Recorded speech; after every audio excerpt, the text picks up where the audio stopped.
The Count frowned and stayed silent for a moment. And if I go to find Vampa, will you come with me?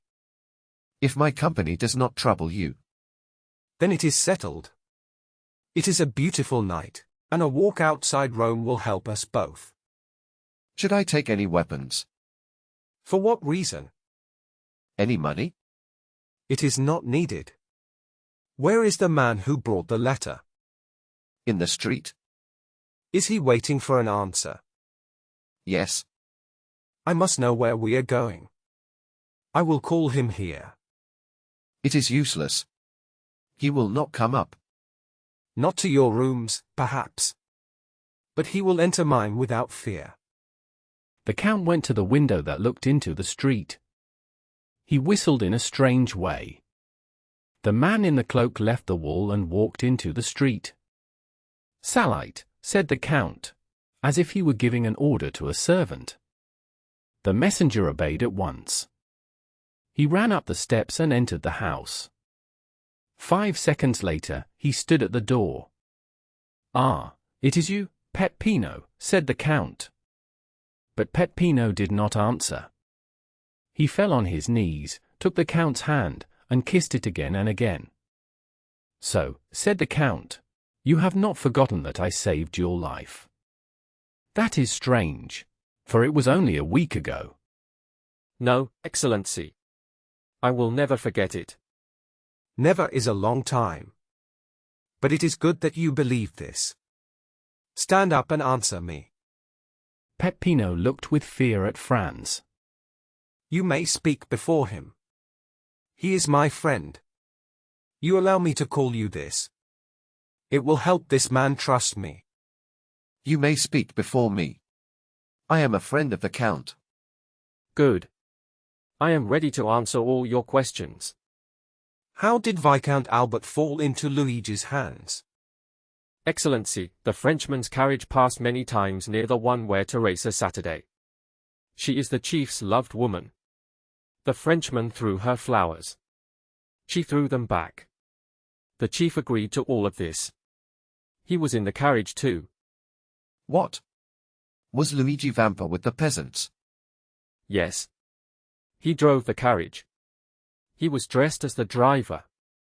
Go on. The Frenchman took off his mask. Teresa did the same, with the chief's permission. He asked for a meeting. She agreed. But instead of Teresa, it was Beppo who waited by the church. What? The peasant girl who took his ribbon. He was a boy of 15.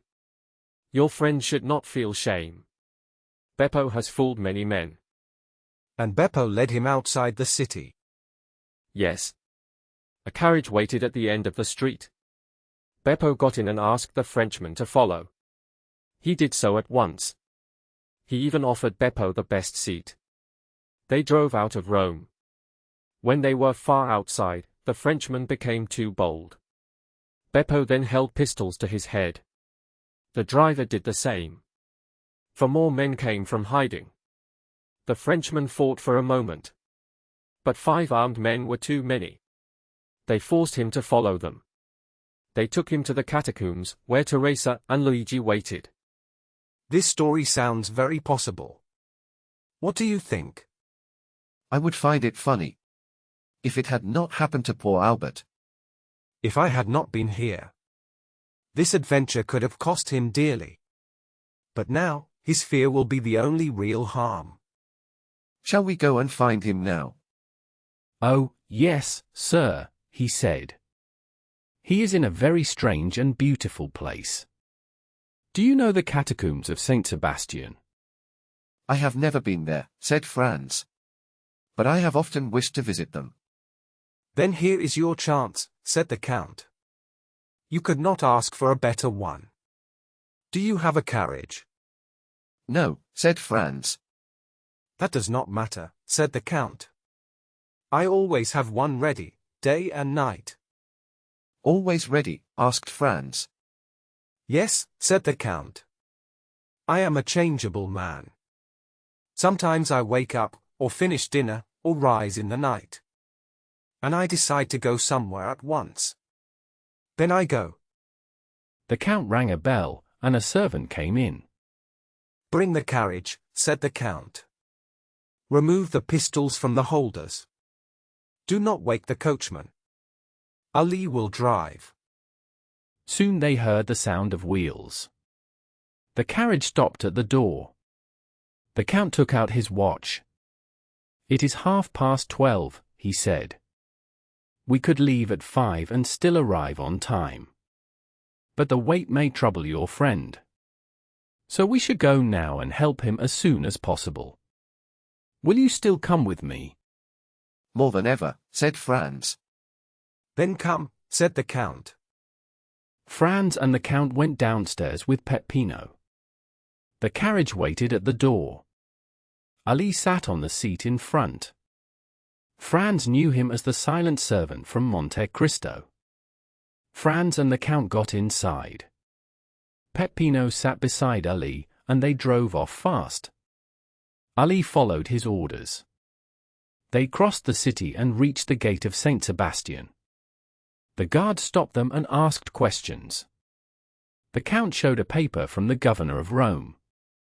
It allowed him to enter or leave the city at any hour. The gate was raised. The guard was paid, and they went on. The carriage now followed the old Appian way. Tombs stood on both sides of the road. The moon began to rise. Franz thought he saw guards among the ruins. They appeared and then vanished in the dark. Peppino seemed to signal them. Before they reached the baths of Caracalla, the carriage stopped. Peppino opened the door. The Count and Franz stepped out. "In 10 minutes," said the Count, "we will be there." He spoke softly to Peppino and gave him an order. Peppino walked away with a torch. Franz watched him follow a narrow path. The ground was rough and broken. At last Peppino disappeared in tall red grass. It moved like the manner of a great animal. "Now," said the Count, "let us follow him." They followed the same path. After a short distance, it led down into a small valley. There they saw 2 men speaking in the dark.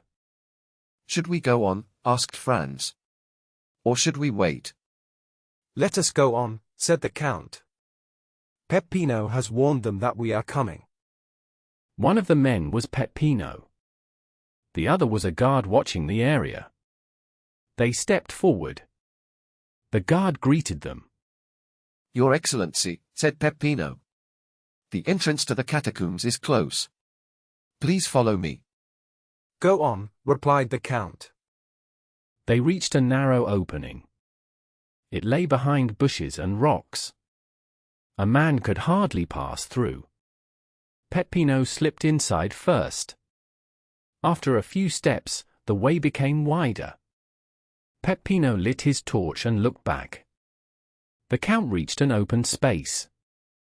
Franz followed close behind. The passage sloped gently down. It grew wider as they moved on. Still, they had to bend low. They could hardly walk side by side. After a long distance, a voice called out, "Who is there?" They saw the light of a torch on a gun. "A friend," said Peppino. He spoke softly to the guard. The guard stepped aside and saluted them. He signaled that they could pass. Behind him was a stair with 20 steps. They went down. They entered a room for the dead. 5 passages spread out like a star.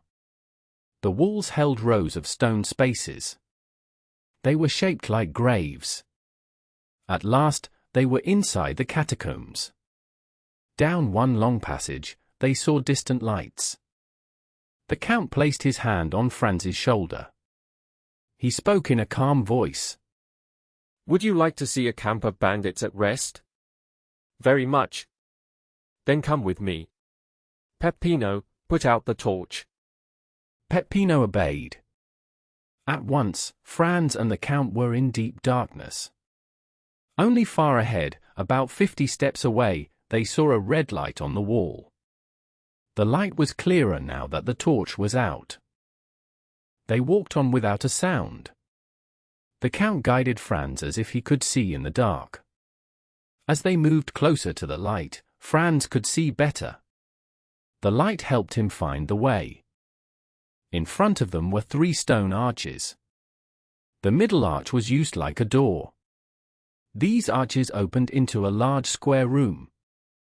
The room was surrounded by small spaces in the wall. They were like the ones already described. In the center of the room were 4 stones. They had once been an altar. A cross still stood above them. A small lamp stood at the base of a pillar. Its weak light showed the strange scene. The Count and Franz watched from the shadows.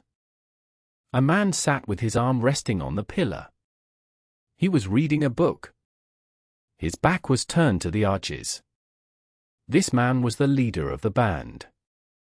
His name was Luigi Vampa. Around him lay more than 20 bandits. They rested in small groups. Some lay wrapped in their cloaks. Others leaned against a stone bench that ran around the room. Each man had his gun close by. At the far end stood a guard. He moved back and forth in silence. Behind him was a dark cave. It was only seen because it was darker than the rest. When the Count felt Franz had seen enough, he raised a finger to his lips. It was a sign to be quiet. He climbed 3 steps and passed through the middle arch. He walked straight towards Vampa. Vampa was so focused on his book that he heard nothing. Who is there? The guard had seen a shadow move near his chief. At the sound, Vampa jumped up. He quickly took a pistol from his belt. In a moment, all the bandits stood up. Many guns were pointed at the Count. Well, my dear Vampa. You welcome a friend with much care. Lower your weapons. Vampa made a strong sign with his hand. He removed his hat with respect. He turned to the Count. Please forgive me, Your Excellency. I did not expect this honor. I did not recognize you at first. Your memory is short, Vampa. You forget faces. You also forget our agreement. What agreement have I forgotten? Did we not agree that you would respect me? And that you would respect my friends? How have I broken this promise? This evening, you brought here the Viscount Albert de Morcerf. He is my friend. He stays in the same hotel as I do. He has ridden in my carriage all day. Yet you took him. You brought him here. You even asked for money for him. You treated him like a stranger. Why did you not tell me this? Why did you let me break my word to the Count? He holds all our lives in his hands. If any of you knew this and stayed silent, I would punish him myself. The men stepped back under his sharp look. You see, Franz. I told you there was a mistake. Are you alone? The Count turned to Franz. He said that he was with the man who had received the letter. He wished to show that Luigi Vampa always kept his word. He then presented Luigi Vampa. He said that Vampa would speak himself and say he was sorry for his mistake. Franz stepped forward. The chief walked forward to meet him. He welcomed Franz among them. He said that Franz had heard the Count and his reply. He added that he would not take the 4,000 piastres. He said he was sorry this event had happened. Franz looked around with worry. He asked where the Viscount was. He said he could not see him. The Count frowned.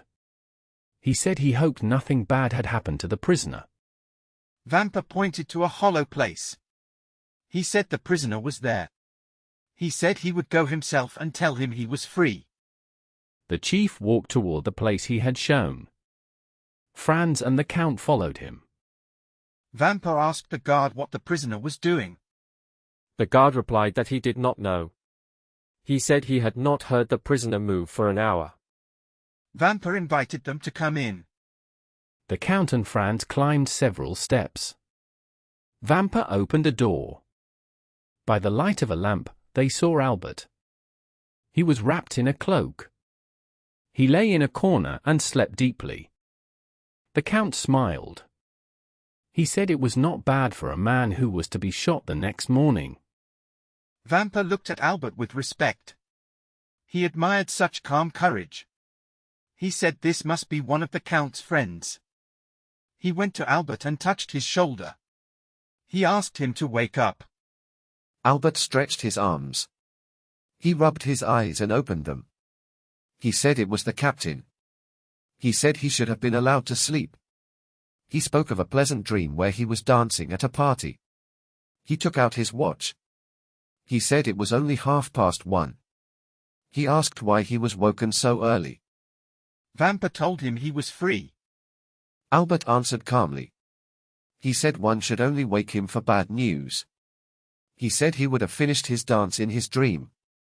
He asked if his ransom had been paid. Vampa said no. Albert asked how he could be free then. Vampa said a person had come to ask for him. He said he could refuse this person nothing. Albert asked if the person was here. He then said that this person must be very kind. Albert looked around and saw Franz. He asked Franz if he was the one who had done this. Franz replied that it was not him. He said it was their neighbor, the Count of Monte Cristo. Albert spoke with joy.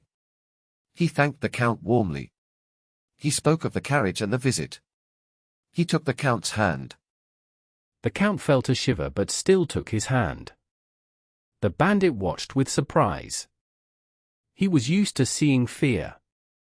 Franz felt proud of Albert. Franz said they should hurry. He said they could still finish the night at the party. He praised Luigi Vampa for acting like a gentleman. Albert agreed. He said they could reach the palace by 2. He asked Vampa if there was anything to do before leaving. Vampa replied that there was nothing. He said Albert was free as air. Albert wished him a happy life. He told the others to come. Albert went down the stairs. Franz and the Count followed. They crossed the large room. The bandit stood there. Albert walked with his hat in his hand. Vampa asked Peppino for the torch. The Count asked what he was going to do. Vampa said he would guide them back himself. He said this was the least honor he could show. He took the torch. He walked before them. He walked like a king before guests. At the door, he bowed. "And now, Your Excellency," he added, "please allow me to say sorry again. I hope you do not feel any anger about what has happened." "And now, Your Excellency, allow me to repeat my apologies. I hope you feel no bad feelings about what has happened." No, my dear Vampa. You make up for your mistakes in such a polite way. One almost feels thankful to you for them. The chief then turned to the young men. "Gentlemen, my offer may not seem very tempting. But if you ever wish to visit me again, wherever I am, you will be welcome." Franz and Albert bowed. The Count went out first, and then Albert followed. Franz stopped for a moment. "Does Your Excellency wish to ask me something?" Yes, I do. I would like to know what book you were reading so carefully when we came in. Caesar's Commentaries. It is my favorite book. Well, you coming? Yes, here I am. Franz then left the caves. They walked out onto the open plain. Ah, excuse me. May I, Captain? He lit his cigar from Vampa's torch. Now, my dear Count, let us go as fast as we can. I am very eager to finish my night at the Duke of Bracciano's house. They found the carriage where they had left it. The Count spoke a word in Arabic to Ali. The horses started and ran very fast. It was exactly 2 o'clock by Albert's watch when they entered the dance hall. Their return caused much excitement. But when people saw them arrive together, all worry about Albert ended at once. Madam, Yesterday you kindly promised me a gallop. I am late in asking for it. But here is my friend. You know he always speaks the truth. He will tell you that the delay was not my fault." At that moment, the orchestra began to play. Albert put his arm around the Countess. They disappeared together into the crowd of dancers.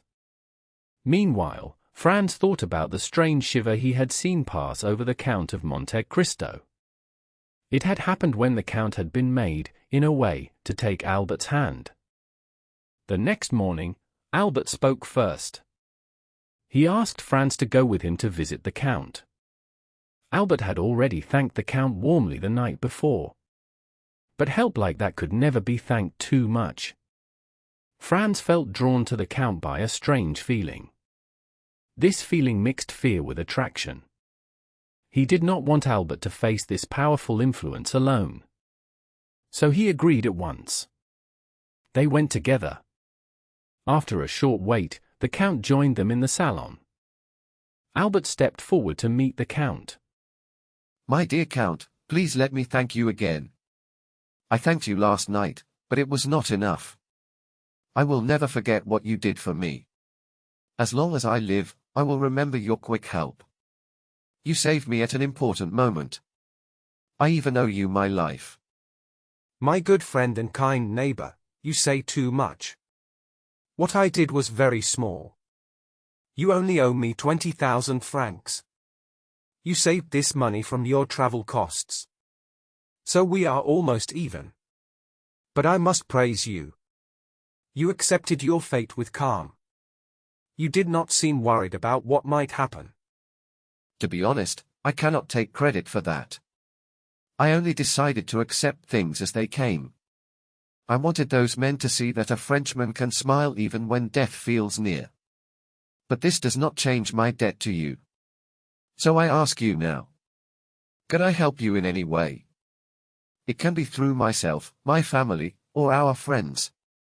My father, the Comte de Morcerf, has strong influence in France and Madrid. I place myself and all who care for me at your service. Monsieur de Morcerf, your offer does not surprise me. I expected it from you. I accept it with the same honest feeling. In fact, I wish to ask you for a great favor.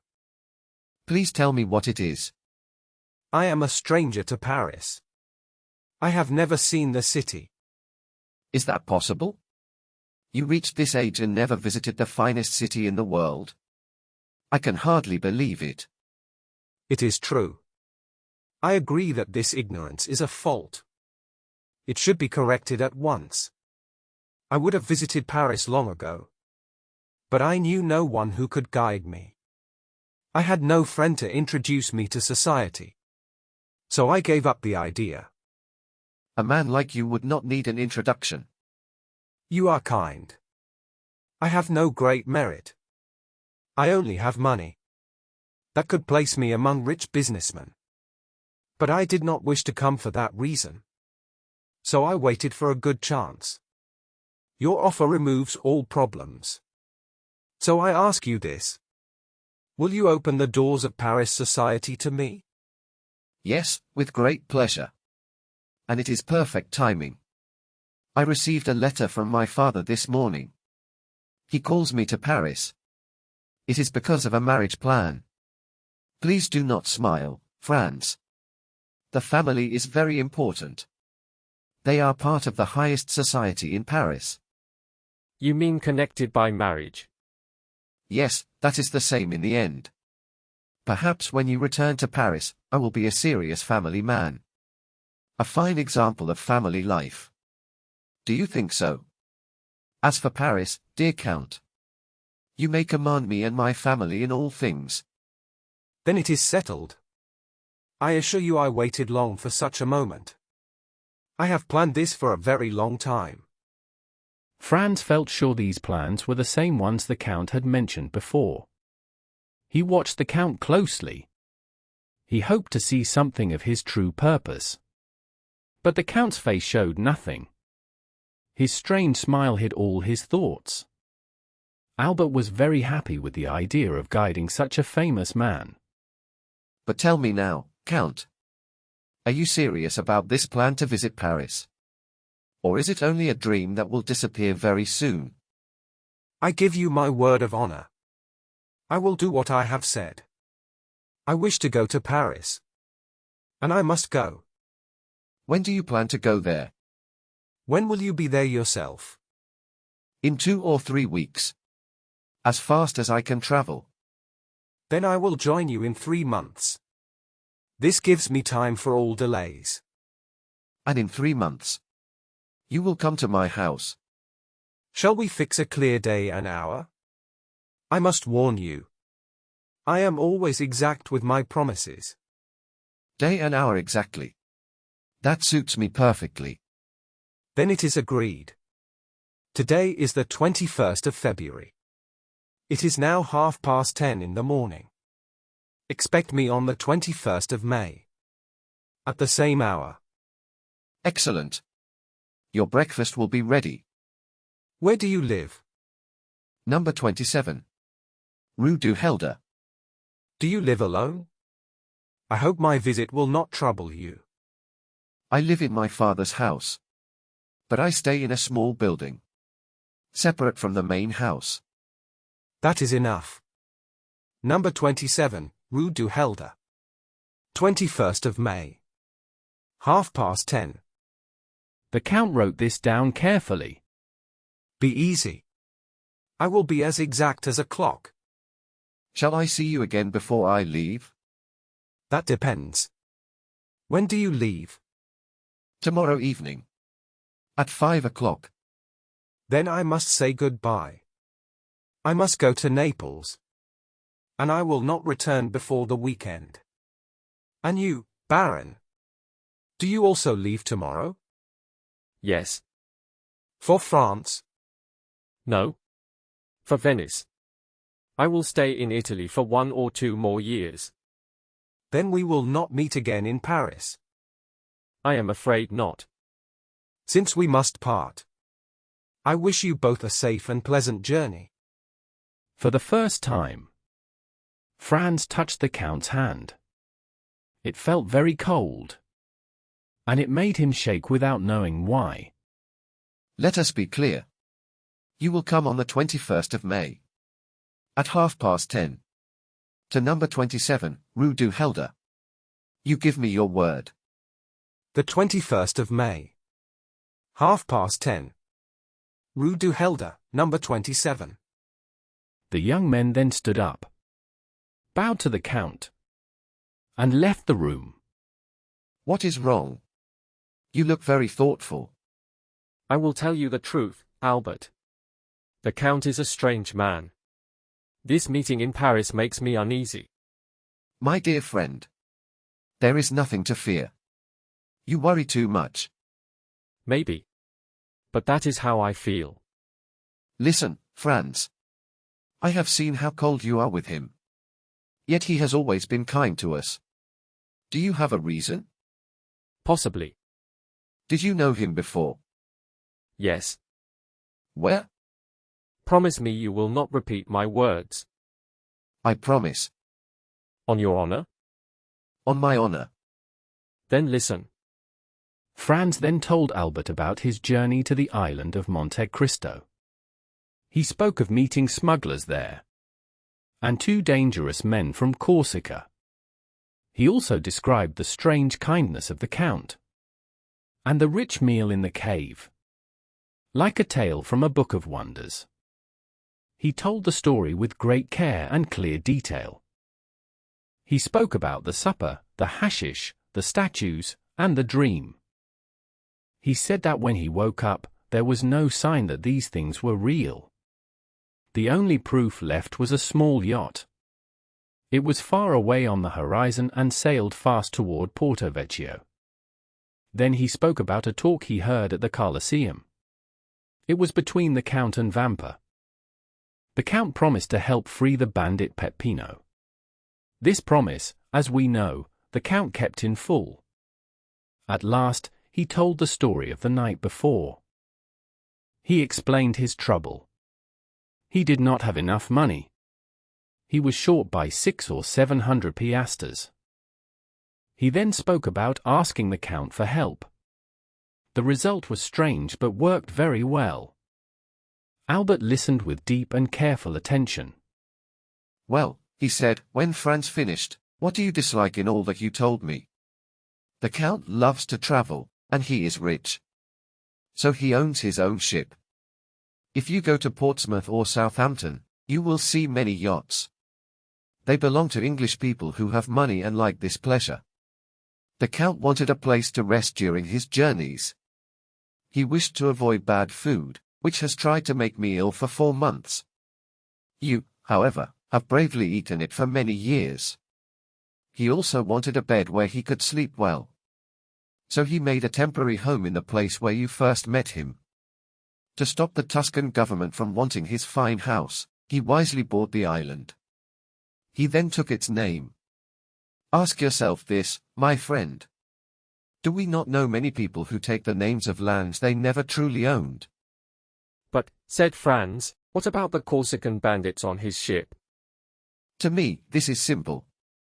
You know well that Corsican bandits are not common thieves. They are often men who had to flee their towns for dark reasons. Being with them brings no shame. If I ever go to Corsica, my first visit would be to the bandits of Columba. I would go there even before I met the mayor. Truly, they are men I greatly admire." Still, Franz said, "you must agree that men like Vampa and his group are real criminals. They only want money when they capture someone. How do you explain the power the Count clearly had over them?" "My dear friend, I am likely alive because of that power. So it would be wrong for me to ask too many questions. Instead of blaming him for knowing such men, allow me to excuse this small problem. Not only because he saved my life, though I never thought it was in great danger, but he surely saved me 4,000 piastres. This means 24,000 livres in our money. No one in France would value me at such a sum. This proves," he added with a laugh, "that no man is honored in his own land." Speaking of lands, Franz replied, "What country is the Count from? What language does he speak? Where does his great fortune come from? What happened in his early life? It is a life both wonderful and unknown. It has filled his later years with dark sadness. These are questions I would wish to answer, if I were you." "My dear Franz," Albert replied, "when you got my letter, you knew I was in danger. You went straight to the Count. You said, 'My friend Albert de Morcerf is in danger. Please help me save him.' Was that not almost your exact request?" "It was." "Well then," he said, "did he ask you who I was? Did he ask how I got my name? Did he ask about my money, my work, or my birthplace? Did he ask which country I belong to? Tell me, did he ask you any of this?" "I admit that he asked me nothing." "No. He simply came and freed me from Senior Vampa. I can tell you that, despite my calm look, I did not wish to stay there. Now, Franz, after such quick and kind help, he asks only one thing. He wants me to do what we do every day for Russian princes or Italian nobles. He asks me only to introduce him into society. Would you have me refuse? My friend, you must have lost your reason to think I could act so coldly." And this time, it must be said that the argument was clear. Unlike many past talks between the young men, the strong reasons were all on Albert's side. "Well," said Franz with a sigh, "do as you wish, my dear Viscount. Your reasons are too strong for me. Still, you must agree that this Count of Monte Cristo is a very strange man." "He is a man who helps others," answered Albert. "I believe he came to Paris to try to win the Monthyon prize. This prize is given to someone who does much good for people. If my vote can help him, I will gladly give it. Now, my dear Franz, let us speak of something else. Shall we eat our lunch, and then visit St. Peter's one last time?" Franz agreed without speaking. The next afternoon, at 5:30, the two young men parted. Albert de Morcerf returned to Paris. Franz d'Épinay went to Venice for 2 weeks. Before Albert entered his carriage, he felt a little worried. He feared that his guest might forget their meeting. So he gave a card to a waiter at the hotel. The waiter was to give it to the Count of Monte Cristo. On the card, under the name Viscount Albert de Morcerf, Albert had written in pencil, 27, Rue du Helder, on the 21st of May, at 10:30 in the morning. Chapter 39. The guests. In the house on the Rue du Helder, everything was ready on the morning of the 21st of May. Albert had invited the Count of Monte Cristo. The servants prepared carefully to honor the visit. Albert lived in a small building at the corner of a large court. Across from it stood another building for the servants. Only 2 windows faced the street. 3 windows looked into the court, and 2 looked into the garden. Between the court and the garden stood the main house. This was the fine home of the Count and Countess of Morcerf. A high wall surrounded the whole property. At places, the wall held flower vases. In the center was a large golden gate for carriages. A small door near the caretaker's lodge was used by people on foot. It was easy to see a mother's care in this home. She did not want to leave her son, yet she knew he needed freedom. Still, the house also showed the easy life of a spoiled young man. Albert lived in comfort, like a bird in a fine cage. From his street windows, he could see everything that passed. Young men like to watch the world go by. If something caught his interest, Albert could leave by a small hidden gate. This gate was close to the caretaker's door. It looked old and dusty, as if no one used it. But the locks were smooth and well cared for. This secret door escaped the caretaker's watch. At a soft knock or quiet signal, it opened easily. It led into a long passage. At the end was Albert's breakfast room on one side, and a salon on the other.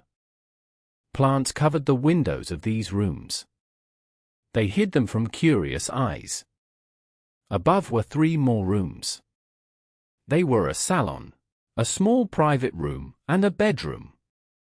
The lower salon was only for smoking. The upper rooms connected in secret ways. Everything was planned with care.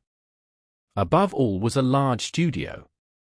It was a wild place, where art and fashion met. All of Albert's changing interests were gathered and piled together in this room. There were hunting horns, bass viols, and flutes, almost a whole orchestra. Albert did not have deep love for music, but he liked it for a time. Then came easels, palettes, brushes, and pencils. Music was followed by painting. After that were foils, boxing gloves, swords, and sticks. Like many young men of fashion, Albert de Morcerf trained in fencing, boxing, and stick fighting. He worked harder at these sports than at music or drawing. Here he welcomed Grisier, Cooks, and Charles Leboucher. The rest of the furniture was rare and old. There were cabinets filled with Chinese porcelain and Japanese vases. There were fine plates and old works of art. There were large armchairs that once may have been used by kings or great ministers. 2 of these chairs had carved shields with the flowers of France. They clearly came from the Louvre or another royal house. Rich cloths were thrown over the dark chairs. They were made in Persia, India, and distant cities. No one knew why they were there. Even Albert did not know how he would use them. For now, they pleased the eye and filled the room with soft gold light. In the center of the room stood a small grand piano made of rosewood. Though small, it could sound like a full orchestra. It was covered with the great works of famous composers. The piano seemed to sigh under their weight. On the walls, above the doors, and even on the ceiling, hung many weapons. There were swords, daggers, axes, and suits of armor. There were also dried plants, stones, and stuffed birds. The birds' bright wings were spread, and their beaks were forever open. This room was Albert's favorite place to rest. But on the morning of his meeting, Albert chose another room. He sat in the small salon downstairs. On a table stood many kinds of tobacco from all parts of the world. They were placed in pottery jars. Nearby were boxes of fine cigars, sorted by size and quality. In an open cabinet were pipes and long smoking tubes. They waited for the taste or mood of the guests. Albert himself arranged this display. After coffee, guests liked to look at it. They did so through the smoke that rose slowly to the ceiling. At 9:45, a servant entered. Albert had only 2 servants. One was this valet, named German. The other was a young groom named John, who spoke only English. The hotel cook also worked for Albert when needed. On special days, the Count's huntsman helped as well. German was trusted by his young master. He carried papers in one hand and letters in the other. He gave them to Albert. Albert looked at them without much care. He chose 2 letters written in a small, neat hand. They were in sweet-smelling envelopes. He opened them and read with interest. How did these letters arrive? One came by post, sir. Madame Danglars' servant brought the other. Tell Madame Danglars I accept the seat she offers me. Later today, tell Rosa I will have supper with her after the opera. Take her 6 bottles of different wine. Also take a barrel of oysters. Buy them at Borel's. Be sure to say they are from me. At what time, sir, do you wish to have breakfast? What time is it now? 9:45. Very well, 10:30. Debray may have to see the minister. And this is the time I gave the Count. It is the 21st of May. I do not fully trust his promise. Still, I wish to be on time. Is the Countess awake yet? If you wish, sir, I will ask. Yes. Ask her for one of her small liquor boxes. Mine is not complete. Tell her I will see her around 3 o'clock. Also ask her permission to bring someone with me. The servant left the room. Albert threw himself onto the sofa. He pulled off the covers of 2 or 3 newspapers. He looked at the theatre news, and made a face when he saw there was an opera and not a ballet. He searched the adverts for a new tooth powder he had heard about. He could not find it. One by one, he dropped the 3 main Paris papers onto the table. These papers get more and more stupid every day. A moment later, a carriage stopped at the door. The servant announced Monsieur Lucien Debray. A tall young man came in. He had light hair and clear grey eyes. His lips were thin and tight. He wore a blue coat with fine gold buttons, a white neckcloth, and an eyeglass on a silk cord. He fixed the glass in his eye with a small effort. He entered with a serious air, without smiling or speaking. Good morning, Lucien, good morning. Your early arrival really worries me. What am I saying, early? You are the one I expected last. You arrive at 5 minutes to 10, when we agreed on 10:30. Has the ministry resigned? No, my dear friend. Do not worry. We shake all the time, but we never fall. I even start to think we will stop moving at all. Then the affairs of Spain will fully support us. Ah, yes. You drive Don Carlos out of Spain. No, no, my dear friend. Do not mix our plans. We take him across the French border. Then we offer him a home in Bourges. In Bourges? Yes. He cannot complain much. Bourges was the capital of King Charles VII. Everyone in Paris knew this yesterday. The day before, it was already known on the stock market. And Monsieur Danglars, I do not know how he gets news so fast, made $1 million. And you gained another honor. I see a blue ribbon on your coat. Yes.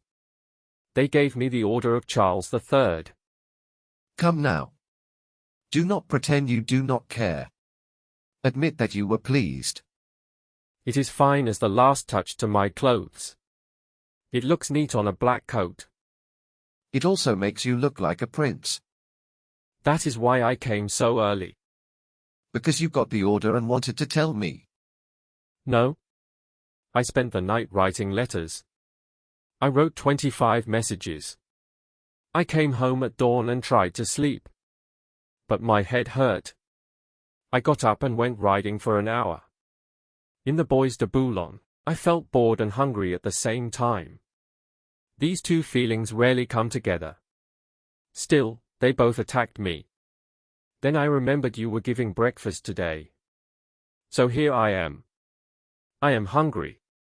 Feed me. I am bored. Amuse me. It is my duty as your host, Albert replied, as he rang the bell. Lucien, holding his cane with a gold handle, turned over the papers on the table. German, bring a glass of sherry and a biscuit. Now, my dear Lucien, here are some cigars. They are not legal, of course. Try one, and ask the minister to sell us these. Not those bad ones made from cabbage leaves. No, no, I will not do that. When things come from the government, they are always bad. Also, this is not a home matter. It belongs to money and taxes. You should speak to Monsieur Haman. He is in corridor A, number 26. Really, said Albert. Your knowledge surprises me. Please, take a cigar. My dear Albert, replied Lucien, as he lit his cigar. You are very lucky to have nothing to do. You do not know how lucky you are. And what would you do, said Morcerf, with a light smile, if you had nothing to do? You are a private secretary to a minister. You work with European plans and Paris secrets. You help kings and queens. You join parties and guide elections. You use your pen and telegraph more than soldiers use swords. You earn much money each year. You have a fine horse and good clothes. You go to the opera and the club. Can you not enjoy life? Well, I will entertain you. How? By introducing you to a new person. A man or a woman? A man. I already know many men. But you do not know this one. Does he come from very far away? Maybe even farther. Oh dear. I hope he does not bring our breakfast. No, our breakfast comes from my father's kitchen. Are you hungry? Yes, I am. I ate at Monsieur de Villefort's house. Lawyers always give bad dinners. It is as if they feel a little sorry for something. Have you noticed that? Ah, you speak badly of other dinners. You ministers give very fine ones. Yes, but we do not invite fashionable people. If we did not need to invite simple voters, we would never eat at home. Then take another glass of sherry and another biscuit. Gladly. Your Spanish wine is very good. We were right to make peace with that country. Yes, but what about Don Carlos? He will drink French wine. In 10 years, we will marry his son to the young queen. Then you will win a great honor. If you are still a minister. Albert, I think you are feeding me only words this morning. You must agree it is good for the stomach. But I hear Beecham in the next room. You can argue together. That will pass the time. About what? About the newspapers. My dear friend. Do I ever read newspapers? Then you will argue even more. The servant announced Monsieur Beecham. Come in, said Albert. Here is Debray. He says he dislikes you without reading you. That is fair, said Beauchamp. I judge him without knowing his work. Good morning, Commander. So you already know my title, said Lucien, smiling. And what do people say about it? Which people? There are many groups in the year 1838. The political world. You are one of its leaders. They say it is fair. If you plant much red, you must collect a little blue. That is not bad, said Lucien. Why do you not join us? You would succeed very fast. I wait for one thing, said Beauchamp. A minister who stays for 6 months. Albert, one word. Must we eat now? I must go to the chamber. My life is not idle. We will only have breakfast. I wait for 2 people. When they arrive, we will eat. Chapter 40. The Breakfast. What kind of people do you expect for breakfast? A gentleman and a diplomat, someone said. Then we must wait 2 hours for the gentleman, and 3 for the diplomat. I will come back for dessert. Keep some strawberries, coffee, and cigars for me. I will eat a cutlet on my way to the chamber. Do not do that. Even if he were a great noble and a great statesman, we will eat at 11. Until then, do as Debray does. Take a glass of sherry and a biscuit. Very well, I will stay. I need something to take my mind away. You are like Debray. But when the minister feels low, the opposition should feel happy. Ah, you do not know what is coming for me. This morning I will hear M. Danglars speak at the chamber. This evening, at his wife's house, I will hear a sad story about a peer of France. I am tired of this kind of government. I see. You must gather some cheer to survive the day. Do not speak badly of M. Danglars, said Debray. He votes with you, because he is in the opposition. That is the worst part, he replied. I wait for the day you send him to speak elsewhere. Then I can laugh in peace. My dear friend, said Albert to Beauchamp. The affairs of Spain must be settled. You are in a very bad mood this morning. People in Paris speak of my marriage to Mademoiselle Lucini Danglars. So I cannot speak badly of her father. One day he may say he gives me a large fortune with his daughter. This marriage will never happen, said Beauchamp. The king can give him titles, but he cannot make him a true gentleman. The Count of Morcerf is too proud for such a match. But 2 million francs is a fine sum, said Morcerf. It could build a theatre or a short railway. Never mind his words, said Debray. Marry her. Money gives power. You will lose little and gain much. I think you are right, Lucien, said Albert. Rich men can become noble in time. Do not say that, Beauchamp laughed. Here comes Chateau Renaud. He may challenge you for such words. He would only make me dirtier, said Lucien. For I am already very low. Oh dear, cried Beauchamp. The minister now quotes songs. M. de Château-Renaud and M. Maximilien Morel, said the servant. Now let us eat, said Beauchamp. You said only 2 guests would come, Albert. Morel, Albert whispered. Who is he? Before he could finish, Château-Renaud took his hand. He was a handsome man of 30.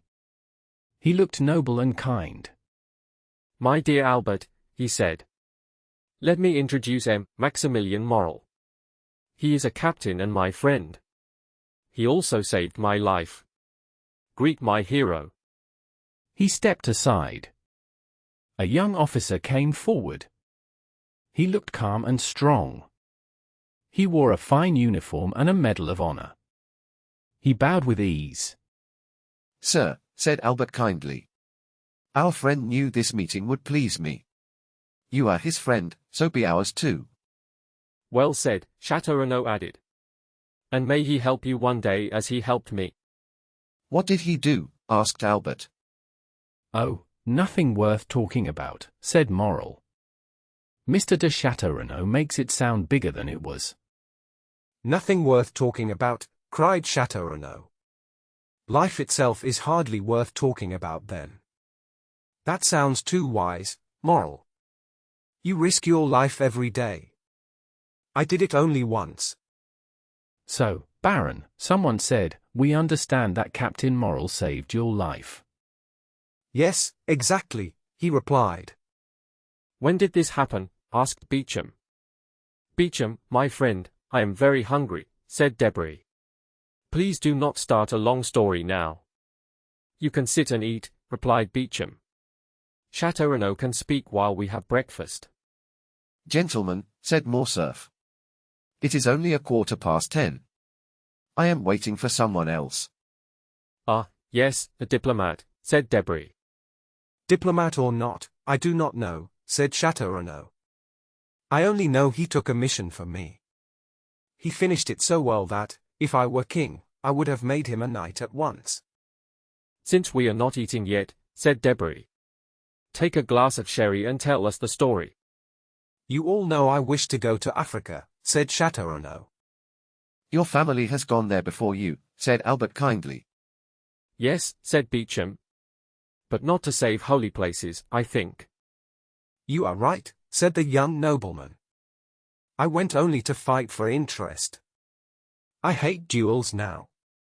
Once, 2 helpers forced me to hurt a close friend. You all knew him. Poor Franz d'Épinay. Yes, I remember, said Debray. Why did you fight? I truly do not remember, said Chateau Renaud. But I remember this. I wanted to test new pistols. So I went to Oran, then to Constantine. I arrived during a retreat. For 2 days we walked in rain and cold. On the 3rd morning, my horse died from the cold. That is why you want my English horse, said Debray. You think it will handle cold better? No, he replied. I promised never to return to Africa. Were you very afraid? Asked Beauchamp.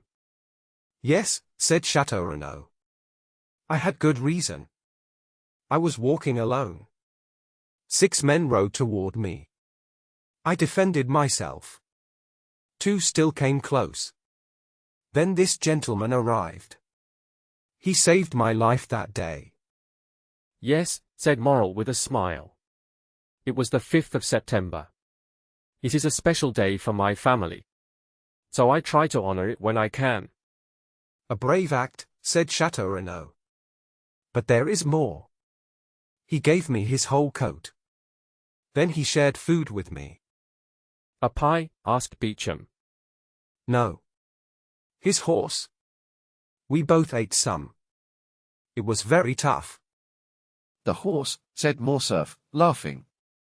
No, he said. The sacrifice. Would you give up your fine horse for a stranger? Not for a stranger, said Debray. But maybe for a friend. I knew we would become friends, replied Morel. That day, I felt I owed something to fate. Morel's full story is wonderful, said Chateau Renaud. He will tell it another day. Now let us eat. Albert, what time is breakfast? 10:30, he answered. Exactly, asked Debray, looking at his watch.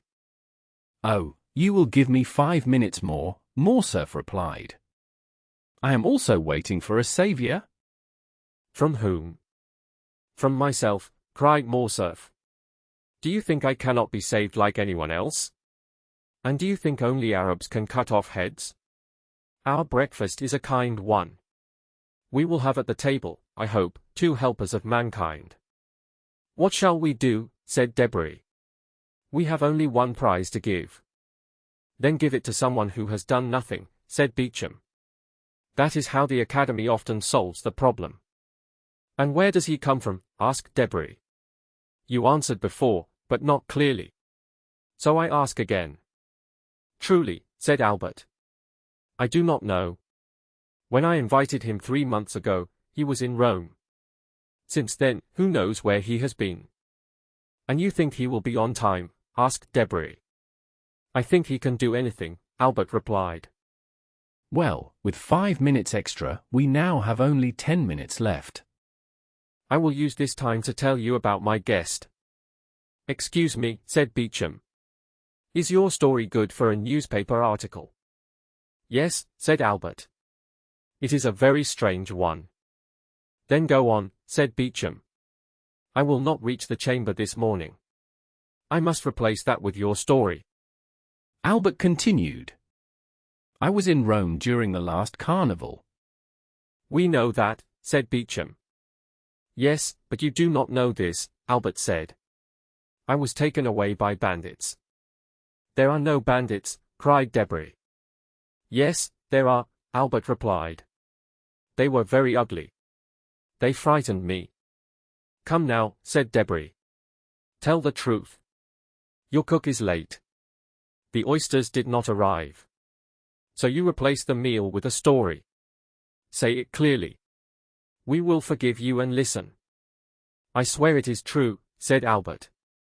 The bandits took me to a dark place. It was called the Catacombs of Saint Sebastian. I know it, said Chateau Renaud. I almost became ill there. I did worse, Albert replied. I did become ill. They told me I was a prisoner. I had to pay 4,000 Roman crowns. I only had 1,500. I had no more money and no more credit. I wrote to Franz. If he did not come before 6, I would be dead. The chief, Luigi Vampa, would have kept his promise. But Franz did come, said Chateau Renaud. For a man like him, the money was not hard to find. No, said Albert. He came with only one man. This is the guest I will present to you. Ah, said Beecham. A hero from an old story. No, said Albert. He is about my height. Was he full of weapons? He had nothing at all, Albert said. But he paid your ransom. He spoke 2 words to the chief. Then I was free. And they said sorry, asked Beecham. Yes, said Albert. Then he must be a great poet, said Beecham. No, Albert said. His name is the Count of Monte Cristo. There is no such count, said Debray. I also think so, said Chateau Renaud. I know the great families of Europe. Does anyone here know this count? Maybe he comes from the Holy Land, said Albert. Maybe his family owned sacred land long ago. I may help, said Maximilian. Monte Cristo is a small island. Old sailors spoke of it. It is tiny, in the middle of the sea. Exactly, cried Albert. He smiled and spoke in a calm voice. The man I speak of is the ruler of this tiny world. He even bought the title of Count in Tuscany. So he is rich. I believe he is. But we should see his wealth. That is what fools you, Debray. I do not understand. Have you read the Arabian Nights? Of course. In those stories, do you know who is rich or poor? Men look like poor fishermen. Then they open a secret cave full of great riches. What do you mean? I mean my Count of Monte Cristo is like that. He even uses a name from the book. He calls himself Sinbad the Sailor. He has a cave full of gold. Have you seen this cave, Morcerf? No, but Franz has. Please say nothing to him. He went in with his eyes covered. Silent servants waited on him. He saw women who seemed more beautiful than queens. But he is not sure. He had taken hashish. They may have been statues. The 2 young men stared at him.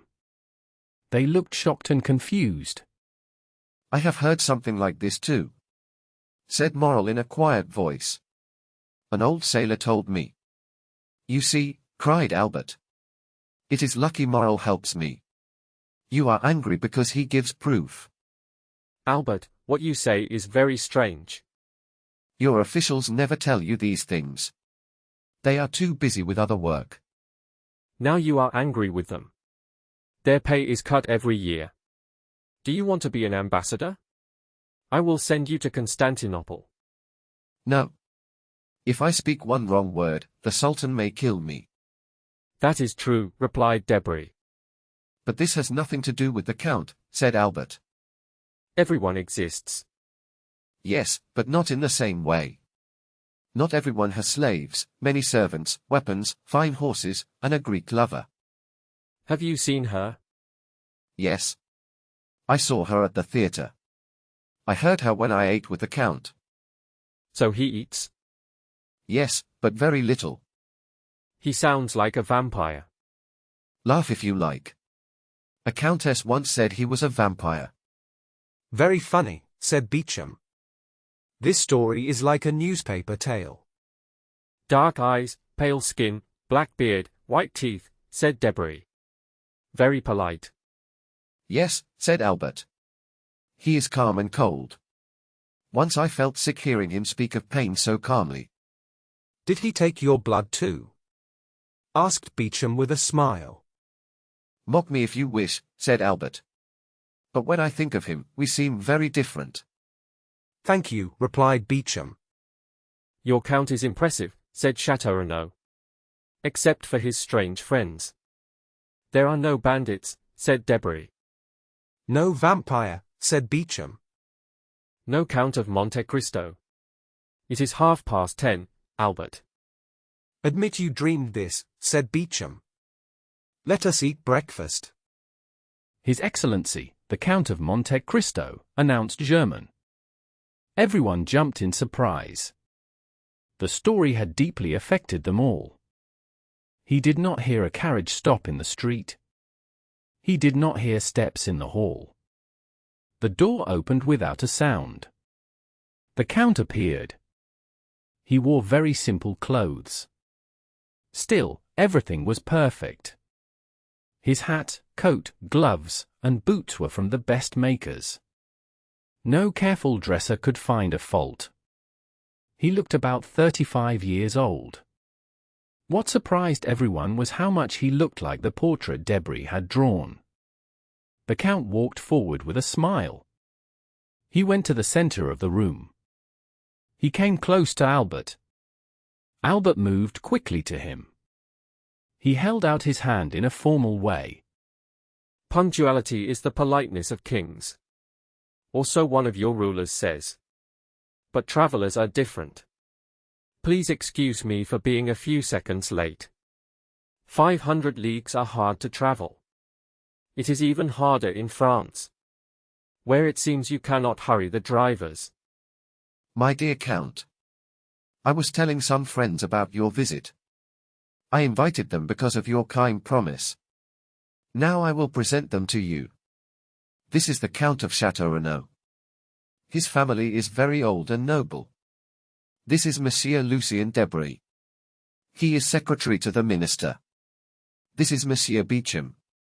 He edits a newspaper. The government fears him. You may not know him in Italy, because his paper is banned there. And this is Monsieur Maximilien Morel. He is a captain of Spahis. At this name, the Count changed.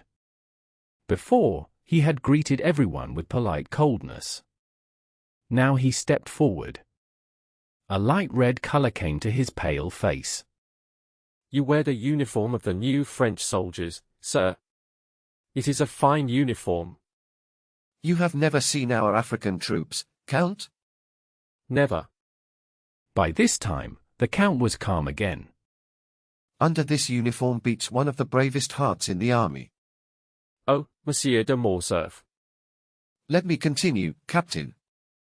We have just heard of a new brave act of his. It was so heroic. Even though I met him today for the first time. I ask you to let me call him my friend. The Count showed clear emotion. His look grew fixed. His color changed. His eyelid trembled slightly. Ah, you have a noble heart. That is very good. These words surprised everyone. They surprised Morel the most. He looked at the Count with wonder.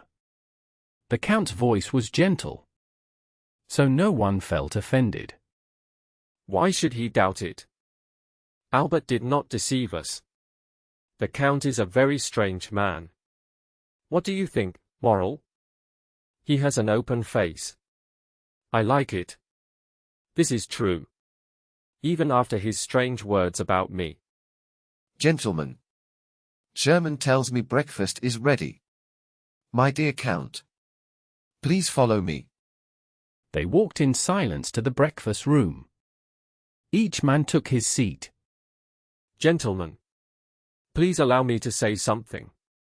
I must excuse myself in advance. I am a stranger. This is my first time in Paris. I do not know French habits. Until now, I have lived by Eastern customs. They are very different from Paris life. Please forgive me if I seem too foreign. Now, let us eat. He says all this with such ease. He must be a great man. A great man in his own country. A great man in every country. The Count ate very little. Albert noticed this. He feared that Paris life might not please the traveler. My dear Count, he said, I fear one thing. I fear that the food in the Rue du Helder is not as good for you as the food in the Piazza di Spagna. I should have asked you first, and prepared special dishes for you. If you knew me better, the Count said with a smile, you would not worry about this. I am a traveler. I have eaten simple food in many places. I ate macaroni in Naples, polenta in Milan, local stew in Valencia, pilau in Constantinople, curry in India, and birds' nests in China. I eat everywhere, and I eat all kinds of food. I only eat a little. Today you blame me for eating little, but today is a good day for my appetite. I have not eaten since yesterday morning. What? All the guests cried. You have not eaten for 24 hours. No, replied the Count. I had to leave my road to find some information near Nimes. I was late, so I did not stop to eat. And you ate in your carriage? Asked Morcerf. No, said the Count. I slept. I often sleep when I am tired and do not wish to amuse myself. I also sleep when I am hungry and do not feel like eating. But you can sleep whenever you wish, sir, said Moral. Yes. You have a special method for it. A perfect one. That would be very useful for us in Africa, he said. We do not always have food, and we rarely have drink. Yes, said Monte Cristo. But sadly, what is good for one man could be dangerous for an army. They might not wake up when they are needed. May we ask what this method is? Asked Debray. Yes, said Monte Cristo. I hide nothing. It is a mix of two strong medicines. One is pure opium, which I brought myself from Canton. The other is the best hashish from the east, between the Tigris and the Euphrates. I mix them in equal parts and make small pills. 10 minutes after taking one, it works. You can ask Baron Franz d'Épinay. I think he tried them one day. Yes, said Morcerf. He spoke to me about it. But, said Beauchamp, do you always carry this medicine with you? Always. Would it be rude to ask to see these valuable pills? No, sir, replied the Count. He took from his pocket a fine small box. It was made from one emerald, with a gold lid. He opened it. Inside was a small green ball, about the size of a pea. It had a strong sharp smell. There were 4 or 5 more inside. The box could hold about 12. The box went around the table. Most people looked more at the beautiful emerald than at the pills. Does your cook make these pills? Asked Beauchamp. Oh no, said Monte Cristo. I do not share such pleasures with common people. I know chemistry well. I make the pills myself. This is a wonderful emerald, said Châteaurenaud. It is the largest I have ever seen. My mother owns fine family jewels, but none like this. I had 3 like it, said Monte Cristo. I gave one to the Sultan. He put it in his sword. I gave another to the Pope. He set it in his crown, next to one given by Emperor Napoleon. I kept the 3rd. I had it hollowed out. This made it less valuable, but more useful for my purpose. Everyone looked at Monte Cristo with surprise. He spoke so simply that they felt he told the truth, or that he was mad. The sight of the emerald made them believe he spoke the truth. And what did these two rulers give you in return? Asked Debray. The Sultan gave me the freedom of a woman, said the Count. The Pope gave me the life of a man. So once in my life, I was as powerful as if I had been born beside a throne. And it was Peppino you saved, was it not? Cried Morcerf. It was for him that you asked for pardon. Perhaps, said the Count with a smile. My dear Count, said Morcerf, you cannot know how much joy it gives me to hear you speak like this. I told my friends that you were like a wizard from old stories. I said you were like a magician from long ago.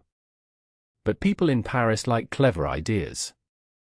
They think true things are only dreams if they do not see them every day. For example, Debray reads every day about robberies and murders in the streets. Beecham prints news like this in his papers. They read about thieves in cafes and dark places. But these same men say that bandits in Italy do not exist. You should tell them yourself. Tell them that bandits took me. Without your help, I would be dead now. I would be lying in dark caves, not welcoming them here in my small home. Ah. You promised me never to speak about that. I did not make that promise, said Morcerf. Maybe you saved someone else like this. Maybe you forgot. Please speak about it. I will tell what I know.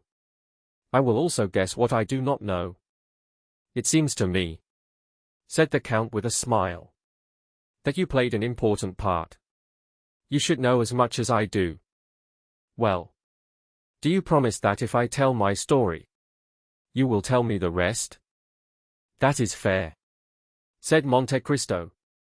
For 3 days, said Morcerf. I thought a masked lady was watching me. I believed she was a great and noble woman. But she was only a simple country girl. I say that to be polite. I was a fool. I later learned the truth. This girl was a young bandit. He was only 15 or 16. He had a smooth face and a slim body. When I leaned closer, he put a pistol to my head.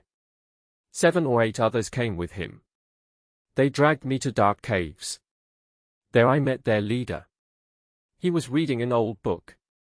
He told me that I must pay a large sum of money. If I did not pay by morning, I would die. The letter still exists. Franz has it. It has my name and the bandit leader's name. This is all I know. But I do not understand how you gain such respect from these men. Franz and I admired you greatly. It is very simple, said the Count. I met this famous leader many years ago. He was only a young shepherd then. I gave him some gold to show me the road. He gave me a small knife in return. Later, he tried to capture me. But instead, I captured him and his men. I could have sent him to justice. That justice would have been quick. But I did not do that. I let them go. On the condition that they became good men, said Beecham, laughing. I see they did not keep that promise. No, sir, said Monte Cristo. Only on the condition that they respect me and my friends.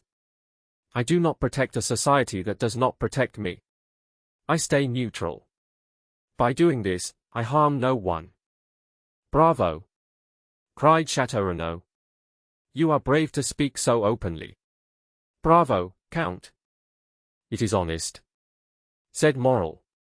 But I am sure you do not regret helping once. How did I change my beliefs? Asked Monte Cristo. Morrel spoke with a calm smile. It seems to me, said Morrel, that when you saved Monsieur de Morcerf, whom you did not know, you did good to a man, and also to society. And he is a fine example of society, said Beecham, as he drank his glass of champagne. My dear Count, cried Morcerf, you are wrong this time. You are one of the sharpest thinkers I know. You must see that you are not selfish, but kind to others. You call yourself Oriental, from many lands. Your name is Monte Cristo. You even take the name of Sinbad the sailor. Yet on your first day in Paris, you show a special Paris habit. You hide your good acts and take blame you do not deserve. My dear Viscount, answered Monte Cristo, I do not see anything great in what I have done. I do not deserve such praise from you or these gentlemen. You were not a stranger to me. I gave you rooms in my house. I asked you to breakfast. I lent you my carriage. We watched the carnival together. We saw the execution from a window. You were so moved that you almost fainted. Could I leave my guest with a cruel bandit? Also, I hoped you could help me enter Paris society. Today you see this was not a dream. You must keep your promise now. I will keep it, said Morcerf. But I fear you may be disappointed.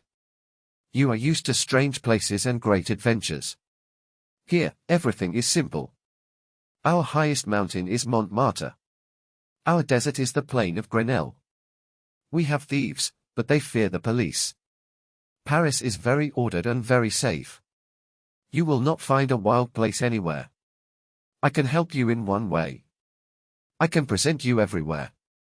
But with your name, your money, and your talent, you do not need help. I can also help you find a good home. I cannot share my rooms with you. They have space for no one else, unless it is a woman. Ah, said the Count, that sounds like a man ready for marriage. I remember you spoke of it in Rome. May I congratulate you? It is not decided yet, replied Morcerf. When a man says not decided, it often means yes, said Debray. No, said Morcerf. My father wishes it very much. I hope soon to introduce you. If not to my wife, then to my promised bride. Her name is Mademoiselle Lucini Danglars. Lucini Danglars, said Monte Cristo. Is her father Baron Danglars? Yes, answered Morcerf. He is a new baron. That does not matter, said Monte Cristo. If he served the state well, he deserves the title. He did very great service, said Beauchamp. Though he was a liberal, he helped King Charles X. The king made him a baron. He also gave him the Legion of Honor. He wears the ribbon with pride. Beauchamp, be careful, said Morcerf, laughing. Save that for the newspapers. Do not speak so of my future father-in-law. He then turned to the Count. You spoke his name as if you knew him. I do not know him, said Monte Cristo. But I will likely meet him soon. I have an account with him. It was opened by banks in London, Vienna, and Rome. As he spoke the last names, the Count looked quietly at Maximilian Morrel. The stranger's words had a strong effect on Morrel. Maximilian jumped in surprise, as if a shock had touched him. Thompson and French, he said. Sir, do you know this bank? They are my bankers in the capital of the Christian world. The Count answered calmly. Can my influence there help you in any way? Oh, Count, you may be able to help me, said Maximilian. I have searched for answers, but I have found nothing. This bank helped my family many years ago. Now they say they never helped us. I do not know why. I am at your service, said Monte Cristo, bowing. But let us return to Danglars, said Albert de Morcerf. We have left the subject. We were speaking about a good home for the Count of Monte Cristo. Come, gentlemen. Let us suggest places. Where should our new guest live in Paris? Faubourg Saint-Germain, said Chateau Renaud. The Count will find a fine house there, with a yard and a garden. Oh no, said Debray. You only know your dark and quiet Faubourg Saint-Germain. Do not listen to him, Count. Live in the Chaussée d'Antin. That is the true center of Paris. The Boulevard de l'Opéra, said Beauchamp. The second floor, with a balcony. The Count can sit there, smoke, and watch all Paris pass before him. And you, Morrel? Asked Chateau Renaud. Have you no idea? Oh yes? Said Maximilian, smiling. I do have an idea. I thought the Count might like one of your bright offers. But since he has not answered, I will speak. I suggest rooms in a lovely house. In the Pompadour style. My sister lived there for a year. It is in the Rue Meslay. You have a sister? Asked the Count. Yes, sir. A very good sister. Is she married? Almost 9 years. Is she happy? As happy as a person can be. Said Maximilian. She married the man she loved. He stayed loyal to our family in hard times. His name is Emmanuel Herbort. Monte Cristo smiled softly. I live there when I am on leave. Continued Maximilian. My brother-in-law and I will be ready to help the Count. Whenever he wishes to visit us. Wait a moment. Cried Albert. Be careful. You will lock up a traveler. This man comes to see Paris. You will turn him into an old family man. No. Said Morel. My sister is 25. My brother-in-law is 30. They are young and cheerful. The Count will live in his own rooms. He will see them only if he wishes. Thank you, sir. Said Monte Cristo. I will be glad to meet your sister and her husband. Please introduce me. But I cannot accept any offer. My home is already ready. What? Cried Morcerf. Will you live in a hotel? That will be very dull. Was I badly housed in Rome? Asked Monte Cristo, smiling. In Rome you spent a great deal of money. Said Morcerf. You cannot do that every day. That is not the reason. Answered Monte Cristo. I wanted a house of my own. I sent my servant ahead. He should have bought and furnished it by now. Does your servant know Paris? Asked Beauchamp. It is his first time here. Said Monte Cristo. He is black and cannot speak. His name is Ali. Ali? Cried Albert. Yes. Said Monte Cristo. Ali, my silent servant. You saw him in Rome. I remember him well. Said Morcerf. But how can he buy a house and furnish it? He will surely make mistakes. You are wrong. Said Monte Cristo. He knows my tastes and my needs. He has been here for a week. He searched alone and prepared everything. He knew I would arrive today at 10. He waited for me at 9. He gave me this paper. It has the number of my new home. Read it yourself. That is very unusual. Said Beauchamp. And very grand. Added Chateau Renaud. Do you not know your own house? Asked Debray. No, said Monte Cristo. I did not want to be late. I dressed in the carriage and got down at the Viscount's door. The young men looked at each other. They did not know if the Count was joking. But his voice was calm and simple. It did not sound like a lie. And they asked themselves why he would lie. Then we must be happy, said Beauchamp. To help the Count in every small way. As a journalist, I can open all the theatres for him. Thank you, sir, answered Monte Cristo.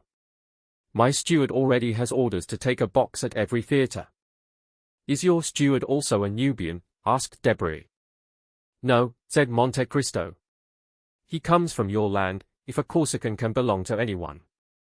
You know him, Monsieur de Morcerf. Is it that good man, Monsieur Bertuccio? Asked Albert. The one who knows how to rent windows so well. Yes, said the Count. You saw him when I had the honor to receive you. He has been a soldier and a smuggler. He has done many things. Perhaps he even had small trouble with the police long ago.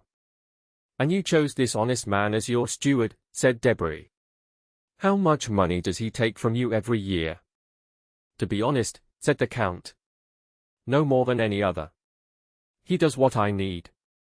He never says something is impossible. So I keep him. Then, said Chateau, since you have a house, a steward, and a hotel, you only need a lady friend. Albert smiled. He remembered the beautiful Greek woman he had seen with the Count at the theatre. I have something different, said Monte Cristo. I have a loyal servant. You meet your ladies at theatres. I met mine in Constantinople. She cost me more, but I feel safe. But remember, said Debray, laughing, when she comes to France, she will be free. Who will tell her? Asked Monte Cristo. The first person who sees her, replied Debray. She only speaks Greek, said Monte Cristo. That changes things, said Debray. But we will see her, said Beauchamp. Or do you keep silent guards too? No, replied Monte Cristo. Everyone around me is free to leave. When they go, they need nothing from me. Maybe that is why they stay. The meal was finished. They were now at dessert and smoking. My dear Albert, said Debray, standing up. It is 2:30. Your guest is charming. But I must return to the minister. I will tell him about the Count. We will soon learn who he is. Be careful, said Albert. No one has been able to learn that yet. We have money for the police, replied Debray. Even if little is left, it will be enough. And when you know, asked Albert, will you tell me? I promise, said Debray. Goodbye, Albert. Gentlemen, good morning. As he left the room, Debray called loudly for his carriage. Well done, said Beauchamp to Albert.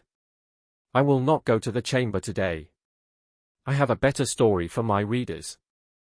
Please, said Albert. Do not take away my pleasure of showing him everywhere. Is he not a strange man? More than strange, said Chateau. He is one of the most unusual men I have ever met. Are you coming, Morel? Soon, said Morel.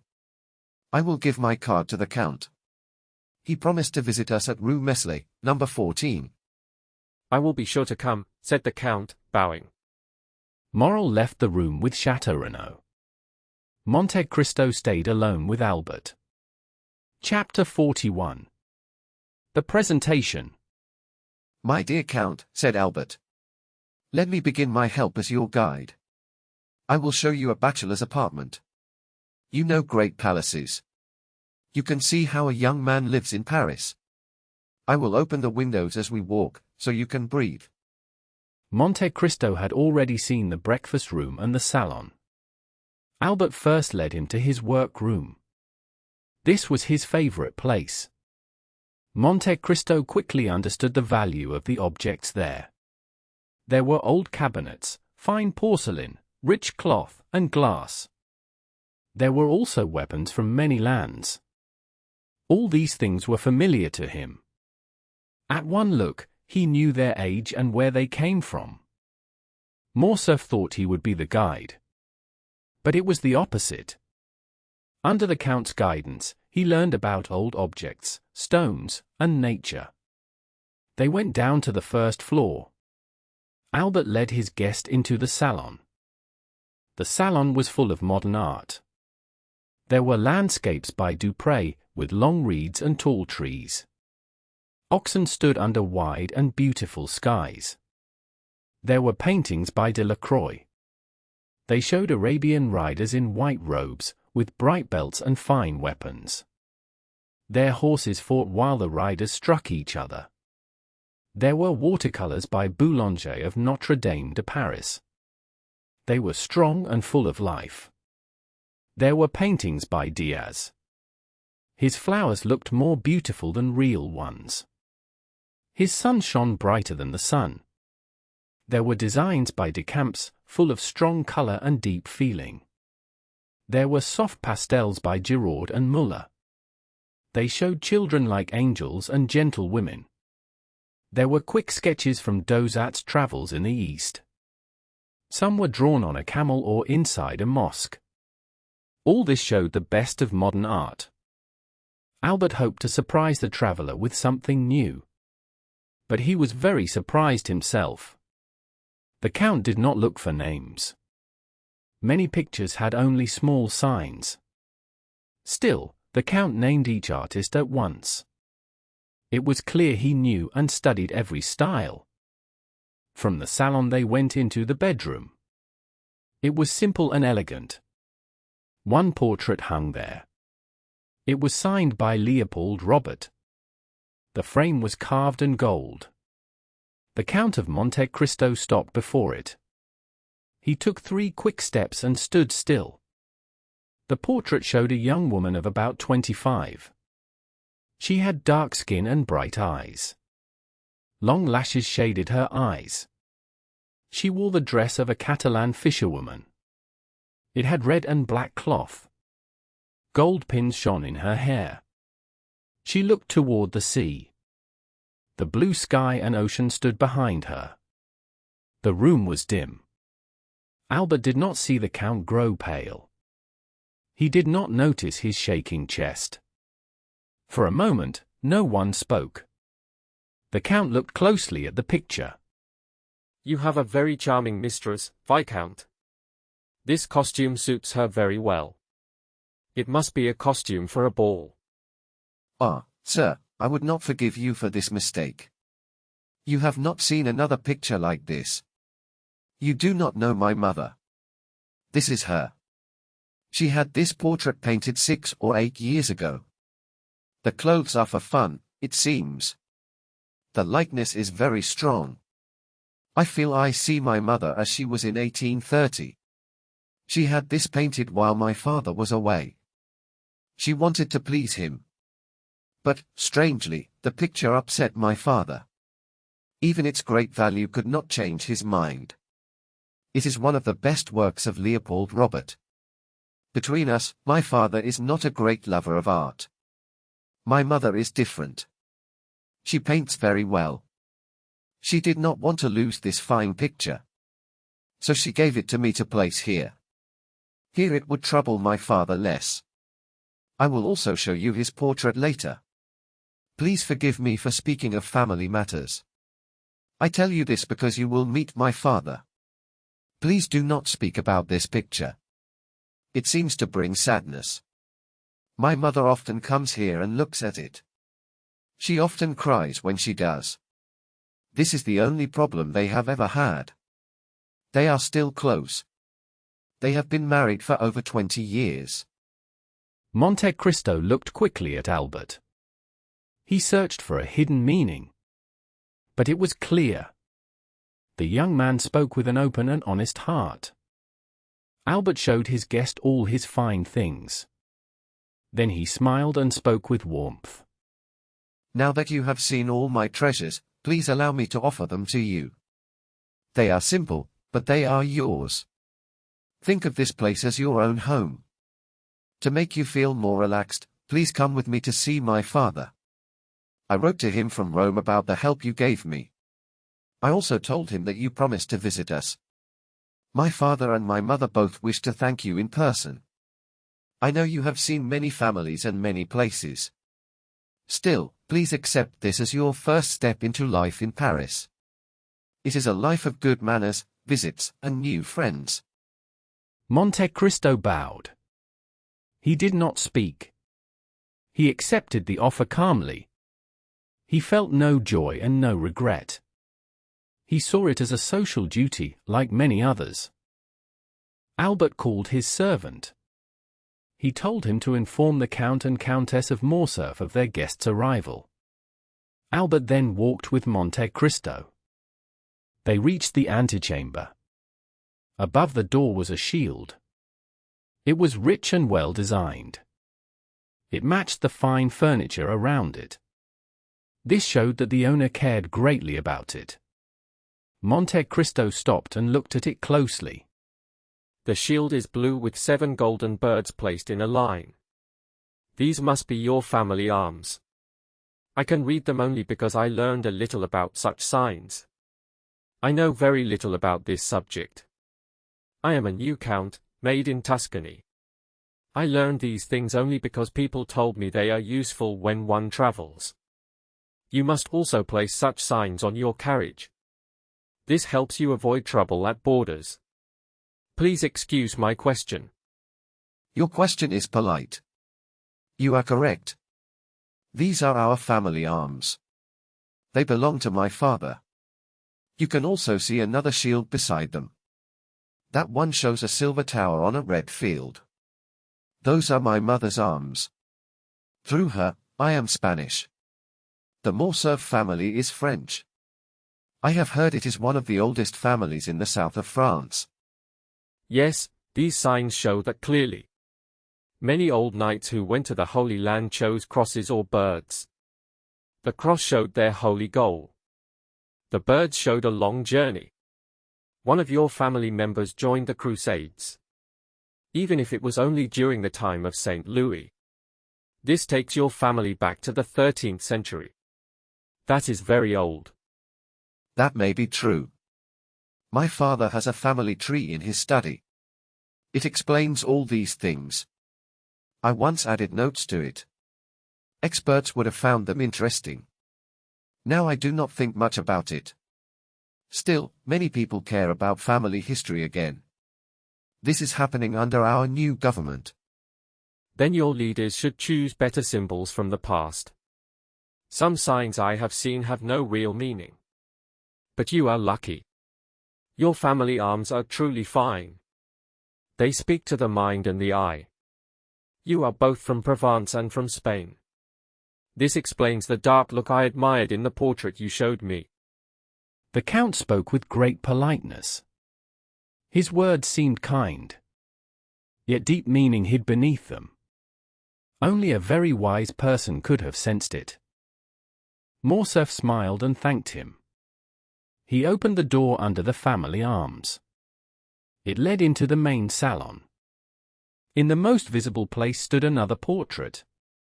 It showed a man of about 40. He wore the uniform of a high officer. He had fine shoulder pieces that showed his rank.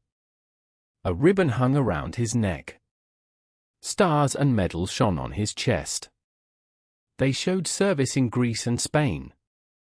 They also showed honor and high position. Monte Cristo studied this portrait with care.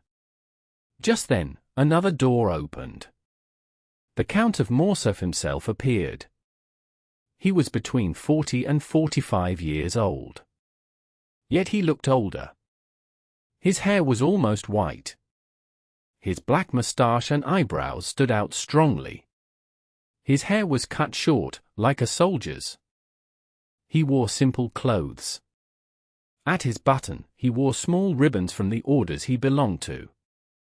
He walked in with calm pride, but also with a little hurry.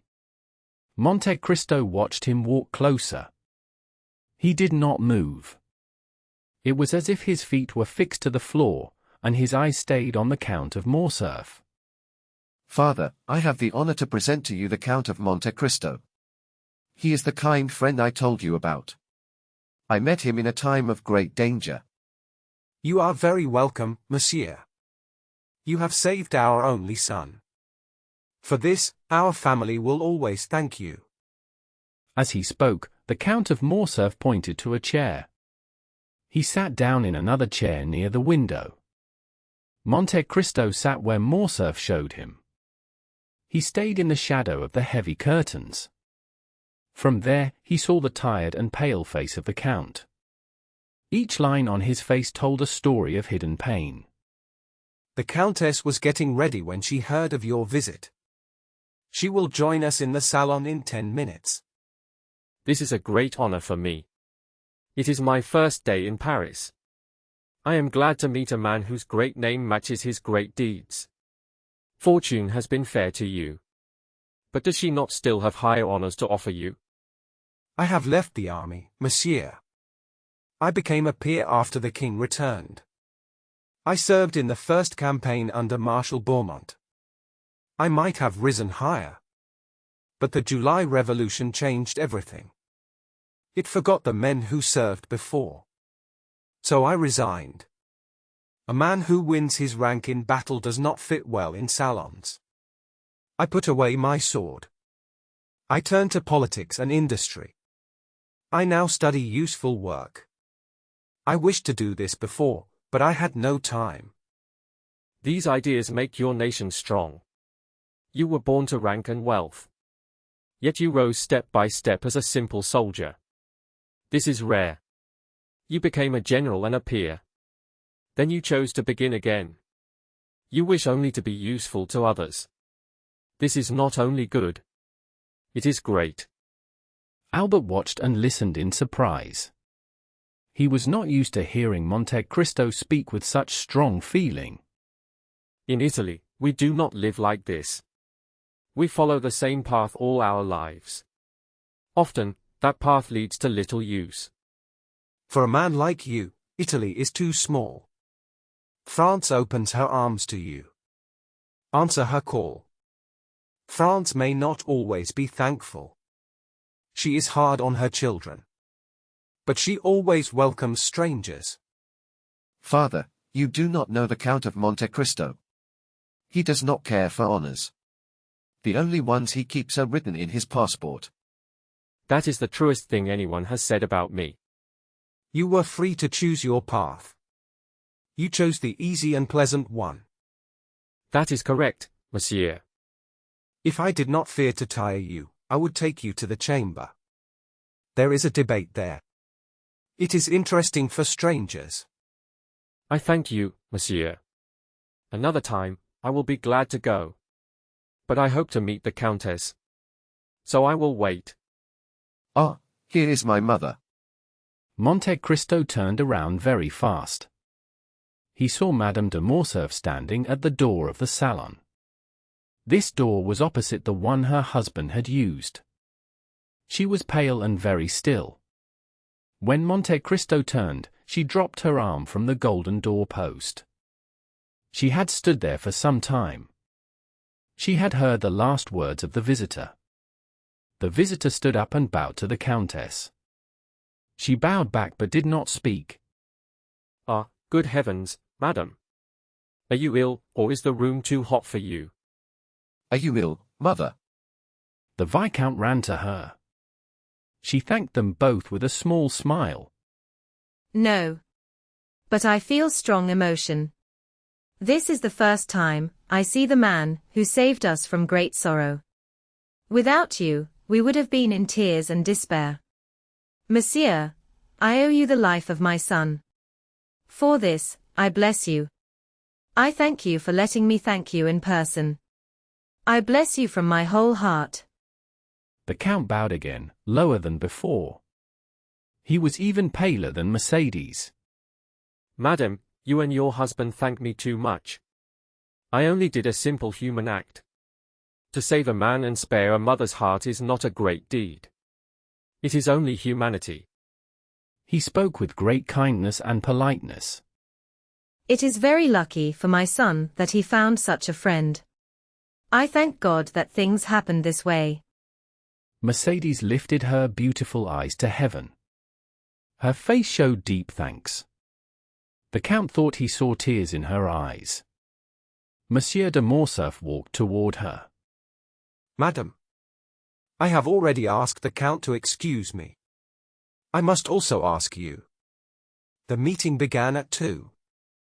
It is now 3, and I must speak. Go then. Monsieur, and I will try to forget that you are gone. Monsieur, will you give us the honor of staying with us for the rest of the day? Madam, I thank you very much. But I arrived this morning. I do not yet know how I am settled in Paris. I hardly know the city. This worry is small, but it is real. We will have this pleasure another time. You promise? Monte Cristo bowed. He did not speak, but his movement meant yes. I will not keep you, monsieur. I would not want our thanks to become too much. My dear Count, I will repay your kindness in Rome.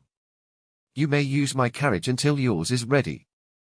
Thank you very much, Viscount. But I think my servant used his time well. I believe a carriage is waiting for me now. Albert knew the Count's ways. Nothing surprised him. Still, he went with him to the door. Monte Cristo was right. A footman ran forward. It was the same man from Rome. Outside, a fine carriage waited. It was new and very rich. Many people in Paris admired it. Monsieur, I will not ask you to come to my house today. It is ready in a hurry. I need one more day. Then I will invite you properly. If you ask for 1 day, I expect a palace. You have great skill. Then tell everyone. That will help me with the ladies. He stepped into the carriage. The door closed. But before it shut, he saw a small movement. The curtain moved in the room he had just left. Madame de Morcerf was still there. When Albert came back to his mother, he found her in her small sitting room. She lay back in a large velvet chair. The room was very dark. Only small shining pieces on the curtains, and the gold edges of picture frames, gave a little light. Albert could not see his mother's face. She wore a thin veil over her head. The veil fell softly over her face. He felt that her voice sounded different. The room smelled of roses and other flowers. But Albert also smelled sharp salts used for sickness. He saw his mother's smelling bottle on the shelf, taken out of its case. My dear mother, have you been ill while I was away? No, no, Albert. You know these roses and other flowers give strong smells at first. They can make one feel unwell before getting used to them. Then, my dear mother, the flowers must be moved to the next room. You are not well. Just now, you were very pale when you came in. Was I pale, Albert? Yes. You looked pale. It suits you, mother, but it worried my father and me. Did your father speak of it? No, mother. But do you remember that he spoke about it to you? The Countess said she remembered. A servant came in after Albert rang the bell. Take these flowers to the next room. They make the Countess ill. The servant did as he was told. There was a long silence until all the flowers were gone. This name, Monte Cristo. Is it a family name? Is it the name of land, or only a title?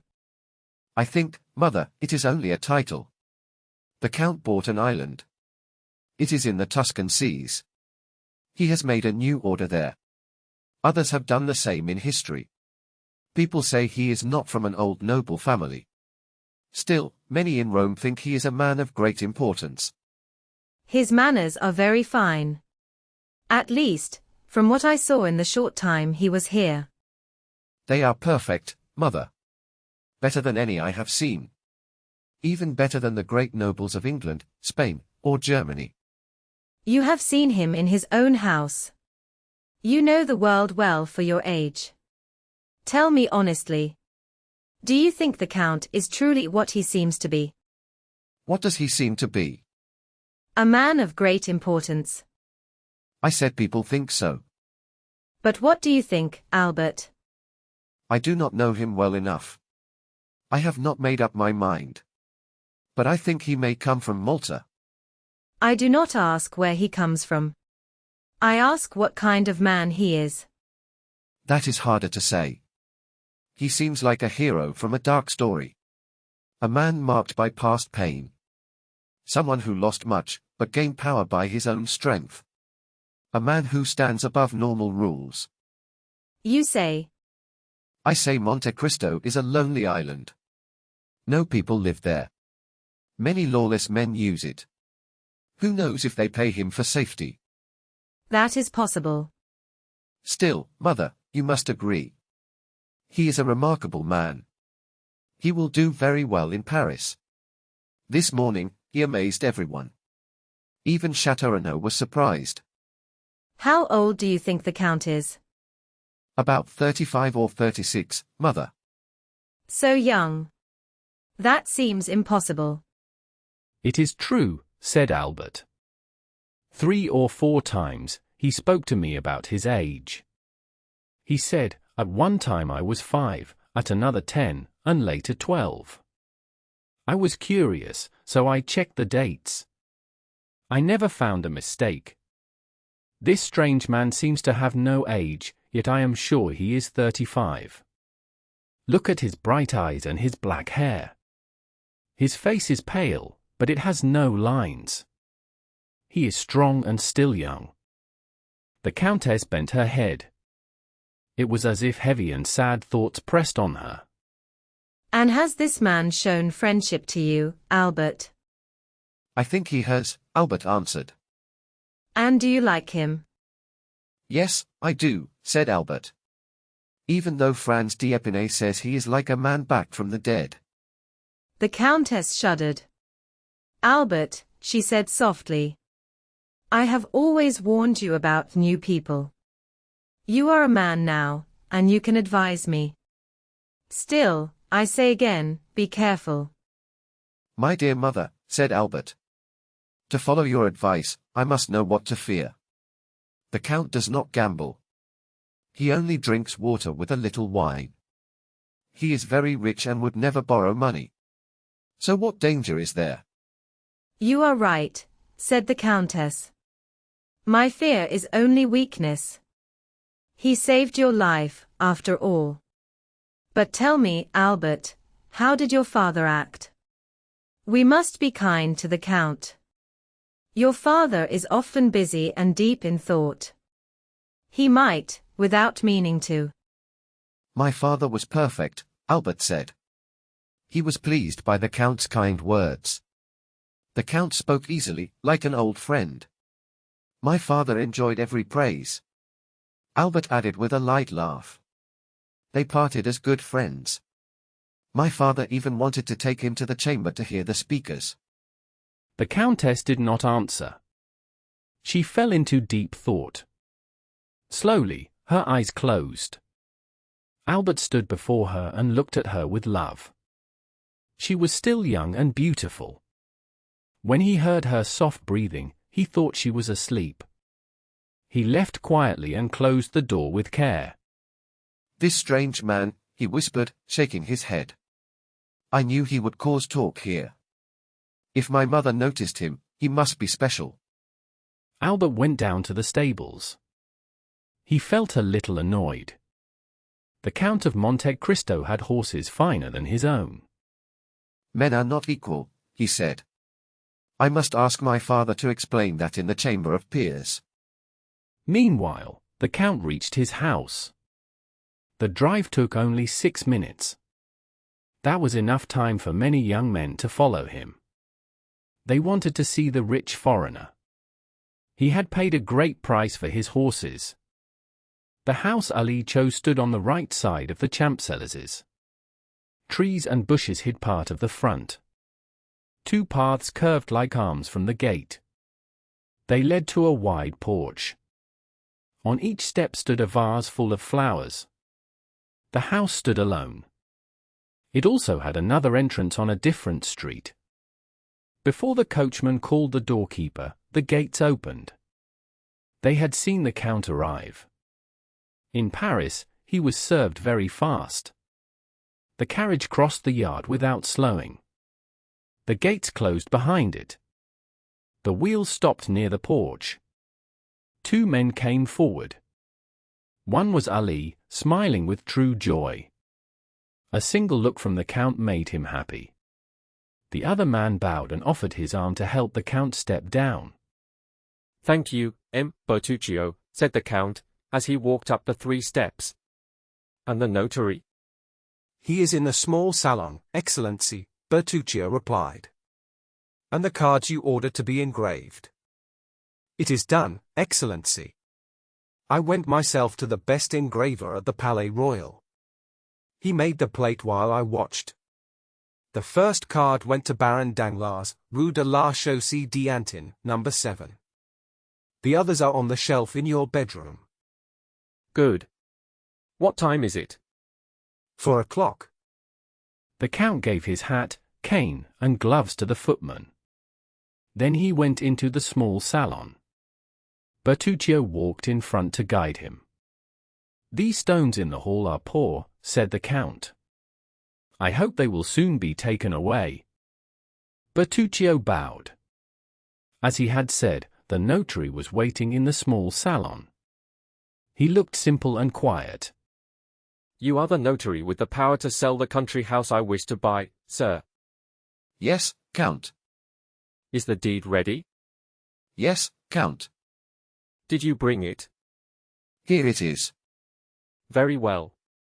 And where is this house I am buying? Bertuccio made a sign to say he did not know. The notary looked surprised. What? Does the Count not know where his house is? No. How could I know? I arrived from Cadiz this morning. I have never been to Paris before. This is my first day in France. Ah, I see. The house is at Auteuil. At these words, Bertuccio turned pale.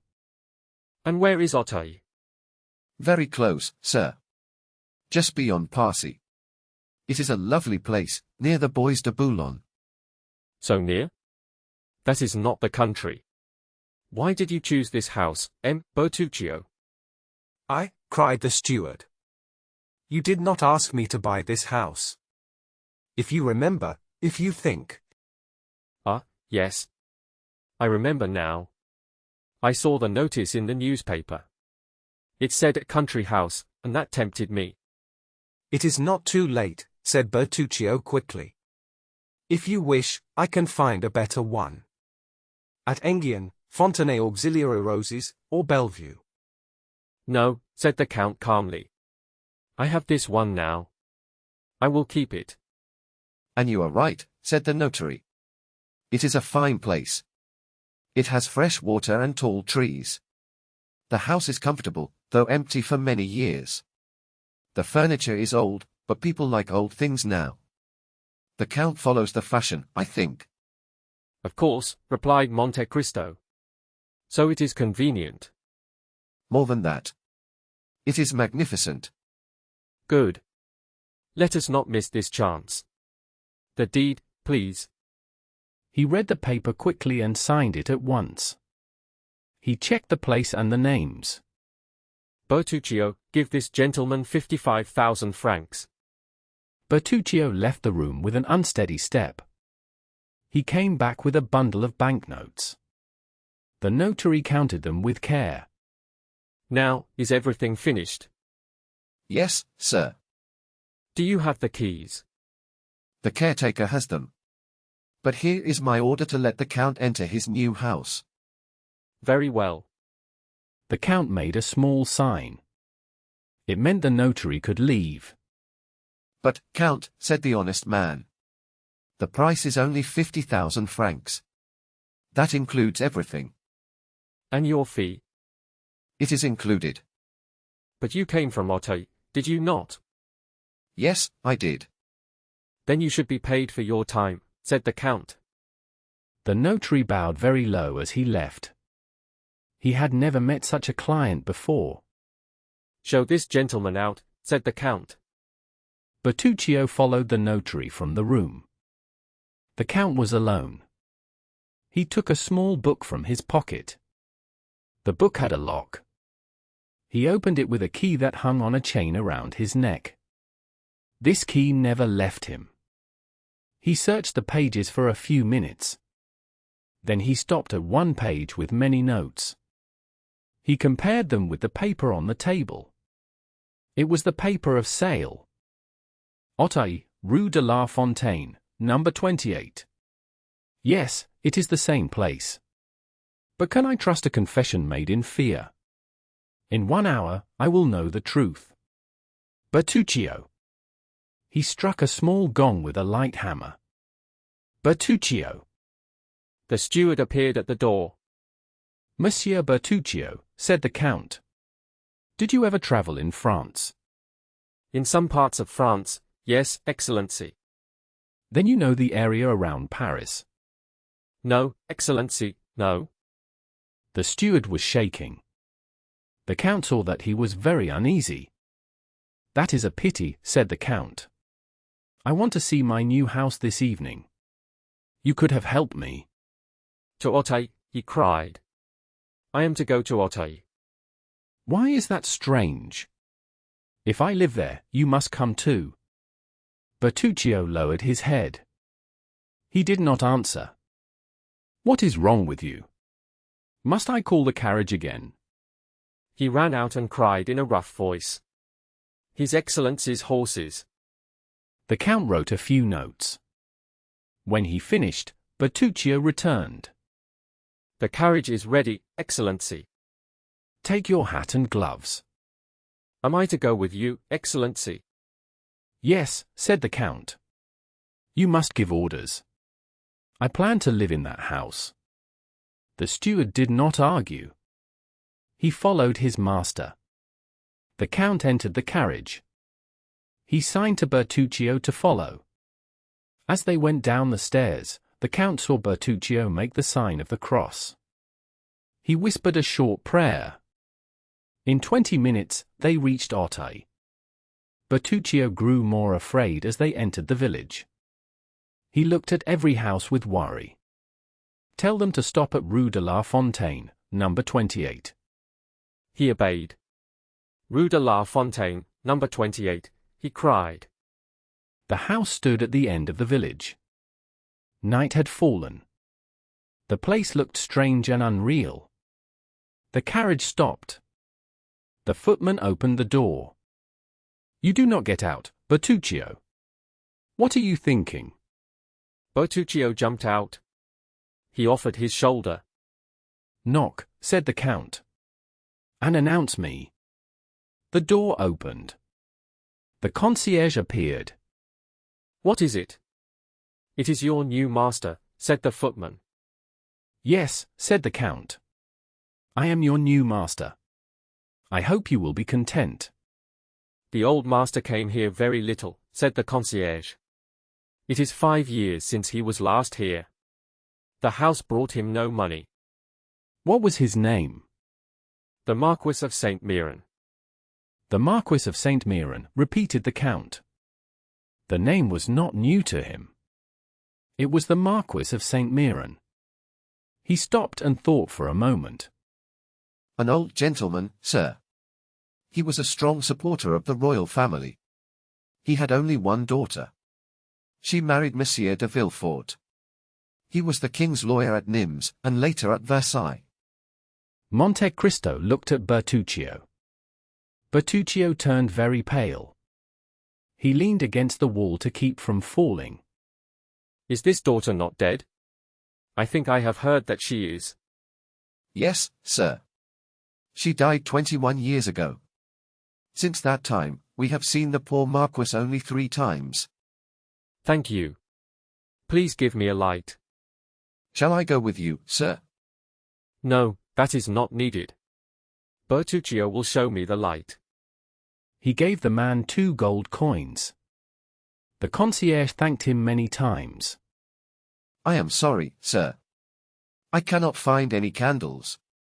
Take one of the lamps from the carriage, Bertuccio. Show me the rooms. Bertuccio obeyed without a word. His hand shook as he held the light. They walked through the large ground floor. Above it were a sitting room, a bathroom, and 2 bedrooms. Near one bedroom was a narrow stair that went down to the garden. Ah, a private stair. That is useful. Light the way, Monsieur Bertuccio. Let us see where it goes. Sir, it goes to the garden. How do you know? At least, it should. Then let us be sure. Bertuccio sighed and went first. The stair did lead to the garden. At the door, Bertuccio stopped. Go on, Bertuccio. Bertuccio stood still. He looked lost and afraid. His eyes searched the place. His hands were tight, as if he fought bad memories. Well? No, sir. I cannot. I cannot go farther. What does this mean? Sir, this is not normal. You bought a house in Auteuil. And it had to be this one. This is number 28, Rue de la Fontaine. I should have told you everything. You would not have made me come. I hoped it was another house. But this is the house of the killing. What are you saying? You always speak of secrets and fears. Come. Take the lamp. Let us see the garden. You are not afraid when you are with me. Bertuccio lifted the lamp and obeyed. The door opened to a dark sky. The moon tried to shine through heavy clouds. Light came and went. The garden looked sad and cold.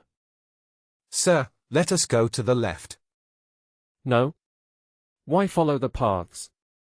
The grass is wide and open. Let us go straight. Bertuccio wiped his wet face. He obeyed, but he kept moving left. Monte Cristo moved to the right. Near some trees, he stopped. Please move, sir. I beg you.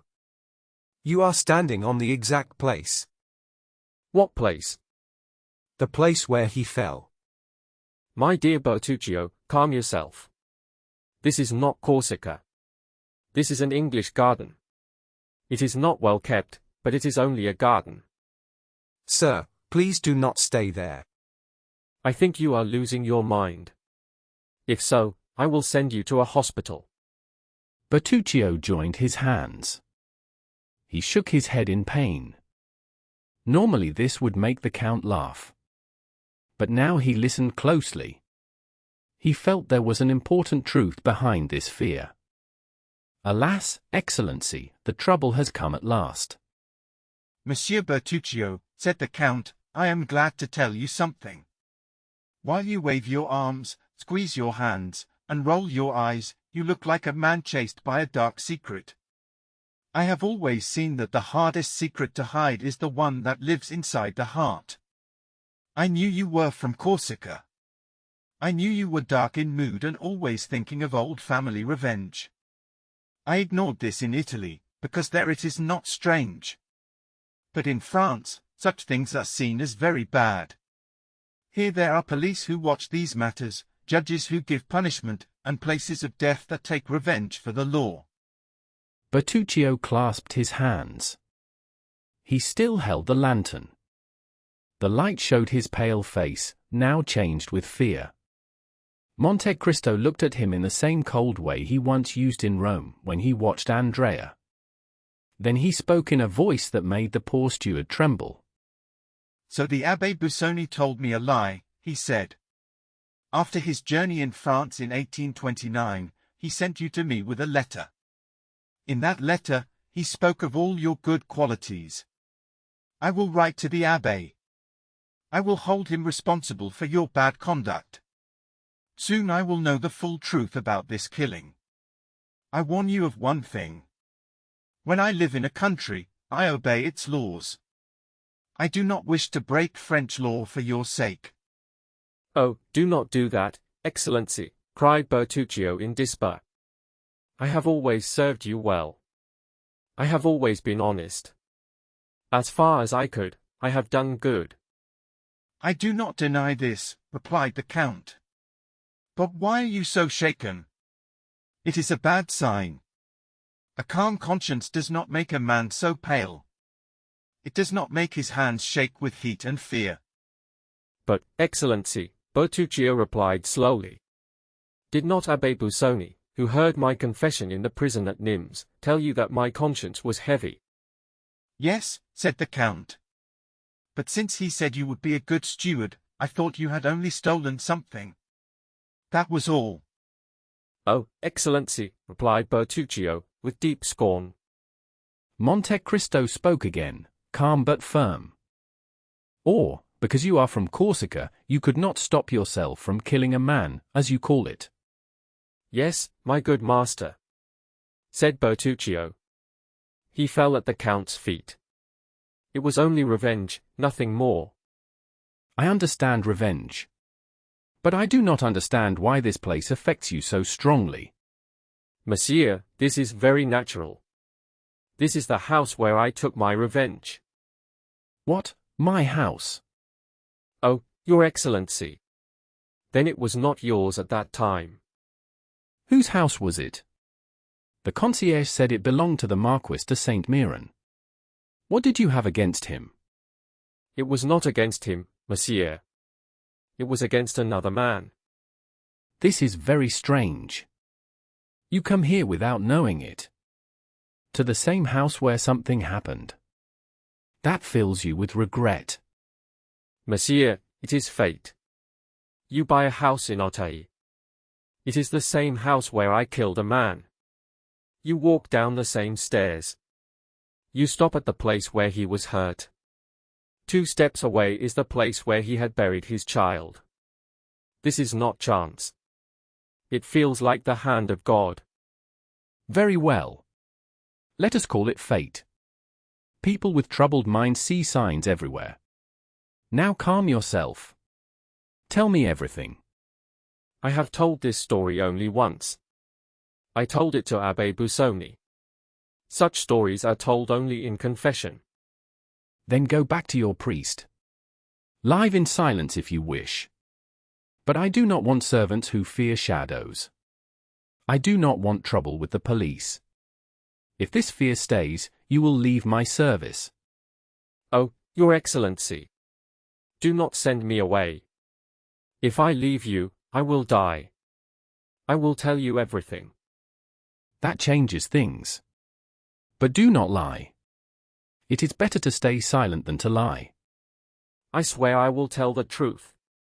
The priest knew only part of it. Please move away from that tree. The moon is coming out. With your cloak, you look like Monsieur de Villefort. What? Villefort? You know him? The former royal lawyer from Nimes? Yes. The man who married the daughter of the Marquis? Yes. The judge known as strict and honest? This man, with his clean name, was evil. Impossible. It is true. Do you have proof? I had proof. And you lost it? Yes. But it may still be found.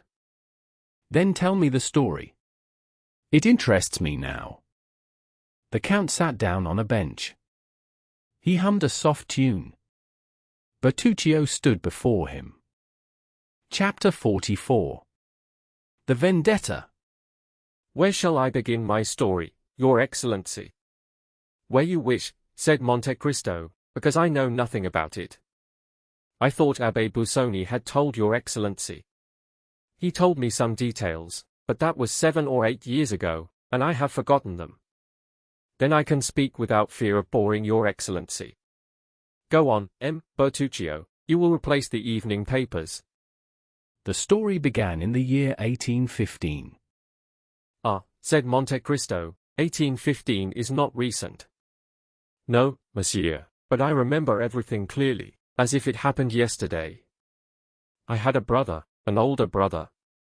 He served the emperor. He became a lieutenant in a regiment made only of Corsicans. He was my only friend. We became orphans early. I was 5 years old, and he was 18. He raised me like his own son. In 1814 he married. When the emperor returned from the island of Elba, my brother joined the army at once. He was lightly wounded at Waterloo. After that, he went back with the army beyond the Loire. But that is the history of the 100 days, Bertuccio, said the Count. Unless I am wrong, it is already well known. Please excuse me, Your Excellency. These details are needed, and you promised to be patient. Go on. I will keep my promise. One day we received a letter. We lived in a small village called Rogliano, at the end of Cap Corse. The letter was from my brother. He wrote that the army was dismissed. He said he would return by Châteauroux, Clermont-Ferrand, Le Puy, and Nimes. He asked me to leave him some money at Nimes. He wanted me to give it to an innkeeper I knew there. In smuggling? Said Monte Cristo. Well, Your Excellency, everyone must live. Of course. Please continue. I loved my brother very much.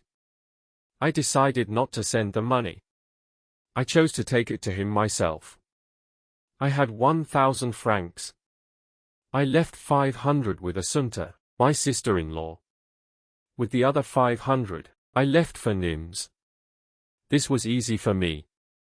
I had my boat, and I also had cargo to load at sea. Everything helped my plan. But after we loaded the cargo, the wind changed. For 4 or 5 days, we could not enter the Rhône. At last we succeeded. We reached Arles. I left the boat between Bellegarde and Beaucaire. Then I went on foot to Nimes. Now we reach the real story.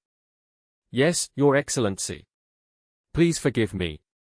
I tell only what is truly needed. At that time, terrible killings happened in the south of France. 3 violent men, named Trestaillon, Truphamy, and Graffan, killed people they thought supported Napoleon. You have heard of these events, Your Excellency? Only a little. I was far from France then. Please go on. When I entered Nimes, the streets were full of blood. Everywhere there were dead bodies. Groups of violent men moved through the city. They killed, robbed, and burned. This sight filled me with fear. Not for myself. I was a simple Corsican fisherman. I had little to fear. In fact, those days helped smugglers. But I feared for my brother. He was a soldier of the Empire. He was returning from the army. He still wore his uniform and marks of rank. He was in great danger. I hurried to the innkeeper. My fears were true. My brother arrived in Nimes the night before. At the door of the house where he asked for shelter, he was killed. I tried with all my strength to find the killers. No one dared to speak. People feared them too much. Then I thought of French justice. I believed it feared nothing. So I went to the king's lawyer. And this king's lawyer was called Villefort. Asked Monte Cristo calmly. Yes, Your Excellency, he came from Marseilles. He had worked there as a deputy prosecutor. He worked very hard, and this helped him rise in his post. People said he was one of the first men who told the government about the escape from the island of Elba. Then, said Monte Cristo, you went to see him. I said, Sir, my brother was killed yesterday in the streets of Nimes. I do not know who did it, but it is your duty to find out. You stand for justice here, and justice must act when it has failed to protect. Who was your brother? He asked. A lieutenant in the Corsican battalion. Then he served the false ruler? He served the French army. Then he lived by the sword, and he died by the sword. You are wrong, sir, I said. He died by a knife. What do you want me to do? Asked the judge. I have told you already. Find justice for him. Against whom? Against the men who killed him. How can I know who they are? Give the order to search for them. Your brother fought in a quarrel and died in a duel. These old soldiers behave badly. Such acts were allowed before, but not now. The people here do not like such men. Sir, I do not speak only for myself. I would mourn him or seek justice alone. But my brother had a wife. If anything happens to me, she will have nothing. My brother's pay was all she had. Please try to get her a small pension. Every change in power brings sorrow. Your brother was a victim of this. The state owes nothing to his family. If matters were reversed, he might have been judged harshly himself. What happened follows the law of revenge. What? I cried. You are a judge, and you speak like this to me. All these Corsicans are mad, he said. They still think their leader rules. You came too late. Go now, or I will have you forced out. I looked at him to see if there was any hope. There was none. He was like stone. I went close and spoke softly. You know Corsicans keep their word. You think it was right to kill my brother. I tell you this. I will kill you. From this. I had nothing more to do at Versailles, so I went to Auteuil. I learned all I could there. If I wanted to surprise him, this was the right place to wait. The concierge told me the house belonged to Monsieur de Saint-Méran. He was Villefort's father-in-law. Saint-Méran lived in Marseilles, so he did not use this house. People said it was rented by a young widow. No one knew her real name. They only called her the Baroness. One evening, I looked over the wall. I saw a young and beautiful woman walking alone in the garden. No windows looked into that garden. I guessed she was waiting for Monsieur de Villefort. When she came closer, I saw she was about 18 or 19. She was tall and very fair. She wore a light dress that showed her shape. I saw she would soon have a child. A few moments later, a small door opened. A man came in. The young woman ran to him. They held each other with love. Then they went back into the house together. The man was Monsieur de Villefort. I believed that when he left at night, he would cross the garden alone. And did you ever learn the name of this woman? It was a heavy and shameful burden for a man who wished to escape. I never planned to keep the child. I knew that in Paris there was a place where they cared for such children. When I passed the city gates, I said that I had found the child on the road. I asked where this place was. The box supported my story. The fine linen showed that the child came from rich parents. The blood on me could have come from the child or from someone else. No one objected. They showed me the way to the asylum. It was at the upper end of the Rue d'Enfer. I then cut the linen into 2 pieces. One piece, with 1 letter, stayed with the child. The other piece stayed with me. I rang the bell and ran away as fast as I could. 2 weeks later, I was at Rogliano. I said to Assunta, "Take comfort, sister. Israel is dead, but he has been paid for." She asked what he meant. After I told her everything, she said, Giovanni, you should have brought the child with you. We would have taken the place of the parents he lost. We would have called him Benedetto. Because of this good act, God would have blessed us. I gave her the piece of linen I had kept. I kept it so I could find the child again if we became rich. What letters were on the linen? An H and an N, with a baron's crown above them. By heaven, you use noble words, Monsieur Bertuccio. Where did you learn about such signs? In your service, my lord. One learns everything there. Go on. I wish to know 2 things. What are they, my lord? What happened to the child? I believe you said the child was a boy. No, my lord. I do not remember saying that. I thought you did. I may be wrong. No, you were right. It was a little boy. You asked about 2 things. What was the second? The second was the crime you were charged with. You asked for a priest. Abbé Busoni came to see you in the prison at Nimes. The story will be very long, my lord. That does not matter. I sleep very little. I do not think you wish to sleep either. Bertuccio bowed. Then he continued his story. I went back to my work as a smuggler. I did this to forget the past, and to help a poor widow. The laws were weaker after the revolution, so the work was easier. The south was not watched well. There were many troubles in Avignon, Nimes, and Uzes. We used this time to make friends in many places. Since my brother was killed in Nimes, I never went there again. The innkeeper we worked with had to come to us. He opened a small inn on the road from Bellegarde to Beaucaire. It was called the Pont du Gard. We had many safe places. At Aigues-Mortes, Martigues, and Bouc, we left our goods. We also hid there when the police came. Smuggling can bring good money, if you are strong and clever. I feared the police more than most men. If I was caught, judges would look into my past. They would find worse things than illegal cigars or brandy. I preferred death to capture. This made me bold and fast.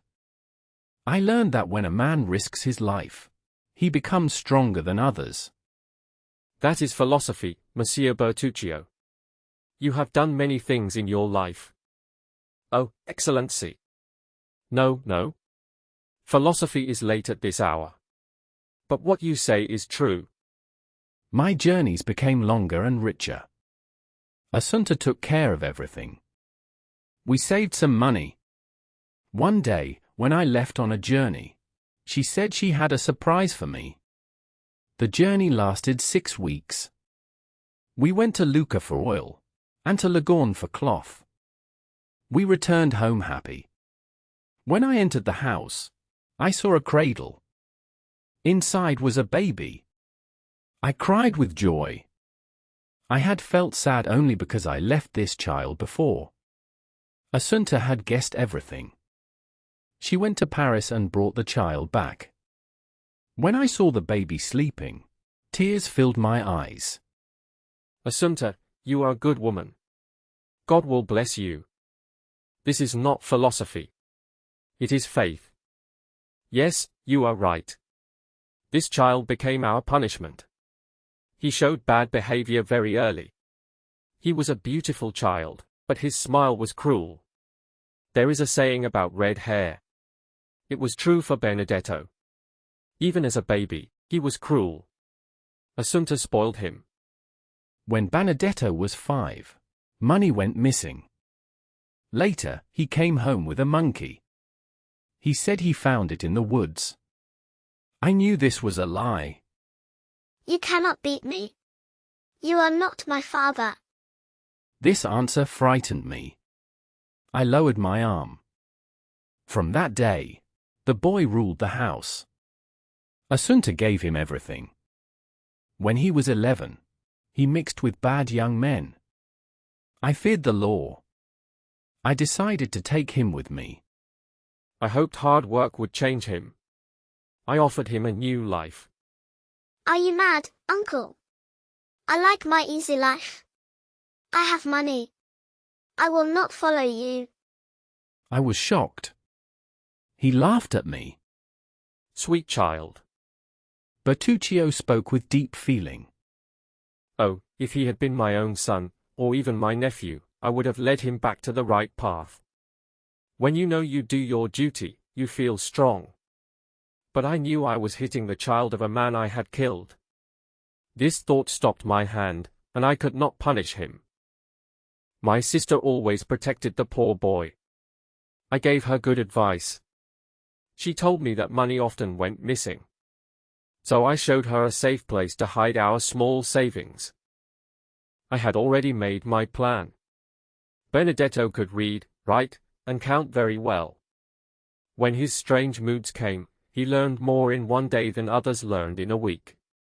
I planned to place him as a clerk on a ship. One morning, without telling him, I would take him on board. Then his future would depend on his own behavior. After fixing this plan, I left for France. Our cargo was to be unloaded in the Gulf of Lions.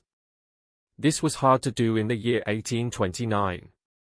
The country was calm again. The customs officers watched more closely than ever. They were very strict because of the fair at Bucca. Bertuccio paused, then went on with his story. Our journey began well. We anchored our ship among many others. They lined the banks of the Rhone, from Bucca to Arles. Our ship had a double hold, where we hid our goods. At night, we began to unload. We moved the goods into the town. An innkeeper who worked with us helped us. I do not know if success made us careless, or if someone betrayed us. One evening, around 5 o'clock, our young cabin boy ran to us. He was out of breath. He said he had seen customs officers coming toward us. This alone did not scare us. Such groups often walked along the river. But the boy said they tried hard not to be seen. At once, we knew danger was near. But it was too late. The officers surrounded our ship. Among them, I saw several gendarmes. I feared their uniforms more than anything else. So I jumped into the hold. I opened a port and dropped into the river. I dived and only came up at times to breathe. I swam until I reached a small ditch. This ditch led from the Rhone to a canal. The canal ran from Beaucaire to Aigues-Mortes. There I was safe. I could swim along the ditch without being seen. I reached the canal without harm. I had chosen this way on purpose. I had told you before about an innkeeper from Nimes. He had opened a small tavern on the road from Bellegarde to Beaucaire. Yes, I remember him well. I believe he worked with you. That is right. But 7 or 8 years earlier, he sold his inn. He sold it to a tailor from Marseilles. The tailor had failed in his old work. He hoped to make money in a new way. We made the same agreement with him as before. It was to this man that I planned to ask for shelter. What was his name? Gaspard Caderousse had married a woman from the village of Carconti. People knew her only by the name of her village. She was very ill with a fever and seemed close to death. Caderousse was a strong man of about 45. In times of danger, he had shown calm and courage. And you say this happened in which year? Monte Cristo stopped him and asked the question. In 1829, Your Excellency. In June. On the evening of the 3rd. Monte Cristo nodded. He asked him to continue. The man explained that he went to Caderousse Inn for shelter. He did not enter by the front door. Instead, he climbed over the garden hedge. He hid among olive and fig trees. He entered a small shed beside the inn. From there, he could see inside through holes in the wall. He wanted to speak to Caderousse if he was alone. But Caderousse entered with a stranger. So the man stayed quiet and waited. The stranger was a jeweler from Paris. He came to sell jewels at the Beaucaire fair. Such men often dealt with very large sums of money. Hello, Carconti. The priest was right. The diamond is real. What did you say? I say the diamond is real. This gentleman will give us 50,000 francs. He wants you to tell the story of how we got it. The jeweler looked around the poor inn. He studied the couple with care. Please tell your story, madam. It was a gift from heaven. My husband was once a friend of a sailor named Edmond Dantès. When Dantès died, he left us this diamond. How did he get it? In prison, he met a rich Englishman. Dantès cared for him when he was sick. So the man gave him the diamond. Before dying, Dantès left it to us. The jeweler said the story matched what he heard before. He then spoke about the price. I offered 40,000 francs. No. The priest said it was worth 50,000. The priest's name? Abbé Busoni. An Italian. The jeweler asked to see the diamond again. Caderousse gave it to him. The stone shone brightly. La Carconti watched it with greedy eyes. Monte Cristo asked if the listener believed the story. Yes, Your Excellency. I did not think Caderousse could do wrong. Monte Cristo said this showed kindness, not experience. He asked if Edmond Dantès was known to him. No. I only heard the name later from Abbé Busoni. The jeweler weighed the diamond. He offered 45,000 francs. I will not give more. At least put it back in the ring. The jeweler warned them. Others might report them to the law. The diamond could be taken away. No. We cannot lose 5,000 francs. The jeweler showed gold and banknotes. Caderousse and his wife struggled to decide. Let him take it. If he leaves, he may report us. Very well. You can have it for 45,000. But we want a gold chain and silver buckles. The jeweler agreed. The money was counted many times. The storm grew louder outside. Is the money correct? Yes. The jeweler said goodbye. Thunder and lightning filled the sky. You cannot travel in this storm. I am not afraid. The jeweler left. The door was locked. Caderousse and his wife counted the money again. The woman looked frightening. Her eyes burned with desire. Why did you ask him to stay? So he would not travel in the storm. You are not a real man. You should not have let him go. Thunder crashed again. Caderousse crossed himself in fear. There was a knock at the door. They froze in terror. Who is there? It is I. Joannes, the jeweler. The good God has sent him back. She opened the door. The jeweler entered, soaked by rain. The door was locked behind him. The jeweler came back into the room and looked around with care. He saw nothing that made him feel afraid. There was nothing to raise new doubt, and nothing to prove any doubt he already had. Caderousse still held the gold and the bank notes tight in his hands. La Carconte greeted their guest again and showed her kindest smile. "Well, well," said the jeweler. "My good friends, it seems you feared your money was not correct, because you counted it again after I left." "Oh no," answered Caderousse. "That was not the reason.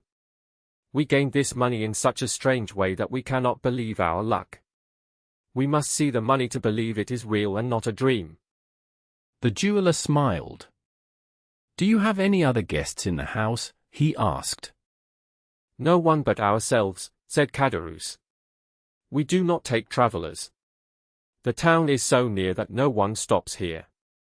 "Then I fear I will trouble you," said the jeweler. Trouble us? Not at all, sir, said La Carconte kindly. Not at all. "But where will you put me?" In the room above. "Is that not where you sleep?" Never mind. We have another bed next door. Caderousse looked at his wife in surprise. The jeweler hummed as he warmed himself by the fire. La Carconte dried his clothes and prepared his supper. She laid a cloth and placed the remains of their meal and some fresh eggs. Caderousse locked the money in the cupboard. Then he walked around the room in silence, watching the jeweler. Supper is ready, she said. "And you?" asked the jeweler. "I do not want any," said Caderousse. We ate very late, she said quickly. "So I eat alone," said the jeweler. We will serve you, she said eagerly. Caderousse watched his wife with sharp looks. The storm continued outside. Listen to the storm. You did well to come back, she said. "If it stops after supper, I will leave," said the jeweler. "It is the Mistral," said Caderousse. "It will last till morning." The jeweler sat and ate. La Carconte served him with great care. Caderousse avoided looking at him. When the jeweler finished, Caderousse opened the door. "The storm is over," he said. A loud thunder shook the house. The wind blew out the lamp. Caderousse closed the door in fear. La Carconte lit a candle. You must be tired, she said. Your bed is ready. Sleep well. The jeweler went upstairs. I heard his steps above my head. La Carconte watched him. Caderousse turned away. I did not fear anything then. I was tired and fell asleep. I woke to a gunshot and a terrible cry. Steps ran above me. A heavy body fell on the stairs. I heard groans. Then there was silence. A man walked above. He came down and lit a candle. It was Caderousse. His shirt was covered in blood. He went up and down again. He took the diamond.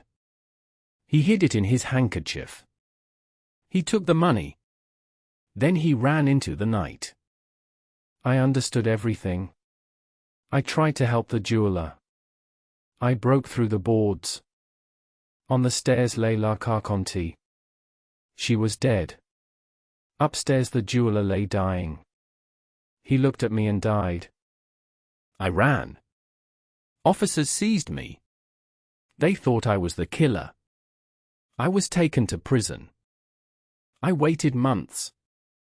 At last Abbé Busoni came. He believed me.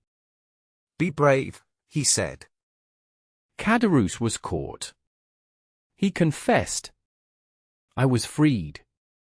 Then you came to me, said Monte Cristo. Yes, my lord, I replied. You served me well, said the count. But you hid much from me. I then told him of my sister. She was killed by Benedetto. He and his friends hurt her to get money. She died. Benedetto vanished. That is why I never spoke of them. It was a punishment for the crime I had done, answered Bertuccio. Oh, those Villeforts are a cursed family. They truly are, said the count in a dark and serious voice. And now, Bertuccio continued, you may understand why this place troubles me so much. This garden is the place of my crime. I have not come here since that day. It fills my mind with painful thoughts and deep sadness. That is why I looked so dark, and why you asked me the reason.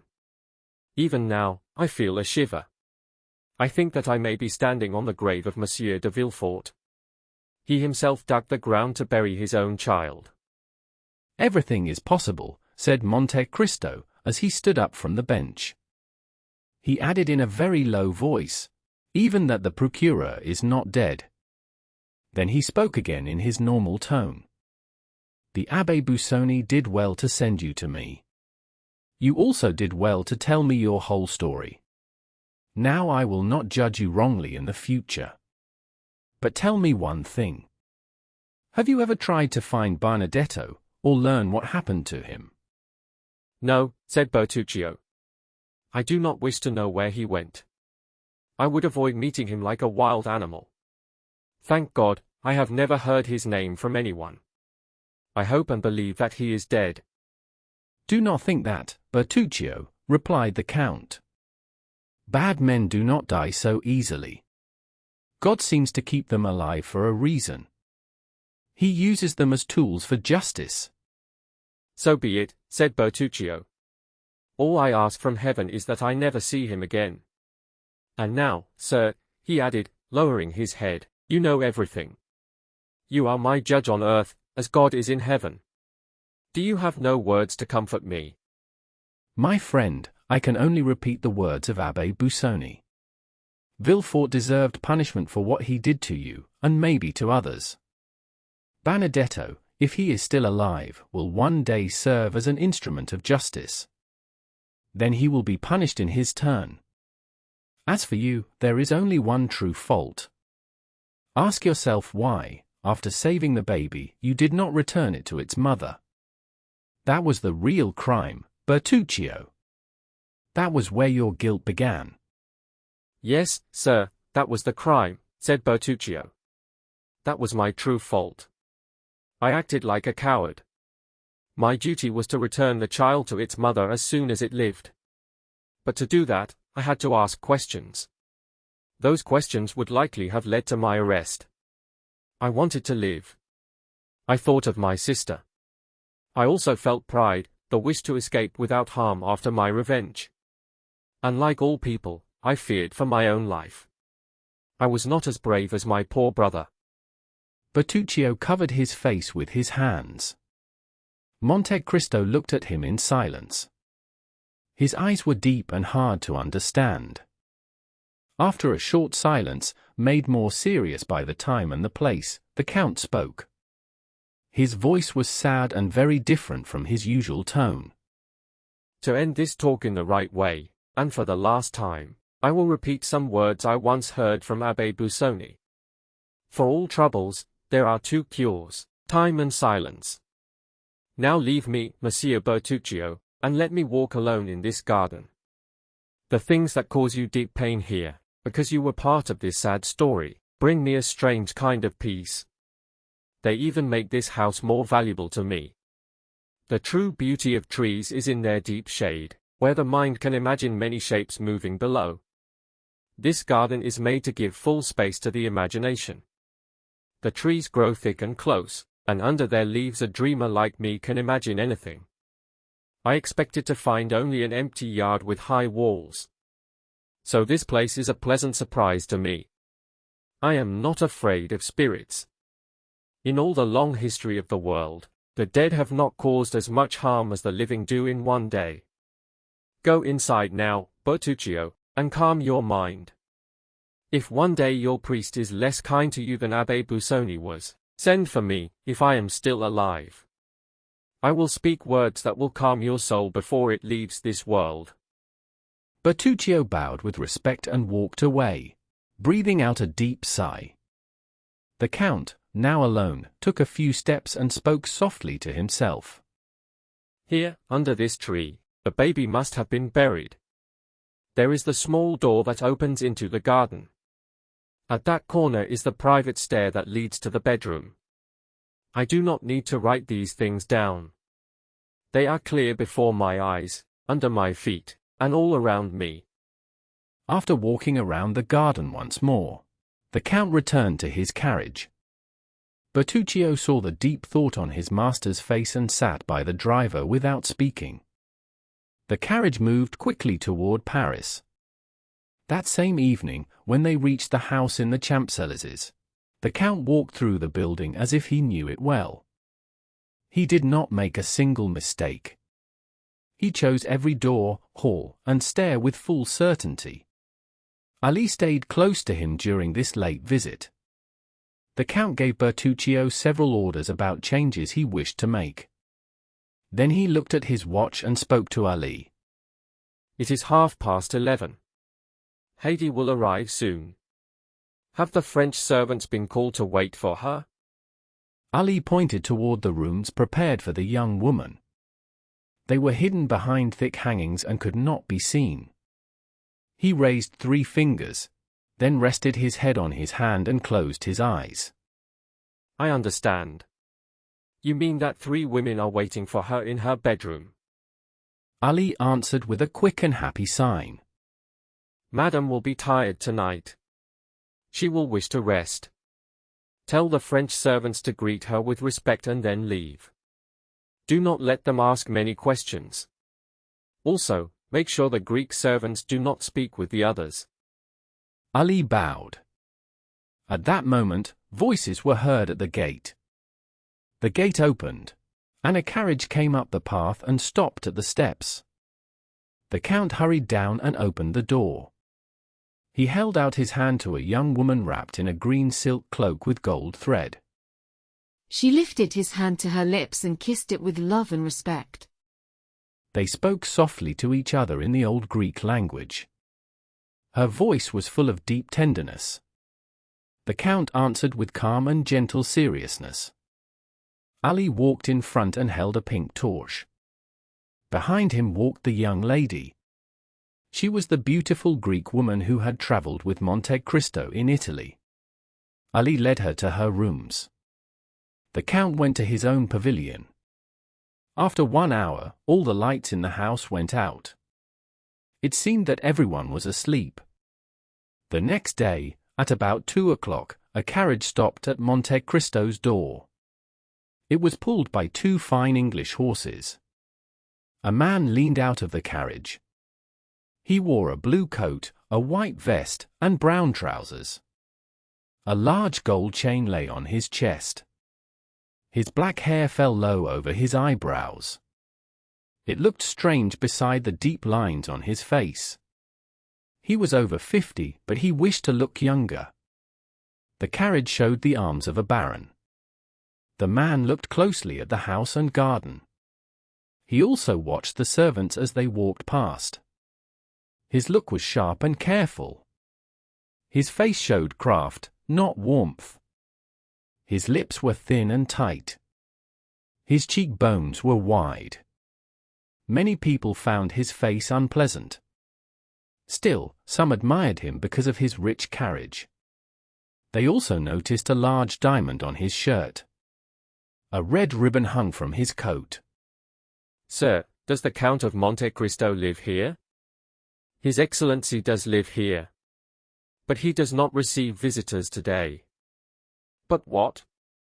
Please take my master's card. He is Baron Danglars. He is in a hurry to go to the chamber. Still, he wished to visit the Count. I do not speak to His Excellency. The valet will take your message. Well. The groom repeated the words. Baron Danglars spoke to himself. This man must be a prince, not a count. They call him Excellency. They only speak to him through a servant. Still, it does not matter. He has credit with me. I must see him when he asks for money. To the Chamber of Deputies. Monte Cristo knew about the visit. He watched the Baron from behind the blinds. He used a fine glass. He studied the man as closely as the Baron had studied the house. That man has a bad face. I do not know why people do not turn away from him. The Count put away his glass. He struck a bronze gong. Yes, my lord. Call Bertuccio. Did you wish to see me, my lord? You saw the horses at the door. Did you not? Yes, my lord. I noticed their great beauty. Then why do I see horses as fine as mine? And not in my stables? Ali grew pale. He lowered his head. The Count spoke to Ali in Arabic, with a soft and kind voice. He showed a gentleness few people had ever seen in him. It is not your fault, my good Ali. You do not know much about English horses. Ali's face became calm again. Please allow me to say, Your Excellency, that the horses you speak of were not for sale when I bought yours. The Count lifted his shoulders. It seems, Sir Steward, that you still need to learn one thing. Everything can be sold if a man is ready to pay the price. Your Excellency may not know that Monsieur Danglars paid 16,000 francs for his horses. Very well. Then offer him twice that amount. A banker never misses a chance to double his money. Is Your Excellency truly serious? The Count looked at him with surprise and displeasure. I have a visit to make this evening. I want those horses, with new harness, at my door with my carriage. The steward bowed and turned to leave. At the door, he stopped and spoke again. At what time does Your Excellency wish the carriage to be ready? At 5 o'clock. I beg your pardon, Your Excellency, but it is already 2 o'clock. I know that very well. He then turned to Ali. Take all the horses in my stables and lead them before the windows of the young lady. Let her choose the one she likes for her carriage. Ask her also if she wishes to dine with me. If she agrees, let dinner be served in her rooms. Now leave me, and ask my valet to come here. Ali left at once. Soon after, the valet entered the room. Monsieur Baptistin, you have been in my service for 1 year. This is the time I need to judge the people around me. You please me very well. Baptistin bowed deeply. Does that mean, sir, that I also please you? Oh, Your Excellency. Listen carefully until I finish. You earn 1,500 francs a year. This is more than many soldiers earn, though they risk their lives. You live better than many clerks who work much harder than you. You also have servants to care for your clothes and linen. Each year, you gain extra money from the things you buy for me. This extra money equals your wages. Indeed, Your Excellency, that is not so. I do not blame you for this. But let it stop here. You will not easily find such a profitable position again. I treat my servants well, in word and action. I forgive mistakes. But I never forgive carelessness or forgetfulness. My orders are short, clear, and exact. I prefer to repeat them than to be misunderstood. I am rich enough to learn whatever I wish. I am also very curious. If I ever learn that you speak of me to others, in any way, you will leave my service at once. You may go now. I never warn my servants twice. Remember that. Baptistin bowed again and walked toward the door. I forgot one thing. Each year, I set aside money for every servant. Those I must dismiss lose all claim to this money. Their share goes to the others who stay with me.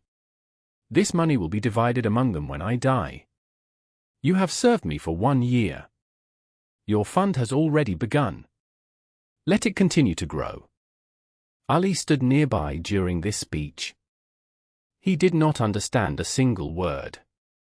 He remained calm and unmoved. But the words had a deep effect on Baptistin. Only those who know French servants well can imagine how strong this effect was. I promise you, Your Excellency, he said, that I will try to please you in all things. I will take Monsieur Ali as my example. No, replied the Count in a cold voice. Ali has many good points, but he also has faults. He cannot be your model. You are a paid servant. He is only a slave. If he fails in his duty, I do not dismiss him. I punish him in the strongest way. Baptistin opened his eyes wide in shock. You do not believe me, said Monte Cristo. He then repeated the same words to Ali in Arabic. The Nubian smiled and agreed with his master. He went down on one knee and kissed the Count's hand with respect. This made Baptistin even more amazed. The Count then told the valet to leave. He asked Ali to follow him to his study. They spoke together for a long time. At 5 o'clock, the Count struck his gong 3 times. 1 strike called Ali. 2 called Baptistin. 3 called Bertuccio. The steward entered. My horses, said Monte Cristo. They are at the door, ready with the carriage, as you wished. Do you want me to go with you? No. The coachman, Ali, and Baptistin will go. The Count went down to the door of his house. He saw his carriage. It was pulled by the same fine horses he had admired that morning. They had belonged to Danglars. They are very beautiful, he said. You did well to buy them. You should have bought them sooner. It was very hard to get them, Your Excellency. They cost a very high price. Does the price make them less beautiful? Asked the Count. No, Your Excellency. If you are pleased, that is enough for me. Where do you wish to go? To the house of Baron Danglars. Rue de la Chaussée d'Antin. They were still standing on the terrace. Stone steps led down to the carriage road. As Bertuccio walked away, the Count called him back. I have another task for you, Monsieur Bertuccio. I want an estate by the sea in Normandy. It can be anywhere between Le Havre and Boulogne. The place must have a small harbor or bay. My ship must be able to enter and stay there. She does not go deep in the water. The ship must be ready to sail at once when I give the sign. Look for such a place. When you find a good one, visit it. If it is right, buy it at once in your own name. The ship should now be sailing to Fécamp. Is that correct? Yes, Your Excellency. I saw her leave the sea the same evening we left Marseilles. And the yacht? She was told to stay at Martigues. Good. Write often to the captains of both ships. Keep them ready. And the steamboat? She is at Chalons. Yes. Give her the same orders as the others. Very good. When you buy the estate, place fresh horses on the road. They should be every 10 leagues, north and south. You can trust me, Your Excellency. The Count nodded with pleasure. He went down the steps. He stepped into the carriage. The carriage moved fast toward the banker's house. Danglars was busy at that moment. He was leading a railway meeting. The meeting was almost finished when the Count's name was announced. When Danglars heard the Count's name, he stood up at once. He spoke to the men around him, who were members of the two chambers. Gentlemen, please excuse me for leaving so suddenly. A very strange thing has happened. Thomson and French, the bankers in Rome, have sent me a man. He calls himself the Count of Monte Cristo. They have given him unlimited credit with my bank.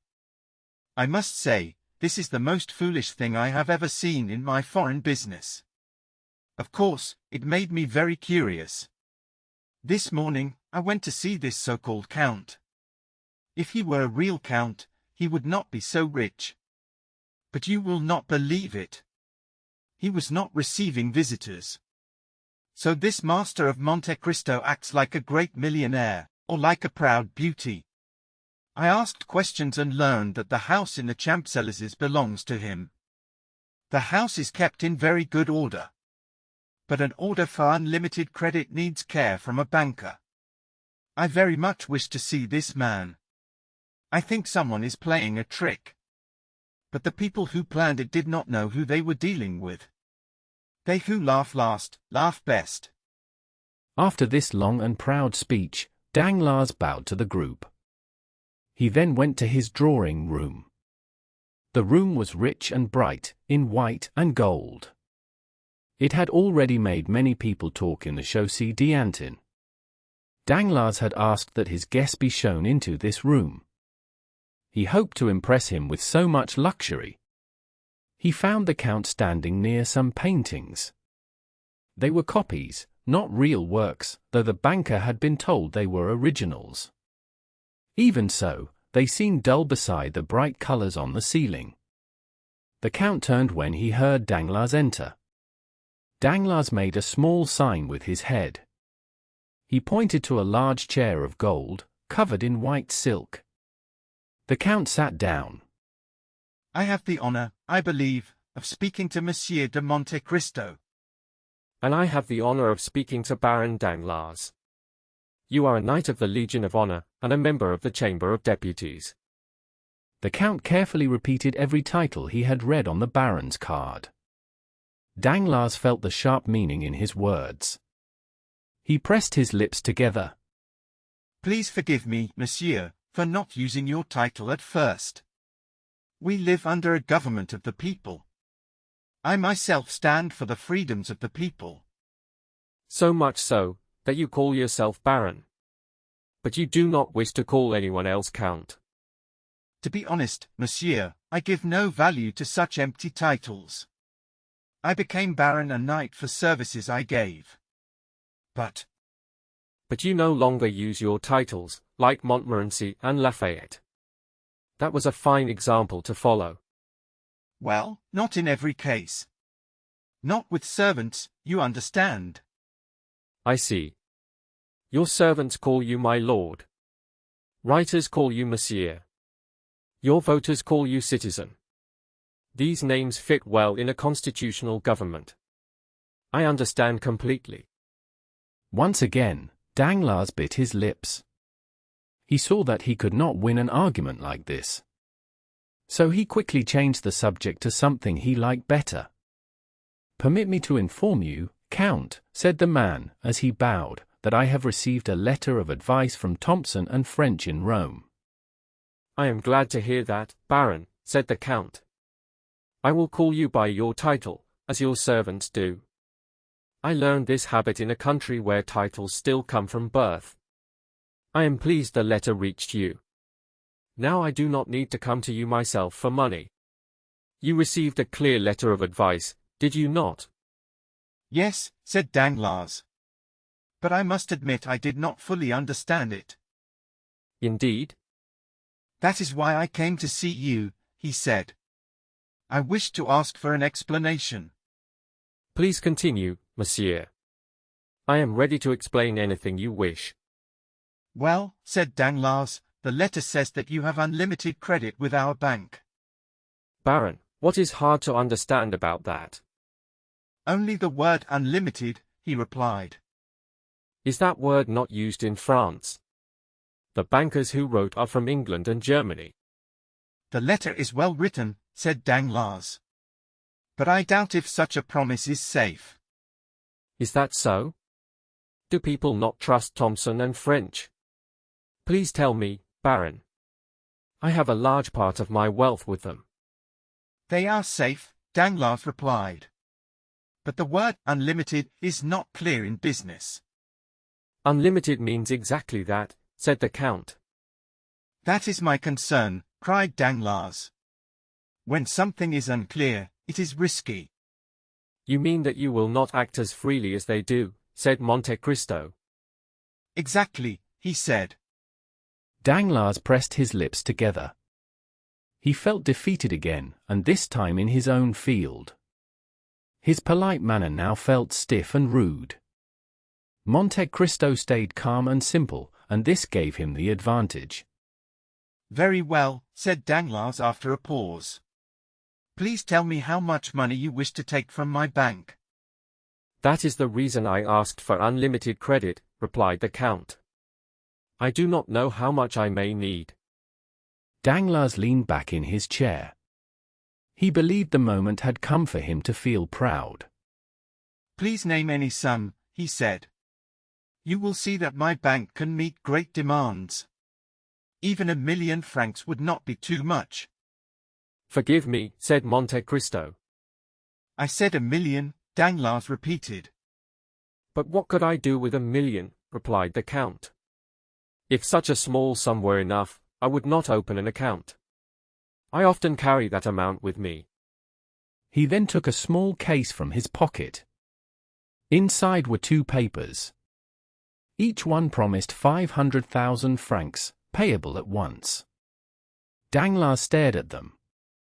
He shook with shock and fear. His eyes grew wide as he looked at Monte Cristo. Come, said Monte Cristo. Be honest and say that you do not fully trust Thomson and French. I understand this, and I saw that it might happen. So, even though I do not know much about business, I took care. Look, here are 2 letters like the one you received. One is from Arstein and Esquils in Vienna to Baron Rothschild. The other is from Baring in London to Monsieur Lafitte. You only need to speak, and I will stop all your worry. I can give my letter of credit to either of these firms. The words had their effect. Danglars was fully defeated. With a shaking hand, he took the 2 letters from the Count. The Count held them lightly between his fingers. Danglars studied the signatures very closely. He looked so carefully that it might have seemed rude.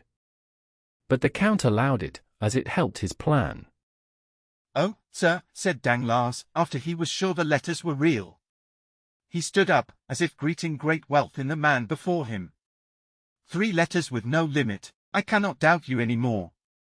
Please forgive me, my dear Count, but I am very surprised. No, answered Monte Cristo politely. Such small sums should not trouble your bank. Now, you can give me some money, can you not? Whatever you wish, my dear Count, replied Danglars. I am ready to serve you. Well, replied Monte Cristo. Since we understand each other, I believe that is so. Danglars bowed to show agreement. You are sure that no doubt remains in your mind? Oh, my dear Count, exclaimed Danglars. I never doubted you for even a moment. No, said Monte Cristo. You only wanted to be sure. Now that all doubt is gone, we can choose a sum. For the first year, shall we say 6,000,000 francs? 6,000,000, gasped Danglars. Very well, so be it. If I need more, continued Monte Cristo carelessly, I will, of course, draw on you. But I do not plan to stay in France longer than a year. In that time, I do not think I will spend more. Still, we shall see. Please send me 500,000 francs tomorrow. I will be at home until midday. If I am not there, my steward will leave a receipt. The money will be at your house by 10 tomorrow morning, replied Danglars. How would you like it? Gold, silver, or notes? Half in gold and half in banknotes, please, said the Count. He stood up from his chair. I must say, said Danglars, I thought I knew all the great fortunes in Europe. But wealth like yours was unknown to me. May I ask, have you had it for long? It has been in my family for a very long time, answered Monte Cristo. It was a treasure that could not be touched for many years. During that time, the interest doubled the money. The time set by the will ended only recently. I have used the money only in the last few years. So your lack of knowledge is easy to explain. But soon, you will know much more about me and my wealth. As he said these words, the Count gave a cold smile. It was the kind of smile that once filled Franz d'Épinay with fear. With your tastes and your money, said Danglars, you will show a rich style that will place us poor millionaires in the dark. You love paintings, I think. I saw how you looked at mine when I came in. If you agree, I will gladly show you my picture gallery. All the works are by old masters. They are true originals. I have no modern paintings. I cannot bear modern art. You are right to dislike them, replied Monte Cristo. They have one great fault. They are not old yet. Then perhaps you would like to see my statues, said Danglars. They are by Thorwaldsen, Bartoloni, and Canova. They are all foreign artists. As you can see, I do not think much of French sculptors. You have the right to be unfair to them, monsieur, said Monte Cristo. They are your own countrymen. We can do all this later, continued Danglars, when we know each other better. For now, I will ask your permission to present you to the Baroness Danglars. Please excuse my hurry. A client like you is almost family to us. Monte Cristo bowed to accept the honor. Danglars rang the bell. A servant in bright clothes came in. Is the Baroness at home? Asked Danglars. Yes, my lord, said the servant. Is she alone? No, my lord. Madame has visitors. Do you mind meeting them? Asked Danglars. Or do you wish to remain unknown? Not at all, said Monte Cristo with a smile. I do not claim such a right. Who is with Madame? Monsieur Debray, asked Danglars kindly. Yes, my lord. Monsieur Debray is with Madame. Danglars nodded. He then turned to Monte Cristo. Lucien Debray is an old friend, he said. He is also private secretary to the Minister of the Interior. As for my wife, she married beneath her rank. She comes from one of the oldest families in France. Her name was de Servières. Her first husband was Colonel the Marquis of Narbonne. I do not yet know Madame Danglars, said Monte Cristo. But I have already met Monsieur Debray. Indeed, said Danglars. Where was that? At the house of Monsieur de Morcerf. You know the young Viscount? Yes. We spent much time together during the carnival in Rome. Ah, yes, cried Danglars. I remember now. There was some strange story. Bandits hiding in ruins. A great escape. He told it to amuse my wife and daughter when he came back from Italy. Madame is ready to receive you, gentlemen, said the servant. With your permission, said Danglars, bowing. I will go first and show the way. Please do, replied Monte Cristo. I follow you. Chapter 47. The Dappled Greys. The Baron walked on, with the Count behind him. They passed through many large rooms. These rooms were full of heavy luxury and bright display. At last they reached the sitting room of Madame Danglars. It was small and had 8 sides. The walls were covered with pink silk and white cloth. The chairs were old and well made. Above the doors were paintings of shepherds and shepherdesses. They were in the soft style of Boucher. On each side were small pictures in harmony with the room. This room was the only one in the house with real taste. It was not planned by Monsieur Danglars or his architect. They had chosen the most famous decorator of the time. But this room was left to Madame Danglars and Lucien Debray. Monsieur Danglars admired old styles from the past. Yet he felt strong dislike for the simple beauty of his wife's room. He was rarely allowed to enter it. When he did, he came with a guest more welcome than himself. Even then, he behaved like a visitor, not the host. His welcome depended on whether the Baroness liked the person he brought. Madame Danglars was sitting at the piano. She was no longer young, but she was still very beautiful. The piano was fine and full of rich designs. Lucien Debray stood near a small table. He slowly turned the pages of an album. Before the Count arrived, Lucien told Madame Danglars many details about him. The Count had already made a strong impression on everyone at Albert de Morcerf's breakfast. Lucien was not a man who was easily moved. Still, he could not forget the Count's strong look and calm manner. Because of this, his words were full of color and feeling. Madame Danglars had already heard wonderful stories about the Count. So she listened with great interest. She believed all that Lucien told her. Sitting at the piano and looking at the album was only a small trick. They did this to seem calm and careful. Monsieur Danglars was welcomed with a warm smile. The Count bowed like a true gentleman. Madame Danglars answered with a polite and graceful bow. Lucien gave the Count a distant greeting. He nodded easily to Danglars. Baroness, please allow me to present the Count of Monte Cristo.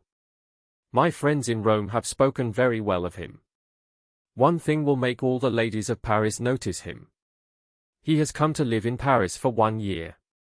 In that year, he plans to spend 6 million francs. This means many balls, dinners, and garden parties. I hope the Count will remember us. We will surely remember him in our own small events. Even though the speech was rude and too full of praise, Madame Danglars looked at the Count with deep interest. A man who could spend 6 million francs in 1 year was worth watching. He had chosen Paris for his rich and busy life. And when did you arrive here? Yesterday morning, madam. You came, as usual, from a very far place, I suppose. Please forgive me, but this is what I have heard. No, madam. This time I came only from Cadiz. You chose a bad time for your first visit. Paris is unpleasant in summer. The balls and parties are finished. The Italian opera is in London. The French opera is everywhere except Paris. The only fun left is poor horse races. They are at the Champ de Mars and at Satory. Do you plan to enter any horses in these races? I will do whatever people do in Paris, madam. I only need someone to teach me how to enjoy it.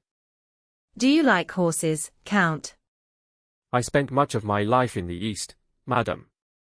There, people value 2 things most. They love fine horses. They also admire beautiful women. No, Count. It would have been kinder to place the ladies first. You see, madam, why I said I need a guide here. I must learn how to speak and act in Paris. At that moment, Madame Danglars' favorite maid entered the room. She moved close and spoke in a low voice. Madame Danglars turned very pale. I cannot believe it. That is impossible. I promise you, madam, it is true. Madame Danglars turned quickly to her husband. She spoke with sharp concern. Is this true? What is true, madam? What my maid has told me. But what did she tell you? She said that when my coachman went to prepare the carriage, the horses were gone. They were taken from the stable without his knowledge. I want to know what this means. Please, madam, listen to me. Oh yes, I will listen, monsieur, said the Baroness. I am very curious to hear your reason. These two gentlemen will judge between us. But first, I will explain the matter to them. Gentlemen, among the 10 horses in Baron Danglars' stables, 2 belong only to me. They are a beautiful pair, full of life, and among the finest in Paris. Mr. Debray, you know them well, so I do not need to describe them. They are my lovely dappled grey horses. I promised Madame de Villefort my carriage for tomorrow, to go to the boys. But when my coachman went to get the horses, they were gone. They were truly gone. No doubt Monsieur Danglars sold them to gain some poor francs. What a hateful group these greedy traders are. Madam, replied Danglars calmly. The horses were too lively for you. They were not yet 4 years old. I was worried they might not be safe for you. That is nonsense, answered the Baroness. You know very well that I have the best coachman in Paris. He has worked for me for a month. Or perhaps you have sold the coachman too. My dear, said Danglars softly. Please say no more. I promise to buy you another pair just like them. They will look the same, but they will be calmer and safer.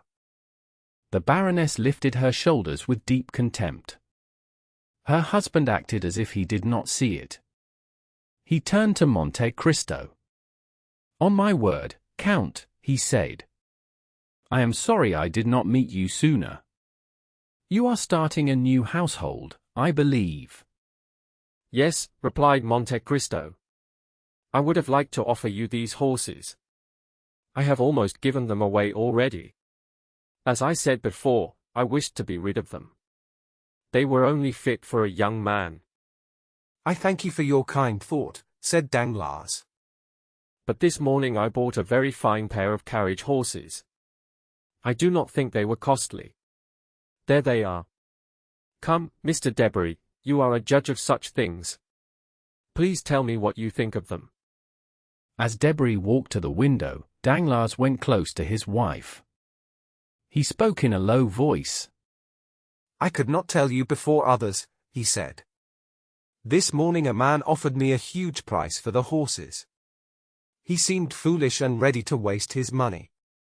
He sent his servant to buy them at any cost. I gained 16,000 francs by the sale. Do not look so angry. You shall have 4,000 francs for yourself. Eugenie shall have 2,000. Now what do you think? Was I not right to sell them? Madame Danglars looked at her husband with cold contempt. Good heavens, cried Debray. What is it? Asked the Baroness. I am sure of it. Those are your horses. The very same ones. They are harnessed to the Count's carriage. My dappled greys, cried the Baroness, running to the window. Yes, it is truly them. Danglars stood silent and shocked. How strange, said Monte Cristo, with false surprise. I cannot believe it, murmured the banker. The Baroness whispered a few words to Debray. He then went to Monte Cristo. The Baroness wishes to know, he said, how much you paid her husband for the horses. I am not quite sure, replied the Count. My steward arranged it as a surprise. It cost me about 30,000 francs. Debray told the Baroness the answer. Danglars looked small and deeply upset. Monte Cristo watched him with a look of pity. See how ungrateful women can be, said the Count. You acted with care for the Baroness's safety. Yet she is not thankful at all. Often a woman prefers danger to safety. So, my dear Baron, the easiest way is to let them follow their wishes. If trouble comes, they can blame only themselves. Danglars did not answer. He was thinking of the hard scene that awaited him. The dark look on the Baroness's face promised a storm. Debray saw dark signs in the room, and he did not wish to stay. He suddenly remembered an appointment and made his excuses. He left at once. Monte Cristo also stood up. He did not want to stay longer and lose his advantage. He bowed and left the house. He left Danglars alone with the angry words of his wife. Excellent, he said softly to himself. Everything has gone as I wished. The peace of this family is now in my hands. Now I will make another strong move. I will win the hearts of both husband and wife. That will be very pleasing. Still, he added, I have not yet met Mademoiselle Eugénie Danglars. I would like to know her. But I am in Paris. I have much time. I can wait. With these thoughts, he entered his carriage and went home. 2 hours later, Madame Danglars received a very kind letter from the Count. In it, he asked her to take back her favorite dappled grey horses. He said he could not bear the thought that his fine carriage came from her sadness. The horses were sent back with the same harness as in the morning. But now, by the Count's order, a large diamond was fixed in the center of each rosette on their heads. Monte Cristo also wrote to Danglars. He asked him to excuse the strange gift of a rich man. He also asked the Baroness to forgive the Eastern style of returning the horses. That evening, Monte Cristo left Paris for Auteuil. Ali went with him. The next day, at about 3 o'clock, a single strike on the gong called Ali to the Count. Ali, my friend, he said. You have often told me that you are very skilled with the lasso. Is that true? Ali stood straight and gave a proud sign to say yes. With your lasso, could you stop an ox? Ali again made a sign to say yes. Or a tiger? Ali bowed his head. Even a lion? Ali jumped forward. He showed the action of throwing a lasso.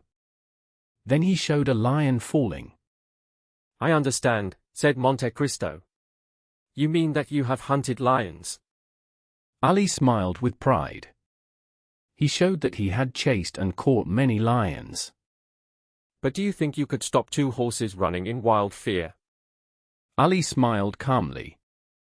Good, said Monte Cristo. Then listen to me. Soon a carriage will rush past this house. It will be drawn by the same dappled grey horses you saw yesterday. You must stop those horses at my door. You must do this even if it puts your life in danger. Ali went down to the street. He drew a straight line on the stones in front of the house. He showed the line to the Count, who watched from above. The Count gently touched Ali on the shoulder. This was how he praised him. Ali was pleased and proud. He walked calmly to the corner of the street. He sat on a stone and began to smoke his pipe. Monte Cristo went back inside. He felt sure his plan would succeed. As 5 o'clock came closer, the Count grew uneasy. He waited for the carriage. He stood in a room that looked onto the street. He walked back and forth. From time to time, he stopped to listen for wheels. He also looked anxiously at Ali. But Ali smoked calmly, as if nothing else mattered. Suddenly, the sound of fast wheels came from far away. A carriage appeared at once. 2 wild horses pulled it at great speed. The driver tried hard to stop them, but he could not. Inside the carriage were a young woman and a child of 7 or 8. They held each other tightly. Fear took away their voices. The carriage shook and rattled over the stones. One small obstacle could have caused a crash. It stayed in the middle of the road. People who saw it cried out in fear. Ali suddenly threw away his pipe and pulled a rope from his pocket. He threw it with great skill and caught the front legs of the nearest horse. The rope wrapped around them many times. Ali was pulled forward a few steps by the strong force. Then the horse fell against the pole. The pole broke, and this stopped the other horse from running on. The coachman quickly jumped down from his seat. At the same moment, Ali seized the nose of the second horse. He held it tight with great strength. The animal cried out in pain and fell down beside the first horse. All this happened in a very short time. Still, it was long enough for a man and several servants to run out of the house nearby. The coachman opened the carriage door. Inside was a lady. She held the cushions tightly with one hand. With the other hand, she pressed a young boy to her chest. The boy had fainted. Monte Cristo carried both of them into the salon. He laid them gently on a sofa. Be calm, madam. All danger is over. The woman looked up when she heard these words.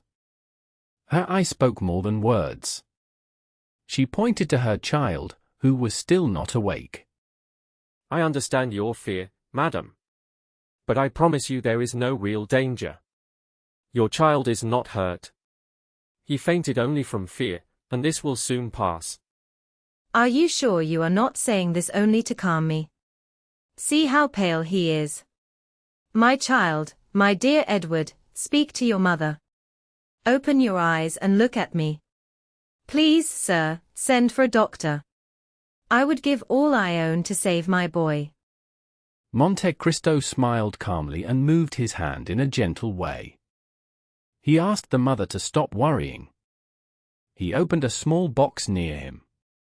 Inside was a glass bottle with gold on it. The liquid inside was red. He placed one small drop on the child's lips. Almost at once, the boy opened his eyes. He was still very pale, but he looked around with interest. The mother was filled with great joy. Where am I?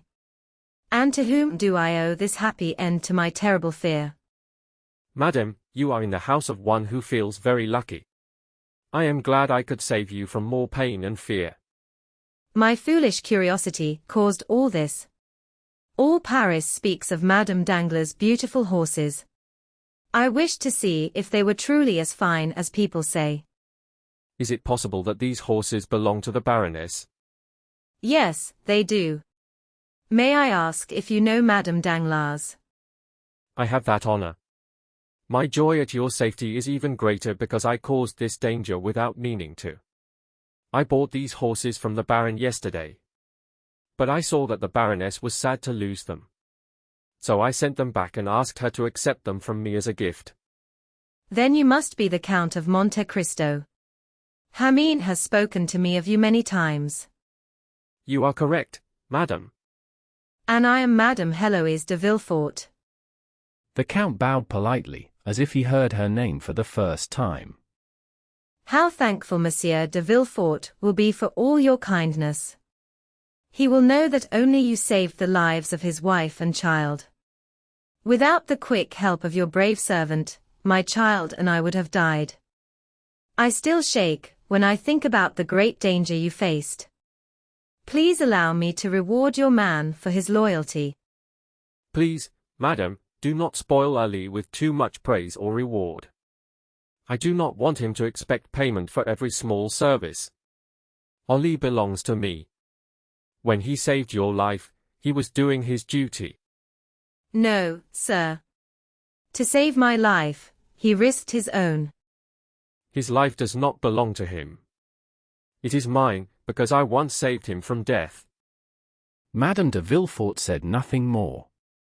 She was lost in thought as she looked at the Count. From the first moment she saw him, he had made a strong impression on her.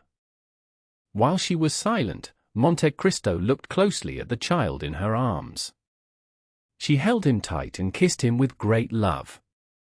The boy was small for his age and very pale. His black hair was straight and wild, falling over his forehead and shoulders. His eyes were bright and full of mischief. His mouth was large, and his lips were thin and still pale. There was something sharp and clever in his face, not usual for a child so young. The boy suddenly pushed away from his mother. He ran to the small box where the Count had taken the bottle. Without asking, he began to pull the corks from the bottles. Do not touch anything, my little friend. Some of these liquids are dangerous, even to breathe. Madame de Villefort turned very pale. She caught her son's arm and pulled him close. When she knew he was safe, she looked quickly at the box. The Count noticed this look. At that moment, Ali came into the room. When she saw him, Madame de Villefort smiled with pleasure. Edward, my dear, do you see that good man? He showed great courage. He risked his life to stop the horses that were running away with us. Please thank him in your best way. If he had not helped us, we would not be alive. He is too ugly. The Count smiled softly. Madame de Villefort corrected her son, but very gently. Her words did not sound like a real scolding. This lady wishes her son to thank you for saving their lives. The boy refuses and says you are ugly. Ali looked at the boy without speaking. His face showed no feeling. Only his moving nose showed that his heart was hurt. May I ask if you live here? No, I do not live here. I bought this place only recently. I live at number 30, Avenue des Champs-Élysées. You are calmer now and wish to go home. I have ordered your horses to pull one of my carriages. Ali will drive you home. Your coachman will stay here to repair your carriage. Later, I will send it to Madame Danglars. I am afraid to return with those terrible horses. You will see, replied Monte Cristo, that they will be very different with Ali. With him, they will be gentle and calm, like lambs. Ali soon proved that these words were true. He walked up to the horses, who had been lifted to their feet with great trouble. He rubbed their heads and noses with a sponge soaked in sweet vinegar. And he cleaned away the sweat and foam from their mouths. Then he began to whistle. After people finished congratulating her on her amazing escape, she wrote a letter to Madame Danglars. She wrote that she had just escaped from great danger. She said she owed her life to the Count of Monte Cristo, whom they had spoken about the day before. She did not expect to see him that day. She remembered how she laughed at Madame Danglars before, when she praised the Count so highly. Now she said those praises were not enough. The Count was even greater than she had thought. She explained that the horses ran wildly as far as Ranelagh. They rushed forward at a terrible speed. She feared that she and her poor Edward would be badly hurt. She believed they would crash into the first thing in their way. Then a strange man appeared. He was very dark-skinned and worked for the Count. At a sign from the Count, the man seized the horses and stopped them. He did this even though he could have been hurt himself. He also escaped danger in a wonderful way. The Count then came to them at once. He took them into his house. There he quickly helped Edward recover. After that, he sent them home in his own carriage. She promised that Madame Danglars' carriage would be returned the next day. The horses, she said, were in bad condition after the accident. They seemed dull and angry, as if upset that a man had stopped them. The Count asked her to say that a few days of rest would cure them. He advised feeding them only barley. After that, they would be as strong and frightening as before. She ended the letter by saying goodbye. She said she could not fully thank her friend for the drive. Still, she did not blame her for the horses. The accident gave her the pleasure of meeting the Count of Monte Cristo. She said he was a very interesting man. She felt drawn to understand him, even if it meant another dangerous drive. She wrote that Edward bore the accident with great courage. He did not cry out. He fell silent into her arms. After it was over, he did not shed a single tear. She said others might think this was a mother's pride. But she believed he had a strong spirit in his weak body. She sent kind messages from Valentine to Eugenie. She ended by saying she embraced her friend with all her heart. In a short note, she asked Madame Danglars to help her meet the Count again. She said she must see him once more. She had already made her husband promise to visit the Count. She hoped the visit would be returned. That night, everyone talked about the adventure at Auteuil. Albert told the story to his mother. Chateau Renaud spoke of it at the Jockey Club. Debray described it in detail in the ministers' salons. Even Beauchamp wrote about it in his newspaper. He praised the Count's courage. That day, the Count became a hero to many women of high society. Many visitors came to Madame de Villefort's house. They left their names and asked to return later. They wished to hear from her own mouth the full story of this romantic event. As for Monsieur de Villefort, he did exactly as his wife expected. He put on his formal clothes. He wore white gloves. He ordered the servants to dress in full uniform. That same night, he drove to number 30 on the Champs-Élysées. Chapter 48 is called Ideology. If the Count of Monte Cristo had known Paris society better, he would have understood this visit more clearly. Monsieur de Villefort was important at court. It did not matter which king ruled or which party was in power. People saw him as clever and capable. Many disliked him, while others supported him. Still, very few truly liked him. He held a high place as a judge. He kept his power with great care and skill. His home was known for strict order. His young wife and his daughter helped shape this life. His daughter was not yet 18. Their drawing room followed old customs. Rules and manners were very important there. Monsieur de Villefort showed cold politeness. He was loyal to the government. He disliked new ideas and those who spoke of them. These beliefs guided both his public and private life. He was not only a judge. He also acted like a diplomat. He spoke with respect about the old court. This made the new court respect him as well. He knew many secrets. For this reason, people listened to him. Sometimes they even asked for his advice. It was hard to remove him from power. His position protected him like a strong fortress. He used his role as king's attorney with great skill. He would only leave it for a higher political post. Only then would he openly oppose others. Usually, Monsieur de Villefort made very few visits. His wife visited people for him. This was accepted in society. People believed his work was very important. In truth, this behavior came from pride. He wished to appear superior. He followed the idea that if you think highly of yourself, others will too. In society, this idea mattered more than truly knowing oneself. Instead, people preferred the easier skill of knowing others. To his friends, Monsieur de Villefort was a strong protector. To his enemies, he was quiet but cruel. To people who were neither friends nor enemies, he seemed like the law itself. He stood with pride. His eyes were calm and hard, or sharp and judging. For great changes in France had helped build his power and his wealth. People said Monsieur de Villefort was the least curious man in France. He gave one ball each year.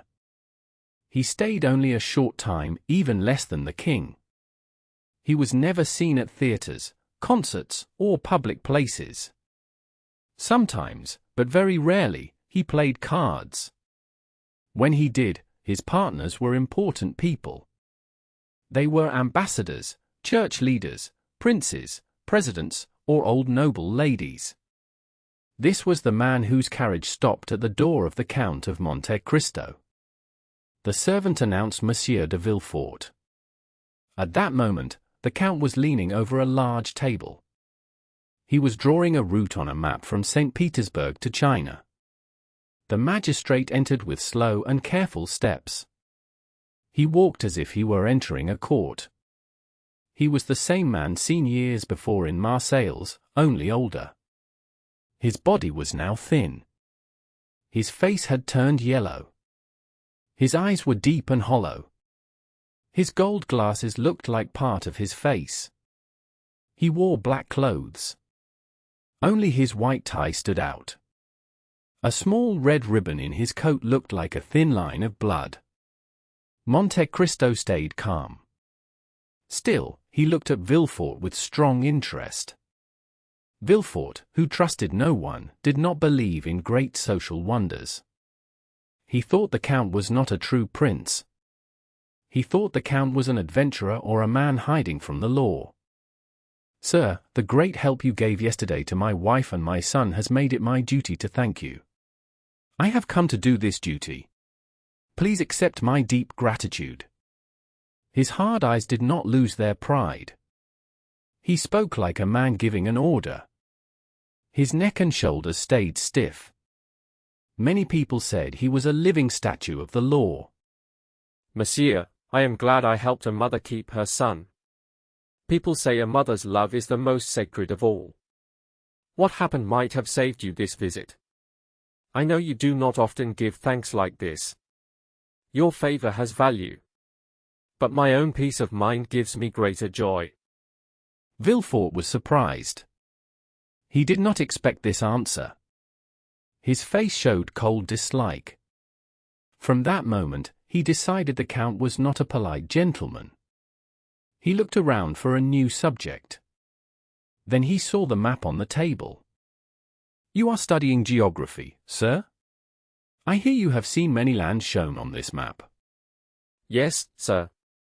I study people as a whole, not one by one. You study individuals every day. I believe it is easier to move from the whole to the part. This follows a simple rule of learning. Please, sit down, sir." Monte Cristo pointed to a chair. Villefort had to move it himself. The Count leaned back into his own chair. Villefort came in. The Count stood half-turned toward him. His back was to the window. His elbow rested on a large map. This map was the subject of their talk. The talk soon changed, as it had before with Danglars and Morcerf. "Ah, you like deep thoughts," said Villefort after a short silence. He paused, as if he needed breath.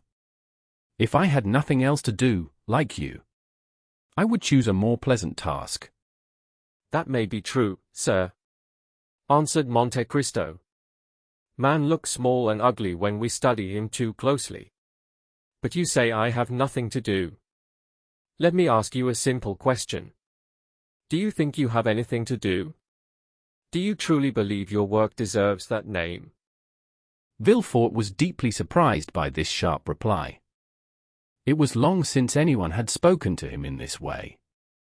In truth, it had never happened before. The magistrate gathered his strength to answer. "Sir, you are a foreigner," he said. "You have lived in Eastern lands. You do not know how justice works here. In rough countries, justice is fast. With us, it moves with care and long thought." "Yes, sir, I know this well," said Monte Cristo. "Justice walks slowly. I have studied justice in all lands. I have compared the laws of many nations. I must say this, sir. The old law of equal return is often closest to God's law." "If we followed that law, sir," said the magistrate, "our laws would be much shorter. Then judges would have very little to do." "That may happen one day," said Monte Cristo. "Human ideas move from hard to simple. True perfection is always simple." "Until then," continued Villefort, "our laws are many and complex. They come from old customs and ancient rules. They need long study to understand. They also need a strong mind to remember them." "I agree with you fully, sir," said Monte Cristo. "But all you know of French law, I also know. I know the laws of England, Turkey, Japan, and India. They are as clear to me as your own laws. So I was right to say this. Next to what I have done, you have little to do. Next to what I have learned, you still have much to learn. But why did you learn all this? Asked Villefort in wonder. Monte Cristo smiled. He spoke in a calm and firm way. Really, sir, he said, I see that people call you a great man. But you look at everything in a simple and rough way. You think only of society and its rules. You start with man, and you end with man. You see the world in the smallest and narrowest way possible. Please, sir, explain what you mean, said Villefort. He was more and more surprised. I really do not understand you clearly. I mean this, sir, he said. You look at nations like machines. You see only the small parts that move them. You do not see the great maker who gives them life. You see only officials. You trust only those who get power from a king or a minister. But you do not see the men whom God places above them. These men have a duty to follow, not a job to fill. Your narrow view cannot see them. This is human weakness. Our sight is not strong or perfect. Tobias thought the angel who healed him was just a young man. The nations thought Attila was only a common conqueror. They did not know his true purpose. Both had to speak to be known. One said, I am the angel of the Lord. The other said, I am the hammer of God. Only then did people see the power inside them. Then, said Villefort, very surprised. You believe you are one of these special people you speak about? And why not, said Monte Cristo. Villefort was very surprised. He answered with care and respect. Please forgive me, sir. When I came to meet you, I did not know I would face a man with such deep knowledge. It is rare for people like us, living in a weak society, to meet a man like you. You are said to be very rich. I do not ask if this is true, I only repeat what people say. It is not usual for such rich men to spend time thinking about society. Such thoughts often try to comfort those who have nothing. Sir, answered the Count. Did you reach your high position without seeing exceptions? Do you never look at a man and understand who he is? Should a judge not only know the law, but also know the hearts of men? Should he not test each soul, to see what is pure and what is false? Villefort felt shaken by these words. Sir, he said, you leave me without an answer. I have never heard anyone speak like this. That is because you live only inside common rules. You have never dared to rise higher. There are higher levels, where rare and unseen beings exist. Do you believe such levels exist? And that these unseen beings live among us? Why not? You cannot see the air you breathe. Yet you cannot live without it. Then we cannot see these beings? Yes, we can see them. We see them when God allows it. They take a human form. You meet them, speak to them, and they answer you. Villefort smiled. I admit I would like to know when such a being is near me. You were warned just now, sir. And I warn you again. Then you are one of these special beings. Yes, I believe so. No man lives as I do. The power of kings has limits. Mine does not. I belong to no country. I am not French, Italian, or American. I am a citizen of the world. No land knows where I was born. Only God knows where I will die. I speak all languages. Each person believes I am from their own land. Because of this, no fear or rule stops me. I have only two enemies. They are time and distance. The third is being human. This alone can stop me. I have planned for all other risks. Unless I die, I will remain the same. That is why I speak freely. Kings must fear you. Others fear your power. All men think they may one day face the law. But surely, said Villefort, When you live in France, you must obey French law. I know that, replied Monte Cristo. When I enter a country, I study its people. I learn who may help me or harm me. I know them very well. So any judge who meets me would feel more fear than I would. So you believe, said Villefort slowly, that all men are weak, and all have made mistakes. Mistakes, said Monte Cristo calmly. Or crimes. Villefort spoke again, and his voice shook a little. He said that the Count thought himself alone perfect, above other men whom he did not call brothers. The Count answered calmly. He said he was not perfect. He said he was only closed and hard to read. He added that they should stop this talk if it caused pain. He said Villefort's justice did not trouble him, just as Villefort was not troubled by his strange insight. Villefort quickly said no. He feared to lose his position in the talk. He said the Count's bright and deep words had lifted him above common talk. He said they were no longer chatting, but thinking like scholars. He added that teachers and thinkers sometimes speak hard truths. He asked the Count to accept his words as friendly and thoughtful. Then he said, even if it sounded rough, that pride asks for too much. He said a man may be above others, but above him there is God. The Count replied in a deep voice. He said that God is above all people. His words were so strong that Villefort felt a chill. The Count said he kept pride for men. He compared them to snakes, always ready to strike. He said he put aside this pride before God. He said God had raised him from nothing and made him what he was. Villefort then spoke with respect. For the first time, he called the man Count. He said he admired him.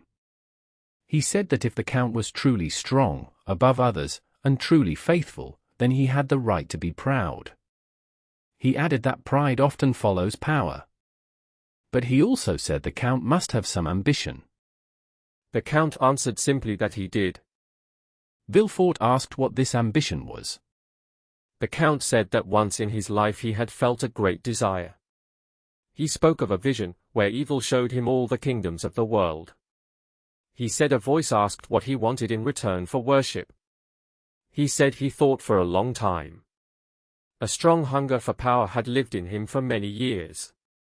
At last, he answered that he had heard of Providence, but never seen it. He said he wished to become Providence himself. He felt the highest act was to reward good and punish wrong. He said the evil power bowed and cried. It told him that Providence exists, but works in hidden ways. It said it could only make him one of its tools. The Count said the agreement was made. He said he might lose his soul, but it did not matter to him.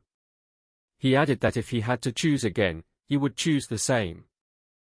Villefort looked at the Count in great shock. He asked if the Count had any family. The Count said he had no one. He said he was alone in the world. Villefort said that this was very bad. The Count asked why. He said that such a sight could break a man's pride. He asked if the Count feared nothing but death. I did not say I fear death. I only said that only death could stop my plans. An old age? My work will be done before I am old. And madness? I was close to madness before. You know the rule that the same thing does not happen twice. Sir, there is something else to fear. There is a sudden illness of the brain. It does not kill you, but it ends everything. You are alive, but you are no longer yourself. Your mind is gone, and your body cannot move. This illness ends a great life in 1 second. Come to my house one day. I will show you my father, Monsieur Noirtier. He was a strong man in the French Revolution.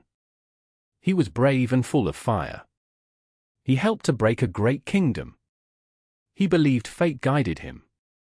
1 second of illness destroyed all this. The night before, he feared nothing. The next morning, he was helpless. Now he depends on his young grandchild, Valentine. His body lives on, but his mind feels nothing. Sir, this sight is not new to me. I have studied the body and the mind. I looked for the soul in the living and the dead. I could not see it, but I felt it. Many wise men have said the same words. I understand that a father's pain can change a son. I will visit you, sir. I will look at this sad sight you have shown me. It would have been only sorrow. But God gave me comfort. Near the old man, there are 2 children. Valentine is my daughter from my first wife. Edward is the boy whose life you saved today. And what do you learn from this, sir? I believe my father followed his passions. He did wrong in a way only God knows. God chose to punish only him. The Count smiled. Deep inside, he felt great pain. The magistrate stood up. He said goodbye with polite words. He said his wife would always be a friend to the Count. The Count bowed and walked with him to the door. Servants took the magistrate to his carriage. When he left, the Count gave a deep sigh. Enough of this poison.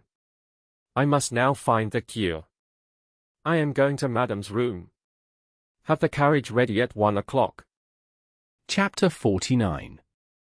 Haydée. The Count had old friends in the Rue Meslay. They were Maximilian, Julie, and Emmanuel. The thought of the joy he would soon feel filled his mind. This bright hope spread calm light over the hard struggle he had chosen. After Villefort left, his face showed deep joy and quiet peace. His thoughts returned to the happy time before him. He hoped for a short rest from the strong and troubled feelings in his heart. Even Ali, who came quickly when the Count called him, felt surprised. He saw new life and pleasure on a face that was usually cold and firm. Ali seemed afraid to disturb his master's thoughts. He walked softly to the door and held his breath. He feared that even a small sound might break his master's happy dream. It was noon. Monte Cristo had chosen 1 hour to spend in Haydée's rooms. His tired spirit could not feel full joy at once. He needed slow and gentle peace to prepare his heart. In this way, calm feelings would lead him to true happiness. Haydée lived in rooms separate from those of the Count. They were decorated in Eastern style. The floors were covered with rich carpets from Turkey. The walls were hung with fine silk in bright designs. Soft divans stood around the rooms, covered with many cushions for rest. Haydée had 3 French maids and 1 Greek maid. The French maids waited in a small room nearby. They listened for a small golden bell. The Greek maid spoke a little French. She passed her mistress's wishes to the others. Monte Cristo had ordered them to treat Haydée with great respect, like a queen. Haydée usually stayed in the far room of her apartments. This room was round and quiet. Light came only from above, through rose-colored glass. She rested on soft cushions covered in blue satin with silver spots. Her head leaned on her arm against the divan. With her other hand, she held a long pipe to her lips. The smoke passed through scented water and smelled sweet. Her relaxed pose was natural in her culture. Her clothes followed the style of her homeland. She wore white satin trousers with pink flowers. Her feet were small and fair, moving gently in soft slippers. The slippers were decorated with gold and pearls. She wore a blue and white vest with silver details. A short bodice was fastened with 3 diamond clasps. A bright scarf hid the place where the garments met. A small gold-colored cap sat to one side of her head. A purple rose rested in her dark hair. Her hair was so black that it shone with a blue light. Her face was very beautiful and clearly Greek. She had dark eyes, a fine nose, soft lips, and white teeth. Haydée was very young. She was only 19 or 20 years old. She stood in the full beauty of youth. Monte Cristo called the Greek maid. He asked her to find out if Haydée wished to see him. Haydée did not answer with words. She only made a sign to her servant. The servant pulled back the heavy curtain in front of the door. The open doorway framed the young girl like a picture. She looked calm and beautiful. When Monte Cristo came closer, she leaned on the arm that held the pipe. She held out her other hand to him. She smiled softly. She spoke in the deep, clear language of her homeland. Why do you ask before you come in? Are you no longer my master? Or am I no longer your servant? Monte Cristo smiled back at her. Haydée, you know the answer. Why do you speak to me so coldly? Why are you so distant? Have I upset you? If I have, punish me as you wish. But please do not speak to me in such a stiff way. Haydée, you know that you are now in France. You are free. Free to do what? Free to leave me. Leave you? Why would I leave you? I cannot say. But soon we will meet other people. We will visit them, and they will visit us. I do not want to see anyone but you. And if you meet someone you like more than me, I would not be unfair. I have never seen anyone I liked more than you. I have only loved you and my father. My poor child. That is because only your father and I have ever spoken to you. I do not want anyone else to speak to me. My father called me his joy. You call me your love. And both of you called me your child. Do you remember your father, Haydée? The young girl smiled. He is here. And here. She touched her eyes and then her heart. And where am I? He asked with a light laugh. You? You are everywhere. Monte Cristo took her gentle hand. He lifted it to kiss it. The simple young girl pulled it back quickly. She turned her face and offered her cheek instead. The Count spoke to Haydée in a calm and gentle voice. You now understand, Haydée. From this moment, you are free. In this house, you have full control. You may wear the clothes of your country, or not. You may go out, or stay in your rooms. Do what feels best to you. A carriage is ready when you wish. Ali and Mirtho will go with you wherever you want. I ask only one small favor. Speak. Please keep the secret of your birth. Do not speak of the past. Do not say the names of your father or your mother. I already told you, my lord. I will see no one. Haydée, this way of life may be hard in Paris. It is normal in the East, but not here. Try to learn our way of living. You did this before in Rome, Florence, Milan, and Madrid. One day, this may help you. It may help you if you stay here, or if you return to the East. Do you mean if we return to the East, my lord? My child, you know this well. If we ever part, it will not be my wish. The tree does not leave the flower. The flower falls from the tree. My lord, I will never leave you. I cannot live without you. My poor girl. In 10 years, I will be old. You will still be young. My father had white hair and a long beard. I loved him. He was 60 years old. To me, he was more handsome than all the young men I saw. Then tell me, Haydée. Can you live with our way of life? Shall I see you? Every day. Then what do you fear, my lord? You may feel bored. No, my lord. In the morning, I will be happy as I wait for you. In the evening, I will remember the joy of seeing you. When I am alone, I will remember the past. I will see wide lands and high mountains. When sorrow, love, and thanks fill the heart, there is no room for boredom. You are a true daughter of Epirus, Haydée. Your thoughts are beautiful and full of poetry. I promise to care for you. Your youth will not fade in lonely silence. If you love me as a father, I love you as a child. You are wrong, my lord. My love for you is not the same.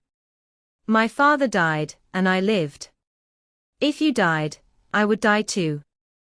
The Count smiled with deep kindness. He held out his hand. She lifted it and kissed it softly. Monte Cristo then left. As he went, he spoke quiet lines about youth and love. The carriage was ready. He stepped inside and drove away quickly. Chapter 50. The Moral Family. After a few minutes, the Count reached number 7 in Rue Meslay. The house was white. In front, there was a small yard. 2 flower beds were full of bright flowers. The concierge opened the gate. The Count knew him. It was Coquel's. Coquel's had one eye. That eye was now weak. He did not know the Count again. The carriage turned to avoid a fountain. The fountain stood in a stone basin. People in the area felt jealous of it. They called the place the Little Versailles. Gold and silver fish swam in the water. The house had kitchens and cellars below. Above were 2 floors and an attic. The land also held a large workshop. There were 2 small buildings at the end of the garden. Emmanuel bought all the property. He saw it could bring profit. He kept the house and half the garden. He built a wall. He rented the workshops and small buildings. For little cost, he lived well. He was safe from curious eyes. He lived as quietly as the richest people in Paris. The breakfast room was made of oak. The salon was made of dark wood. And the furniture was covered in blue velvet. The bedroom was made of light wood, with green fabric on the walls. There was a study for Emmanuel. But he never studied there. There was also a music room for Julie. But she never played music. The whole 2nd floor was for Maximilian. It was almost the same as his sister's rooms. Only one room was different. Instead of a breakfast room, he had a billiard room, where he met his friends. At that moment, he was watching his horse being cleaned, and smoking a cigar at the garden gate. Then the Count's carriage stopped. Coquel's opened the gate. Would Monsieur and Madame Herbault, and Monsieur Maximilian Morel, receive His Excellency, the Count of Monte Cristo? The Count of Monte Cristo? Of course we will see him. Thank you, Count, for keeping your promise. The young officer shook the Count's hand warmly. The Count saw his joy was real.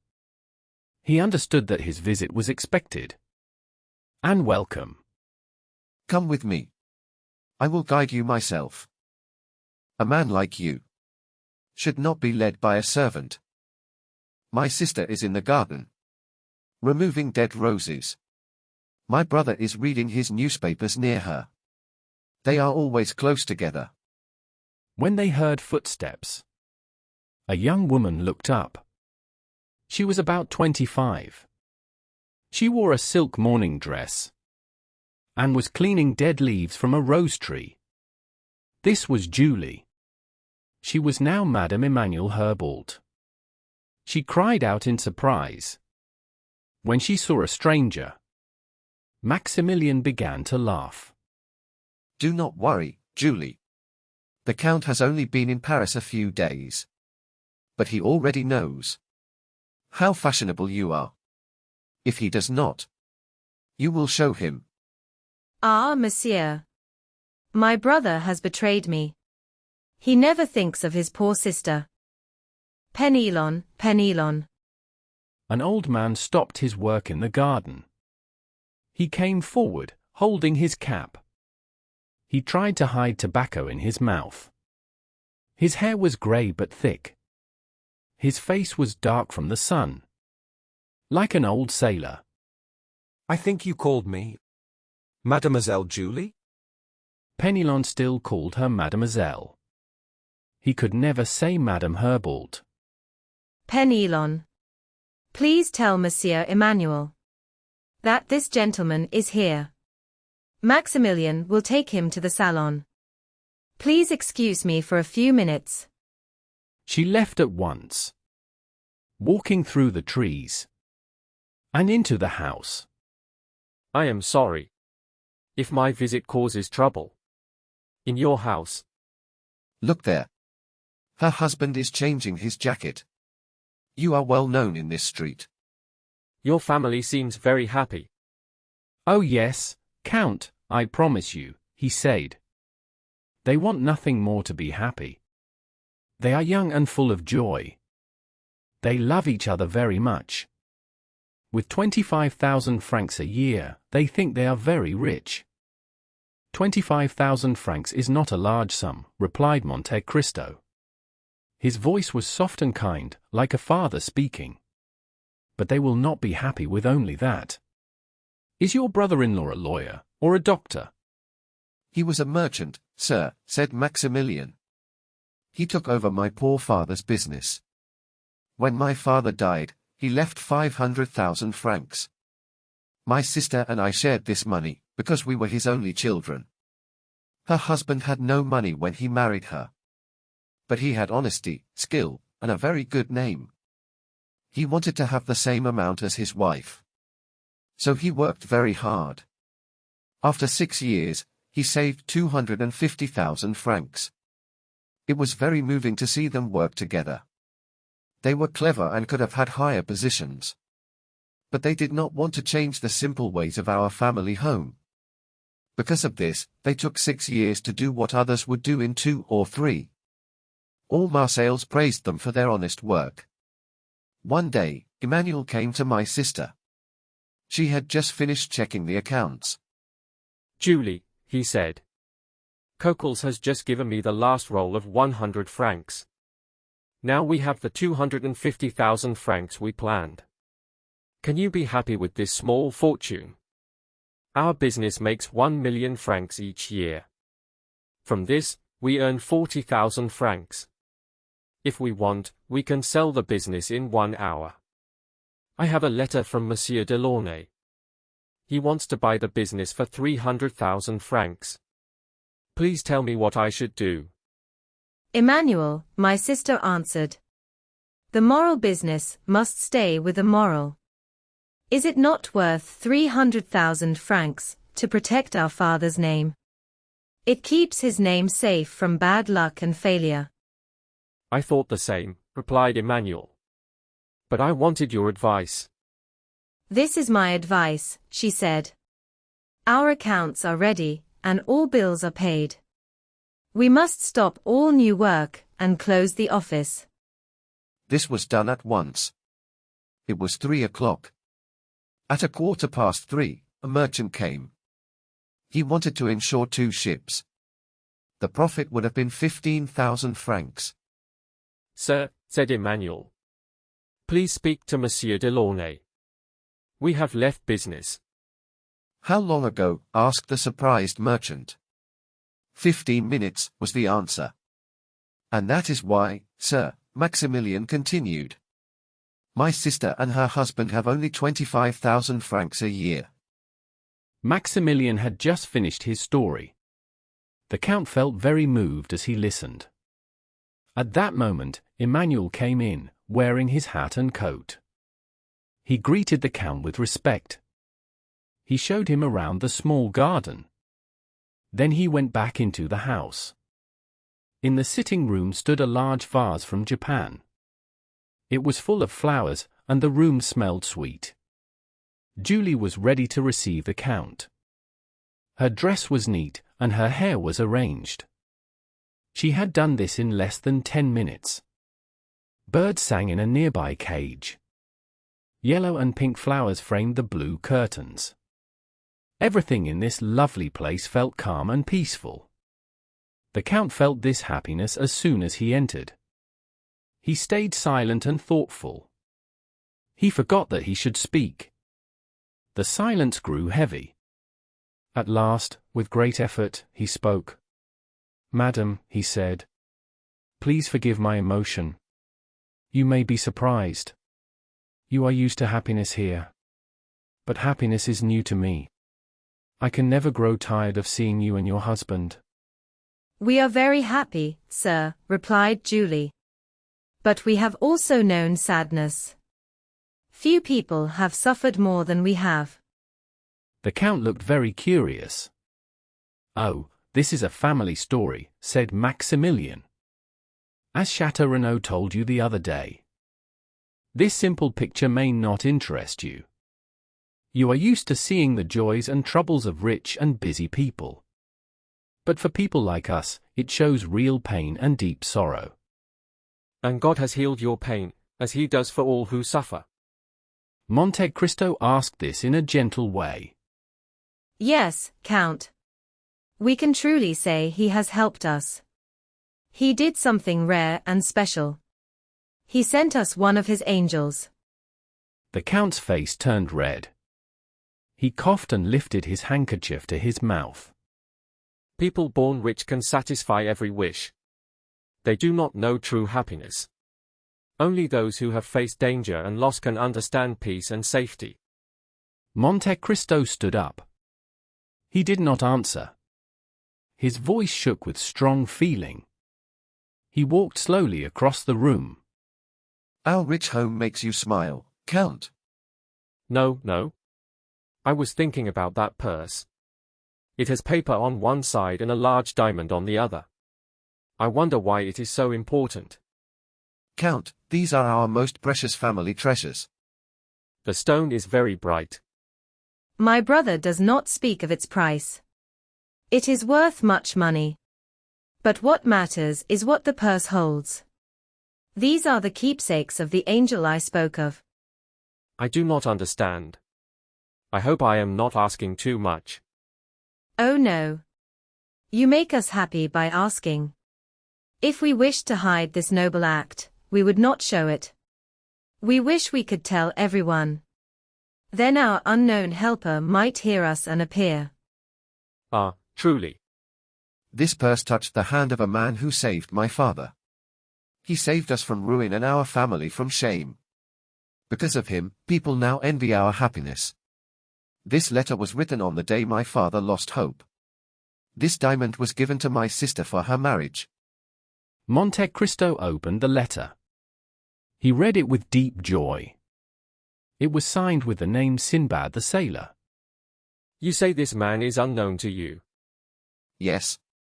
We have never met him. We prayed to thank him. But everything remains a mystery. It feels like an unseen hand guided us." "I still hope to meet him one day. 4 years ago, Penelon was in Trieste. He is the old sailor you saw in the garden. He saw an Englishman by the sea. He believed it was the same man. But he did not dare to speak to him." "An Englishman?" "An Englishman, you say?" "Yes," replied Maximilian.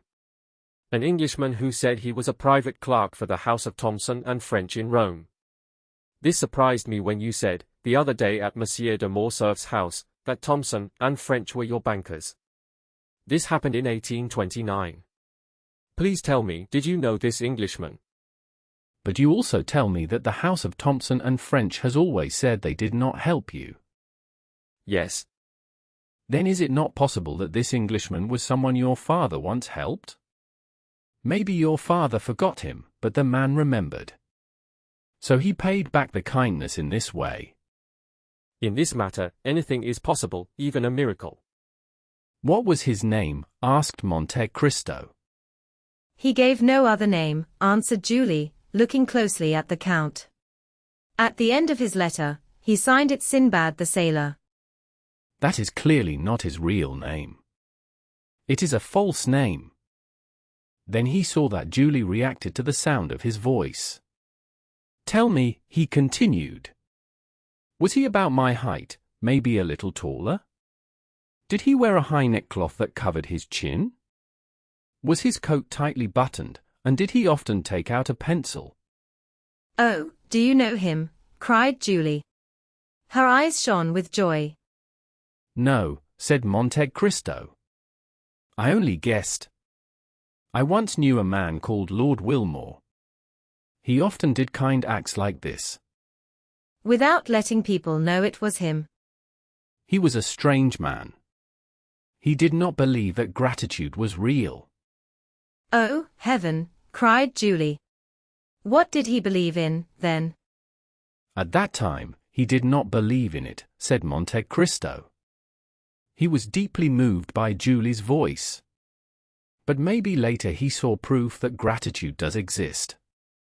Do you know this gentleman, sir? Asked Emmanuel. Oh, if you know him, cried Julie. Can you tell us where he is? Where can we find him? Maximilian, Emmanuel, if we find him, he must believe in grateful hearts. Monte Cristo felt tears rise in his eyes. He walked quickly across the room. In heaven's name, said Maximilian. If you know anything, tell us.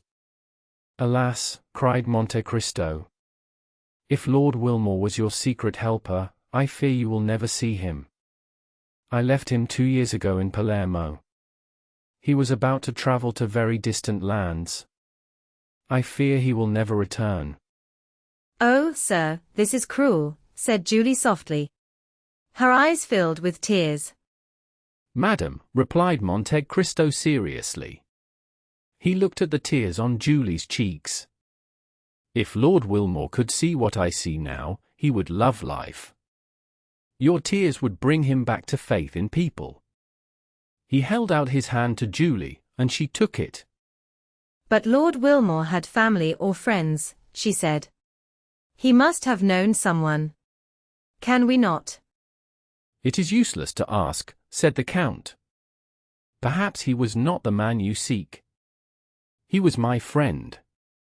He hid nothing from me. If this were true, he would have told me. And he told you nothing? Not a word. Nothing that made you suspect? Nothing. And yet you spoke of him at once. In such a case, one guesses, he said quietly. Sister, said Maximilian. The Count is right. Remember what our good father often said. It was not an Englishman who saved us.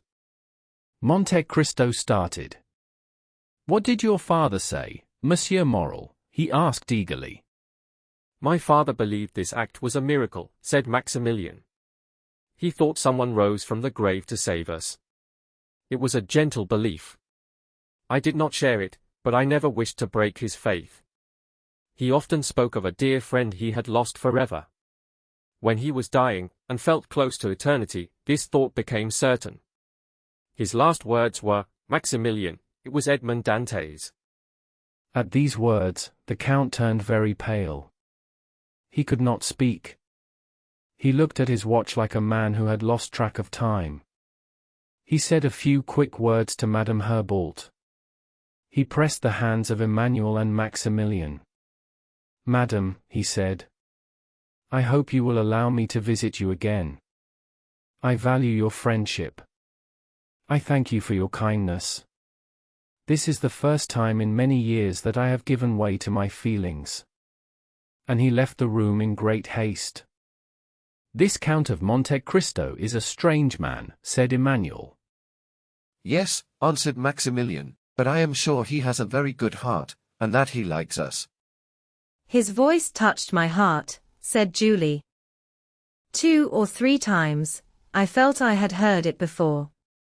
Chapter 51. Pyramus and Thespe. About 2/3 of the way along the Faubourg Saint-Honoré, behind one of the grand houses in this rich area, there was a large garden. Tall chestnut trees rose high above the walls and formed a green barrier. Every spring, they dropped soft pink and white flowers into large stone vases. The vases stood on 2 square pillars beside an old iron gate from the time of King Louis XIII. This fine entrance, even with its beauty and the red flowers moving in the wind, was no longer used. Many years before, the owners chose to keep only the house and its inner yard. The garden behind the iron gate was once linked to a large kitchen garden. That garden was about 1 acre in size. Later, people planned a new street at the far end of the kitchen garden. The street even received a name on an iron sign. But before building began, the landowner saw a chance to earn more money.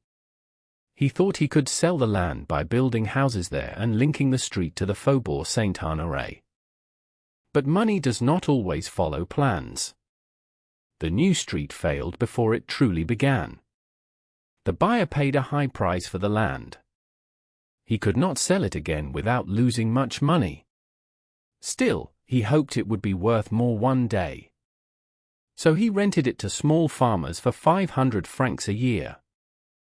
Because of this, the iron gate to the old kitchen garden stayed closed.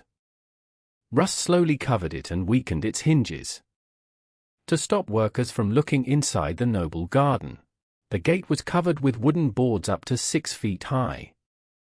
There were small gaps between the boards. But the people of the house were proper and calm, so no one feared misuse. Farming had almost stopped in the old kitchen garden. Where vegetables once grew, only a little grass now remained. A small low door led from the garden to the planned street. The land had lost value and earned almost nothing. Near the house, the tall chestnut trees rose above the wall. Below them, rich plants and flowers grew close together. They filled every open space, as if asking for light and air. In one corner, the leaves were so thick that little light came through. A large stone bench and simple wooden seat stood there. This place was clearly loved and often used by someone in the house. The house itself could just be seen through the green leaves, though it was very close. Anyone who chose this quiet place for walking or thinking chose well. There was cool shade and gentle air. The hot sun could not reach it, even in summer. Birds sang all the time. No street noise or house activity disturbed the peace. One warm spring evening in Paris, a book, a parasol, and a sewing basket lay carelessly on a stone bench. From the basket hung a half-sewn white handkerchief. A short distance away stood a young woman near an iron gate. She looked through the small gaps in the wooden fence.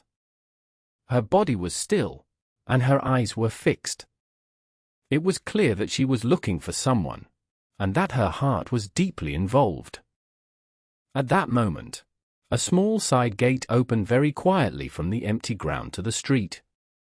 A tall and strong young man stepped inside. He wore a simple grey jacket and a velvet cap. But his neat hair, beard, and moustache were shiny and deep black, and they did not match his plain clothes. He looked around quickly to be sure no one saw him. Then he entered, closed the gate with care, and walked fast toward the fence. When the young woman saw him, dressed so differently than she expected, she jumped in fear. She was about to run away. But the eyes of love had already noticed him. Even through the narrow gaps in the wood, he had seen the white dress move and the blue ribbon flutter. He pressed his lips close to the wooden boards. Then he spoke in a low voice. "Do not be afraid, Valentine. It is me." The shy girl found courage again. She came back to the gate and spoke as she did so. Why do you come so late today? It is almost dinner time. I had to work hard to send away my stepmother. I also had to send away my maid, who watches me too closely. My brother is always teasing me. He says I come here to work on my embroidery, which I may never finish. So please explain why you made me wait. And tell me why you wear such strange clothes. At first, I did not know who you were. My dear Valentine, I fear to speak of my love. Our lives are very different. I do not wish to offend you. But when I am near you, I must speak from my heart. I love you deeply. Even if you scold me, I am thankful. It gives me hope that you thought of me. You asked why I am late and why I am dressed like this. I will tell you everything. Please forgive me. I have chosen a trade. A trade? Oh, Maximilian, how can you joke at such a serious time? I am not joking. You are dearer to me than life. Listen, Valentine. I grew tired of climbing walls and hiding. I feared your idea was right. If I were caught here, your father might send me to prison. That would bring shame. People would also wonder why a soldier stayed here. So I became a gardener. These clothes are my work clothes. Maximilian, you speak nonsense. Nonsense? This is the wisest thing I have ever done. As a gardener, our meetings are safe. No one will suspect us. Please stop playing. Tell me what you really mean. I learned that this land was for rent. I asked for it. The owner agreed. Now this land is mine. I can build a small hut here. I can live very close to you. This thought fills me with joy. I paid only a small yearly cost. Now I have the right to be here. I can look over the wall freely.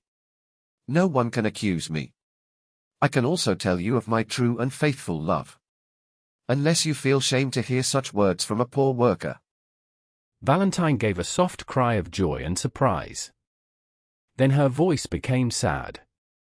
No, Maximilian. This cannot be.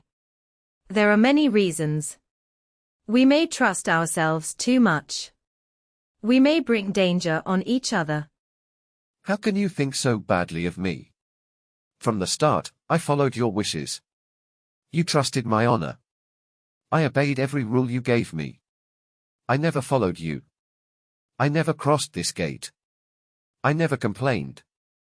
I kept every promise. Please say that what I say is true. It is true. You are faithful. But you also acted to protect yourself. You knew I would leave if you changed. You promised me only friendship. I have no other friend. My father forgets me. My stepmother is cruel. An old man is my only company. He cannot speak. He can only look at me with love. My life is very sad. If you love me, it is from pity. Valentine, I love others calmly. But my love for you is different. My heart races when I think of you. Still, I promise to control myself. I will act only when you ask me.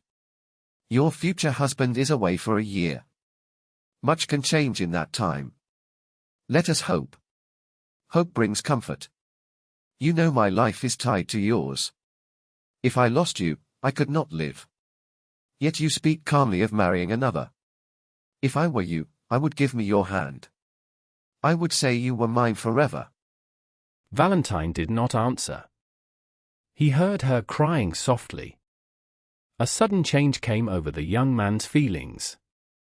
My dearest Valentine.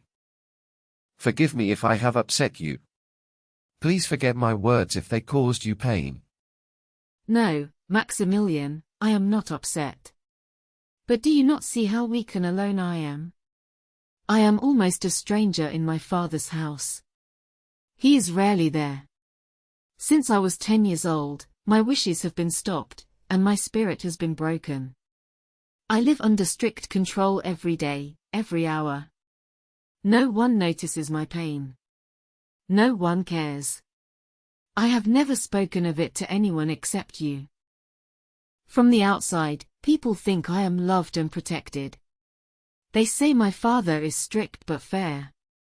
They say I was lucky to find a second mother in Madame de Villefort. But they are wrong. My father leaves me alone because he does not care. My stepmother hates me. Her hatred is worse because she hides it behind a constant smile. Hate you, sweet Valentine. How could anyone do that? Sadly, I must admit the reason. My stepmother loves her own child too much. My brother Edward is everything to her. But why should that cause such hatred? I do not fully know. I do not wish to speak of money, but it matters. She dislikes me because of my fortune. I inherited it from my mother. One day it will grow even larger. I am the only heir of Monsieur and Madame de Saint-Méran. Madame de Villefort has nothing of her own. She hates me for what I have. How gladly I would give up half of it. If I could only share my father's love. I would give it all for a happy home. Poor Valentine. I feel like a prisoner. Yet I am so weak that I fear to break free. I am afraid I would fall and be unable to rise. My father is not a man who can be disobeyed. His power and position protect him. No one dares to oppose him. He could destroy you with one word. Believe me, Maximilian. I obey him more for your sake than for my own. Why do you always expect the worst, Valentine? Why do you see such a dark future? Because I judge it by the past. Still, remember this. I may not be a great match in title. But I am not beneath you. These old divisions no longer rule France. Great families now join with new ones. I belong to the military. My future there is strong and promising. My fortune is small, but it is free. My father's name is honored. He was known as an honest man. I say our country. Because you were born near Marseilles. Please do not speak of Marseilles, Maximilian. It makes me think of my mother. My dear mother died too soon. She watched over me for a short time on earth. Now I hope she watches me from heaven. If she was still alive, I would not be afraid. I would tell her that I love you. She would protect us. I fear that if she lived, I might never have known you. You would have been too happy. To think of someone like me. Now you are unfair, Maximilian. But there is one thing I want to know. What is it? Tell me honestly, Maximilian, she said softly. Long ago, when our fathers lived in Marseilles, did they ever have a problem with each other? Not that I know, the young man replied. Only this, he added. Your father supported the old kings, and my father supported the emperor. They had different political sides. That could be the only reason. But why do you ask? I will tell you, the young woman said. You should know the truth. On the day your name appeared in the newspaper, she continued. The day it said you became an officer of the Legion of Honor. We were sitting with my grandfather, Monsieur Noirtier. Monsieur Danglars was there too. You remember him, Maximilian. He is the banker whose horses once ran away and almost hurt my stepmother and my little brother. While the others talked about the coming marriage of Mademoiselle Danglars, I was reading the newspaper to my grandfather. When I reached the part about you, I felt very happy, but also very nervous.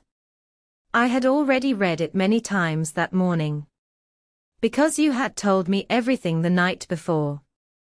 Still, saying your name out loud, in front of so many people, made my heart beat fast.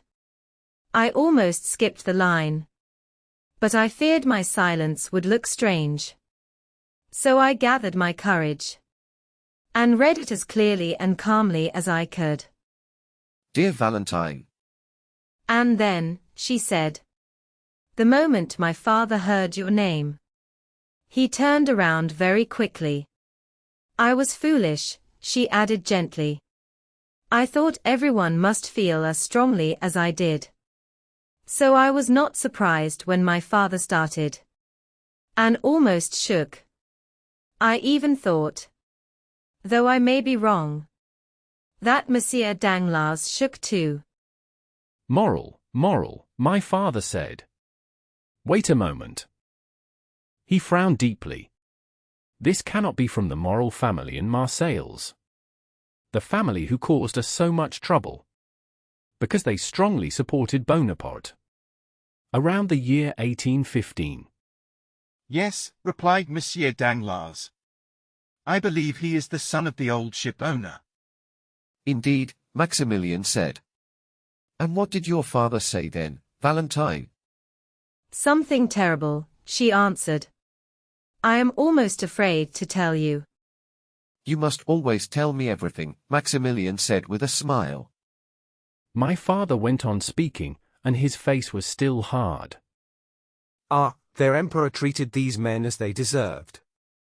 He called them food for cannon. He said that was all they were good for. I am glad the new government thinks the same way. If Algiers has only this use, it is still worth fighting for. It costs France much, but she must defend her rights there. These are cruel ideas, I must say. But please do not think too much about my dear father's words. My father spoke in the same way. He once said the emperor should send lawyers and judges into battle. He thought this would save better men. You see, both sides speak with the same harsh spirit. But what did Monsieur Danglars say after this? Oh, he laughed in his strange way. It was half cruel and half angry. He soon stood up and left. Then I noticed my grandfather. I am the only one who can see his feelings. I felt that the talk had hurt him. He loved the emperor very much. It pained him to hear people speak badly of him. The name of Monsieur Noirtier is known across Europe. He was an important statesman. He also helped many Bonapartist plans after the Bourbons returned. Yes, I have heard strange things. The father was a Bonapartist, and the son a royalist. I do not understand why they were so different. But I will go on. I looked at my grandfather and asked him what he felt. He looked at the newspaper. I asked if he was pleased. He said yes. I asked if it was because of my father's words. He said no. I asked about Monsieur Danglars.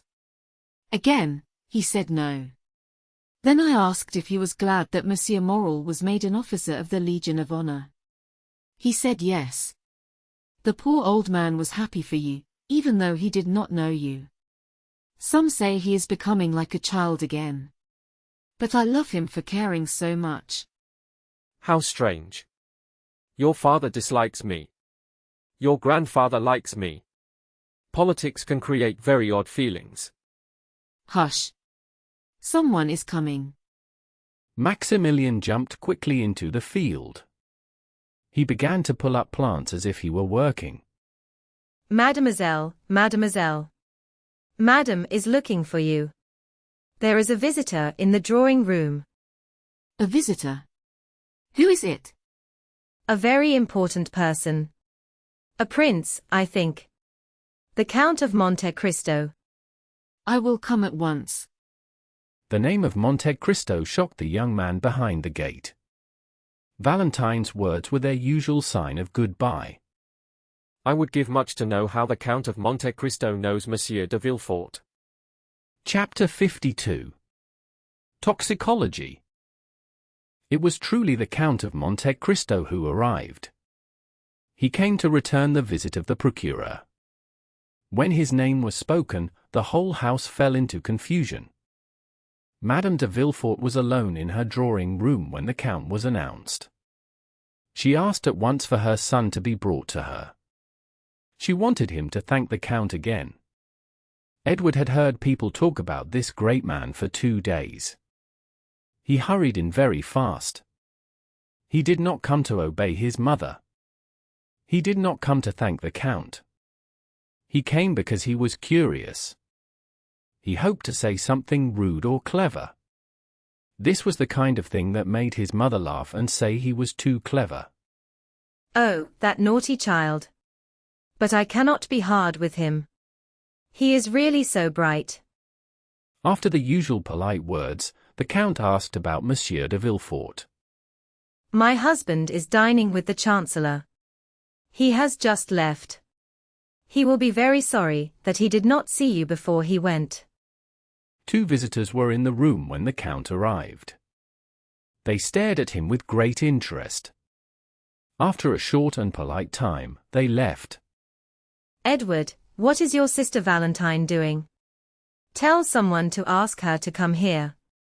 I wish to present her to the Count. You have a daughter, madam? She is very young, I think.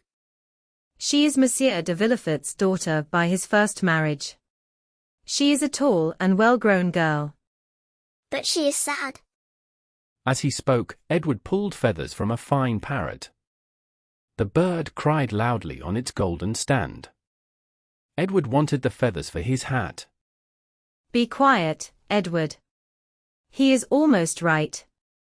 He only repeats what he has heard me say many times. Valentine is often sad and very quiet. We try to cheer her, but it is hard. This sometimes hides her beauty. Why is she not here yet? Go, Edward, and look for her. Because they are looking for her in the wrong place. And where are they looking for her? With Grandpapa Noirtier. Do you think she is not there? No, no, no, no, no. She is not there. Then where is she? If you know, why do you not say? She is under the big chestnut tree. Edward fed live flies to the parrot, even though his mother told him not to. The bird seemed to enjoy them. Madame de Villefort reached for the bell. She wished to send the maid to find Valentine. At that moment, Valentine herself entered the room. She looked very sad. A careful eye could see signs of recent tears. Valentine was 19 years old. She was tall and graceful. She had chestnut hair and deep blue eyes. She had a calm and gentle manner like her mother. Her hands were white and slim. Her neck was long and fair. Her soft colors gave her a quiet beauty. When she saw the stranger near her stepmother, she greeted him. She did not seem shy or awkward. She spoke with calm grace. This made the Count watch her with greater interest. He stood up and greeted her in return. Mademoiselle de Villefort, my stepdaughter. And Monsieur de Monte Cristo, King of China, Emperor of Cochin China. At these words, Madame de Villefort turned pale. She was close to being angry with Edward. But the Count smiled. He looked kindly at the boy. This made his mother happy again. Madam, have I not met you and Mademoiselle before? I feel that I have seen you somewhere. When your daughter entered, the memory felt clearer. Please excuse my question. I do not think so, sir. My stepdaughter does not enjoy society. We rarely go out. He said that he did not meet the lady or her family in society. He said he did not know Paris well. He had only been there for a few days. Then he stopped and tried to remember. He put his hand on his forehead. He said the place was far from here. He spoke of a bright sky and a holy festival. He remembered flowers in the young lady's hand. He remembered a little boy running after a peacock. He remembered the lady sitting under an arbor. He asked the lady if this helped her memory. No, sir, I do not remember this at all. If I had met you before, I believe I would remember you. Perhaps the Count saw us in Italy. Yes, in Italy, most likely. You have traveled in Italy, mademoiselle. Yes. Madame and I were there 2 years ago. The doctors were worried about my lungs. They sent us to Naples for the air. We traveled through Bologna, Perugia, and Rome. Ah yes, now I remember. It was in Perugia, on Corpus Christi Day. We met in the garden of the Hotel des Postes. You were there with your son. I remember Perugia and the hotel. I remember the festival. But I am ashamed to say that I do not remember meeting you. I do not remember it either. But I remember it very well. I will help you remember. The day was very hot. You were waiting for horses that did not arrive. The young lady walked in the shade. Your son ran after the peacock. And I caught it, Mama. I pulled 3 beautiful feathers from its tail. You sat under the arbor. You were on a stone bench. You spoke for a long time with someone. Yes, I remember now. I spoke with a man in a long cloak. I thought he was a doctor. That man was me. I stayed at the hotel for 2 weeks. I helped sick people there. People thought I was a good doctor. We spoke about art and customs. We also spoke about a famous poison from Perugia. Yes, I remember that now. You asked me about your daughter's health. You thought I was a doctor. Yes, sir, you helped sick people. I am not truly a doctor.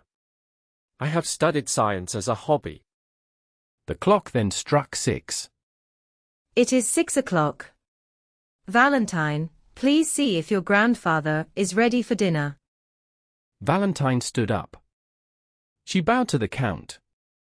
She left the room in silence. When Valentine left the room, the Count turned to Madame de Villefort. Oh, madam, was it because of me that you sent Mademoiselle de Villefort away? No, not at all. This is the hour when we give Monsieur Noirtier his meal. It is a sad duty, but it keeps him alive. You know, sir, the very sad condition of my husband's father. Yes, madam. Monsieur de Villefort spoke to me about it. It is paralysis, I believe. Sadly, yes. The poor old gentleman cannot move at all. Only his mind still works, and even that is weak. It is like a lamp that is about to go out. Please excuse me, sir, for speaking of our family troubles. I stopped you when you were telling me that you know much about chemistry. No, madam, I did not say that. It is quite the opposite. I studied chemistry because I plan to live in the East. I wish to follow the example of King Mithridates. Mithridates, king of Pontus.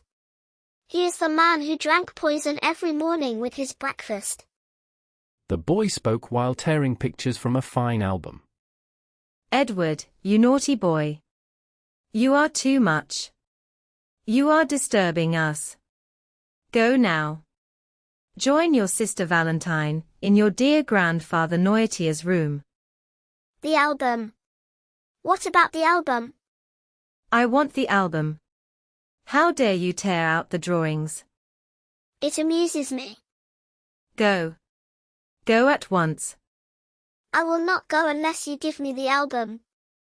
The boy sat down in a chair and refused to move. Take it then. Please do not disturb us anymore. She gave the album to Edward and led him to the door. The Count watched her closely.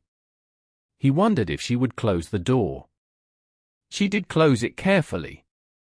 The Count acted as if he did not notice. She then looked around the room and sat down again. Please allow me to say, madam. You are very strict with that dear and clever child. Sometimes a parent must be strict. He was quoting from Cornelius Nepos. It shows his tutor has taught him well. Your son is far ahead for his age. You are right, Count. He learns very quickly. He has only one fault. He is very stubborn. But tell me, do you truly believe that Mithridates did this? And do you believe it really worked? I do believe it, madam. I have done the same myself. It saved my life 3 times. This was in Naples, Palermo, and Smyrna. And it truly worked? Yes. It worked completely. Yes, now I remember. You spoke of this once in... Exactly, madam, replied Monte Cristo. But I see I have little to teach you. Please allow me to praise your knowledge. This kind of learning is very rare among women. Oh, I know that, said Madame de Villefort. But I love secret sciences. They speak to the mind like poetry. And they can be counted like numbers in algebra. Please go on. What you say interests me very much. The Count paused for a moment before he continued. Well, replied Monte Cristo. Imagine that this poison was brucine. You take one small measure on the first day, 2 on the second day, and so on. After 10 days, you have taken a small total. After 20 days, you have taken much more. After 1 month, your body accepts it. It causes you no real harm. But for another person, the same amount would be very dangerous. Then, if you both drink water from the same bottle, the other person could die. You would only feel a little discomfort. You would not even notice the poison in the water. Do you know any other medicines that work against poison? No, I do not, he replied. I have often read the story of Mithridates, said Madame de Villefort. I always thought it was only a legend. No, madam, said Monte Cristo. Unlike many stories in history, this one is true. And your questions are not new. 2 years ago, you asked me the same things. You told me then that this story had filled your thoughts for a long time. That is true, sir. When I was young, I loved botany and the study of stones. Later, I learned that simple plants often explain the life of a people. In the East, they explain the life of a person. Flowers there can show love, like symbols. I have often wished I were a man. Then I could have been a great scholar like Flamel or Cabanis. And even more, madam, said Monte Cristo. People in the East do more than protect themselves with poisons. They also use them to attack. For them, science is both a shield and a weapon. One helps against illness. The other helps against enemies. With certain plants, they can make people sleep. Many women there know these secrets. They can confuse a doctor and astonish a priest. Madame de Villefort listened closely. Her eyes shone with a strange light. Really, she said softly. Oh yes, madam, said Monte Cristo. The secret stories of the East often start with a love drink and end with a death drink. They begin like heaven and end like hell. There are many kinds of potions. They match the wishes and strange thoughts of people. These chemists know how to make a drink with great care. They can make it fit a wish for love or a wish for revenge. But sir, said the young woman, the eastern lands where you lived sound like fairy tales. It seems easy to make a person disappear there. It sounds like the old stories of Baghdad and Basora. The rulers there are like kings from tales. They forgive poisoners. They may even give them high power if the crime is clever. They write the story in gold to pass their time. No, madam, he replied. Those dreams no longer rule the East. There are police, judges, and officers there, just like here. They punish criminals. Some criminals still escape by being clever. Here in the North, a foolish person who hates someone goes to a shop. He buys poison with a false name. He says it is for rats. He thinks he is smart, but this makes it easy to find him. He gives too much poison. The victim cries out. The whole street hears. The police come. A doctor checks the body and finds the poison. The newspapers tell the story. The shopkeepers speak. The criminal is caught and punished. This is how you understand chemistry, madam. Still, I admit, some people were more skilled than others. What can we do, sir? She said with a light laugh. Not everyone knows the old secrets of famous families. Shall I tell you why these mistakes happen? He said. It is because of the theater. People see someone drink poison and die at once. The play ends.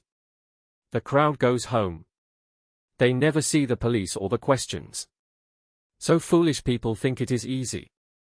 But go away from France. Go to Aleppo, Cairo, Naples, or Rome. You will see people walking, smiling, and looking healthy. Yet a wise spirit could say, that man was poisoned weeks ago. He will die soon. Then, said Madame de Villefort, they have found again the secret drink they thought was lost. Madame, he said, people never truly lose knowledge. Skills change names and travel the world. Poison works on different parts of the body. One hurts the stomach. Another hurts the brain. Illness comes. Doctors treat it as a normal disease. The person still dies. Justice learns nothing. This was studied deeply by a chemist I once knew in Sicily. It is very frightening, said the young lady. But it is also very interesting. I thought, I must say, that these stories were inventions from the Middle Ages. Yes, no doubt, but our time has improved them. What is the use of time, rewards for merit, medals, and prizes, if they do not guide society to be better? Yet people will never be perfect until they learn to create and to destroy. They already know how to destroy, and that is half the task.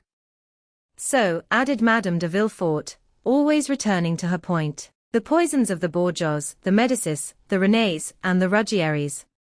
And later, perhaps, that of Baron de Trenck, whose story modern plays and novels have changed so much.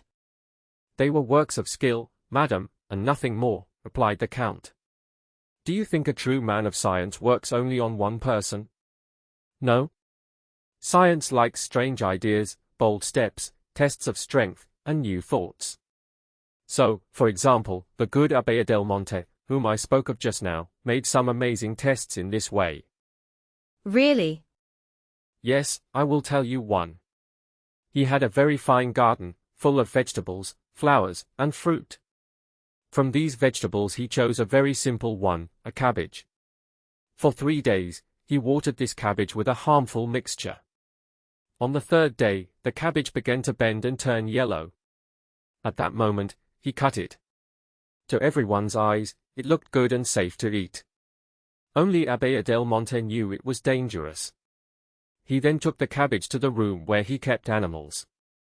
He had rabbits, cats, and small animals, as fine as his plants. He gave one leaf of the cabbage to a rabbit. The rabbit soon died. What judge would find fault in this?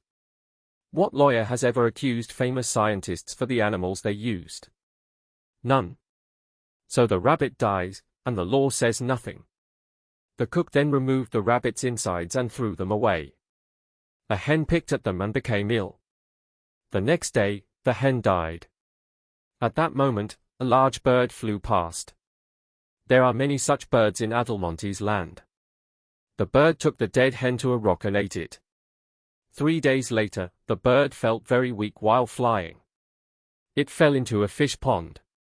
The fish ate the bird. Now imagine that the next day, one of these fish is served at your table. Your guest then becomes ill. After 8 or 10 days, the person dies from stomach pain and sickness. The doctors examine the body and say, with great confidence, the person died from a liver illness or a fever. But, said Madame de Villefort, all these events that you connect could be broken by a small chance. The bird may not see the hen, or may fall far from the pond. Ah, that is where skill begins. To be a great chemist in the East, one must guide chance. This can be done. Madame de Villefort fell into deep thought, but she listened with great care. She spoke with sudden force. But arsenic does not disappear. It cannot be destroyed. No matter how it enters the body, it can be found again. When there is enough to cause death, it always leaves signs. That is correct. This is exactly what I told my good friend Del Monte. He thought for a moment, then smiled. He answered with a proverb. The world was not made in 1 day, but in 7. He told me to return on Sunday. On the next Sunday, I returned. This time, he did not use arsenic. He used another substance made from plants. It caused harm very fast, but left few clear signs. The food looked healthy. The animal did not suspect anything. After a few minutes, it was dead. Another animal ate from it. The next day, it also died. We examined the body with care.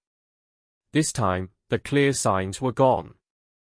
There was only general trouble in the body. The nerves were overactive. The doctors would say it was a sudden illness. They would not say it was caused by poison. This illness is rare in animals. But it is very common in men. Madame de Villefort became more thoughtful. It is lucky that only trained experts can prepare such things. If not, people would harm each other everywhere. Experts, yes. And also people who enjoy studying chemistry. Still, a wrong act is always wrong. No matter how clever it is. If it escapes people, it does not escape God. In the East, people think deeply about conscience. They act with care in such matters. Monte Cristo answered at once. Madam, your concern is natural for a pure mind. But reason often changes this feeling. People think about harm in many distant ways. They accept it when it feels far away. Very few people can face another person and cause direct harm. Such acts need strong anger and loss of control. But when the act is hidden, it feels softer. It becomes a removal, not an attack. There is no noise. No visible pain. No shocking moment. The law of society is not disturbed. This is how such acts are done in distant lands. There, patient people wait and plan in silence. But conscience still remains. Yes, answered Monte Cristo, happily, yes, conscience does stay with us. If it did not, life would be very sad. After any hard action, conscience helps us. It gives us many good reasons to excuse ourselves. We judge these reasons alone. They help us sleep well at night. But they would not help us much in a court of law. If we were judged for our lives. Take Richard III as an example. After the death of the two young sons of King Edward, his conscience served him very well. He could say that these children, sons of a cruel king, would one day harm the people of England. So, in his mind, removing them helped the country. In the same way, Lady Macbeth was helped by her conscience. She wished power for her child, not for her husband. Motherly love is strong. It is a great feeling. It can excuse many acts, even if later the heart feels some pain.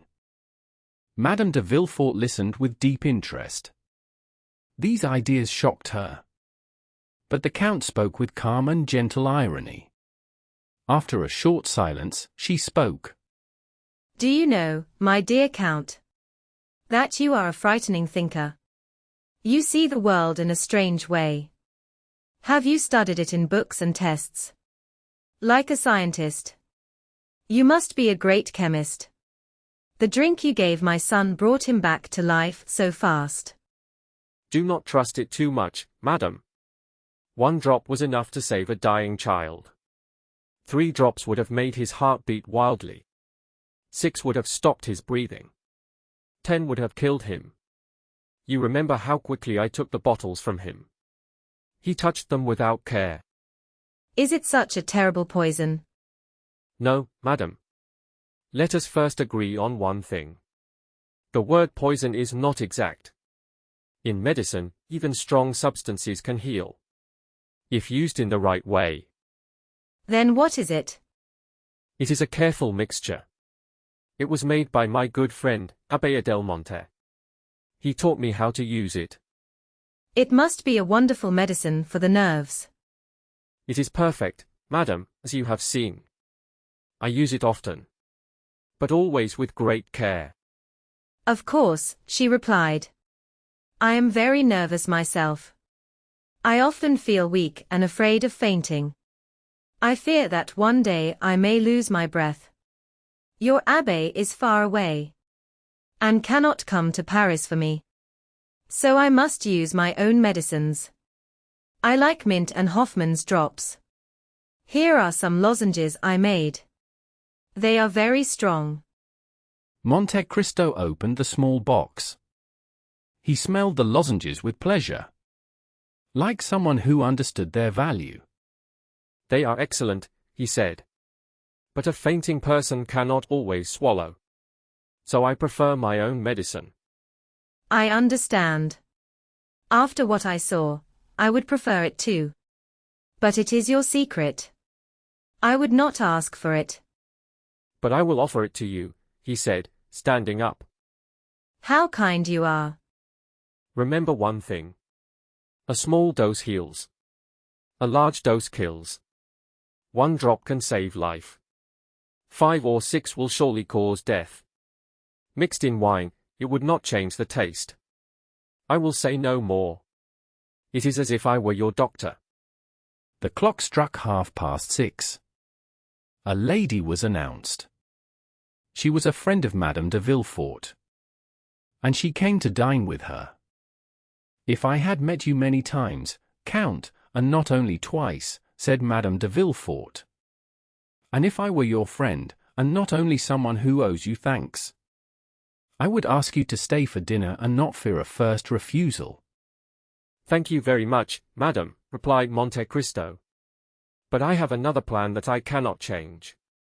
I promised to take a Greek princess I know to the Academy. She has never seen your great opera, and she depends on me to take her there. Goodbye then, sir, and do not forget the medicine. Ah, madam, to forget that, I would have to forget our talk today. That is not possible. Monte Cristo bowed and left the house. Madame de Villefort stayed alone and thought deeply. He is a very strange man, she said. I believe he is the Adelmonte he speaks about. For Monte Cristo, the result was better than he hoped. Good, he said as he walked away. This place is good soil. The seed I planted will grow. The next morning, true to his promise, he sent the medicine she asked for. Chapter 53. Robert le Diable. The excuse of going to the opera was easy to believe. That night, the Academy Royal had a special event. Levasseur returned to the stage after a long illness. He played the role of Bertram. The famous opera of the day brought a rich and fashionable crowd. Morcerf, like many young rich men, had his own seat near the orchestra. He also knew many people in the best boxes. He could enter the large shared box as well. Chateau Renaud rented a seat beside him. Beecham, as a journalist, could move freely around the theatre. That night, the minister's box was given to Lucien Debray. He offered it to the Comte de Morcerf. Morcerf offered it to Mercedes, but she refused. He then sent it to Danglars. He said he might join the Baroness and her daughter later. The ladies were very pleased and accepted at once. Danglars said he did not want to sit in a minister's box. He said his political views did not allow it. So the Baroness wrote to Lucien Debray. She asked him to come for them. She could not go alone with Eugenie. People would have spoken badly if the two women went alone. With a third person, the danger of gossip was gone. One must accept the world as it is. The curtain rose to a half-empty theatre. In Paris, people often arrive late at the opera. The first act plays while people watch new arrivals. Doors open and close. Voices fill the room. Surely, said Albert, as a box door opened. That must be the Countess G. And who is the Countess G? Asked Chateau Renaud. What a question, said Albert. Everyone knows who she is. Ah, yes, replied Chateau Renaud. The beautiful woman from Venice, right? Yes, that is her.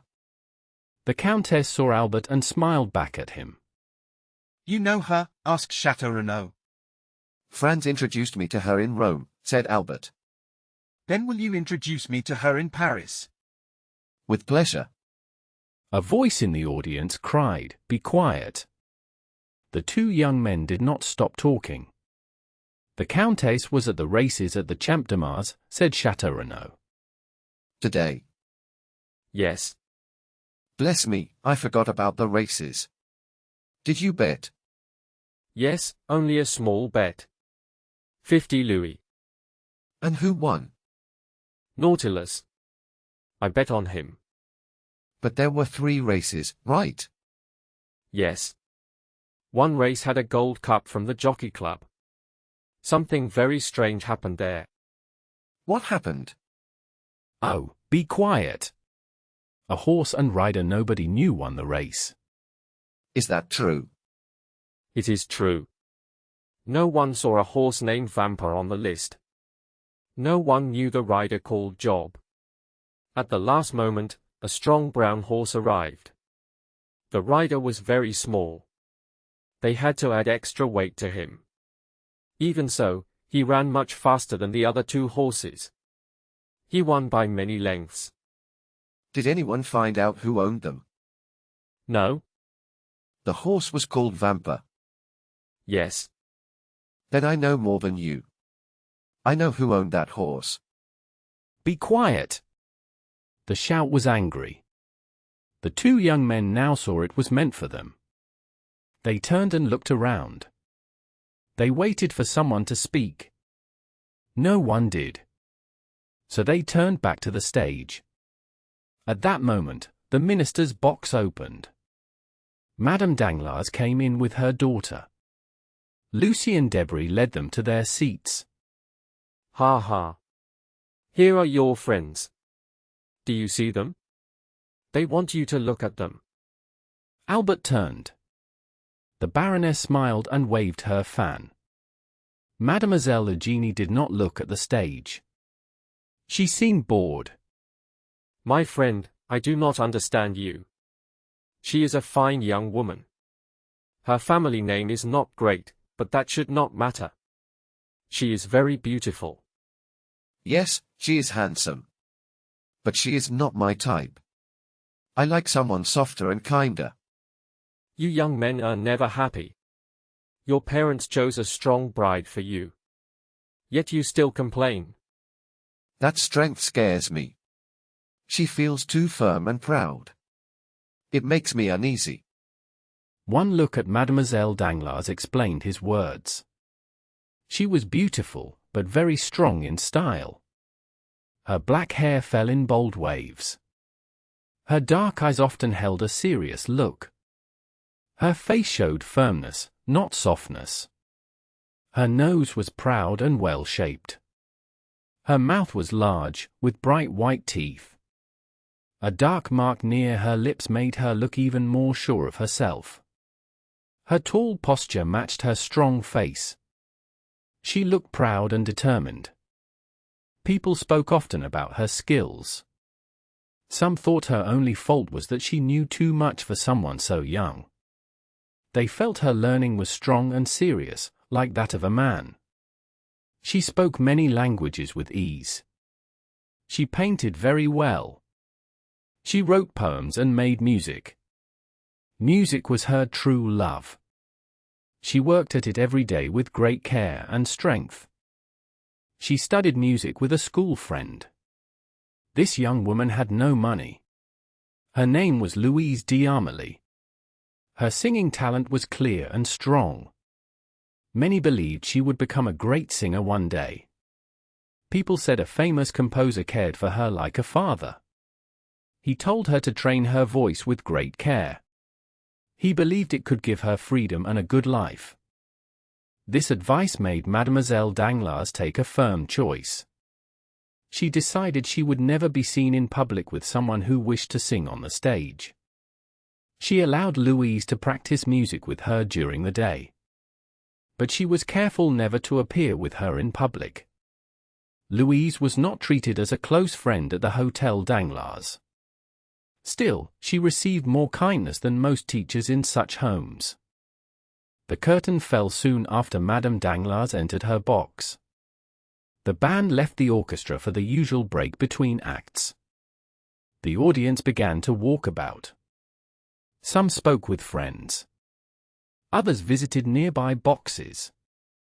Morcerf and Châteaurenaud were among the first to rise. For a moment, Madame Danglars believed Albert wished to visit her. She whispered this thought to her daughter. She felt sure Albert was coming to greet them. Mademoiselle Eugénie slowly shook her head. She smiled in a cold way. She pointed to a box across the theatre. The Countess G. sat there. Morcerf had just entered that box. So we meet again, my travelling friend, do we? It was very kind of you to know me at once. And kinder still to visit me first. Please believe me, replied Albert. If I had known you were in Paris, I would have come sooner. Let me introduce my friend, Baron de Châteaurenaud.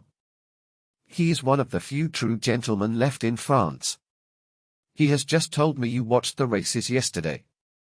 Châteaurenaud bowed to the Countess. So you were at the races, Baron? Yes, madam. Then you can surely tell me who won the great race. I am sorry, said the Baron. I do not know. I was just asking Albert the same thing. Do you truly wish to know, Countess? To know what? The name of the owner of the winning horse. Very much. Please tell me, do you really know it? Forgive me, said Albert. You were about to tell a story. You stopped after saying, only imagine. Please go on. Very well, listen. I was watching a fine brown horse. The rider was small and graceful. He wore a pink jacket and cap. I wished for them to win with all my heart. When they crossed the line first, I clapped with joy. Later, when I returned home, I saw the same rider on my stairs. I thought the owner must live in my building. Then I saw the gold cup in my rooms. Inside was a note. It said, from Lord Riven to Countess G. Exactly, said Morcerf. I was sure of it. Sure of what?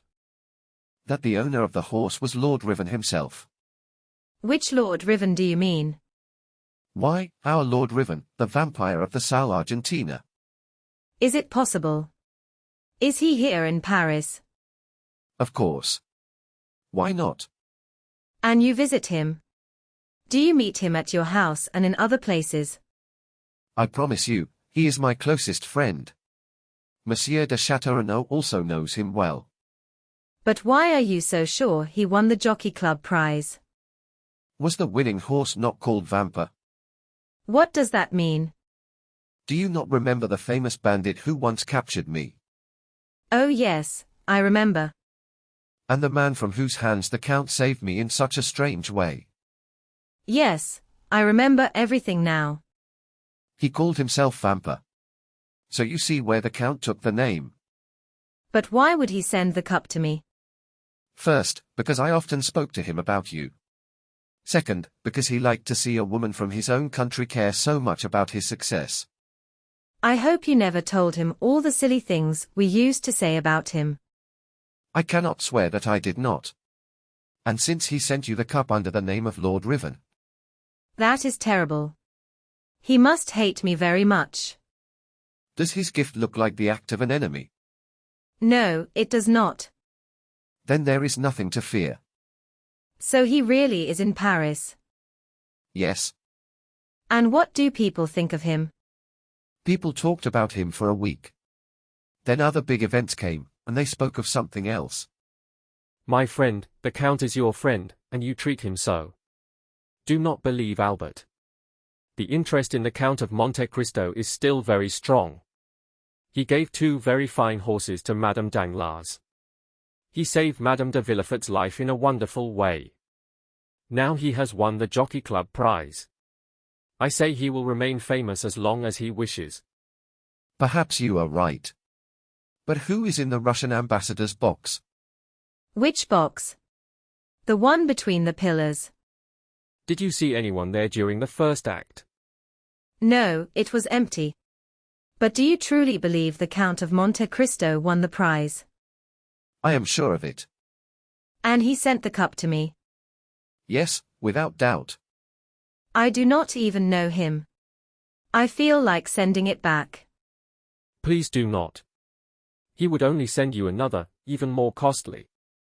That is his nature. The bell rang for the second act. Albert stood up to leave. Shall I see you again? Yes. I will return after the next act, if you allow it. I live at 22 Rue de Rivoli. I receive my friends every Saturday evening. The young men bowed and left the box. When they reached their seats, the audience was standing. Everyone was looking at the Russian ambassador's box. A man in black had just entered. A young woman in Eastern dress was with him. She was very beautiful, and her rich clothes drew every eye. Look. It is Monte Cristo and his Greek companion. It was indeed the Count and Haydée. In a few moments, the whole theatre watched the young woman. People leaned forward to see her shining diamonds. The second act ended in one long, soft noise of voices.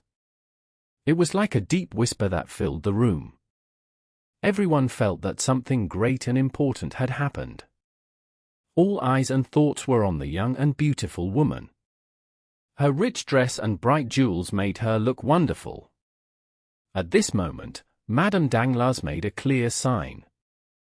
She wished to see Albert in her box as soon as the curtain fell. Morcerf could not refuse such a clear invitation. When the act ended, he went to see the Baroness. He bowed to the two ladies. Then he shook hands with Debray. The Baroness welcomed him with great kindness. Eugénie greeted him with her usual cold manner. My dear friend, you have come at the right time. Madame is asking me many questions about the Count. She wants to know where he was born, how he was raised, and who his family is. She also asks where he comes from and where he is going. I do not know such things. So I told her to ask you. I said you know everything about your dear Monte Cristo. That is why she asked to see you. Is it not strange that a man with so much secret money knows so little?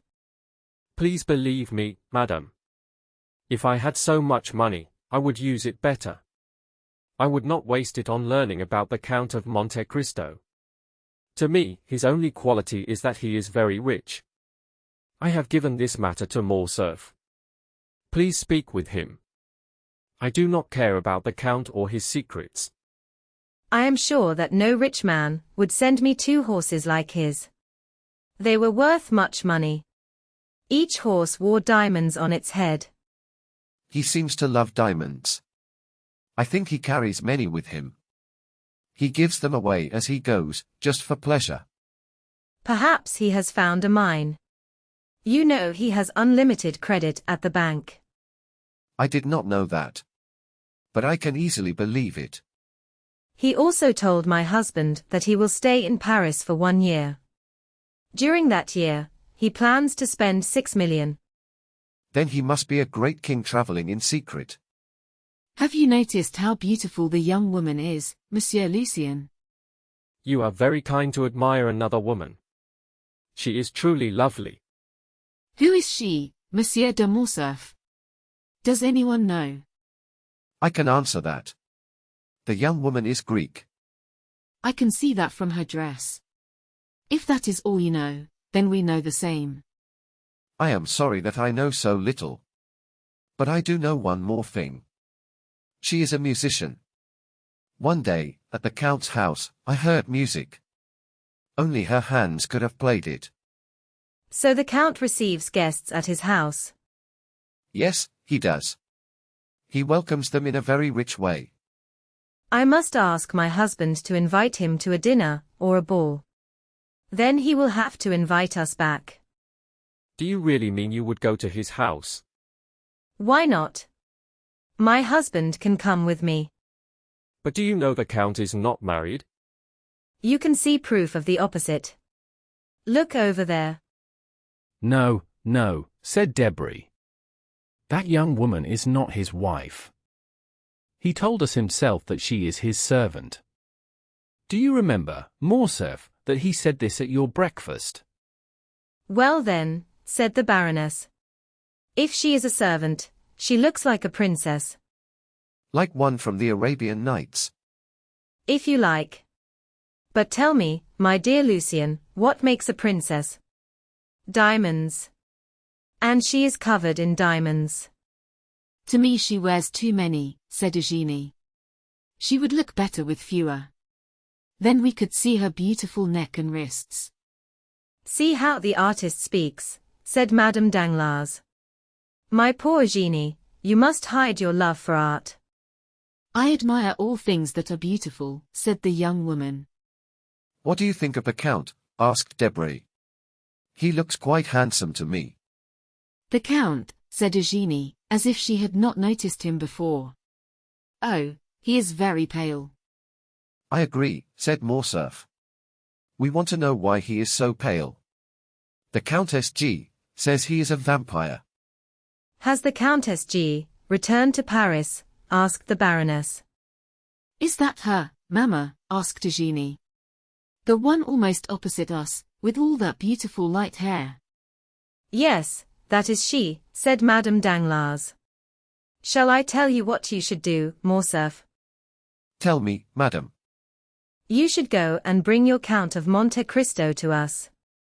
Why? Asked Eugenie. Why? So we can speak with him. Do you not wish to meet him? Not at all, replied Eugenie. Strange child, said the Baroness softly. He may come by himself, said Morcerf. Look, madam.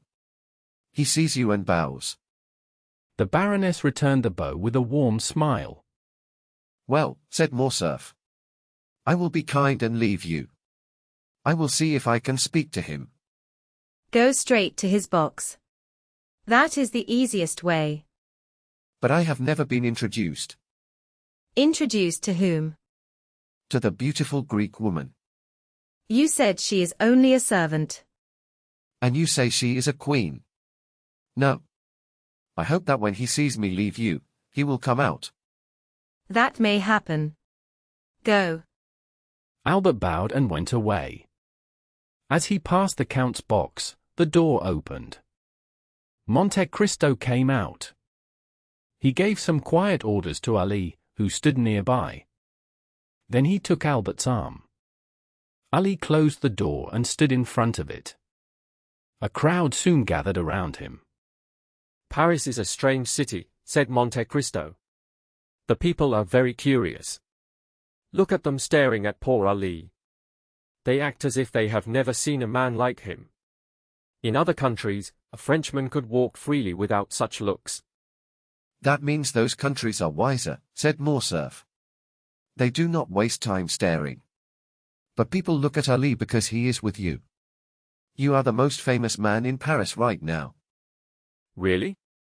And why is that? Because of you, said Albert. You give away very fine horses. You save the lives of noble ladies. You race fast horses under a false name. And when you win a prize, you give it to a beautiful woman. And who told you all this? Madame Danglars told me. I read it in the newspaper. And some of it I imagined. If you wanted to hide, why did you name your horse Vampa? That was a mistake, said the Count. But tell me, does the Count of Morcerf come to the opera? I have not seen him. He will be here tonight. Where does he sit? In the Baroness's box. And the young woman with her is her daughter? Yes. I congratulate you. Morcerf smiled. We will speak of that another time, he said. But what do you think of the music? What music? The music you have been listening to. Oh, it is good enough as human work, sung by people, as an old thinker once said. Then, my dear Count, can you enjoy the perfect music of heaven when you wish? The Count paused for a moment. You are partly right. When I want to hear sounds more perfect than any human music, I go to sleep. Then sleep here, my dear Count. The place is perfect. Why else was opera made? No, thank you. Your orchestra is too loud. To sleep as I mean, I need full calm and silence, and also some preparation. I know. The famous drink you use. Yes. So, my dear Viscount, when you wish to enjoy such music, come and dine with me. I have already had that pleasure at breakfast with you. Do you mean in Rome? I do. Then you must have heard Haydée play. The poor exile often plays music from her home to pass the time. Morcerf did not speak again. Monte Cristo also fell into quiet thought. The bell rang to lift the curtain. Please excuse me. I must return to my box. Are you leaving already?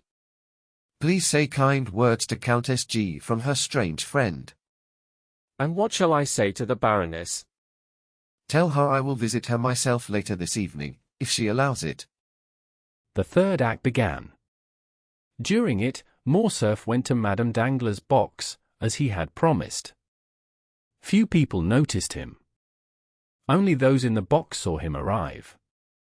Monte Cristo saw him too and smiled slightly.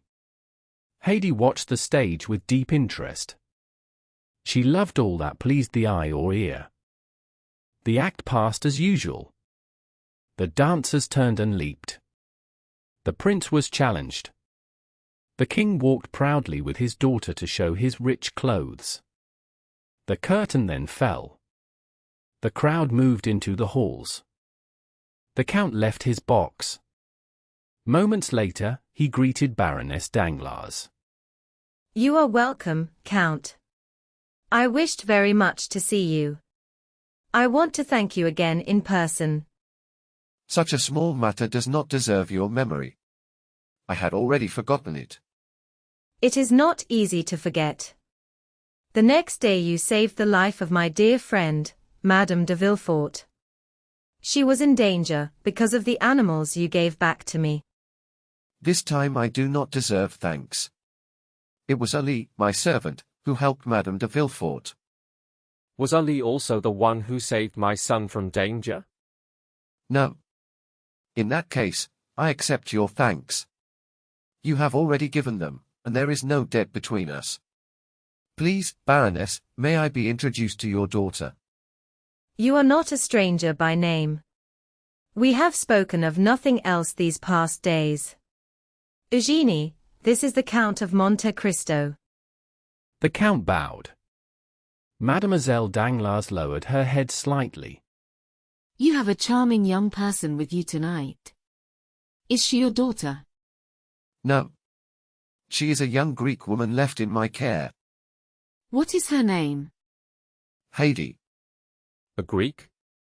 Yes, of course, Count, said Madame Danglars. And tell me, did you ever see, at the court of Ali Tepelini, a woman more beautiful, or clothes more rich, than hers? Did I hear you right, monsieur, said Monte Cristo, that you served at Yanina? I was inspector of the Pasha's soldiers, replied Morcerf. It is no secret that I owe my fortune to the kindness of the famous Albanian leader. But look, cried Madame Danglars. Where? Said Morcerf, in surprise. There, said Monte Cristo, as he put his arm around the count and leaned forward with him. At that moment, Haydée was looking around the theatre for her guardian. She suddenly saw his pale face close to Morcerf. It was as if she saw a terrible vision. She leaned forward to be sure it was real. Then she gave a soft cry and fell back in her seat. The people near Ali heard the sound. They quickly opened the door of the box. Why, Count, said Eugénie. What has happened to your ward? She looks suddenly very ill. Very likely, answered Monte Cristo. But please do not be afraid for her. Haydée is very sensitive. Some smells, even flowers, can make her faint. Still, he added, taking a small bottle from his pocket, I have a sure remedy. He bowed to the Baroness and her daughter. He shook hands with Debray and the Count. Then he left Madame Danglars' box. When he returned to Haydée, she was still very pale. As soon as she saw him, she held his hand. Her hands were cold and wet. "Who were you talking to over there?" she asked. "With the Count of Morcerf," said Monte Cristo. "He told me he served your great father. He says he owes his fortune to him." "Monster!" cried Haydée. "He sold my father to the Turks. The fortune he speaks of was the price of his betrayal. Did you not know this, my lord?" "I heard something in Epirus," answered Monte Cristo. "But I do not know the full story. You will tell it to me, my child. I am sure it is important." "Yes, but let us go," she said. "It hurts me to stay near that terrible man." Haydée stood up. She wrapped herself in her white shawl, decorated with pearls and coral. She left the box quickly, just as the fourth act was about to begin. "Do you notice," said the Countess G. to Albert, "that this man never acts like others?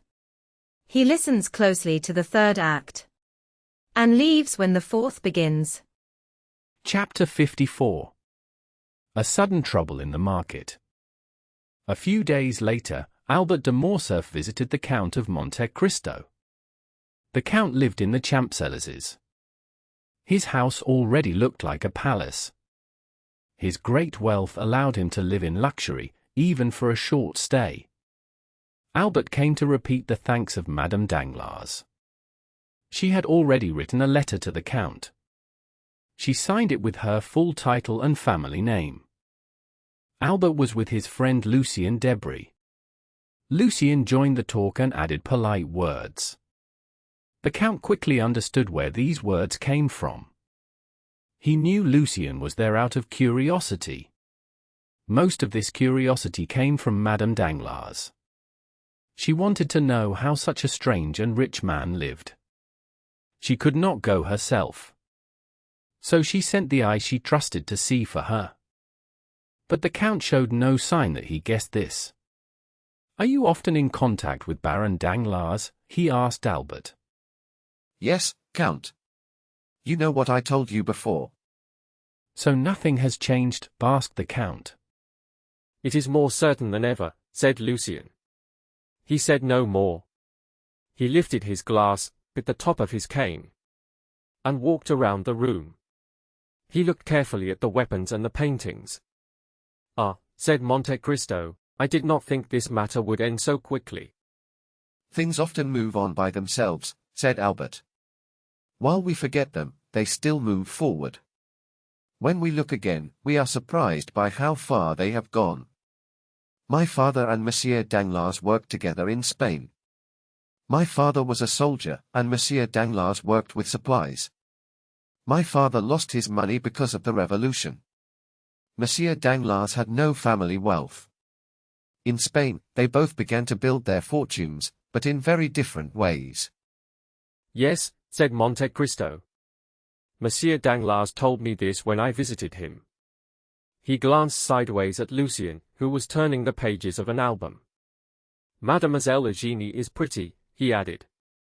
"I believe that is her name." "Very pretty," said Albert. "Or rather, very beautiful. But she has a kind of beauty I do not enjoy. I know that sounds unkind." "You speak as if you were already her husband." Albert looked around to see what Lucien was doing. "To be honest," said Monte Cristo, lowering his voice, "you do not seem happy about this marriage." "Mademoiselle Danglars is too rich for me," said Morcerf. "That makes me uneasy." "That is a strange reason," said Monte Cristo. "Are you not rich yourself?" "My father earns about 50,000 francs each year," Albert replied. "When I marry, he may give me 10 or 12,000. "That is not a great sum in Paris," said the Count. "But money is not everything. A good name and a high place in society matter too. Your name is famous, and your position is strong. Your father is a soldier, and honor is always respected. I believe this marriage is a good one. She will bring you wealth, and you will give her a noble name. Albert shook his head and became quiet. There is something else, he said. I do not fully understand your objection, said Monte Cristo. She is both rich and beautiful. This feeling is not only mine, Albert replied. Then where does it come from? You told me your father wants this marriage. It is my mother who does not agree, said Albert. She is very wise and sees things clearly. She does not like this marriage. I do not know why, but she does not trust the Danglars family. That is easy to explain, said the Count, in a firm tone. Your mother is proud and refined. She may not like the idea of joining your family with one of low birth. I do not know if that is the reason, said Albert. But I know this. If the marriage happens, my mother will be very unhappy. There was a meeting planned 6 weeks ago to settle everything. But I became suddenly unwell. Was it real? Asked the Count, smiling slightly. Yes, real enough, Albert said. I was worried, of course. They delayed the matter for 2 months. Those 2 months end next week. It must be decided then. You cannot imagine how troubled I feel. You are lucky to be free from all this. Why should you not be free as well? What stops you? My father would be deeply disappointed if I refuse, said Albert. Then marry her, said the Count, with a small shrug. Yes, Albert replied, but that would cause my mother great pain. Then do not marry her, said the Count. I will think carefully, Albert said. You will advise me, won't you? If you can, please help me out of this difficult place. I think I would rather upset my father than hurt my dear mother. Monte Cristo turned away. He seemed touched by Albert's last words. Debray sat in a soft chair at the far end of the room. He held a pencil in his right hand and a book in his left. The Count looked at him and spoke with a light smile. "What are you doing there?" he asked. "Are you drawing a picture like Poussin?" "Oh no," Debray answered quietly. "I love art too much to try that. I am doing a small math sum." "Maths?" "Yes. I am counting something," he said. "Morcerf, this also concerns you. I am counting how much money the House of Danglars has made. Haiti bonds rose from 206 to 409 in 3 days. The banker bought them at 206. So he has earned 300,000 livres." That is not his biggest win, said Morcerf. Did he not earn 1 million with Spanish bonds last year? "My dear friend," said Lucien, "here is the Count of Monte Cristo. He will tell you, like the Italians say, money and holiness are half of everything. When people tell me such things, I only shrug and stay silent." "But you spoke about Haiti bonds," said Monte Cristo. "Ah, those are different. They are like a favorite game for French traders. People may enjoy many games, but they always return to this one. Monsieur Danglars sold yesterday at 405. He gained 300,000 francs. If he had waited until today, the price would have fallen to 205. Then he would have lost money instead." "And why did the price fall so fast?" asked Monte Cristo. "I know nothing about these money games." "Because," Albert said, laughing, "one piece of news follows another. They are often very different." "I see," said the Count. "Monsieur Danglars often wins or loses large sums in one day. He must be very rich." "It is not he who plays," cried Lucien. "It is Madame Danglars. She is very bold." "But you are sensible, Lucien," said Morcerf with a smile. "You know news cannot be trusted. You are close to the source. You should stop her." "How can I?" Lucien replied. "Her husband cannot control her. You know her character. No one has power over her. She does what she wants. Ah, if I were in your place, said Albert. Well? I would teach her a lesson. It would help her future son-in-law. How would you do that? That is easy, he said. I would trick her with false news. You are secretary to a minister. Your words move the market. Tell her a secret story one morning. Say you have special news. The market will rise. She will buy a lot. Then the next day, a paper will say the story is not true. She will lose money. That will teach her to be careful. Lucien smiled a little. The Count listened closely. He missed none of the words. He also saw a secret in Lucien's uneasy face. Albert did not notice this. Lucien soon ended his visit. He looked uncomfortable. When the Count said goodbye, he spoke softly to him. Lucien answered, "Yes, Count. I agree." The Count then returned to young Morcerf. The Count spoke to Morcerf in a calm voice. Do you not think, after thinking about it, that you spoke wrongly about your mother-in-law in front of Monsieur Debray? My dear Count, please do not use that title so soon. Now, without making it sound worse than it is, does your mother truly dislike this marriage so much? Yes, very much. The Baroness almost never comes to our house. My mother has, I think, only visited Madame Danglars twice in her whole life. Then I feel free to speak openly to you. Monsieur Danglars is my banker. Monsieur de Villefort has shown me great kindness after a service I gave him by chance. Because of this, I expect many dinners and social events. I do not wish to take advantage of this. So I thought of inviting Monsieur and Madame Danglars, and Monsieur and Madame de Villefort, to my country house at Auteuil. If I also invited you and your parents, it would look like a meeting about marriage. Your mother would see it that way, especially if Baron Danglars brought his daughter. In that case, your mother might dislike me. I do not want that at all. On the contrary, I wish to be respected by her. Indeed, Count, I thank you sincerely for speaking so openly with me. I gladly accept that you do not invite us.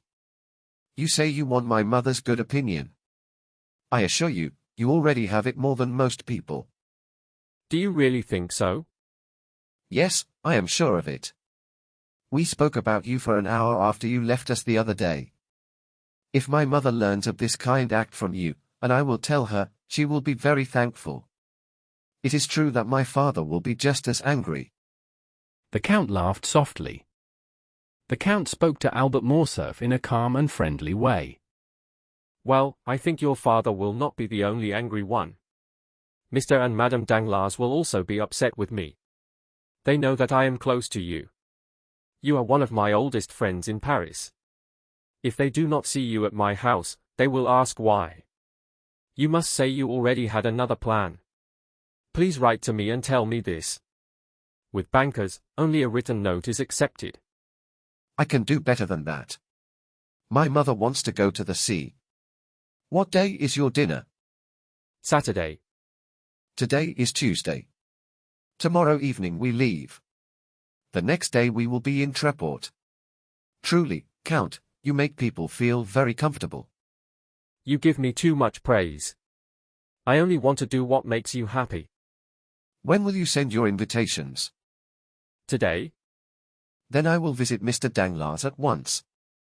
I will tell him my mother and I must leave Paris tomorrow. I have not seen you. So I know nothing about your dinner. How silly you are. Have you forgotten that Mr. Debray just saw you at my house? Ah, that is true. Say it like this. I saw you and invited you at once. You replied that you could not come. You said you were going to Tréport. Very well, that is settled. But will you visit my mother before tomorrow? Before tomorrow will be hard. I would only disturb the travel plans. You can do better. You were charming before. If you accept, you will be wonderful. What must I do to reach such greatness? You are free today.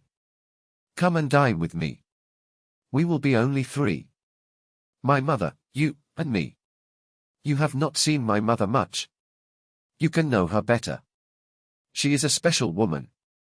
I only wish there were another like her, but younger. Then our family would grow very fast. You will not see my father.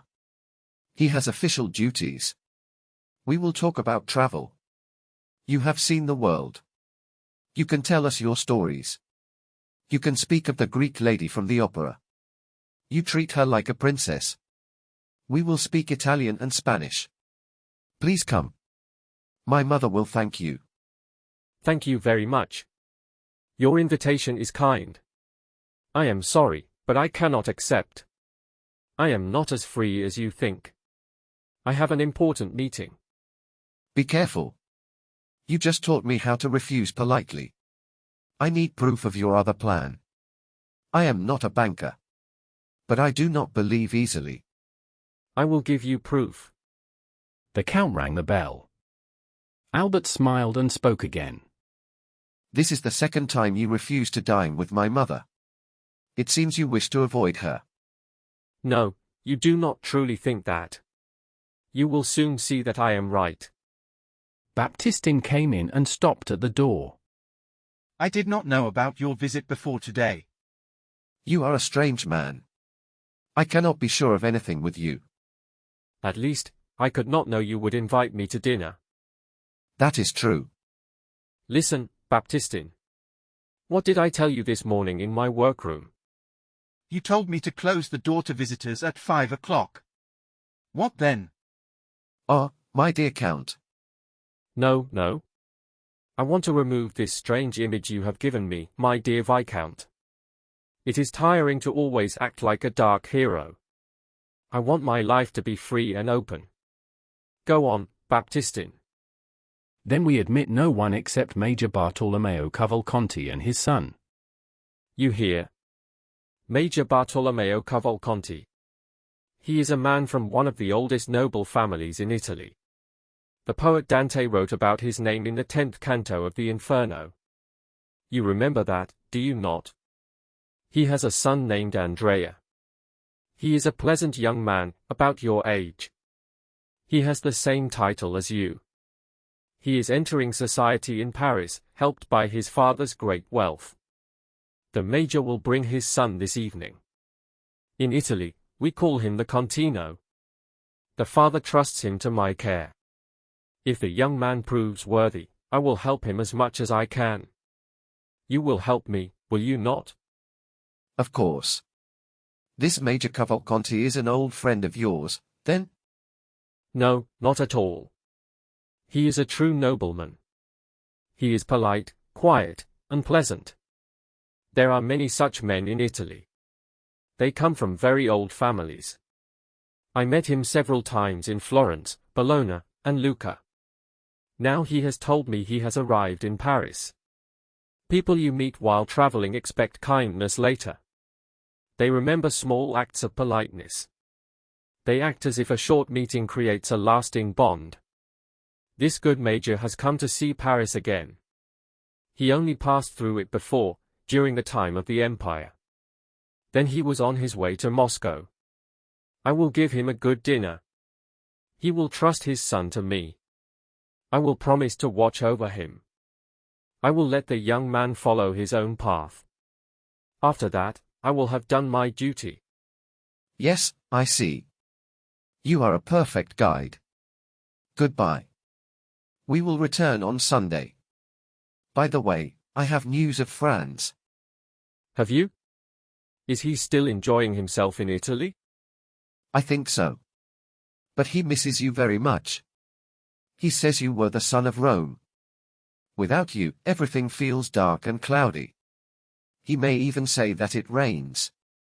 So his opinion of me has improved? No. He still thinks you are the most strange and mysterious man alive. He is a fine young man. I liked him from the first evening. I met him when he was looking for supper.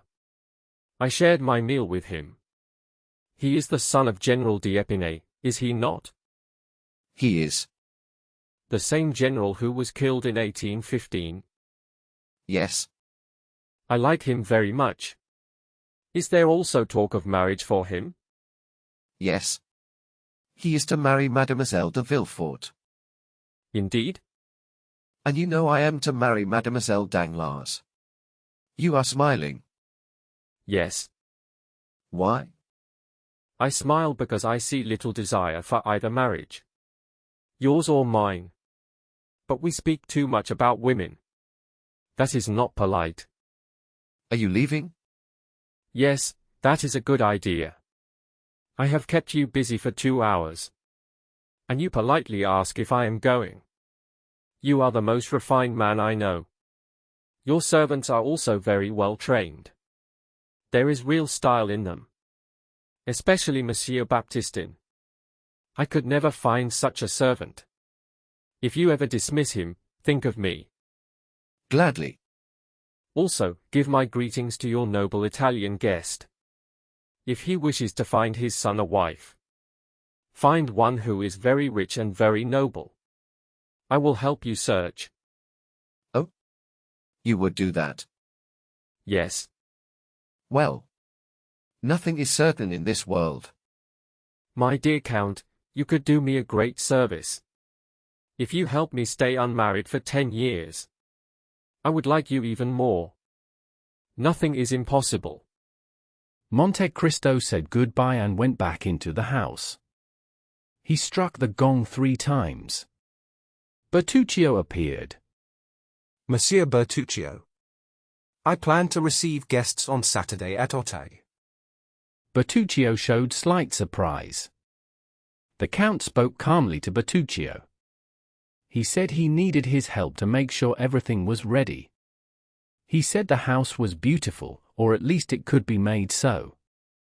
There is much work to do before it can deserve that name, Your Excellency. The wall hangings are very old. The Count answered at once. He said they should take all the hangings away and replace them. Only the bedroom should stay the same, with its red cloth on the walls. He told Bertuccio not to touch the garden. But he said Bertuccio could change the yard as he wished. He wanted it to look very different. I will do everything I can to follow your wishes, Your Excellency. I would like to know your orders about the dinner. My dear Bertuccio, since you came to Paris, you seem very nervous. You do not understand me as before. But surely you will tell me who you expect to receive. I do not yet know myself. You do not need to know either. Lucullus dines with Lucullus. That is enough. Bertuccio bowed and left the room. This was chapter 55, called Major Cavalcanti. The Count and Baptistin had spoken the truth. They had told Morcerf about the visit of the Major. This visit helped Monte Cristo refuse Albert's invitation. At 7 o'clock, a cab stopped at the door. Bertuccio had left for Otte 2 hours earlier, as ordered. The cab left quickly after the man got out. The visitor was about 52 years old. He wore a green coat with black cords. He had blue trousers and boots that were clean but dull. He wore thick gloves, a stiff hat, and a black tie with white lines. The tie looked like a rope around his neck. He rang the bell and asked if the Count of Monte Cristo lived there. The porter said yes. The man went in and walked up the steps. Baptistin saw him at once. The man's small head, white hair, and thick grey moustache matched the description. Baptistin was waiting in the hall. The Count was told of the visit at once. The visitor was shown into a simple and elegant room. The Count stood up and smiled. Ah, my dear sir, you are very welcome. I was expecting you. Indeed? Did you know I was coming? Yes. I was told I would see you today at 7. So you were fully informed? Of course. That is good. I was afraid this care had been forgotten. What care? To tell you before I came. No, it was not forgotten. Are you sure you are not mistaken? I am very sure. It was truly me that you expected? I can prove it to you. No, no. That is not needed. The visitor looked a little uneasy. Let me see. Are you not the Marquis Bartolomeo Cavalcanti? Bartolomeo Cavalcanti. Yes, that is my name. Former major in the Austrian army? Was I a major? Yes. That is the title used in France. That is enough for me. You did not come by your own choice. No. You were sent by someone else? Yes. By Abbé Busoni? Yes. By him. And you have a letter? Yes. Here it is. The Count took the letter and read it. The Major looked around the room. Then his eyes returned to the Count. Monte Cristo read the letter aloud. He said that Major Cavalcanti was a nobleman from Lucca. He said the Major came from a famous family in Florence. He also said the Major had an income of $500,000. Monte Cristo looked up from the paper and bowed. $500,000, he said. That is wonderful. $500,000, is it? Yes, the letter says so clearly. The Abbé knows the great fortunes of Europe. Let it be $500,000, then. I swear I did not know it was so much. That is because your steward cheats you. You must change things there. You have opened my eyes. I will send those men away. Monte Cristo went on reading the letter. It said that the Major needed only one thing to be happy. Yes, only one thing. The letter said he wished to find his lost and loved son. A lost and loved son. He was taken away when he was 5 years old. Poor father. Yes, a poor father. Monte Cristo read on. The letter said he had given the Major new hope. It said Monte Cristo could help find the son. You have the power to do this. I have that power. Then the letter was true to the end? Did you doubt it, my dear Monsieur Bartolomeo? No, never. The Abbé is a holy man. But you have not read all the letter. You are right. There is a postscript. Yes, there is a postscript. The postscript spoke of money for travel. It said the Abbé sent 2,000 francs. It also spoke of 48,000 francs owed to him. The Major waited and looked very anxious. Very good. Then, sir? Then what? The postscript pleased you as well? Yes, of course. The Abbé and I have accounts together. I am happy to pay what I owe. I trusted the Abbé. I brought no other money. Without this help, I would be in trouble. Can a man like you ever be in trouble? I am known, yes. So you will give me the money? Certainly. At once, if you wish. The Major looked very pleased. Monte Cristo asked him to sit down. He said he had kept him standing too long. Please do not mention it. What will you drink? Sherry, port, or Alicante? Alicante, please. It is my favorite. I have very good Alicante. Will you take a biscuit? Yes, thank you. Monte Cristo rang the bell. Baptistin came in. The young man is here. I took him to the blue room. Good. Bring the wine and biscuits. The Major said he was ashamed to give trouble. Monte Cristo told him not to worry. The servant returned with wine and biscuits. Monte Cristo poured a little wine for himself. The bottle was very old. The Major chose the full glass and a biscuit. The Count told Baptistin to leave the plate close to the guest. The guest sipped the Alicante wine with clear pleasure. Then he gently dipped his biscuit into the wine. So, sir, you lived in Lucca, did you? You were rich and noble. People respected you. You had everything that could make a man happy? Everything, said the Major, as he quickly swallowed his biscuit. Yes, everything. And still, one thing was missing to complete your happiness? Only one thing, said the Italian. That one thing was your lost child. Ah, said the Major, taking a second biscuit. Yes, my happiness was not complete. That was missing. The Major raised his eyes to the sky and sighed. Then tell me, said the Count. Who was this son you regret so deeply? I always thought you were not married. That is what people believed, sir, said the Major. And I? Yes, said the Count. You helped people believe it. I suppose it was a mistake from your youth. You wanted to hide it from the world? The Major became calm again. He looked down to gain time and control his face. He also looked up at the Count. The Count still smiled with polite interest.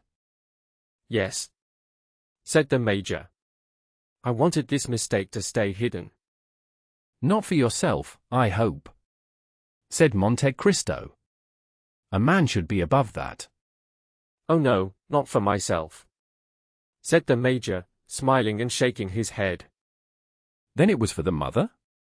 Yes, for the mother. For the poor mother, cried the Major, taking a third biscuit. Take more wine, my dear Cavalcanti, said the Count, filling his glass again. Your feelings have overwhelmed you. The poor mother, murmured the Major. He tried to make a tear appear. She came from a great family in Italy, did she not? Yes. She was from a noble family in Fiesole, Count. And her name was? Do you wish to know her name? Oh no, said Monte Cristo. You do not need to tell me. I already know it. The Count knows everything, said the Italian, bowing. It was Oliva Corsinari, was it not? Oliva Corsinari. A marchioness? A marchioness. And you married her in the end? Even though her family was against it? Yes. That is how it ended. And you have brought all your papers with you? What papers? Your marriage paper with Oliva Corsinari. And the paper of your child's birth. The paper of my child's birth? The paper for the birth of Andrea Cavalcanti. Your son. His name is Andrea, is it not? I think so, said the Major. You think so? I cannot be fully sure. He has been lost for a very long time. Then you do have the papers with you? Your Excellency, I am sorry. I did not know I needed them. I did not bring them. That is unfortunate, said Monte Cristo. Were these papers really so important? They were very important. The Major wiped his forehead. Very important, you say? Yes. If someone questioned your marriage, or asked if your child was truly your son. That is true. People could doubt it. In that case, your son would be in a very hard position. It would ruin his future. It could stop him from making a good marriage. What a pity! You must understand that in France, people are very careful about such matters. It is not like in Italy. Here, marriage is a civil act. You need papers to prove who you are. That is the problem. You see, I do not have these papers. Luckily, I have them, said Monte Cristo. You? Yes. You have them. I have them. The Major felt relief. He feared trouble because the papers were not there. He also feared a problem about the 48,000 francs. Ah, indeed, he said. This is lucky. I did not think to bring them. That is not strange. No one can think of everything. But Abbé Busoni thought for you. He is a very good man. He is careful and wise. He is an excellent man. And he sent them to you. Here they are. The Major joined his hands in wonder. You married Oliva Corsinari in the church of San Paolo del Montecatini. Here is the priest's paper. Yes, it is true, he said. He looked at it with surprise. And here is Andrea Cavalcanti's baptism paper. It comes from the priest of Saravezza. All is correct. Take these papers. They do not belong to me. You will give them to your son. He must keep them safe. Of course. If he lost them. And if he lost them? Then we would need new copies. We would have to write to the priest. It would take a long time. It would be very hard, said Monte Cristo. Almost impossible. I am glad you know their value. I see them as priceless. Now, about the young man's mother. About the young man's mother. He spoke with worry. About the Marchesa Corsinari. This sounds difficult. Will she be needed? No, sir. Besides, has she not? Yes, sir, she has. Passed away? Yes. She died, he said sadly. I know. She has been dead for 10 years. The Major took out a handkerchief. He wiped his eyes. I still feel her loss. We are all mortal, said Monte Cristo. Now listen. In France, do not say you were away from your son for 15 years. Stories about stolen children are not believed. Say you sent him to a school in the country. Now you want him to finish his education in Paris. You lived in Via Reggio since your wife's death. This story is enough. Do you think so? Yes. Very well. If they hear about the separation. What could I say? Say a bad tutor was paid by your family's enemies. He took the child so your name would end. By the Corsinari? Yes. That makes sense. He is my only son. Now all is ready. Do not forget this story. You know I planned a surprise? A good one? A father's heart always knows.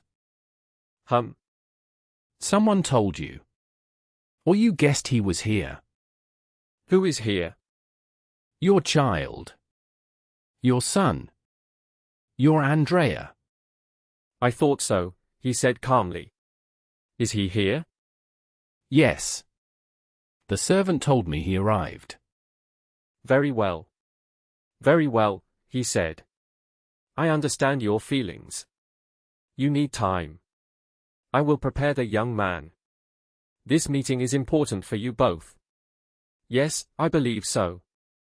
Well, in 15 minutes, he will be with you. You will bring him, then? You are so kind that you will even bring him to me yourself. No. I do not wish to stand between a father and his son. Your meeting will be private. Do not worry. Even if a father's feeling is silent, you will know him. He will enter through this door. He is a fine young man. He has fair skin, maybe a little too fair.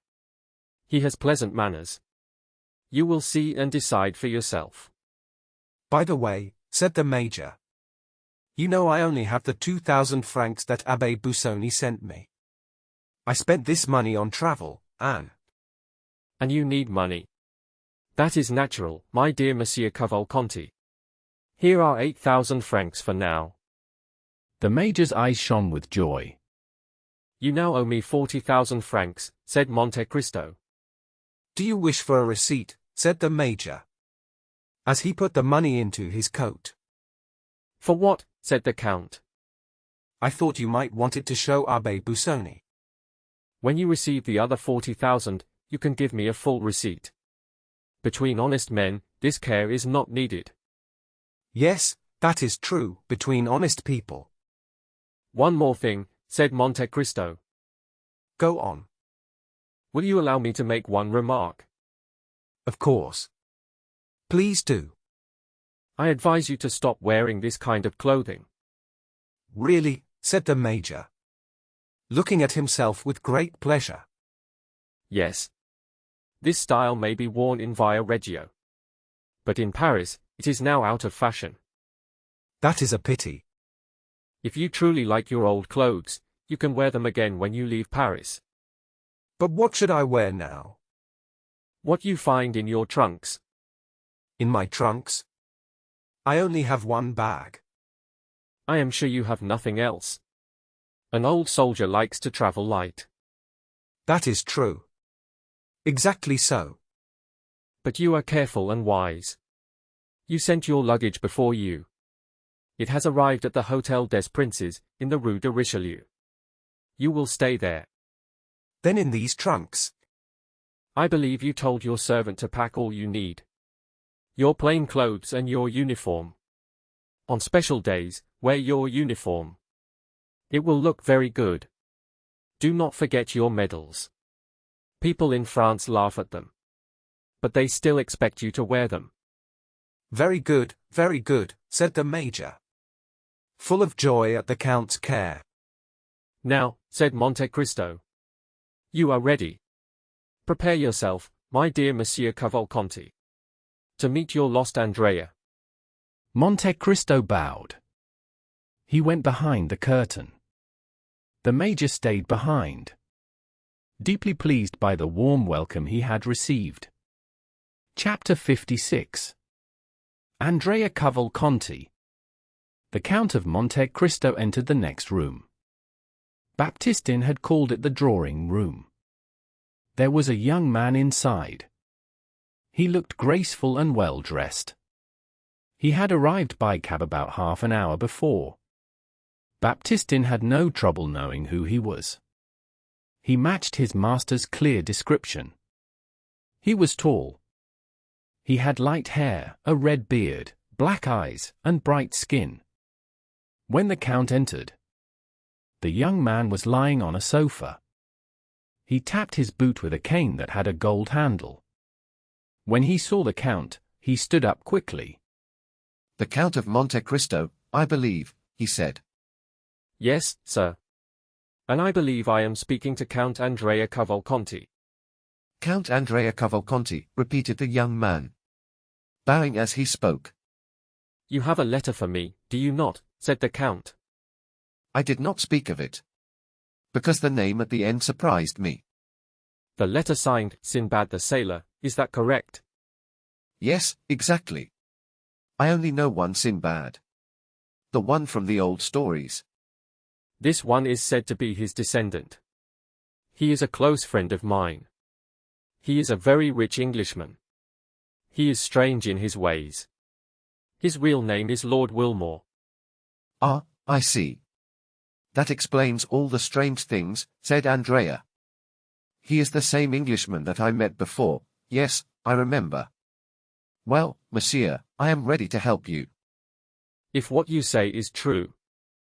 Perhaps you will be kind and tell me about yourself and your family. Certainly, I will do so. I am, as you said, Count Andrea Cavalcanti. I am the son of Major Bartolomeo Cavalcanti. My family comes from the old Cavalcanti name in Florence. We are still rich. My father earns a very large income.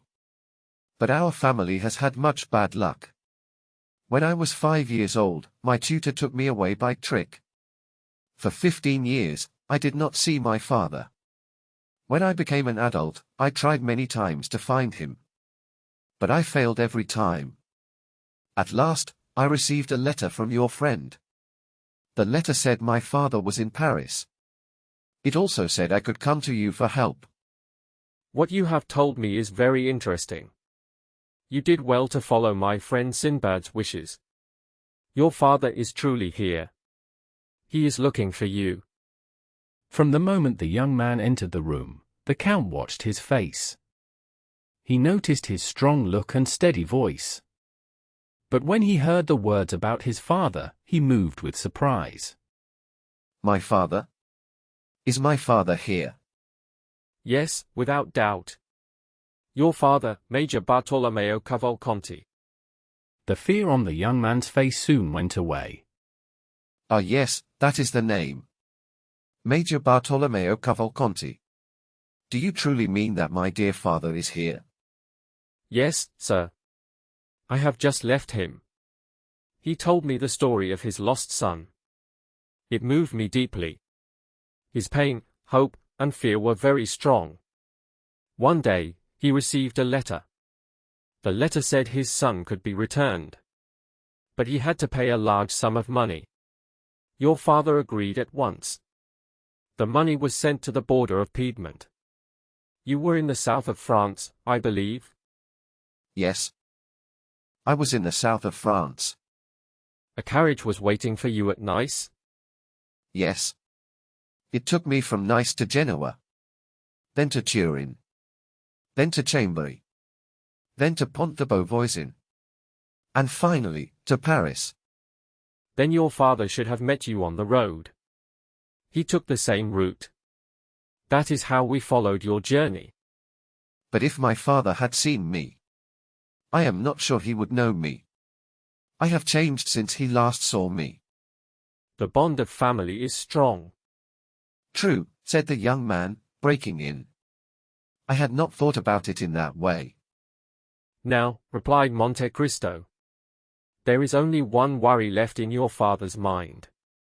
He wants to know how you have lived during your long time away from him. He wishes to know how people treated you, and if they showed you respect for your rank. He also wants to know if you were able to avoid bad moral influence, which is more dangerous than pain to the body. He fears that your fine natural talents may have grown weak without proper learning. In short, he wishes to know if you feel able to take again, and to keep, the high place in society that belongs to your name. Sir, cried the young man, very surprised. I hope no false story has been told about me. As for myself, continued Monte Cristo, I first heard of you from my friend Wilmore. He is a kind man who helps others. I believe he found you in an unpleasant situation. But I did not ask for details. Your troubles touched his heart. So you must have interested him. He told me he wished to bring you back to the position you had lost, and that he would look for your father until he found him. He did look, and he has found him, since he is here today. He also told me you were coming, and he gave me some instructions about your future fortune. Wilmore is a strange man, but he is honest, and very rich. Because of this, he can follow his strange ideas without fear. I promised to follow his wishes. Now, sir, please do not be offended by what I will ask. It is my duty as your protector. I wish to know if your misfortunes, which were not your fault at all, have made you feel like a stranger in the world, where your name and fortune give you a right to shine. Sir, answered the young man, now more calm. Please do not worry about that. Those who took me from my father always planned to return me to him one day, as they have now done. They knew it was better for them to keep my value high. So they allowed me to keep my education and my abilities, and even tried to improve them. I received a good education. I was treated much like people long ago treated educated servants in the East.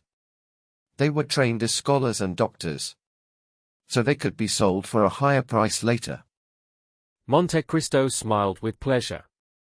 It seemed he had not expected so much from Andrea Cavalcanti. Besides, continued the young man, if there are any small faults in my education, or mistakes in good manners, I believe people would forgive them. They would remember the sad events of my birth, and the troubles of my youth. Well, said Monte Cristo in a cool voice, you may act as you wish, Count. You are free to choose for yourself. But if I were you, I would not speak of these past adventures. Your story sounds like a tale. And while people enjoy such stories in books, they often do not trust them in real life. Even when the person telling the story looks grand, like you. This is the danger I wanted to show you. If you told your touching history, it would soon spread everywhere. People would say it is not natural or true. You would not be seen as a lost child who was found again. You would be seen as a man who appeared suddenly from nowhere. You might cause curiosity. But not everyone likes to be watched and spoken about in unkind ways. I agree with you, monsieur, said the young man. He turned pale. And he trembled under the careful look of his companion. Such results would be very unpleasant. Still, you must not make the danger seem too great, said Monte Cristo.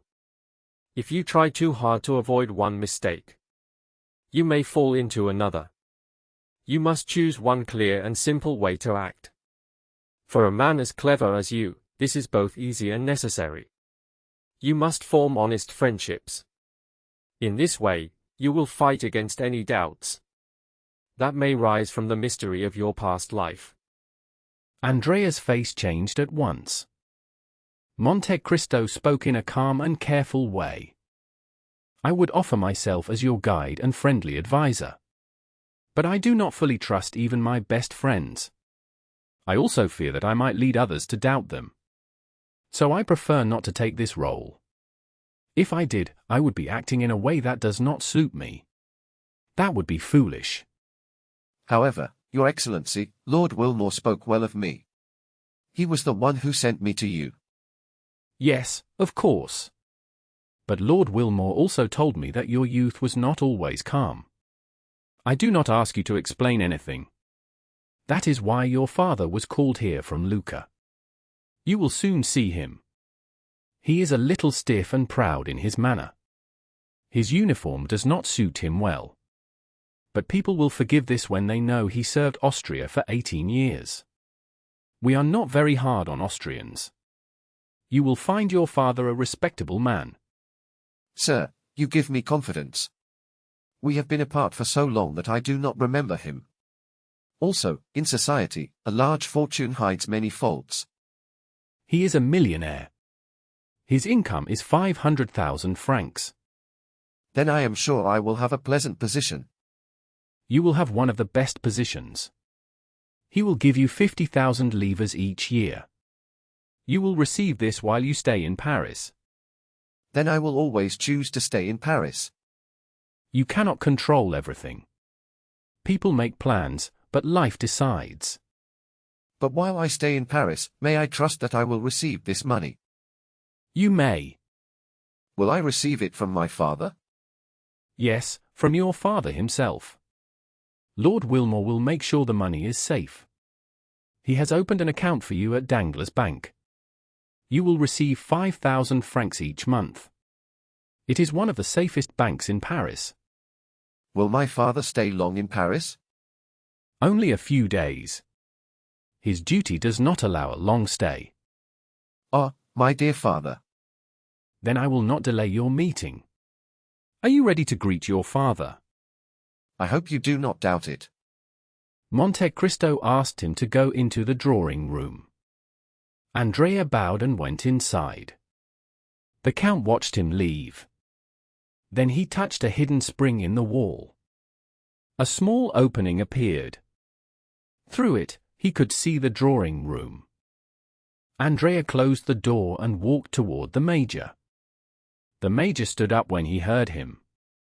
Ah, my dear father. Is it really you? How are you, my dear son? After so many years apart, what joy to meet again. Yes, after such a long separation. Will you not embrace me, sir? If you wish it, my son.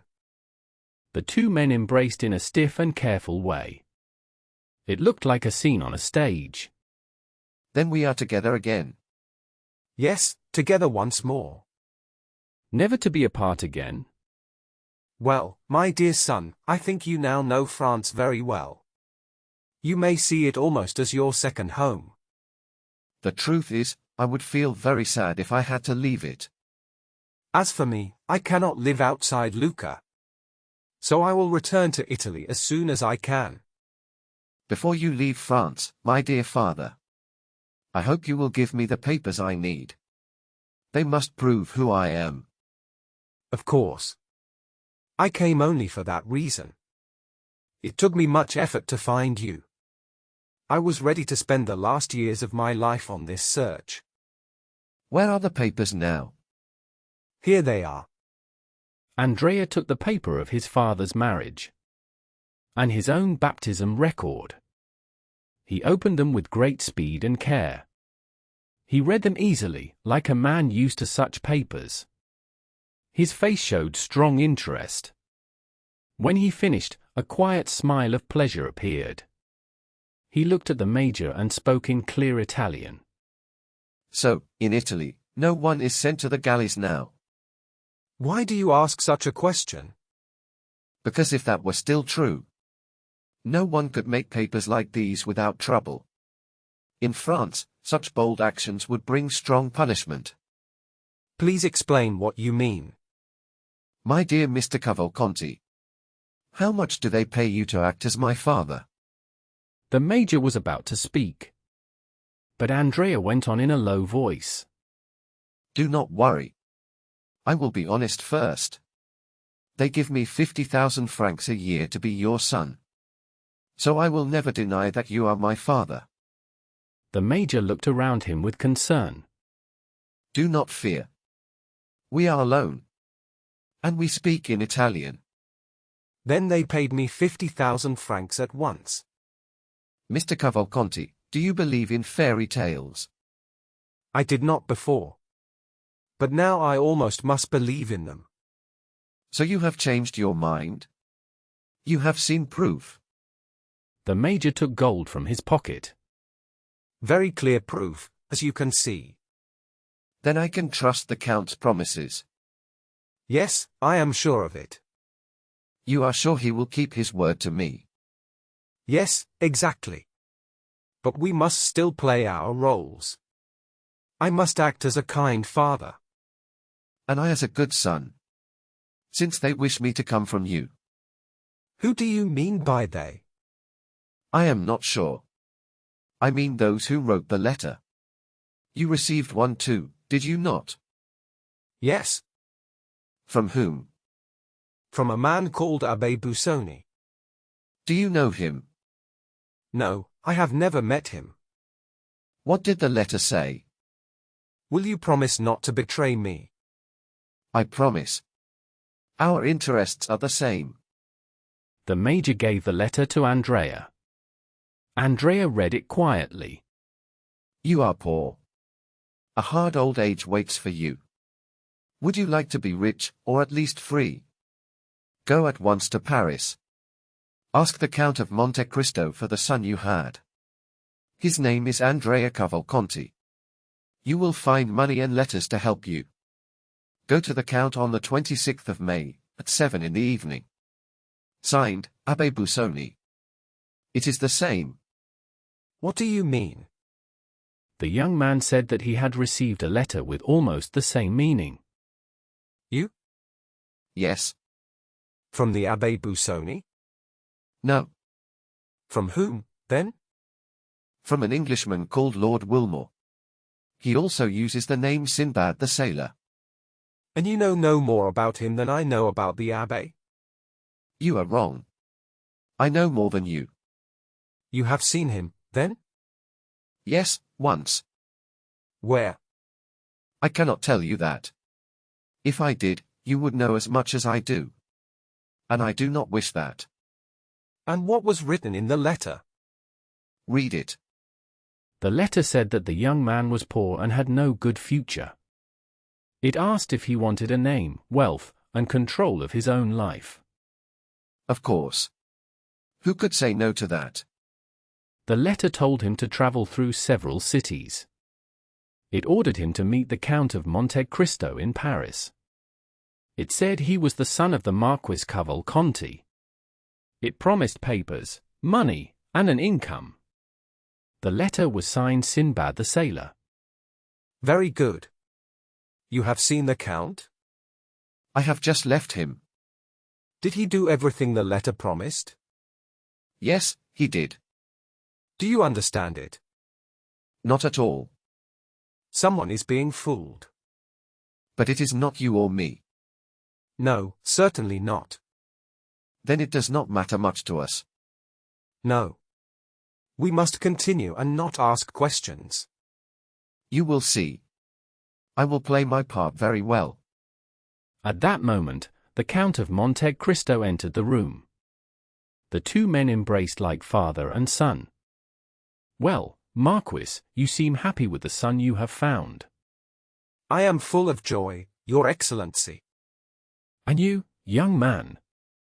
My heart is full of happiness. "Happy father, happy son." I am sad that I must leave Paris so soon. "I hope you will stay long enough to meet my friends." I am at your service. "Now, Andrea, speak honestly. Tell your father about your money." This is a hard subject for me. "Do you understand, Marquis?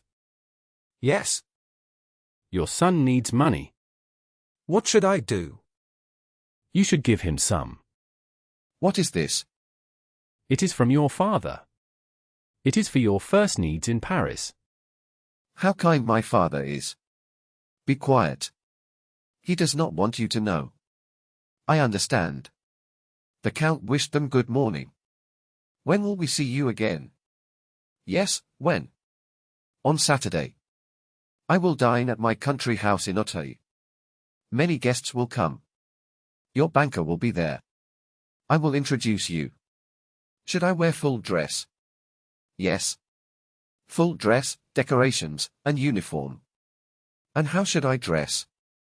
"Oh, it is very simple," said the Count. "Wear black trousers, shiny black boots, and a white waistcoat. Choose a black or blue coat and a long cravat. Go to Blin or Veronique for your clothes. Baptistin will tell you where they are, if you do not know. The less you try to show style, the better the result will be, because you are a rich man. If you want to buy horses, go to Devodo. If you buy a phaeton, go to Baptiste." At what time shall we come? Asked the young man. "At 6:30.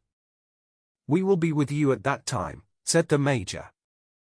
The two Cavalcanti bowed to the Count and left the house. Monte Cristo went to the window and saw them cross the street, arm in arm. "There go two bad men," he said. "It is a pity they are not truly related." After a moment of dark thought, he spoke again. "Come, I will go to see the morals. Disgust feels even worse than hatred." Chapter 57. In the Lucerne patch. We now return to the garden near Monsieur de Villefort's house. Behind the gate, and partly hidden by large chestnut trees, we see people we know. This time, Maximilian arrived first. He watched closely for a shadow among the trees. He listened with care for the soft sound of steps on the gravel path. At last, he heard the sound he wished for. But instead of one person, he saw that two were coming toward him. The delay came from a visit by Madame Danglars and Eugenie. The visit lasted longer than the time when Valentine should have arrived. So that Maximilian would not think she forgot her promise, Valentine asked Eugenie to walk with her in the garden.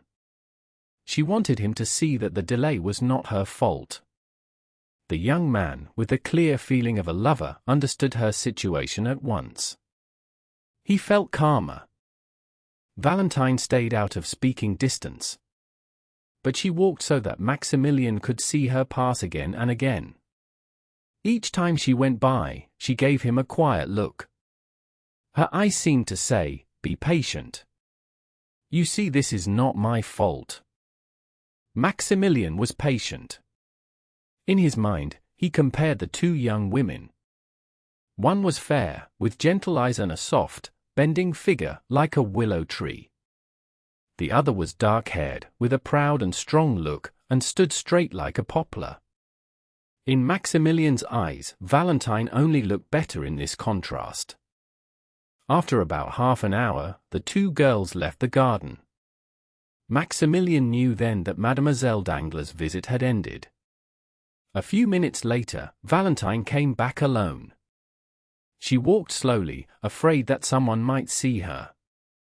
She did not go straight to the gate. She sat on a bench and looked around with care. When she felt sure no one was watching, she stood up and walked quickly to Maximilian. "Good evening, Valentine," said a familiar voice. "Good evening, Maximilian. I know I made you wait, but you saw why I was late." "Yes. I saw Mademoiselle Danglars. I did not know you were so close to her." Who told you we were close, Maximilian? "No one. But you looked very close. The way you walked and talked together, you seemed like two schoolgirls sharing secrets." We were talking in private. She told me she did not like the idea of marrying Monsieur de Morcerf. And I told her how unhappy I feel when I think about marrying Monsieur d'Épinay. "Dear Valentine." That explains why we spoke so freely. When I spoke about the man I cannot love, my thoughts turned to the man I do love. "You are very kind to say that, Valentine. You have something special. It is like perfume in a flower. Beauty alone is never enough." It is your love that makes you think this way. "No, Valentine, I promise you it is not. I watched you both in the garden. Without wishing to be unkind, I cannot understand how anyone could truly love Mademoiselle Danglars." The truth is, Maximilian, I was there. That made your judgment unfair. "No? But tell me something. I am only curious. It came to my mind when I was thinking about Mademoiselle Danglars." I am sure you are going to say something unkind. It shows how little kindness we can expect from men. You are very strict judges of each other. "If we are strict, it is because we judge when we feel strong emotions. But go back to your question. Does Mademoiselle Danglars dislike this marriage because she loves someone else?" I told you I am not very close to Eugenie. "Yes, but girls share secrets even without being very close. You did ask her, did you not? I see you smiling." If you know so much, the wooden wall between us did not protect our words very well. "Come. What did she say?" She told me she loves no one. She dislikes the idea of marriage. She wants a free and independent life. She even said she almost wished her father would lose his money. Then she could become an artist, like her friend, Mademoiselle Louise d'Armilly. "You see." Well, what does that prove? "Nothing. Then why did you smile? Because you were thinking about yourself, Valentine." Do you want me to leave? "No, no. But we must not waste time. You are what I want to talk about." Yes. We must hurry. We have less than 10 minutes together. My goodness. Yes, you are right. I am not a good friend to you. I make your life hard, poor Maximilian. You were made to be happy. I blame myself for this. I truly do. What does it matter, Valentine, if I am content?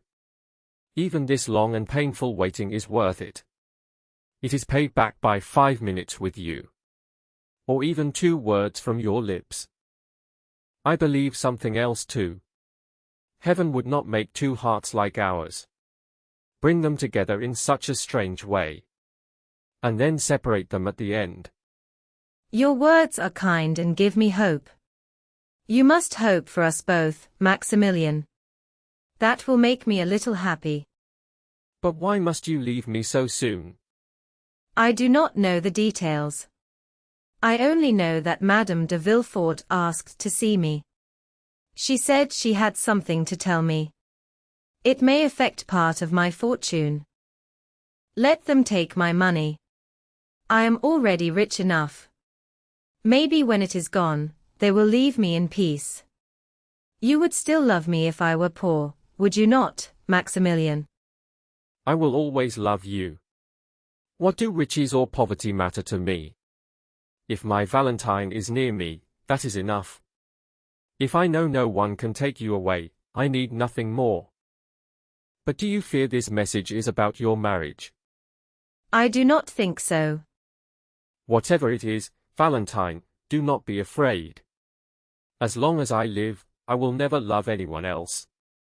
Do you think those words make me calm, Maximilian? Forgive me. You are right. I spoke badly. But I wanted to tell you something. I met Monsieur de Morcerf the other day. And? Monsieur Franz is his friend, you know. Yes, what of it? Monsieur de Morcerf has received a letter from Franz. It says he will return very soon.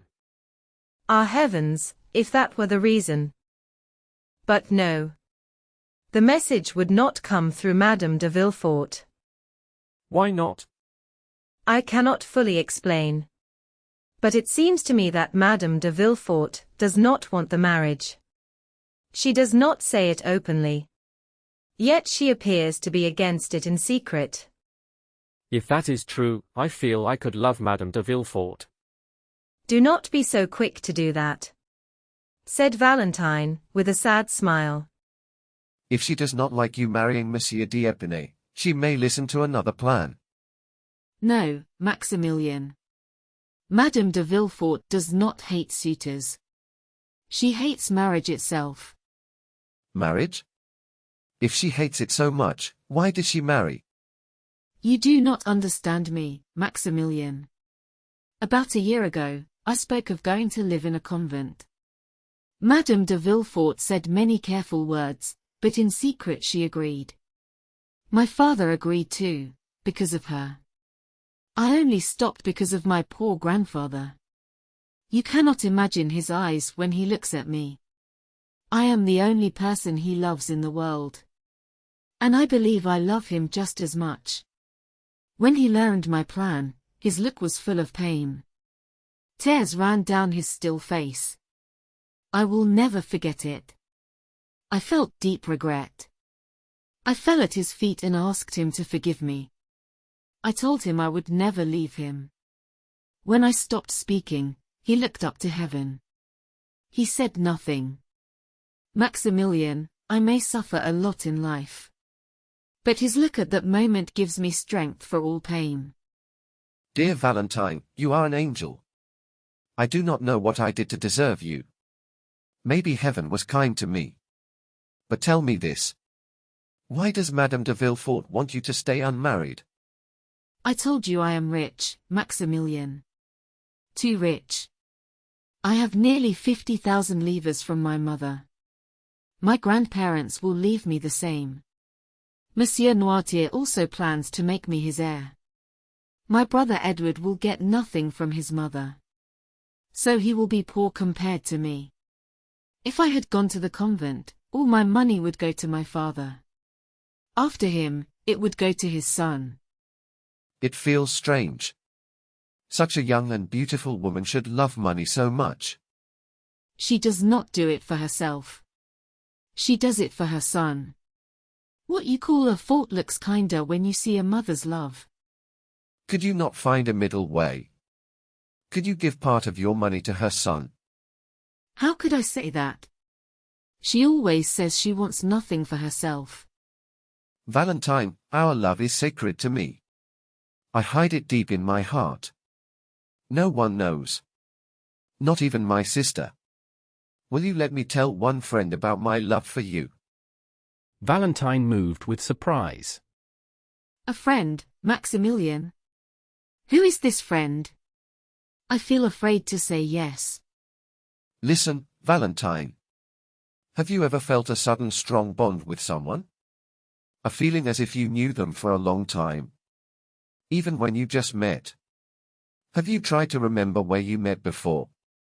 And failed? Have you felt as if your souls met long ago? As if you only remember it now. Yes. That is how I felt when I first saw that man. An unusual man. Yes. You have known him for a long time. No. Only 8 or 10 days. You call him a friend after so few days. Maximilian, I hoped you valued that word more. Your words are strong, Valentine. But I cannot change my feeling. It came to me without thought. I feel this man will be part of my future good. Sometimes it feels like he can see what is coming. It feels like his hand can guide events. He must be a prophet then, said Valentine with a smile. Indeed, said Maximilian, I have often felt that he can see the future.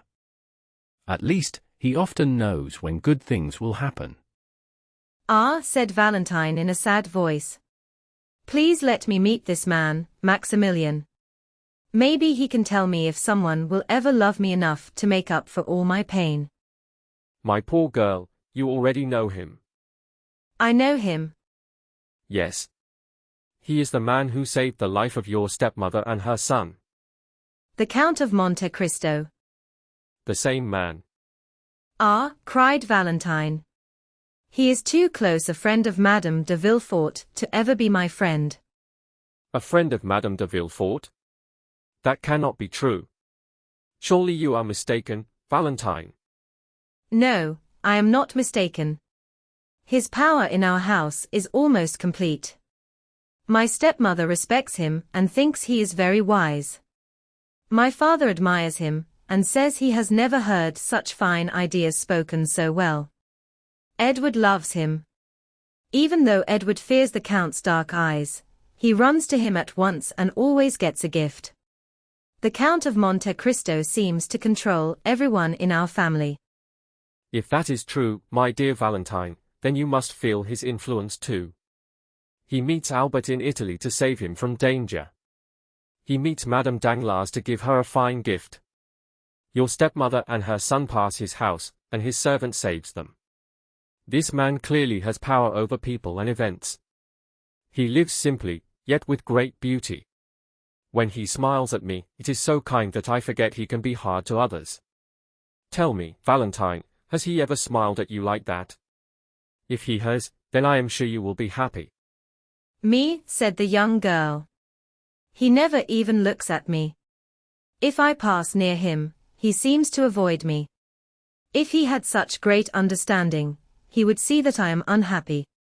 If he were kind, he would help me when he sees me alone and sad. You say he loves you, Maximilian. How do you know? People respect a brave officer like you. But they think they can hurt a poor crying girl without care.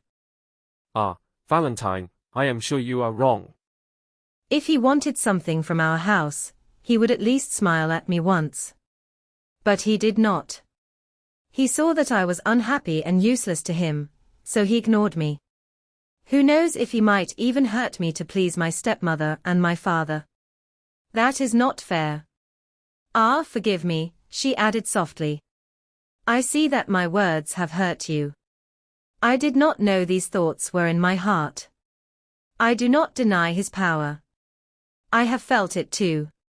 But for me, it has brought more pain than good. Well, Valentine, said Morel with a sigh. We will not speak of this any more. I will not trust him with my secrets. Alas, said Valentine. I see that I have caused you pain. Please forgive me. I am not closed to truth. Tell me what the Count of Monte Cristo has done for you. Your question troubles me, Valentine.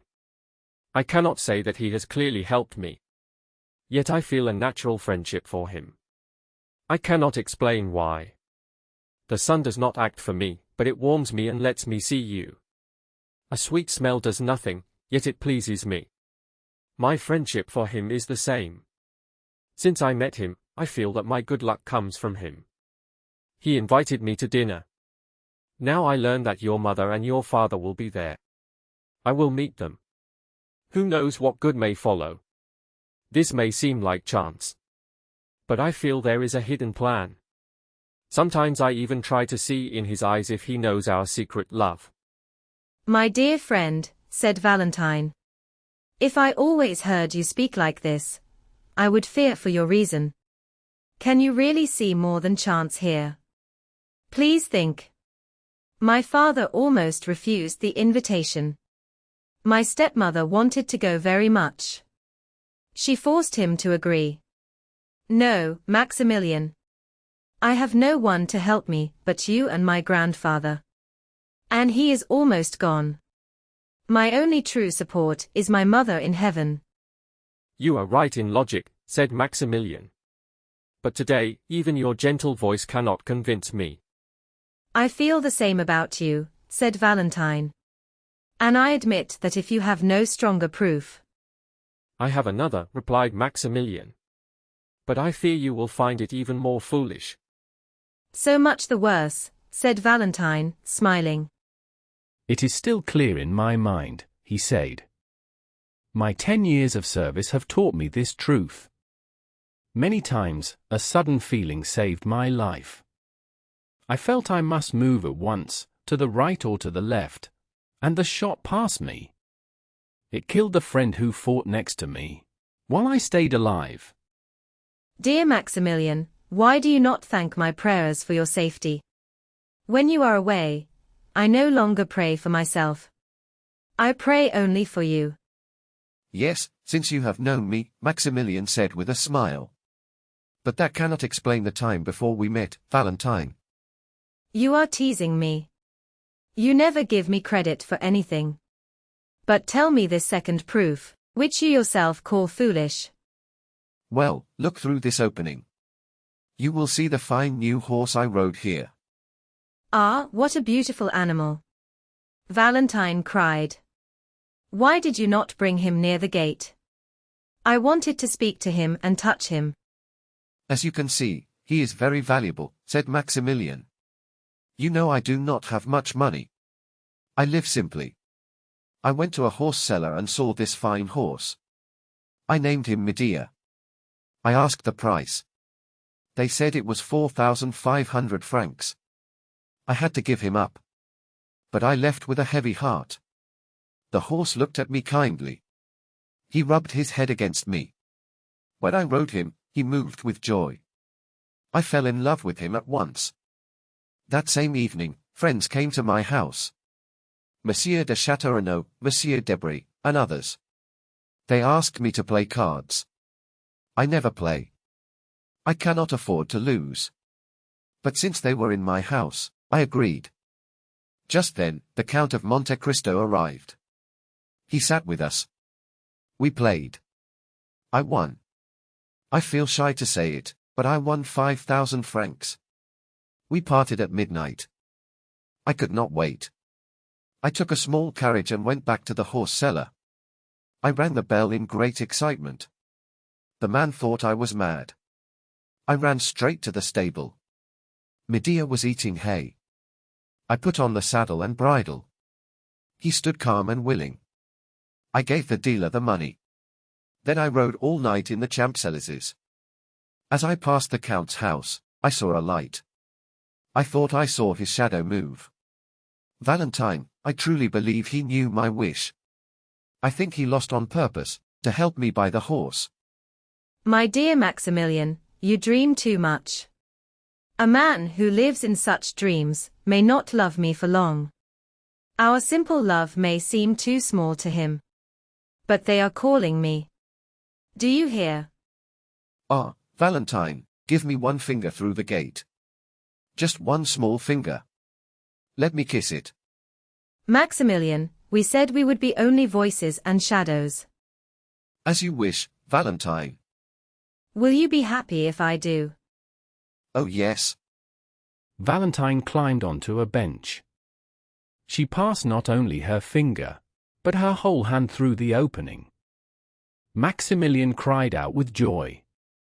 He stepped forward and held her hand. He kissed it with deep feeling. She pulled her hand back at once. Maximilian saw Valentine hurry toward the house. She seemed afraid of her own strong feelings. Chapter 58. Monsieur Noirtier de Villefort. We will now tell what happened in the house of the king's lawyer. This was after Madame Danglars and her daughter left. It happened during the talk between Maximilian and Valentine. Monsieur de Villefort entered his father's room. Madame de Villefort followed him. They greeted the old man. They also spoke to Barrois, a loyal servant of 25 years. Then they sat on each side of the old man. Monsieur Noirtier sat in a chair on wheels. Each morning he was pushed into the room. Each night he was taken out again. He was placed in front of a large mirror. The mirror showed the whole room. He could not move, but he could see everyone who came in. He could also see everything that happened around him. Monsieur Noirtier was almost as still as a dead body. Yet his eyes were quick and sharp. He looked at the new people with clear thought. At once, he knew they came for serious and official business.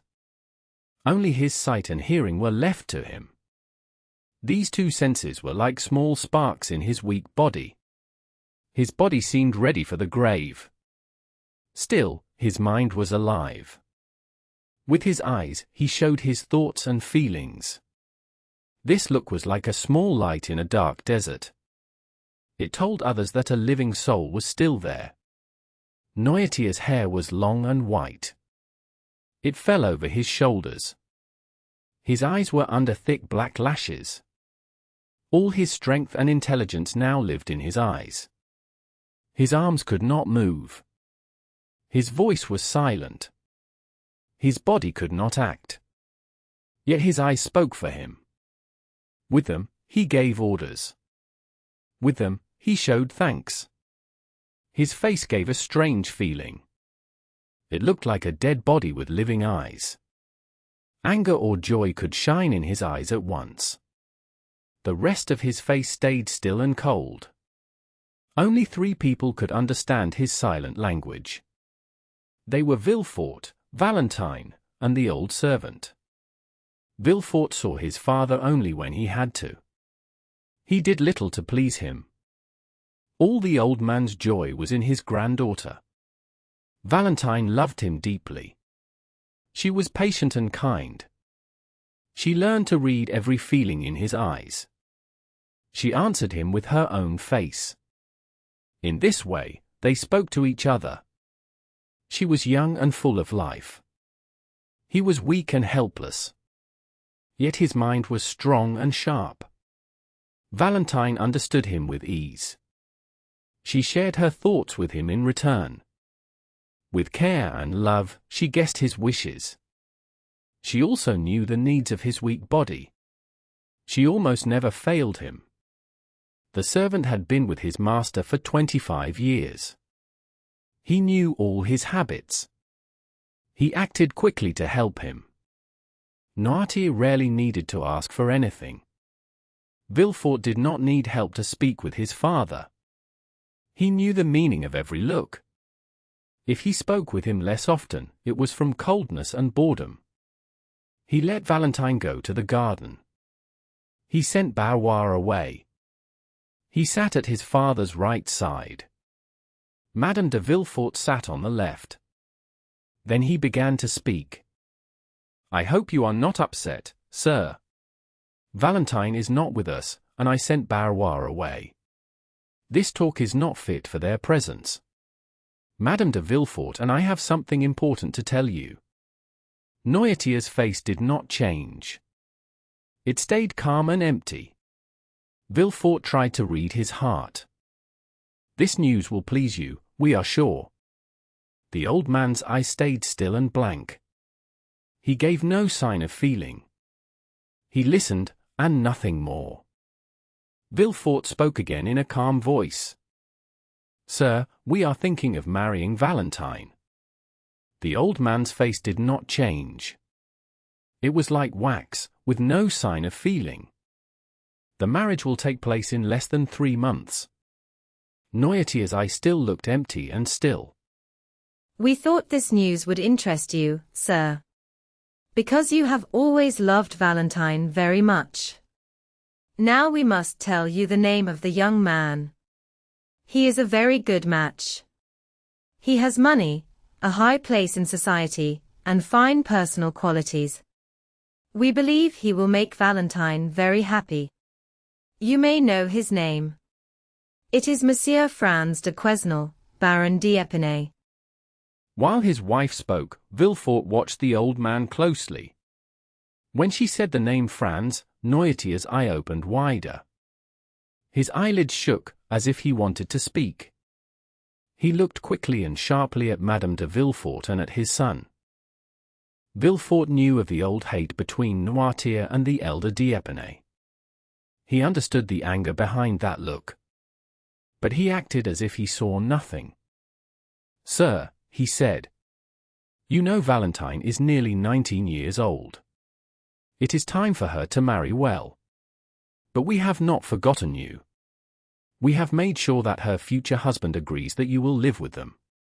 It would not be easy for young people to live in this house.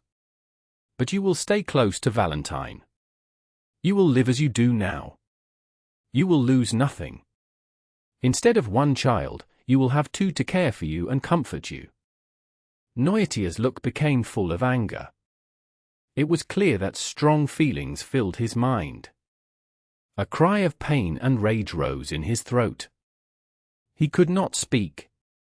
His face turned dark as he struggled for breath.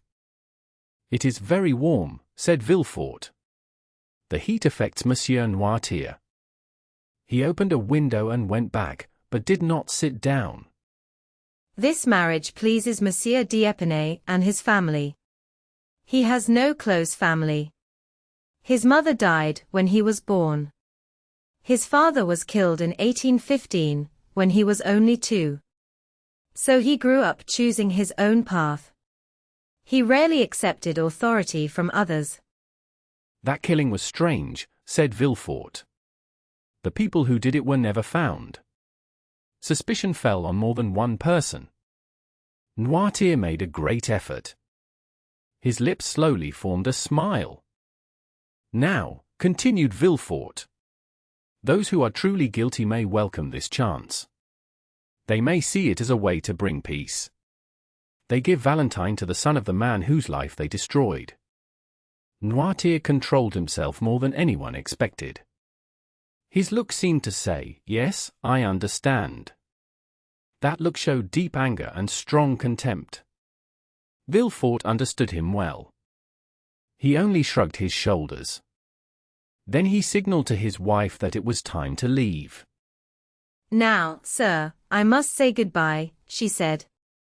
"Would you like me to send Edward to you for a short time?" They had agreed on signs.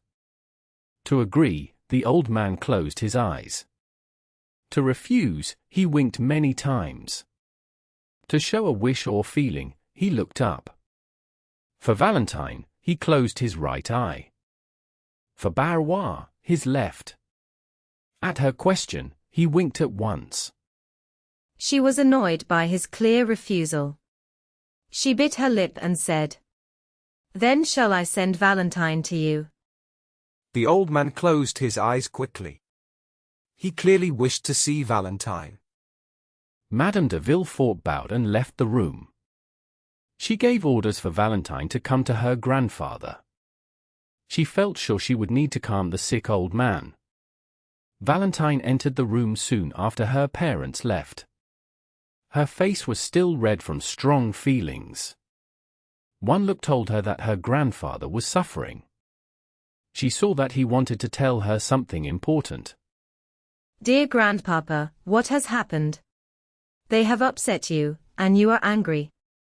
The old man closed his eyes to say yes. "Who has made you angry? Is it my father?" No. Madame de Villefort? No. Me? Are you angry with me? He closed his eyes again. What have I done, dear grandpapa? Why are you angry with me? I have not seen you all day. Has anyone spoken badly about me? Yes. Let me think. My parents have just left this room, have they not? Yes. Did they tell you something that made you angry? What was it? May I go and speak to them? I want to make peace with you. No. You frighten me. What can they have said? Ah, I know. They spoke about my marriage, did they not? Yes. You are angry because I said nothing to you. They asked me to keep it secret. They did not tell me their plans. I learned about it by chance. Please forgive me, dear grandpapa. But his look did not calm her. It showed that something more was troubling him. What is it then? Do you think I will leave you when I am married? Do you fear I will forget you? No. Did they tell you that we would all live together? Yes. Then why are you still sad? The old man looked at her with gentle love. I understand. You love me. You are afraid I will be unhappy. You do not like Monsieur Franz. No.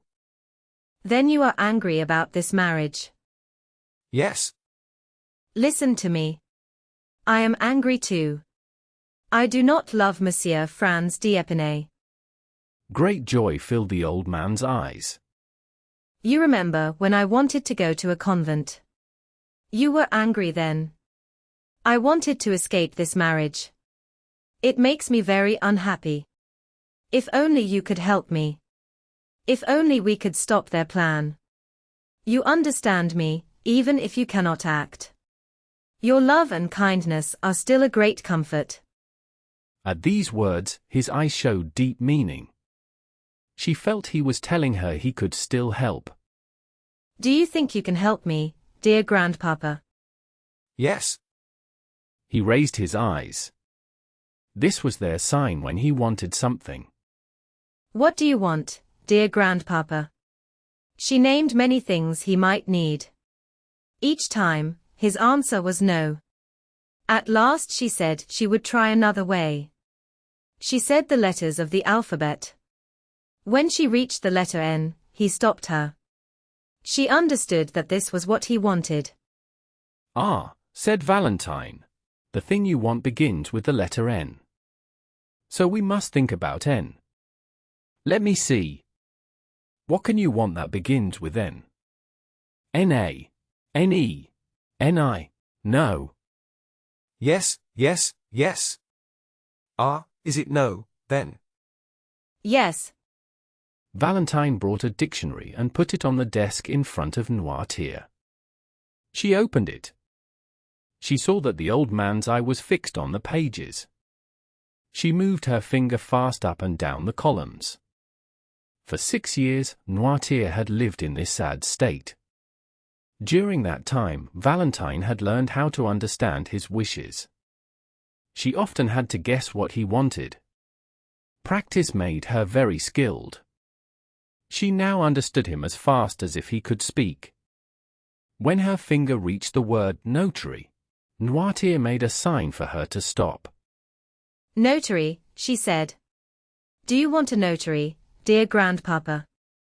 Yes. Do you want a notary to be sent for? Yes. Shall my father be told what you want? Yes. Do you want the notary to come at once? Yes.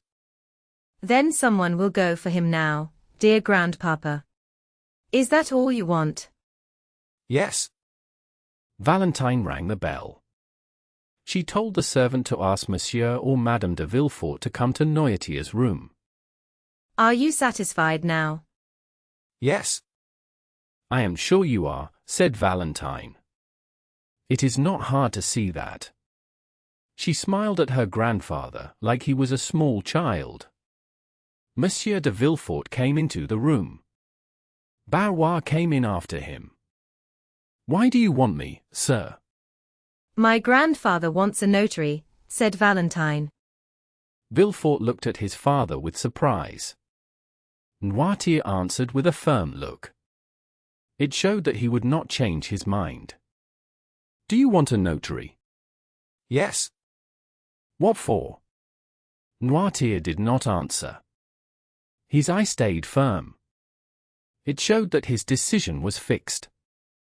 Is it to cause trouble? Do you think this is wise?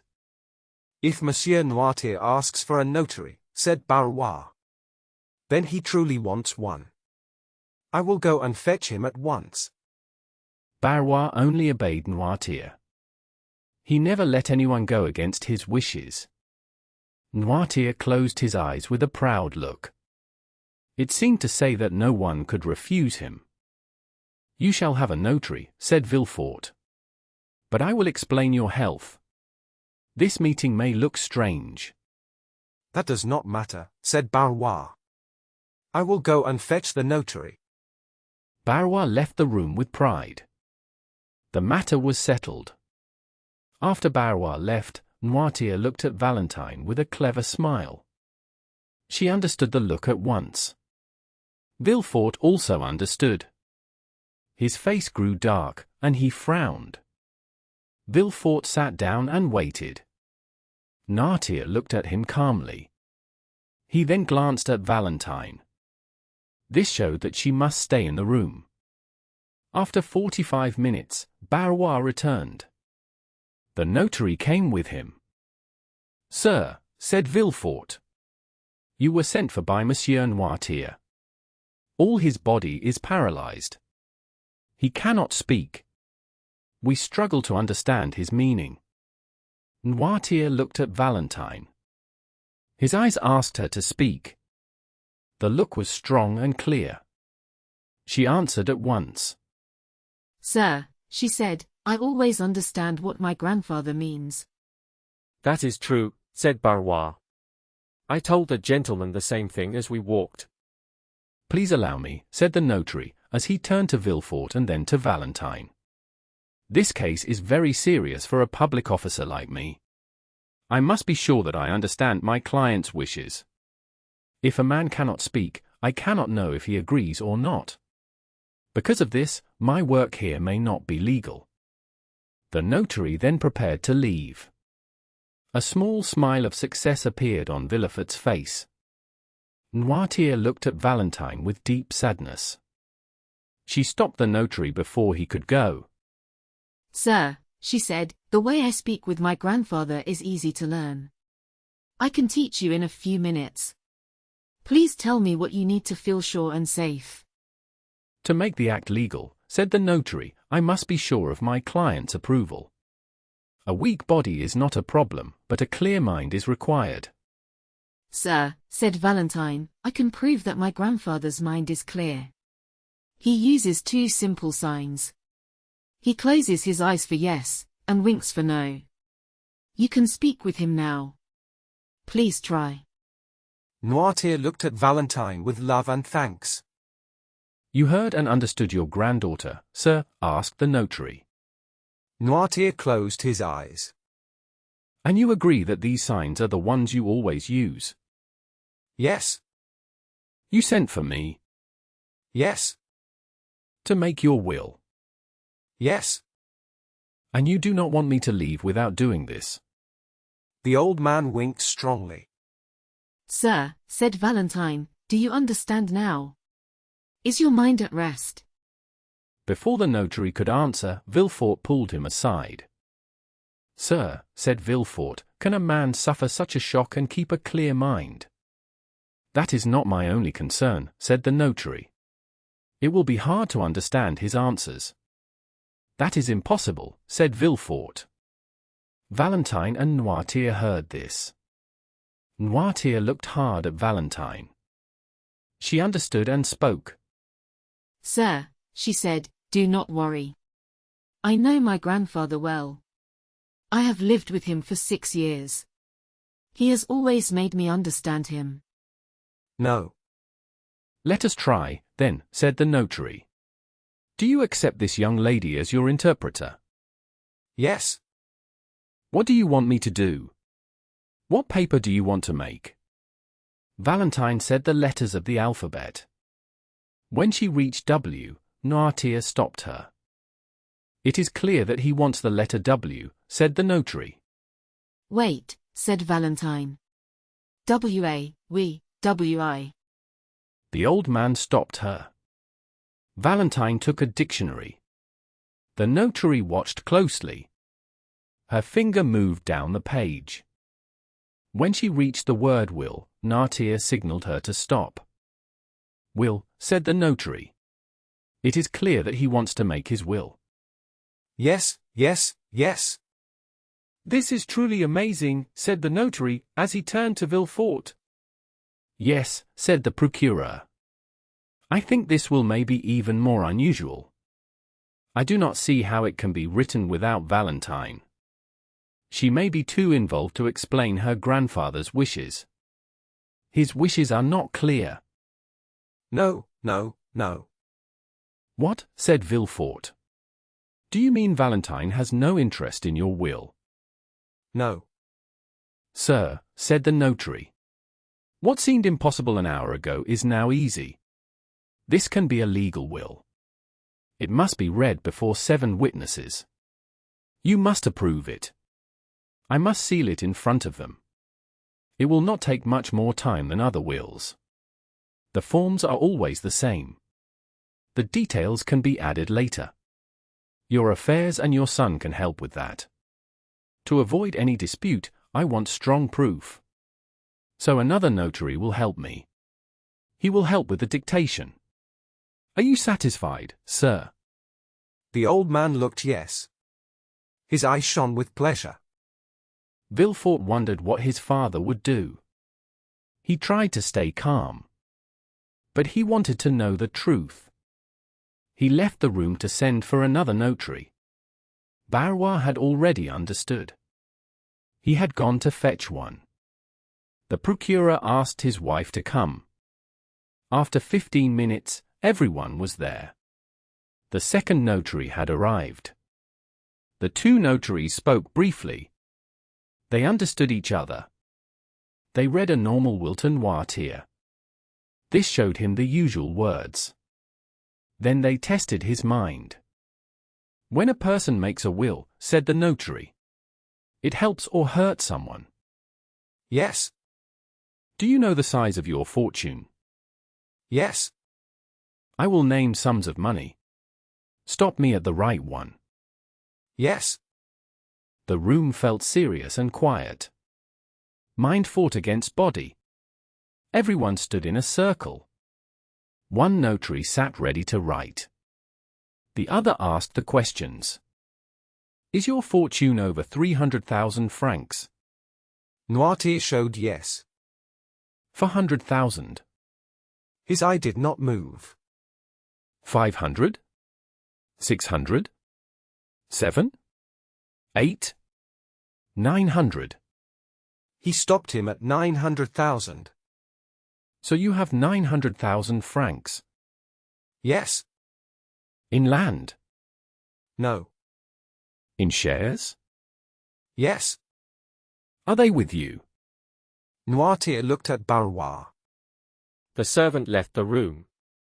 He came back with a small box. May we open it? Noirtier agreed. They opened the box. Inside were papers worth 900,000 francs. The notary checked each one. He gave them to his colleague. The sum was correct. Everything was as he had said. It was clear that his mind was still strong and clear. Then the notary turned to the old man, who could not move. You have 900,000 francs. From this money, you should earn about 40,000 livres each year. Is that correct? Yes. To whom do you wish to leave this money? Oh, there is no doubt about that. Monsieur Noirtier loves his granddaughter very much. Mademoiselle de Villefort has cared for him for 6 years. She has watched over him every day. Because of this, she has fully won his love. It is only fair that she should receive the reward for her care. Noirtier's eye showed that he was not fooled. He understood the false kindness in Madame de Villefort's words. Is it to Mademoiselle Valentine de Villefort that you leave these 900,000 francs? The notary waited for a clear answer. Everyone was watching the old man. Valentine stepped back. She did not want people to look at her. Her eyes were down, and she was crying. Noirtier looked at her with deep love. Then he turned to the notary and slowly closed his eye in refusal. What? You do not wish to make Mademoiselle Valentine your heir? No. Are you sure? Do you truly mean this? No. No. Valentine raised her head. She was shocked and could not speak. It was not the loss of the money that hurt her most. She could not understand why her grandfather had done this. But Noirtier looked at her with such love that she cried out. Oh, Grandpapa, I see now. You take away your money, but not your love. You still love me as you always have. Yes. He closed his eyes in a way she could not mistake. Thank you. Thank you. Madame de Villefort now felt hope. She moved closer to the old man. Then you will leave your money to your grandson, Edward de Villefort, will you not? Noirtier's eye answered with strong refusal. The look was sharp and full of anger. No? Then perhaps to your son, Monsieur de Villefort? No. The two notaries looked at each other in silence. They were confused. Villefort and his wife both turned red. He felt shame. She felt anger. What have we done, dear Grandpapa? Do you no longer love any of us? The old man looked quickly at Villefort and his wife. Then his eyes rested on Valentine with deep love. If you love me, Grandpapa, show it now. You know I have never wanted your money. They say I already have enough from my mother. Please explain yourself. Noirtier fixed his eyes on Valentine's hand. My hand? Yes. Everyone repeated the words in surprise. You see, gentlemen. This is useless. My father's mind is clearly not well. Ah, I understand. You mean my marriage. Is that it, dear Grandpapa? Yes. Yes. Yes. He looked at Valentine with joy and thanks. You are angry with us because of this marriage, you not? Yes. This is too much. This is absurd. Excuse me, sir. I understand Monsieur Noirtier very well. His meaning is clear to me. You do not want me to marry Monsieur Franz d'Épinay. I do not want it. You take away her place as heir because she plans a marriage against your wishes? Yes. If not for this marriage, she would have been your heir? Yes. There was deep silence. The two notaries spoke quietly together. They tried to decide what to do next. Valentine looked at her grandfather with a warm and thankful smile. Villefort bit his lips in anger and pain. Madame de Villefort felt secret joy, and she could not hide it from her face. But I say that I am the best judge of this marriage. I alone have the right to choose my daughter's husband. It is my wish that she marry Monsieur Franz d'Épinay. And she will marry him. Valentine fell into a chair and began to cry. Sir, how will you give your fortune if Mademoiselle de Villefort still chooses to marry Monsieur Franz? The old man did not answer. You will, of course, give it in some way. Yes. To someone in your family? No. Then to help poor people or charities?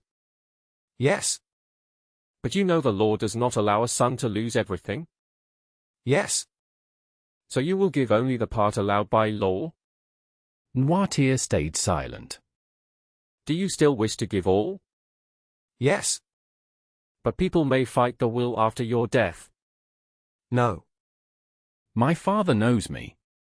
He trusts that I will respect his wishes.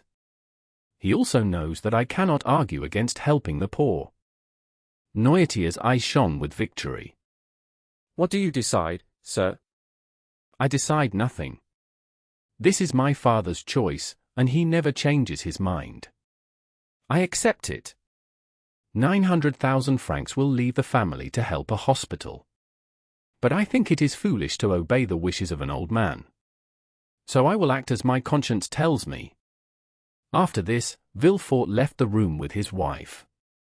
They left the old man free to act as he wished. That same day, the will was written. The witnesses came. The old man approved it. It was sealed and given to Monsieur Deschamps, the family notary. This was chapter 60, called The Telegraph. When Monsieur and Madame de Villefort returned home, they found the Count of Monte Cristo waiting.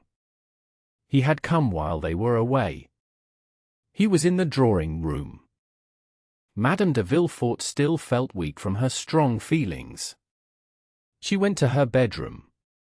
Villefort felt more in control and went to the salon. Villefort thought he hid his true feelings. But a dark look stayed on his face. The Count noticed it at once. "My friend, what is wrong with you? Have I come while you were judging a great crime?" "No, Count. I am the only one who suffers here. I have lost my case. Bad luck, stubbornness, and foolish choices have worked against me." "What do you mean?" "Have you truly met with some great trouble?" "Oh no, monsieur," said Villefort with a bitter smile. "It is only a loss of money. It is nothing important, I assure you." "That is true," said Monte Cristo. "For a man with a fortune like yours, money loss matters little. This is also true for a man with your calm and thoughtful mind." "It is not the money that troubles me most," said Villefort. "Still, 900,000 francs is a great loss. What angers me more is this fate, or chance, or whatever power you wish to name. It has destroyed my plans and my fortune. It may also ruin the future of my child. And all this is caused by an old man who has returned to a child's state." "What did you say?" said the Count. 900,000 francs. Even a philosopher would regret such a sum. Who caused all this trouble?" "My father, as I told you." "Monsieur Noirtier? But you told me he is fully paralyzed. You said his mind was also destroyed." "His body is destroyed," replied Villefort. "He cannot move or speak. But he still thinks, decides, and wishes. I left him 5 minutes ago. At this moment, he is dictating his will to 2 notaries." "But to do that, he must speak," said Monte Cristo. "He has done better," replied Villefort. "He has made himself understood." "How is that possible?" "With his eyes," said Villefort. "They are still full of life. They can even cause great harm." "My dear," said Madame de Villefort, entering the room. "Perhaps you make this matter seem worse than it is." The Count bowed and said good morning. Madame de Villefort returned his greeting with a polite smile. "What is this?" asked Monte Cristo. "That Monsieur de Villefort has been telling me? What strange misfortune?" "Strange is the right word," interrupted Villefort. "It is only an old man's whim." "Is there no way to make him change his decision?" "Yes," said Madame de Villefort. "My husband still has full power. He can change the will. It now harms Valentine, but it can be changed to help her."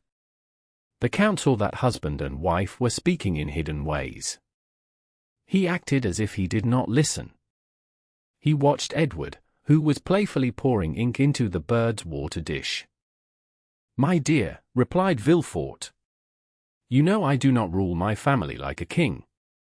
I do not decide everything with a single sign. But my wishes must still be respected.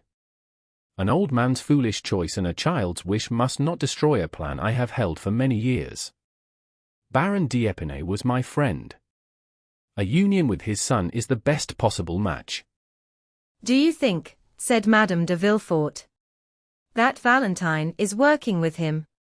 She has always opposed this marriage. I would not be surprised if what we saw today was part of their shared plan." "Believe me," said Villefort, 900,000 francs is not easy to give up. Still, she replied. She might choose to leave the world. Only a year ago, she spoke of entering a convent. It does not matter, said Villefort. This marriage will happen. Even against your father's wishes, she asked. That is a serious matter. Monte Cristo still pretended not to listen. Yet he heard every single word. Villefort answered in a calm but firm voice. Madam, I have always respected my father. I respected him as my parent and as a man with strong morals. A father is sacred. We must respect him and obey him. But now, I must question his judgment. He hated a man long ago, and now he punishes the son. I cannot guide my life by such anger. I will still respect Monsieur Noirtier. I will accept the loss of money without complaint. But I will not change my decision. The world will see who is right. I will marry my daughter to Baron Franz d'Épinay. It is a good and proper match. And I choose my daughter's husband myself. The Count listened closely and then spoke with surprise. What? Do you mean that Monsieur Noirtier cuts off his granddaughter because she will marry Baron d'Épinay?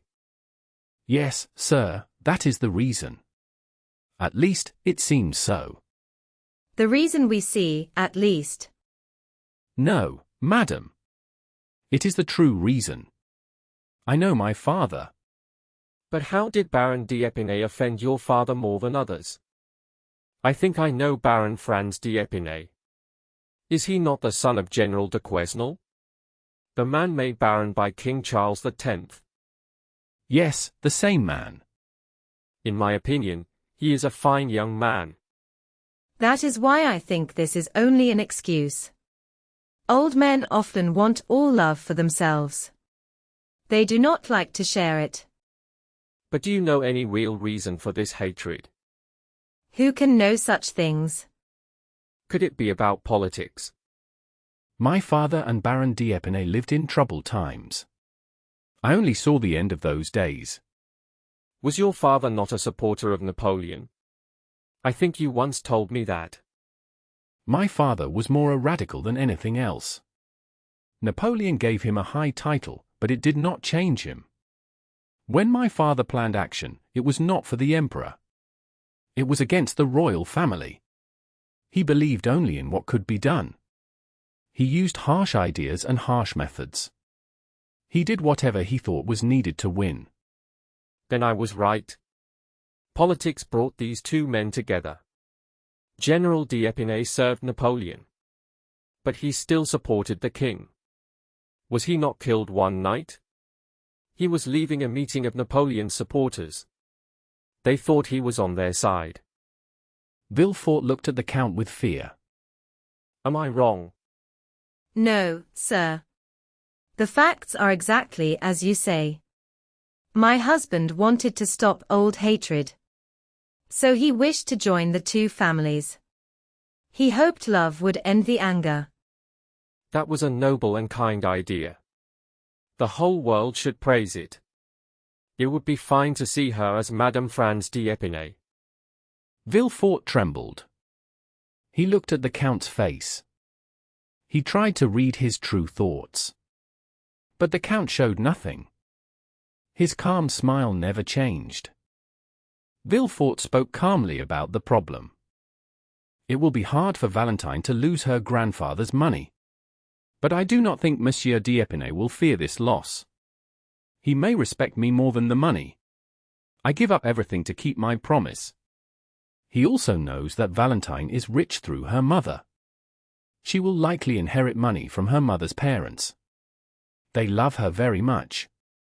They are just as kind and loving as Monsieur Noirtier. They will come to Paris in about 1 month. After this insult, Valentine does not need to stay shut inside with Monsieur Noirtier. The Count listened with quiet pleasure. He heard pride hurt and hopes broken. Please forgive me for speaking. If Monsieur Noirtier cuts Valentine from his will because of her marriage plans, then he has no reason to be angry with young Edward. Yes, it is very unfair. Poor Edward is his grandchild too. If Valentine were not marrying Monsieur Franz, she would have all the money. Even without it, she will still be much richer than Edward. The Count listened and said nothing. Count, we will not trouble you more with our family problems. My father will give my inheritance to charities. He takes it from me without good reason. Still, I know I acted with sense and feeling. Monsieur d'Épinay will receive what I promised. I will keep my word, even if life becomes hard. Perhaps we should explain everything to Monsieur d'Épinay. Then he could choose to give up the marriage himself. That would be a great pity. A great pity. A broken engagement harms a young woman. Old gossip would return at once. No, everything will be fine. If Monsieur d'Épinay is honorable, he will feel even more bound to Valentine. Only greed would stop him, and that is not possible. I agree with Monsieur de Villefort. If I could advise Monsieur d'Épinay, I would urge him to settle this matter at once. This choice would bring great honor to Villefort. The procureur stood up with joy. His wife turned pale. This is all I wanted. I will follow your advice. Let us all act as if today never happened. We will change nothing in our plans. The world will respect your decision. Your friends will be proud. Monsieur d'Épinay will be pleased to join such an honest family. The Count then stood up to leave. Are you leaving us, Count? I am sorry to say this, madam. I only came to remind you of your promise for Saturday.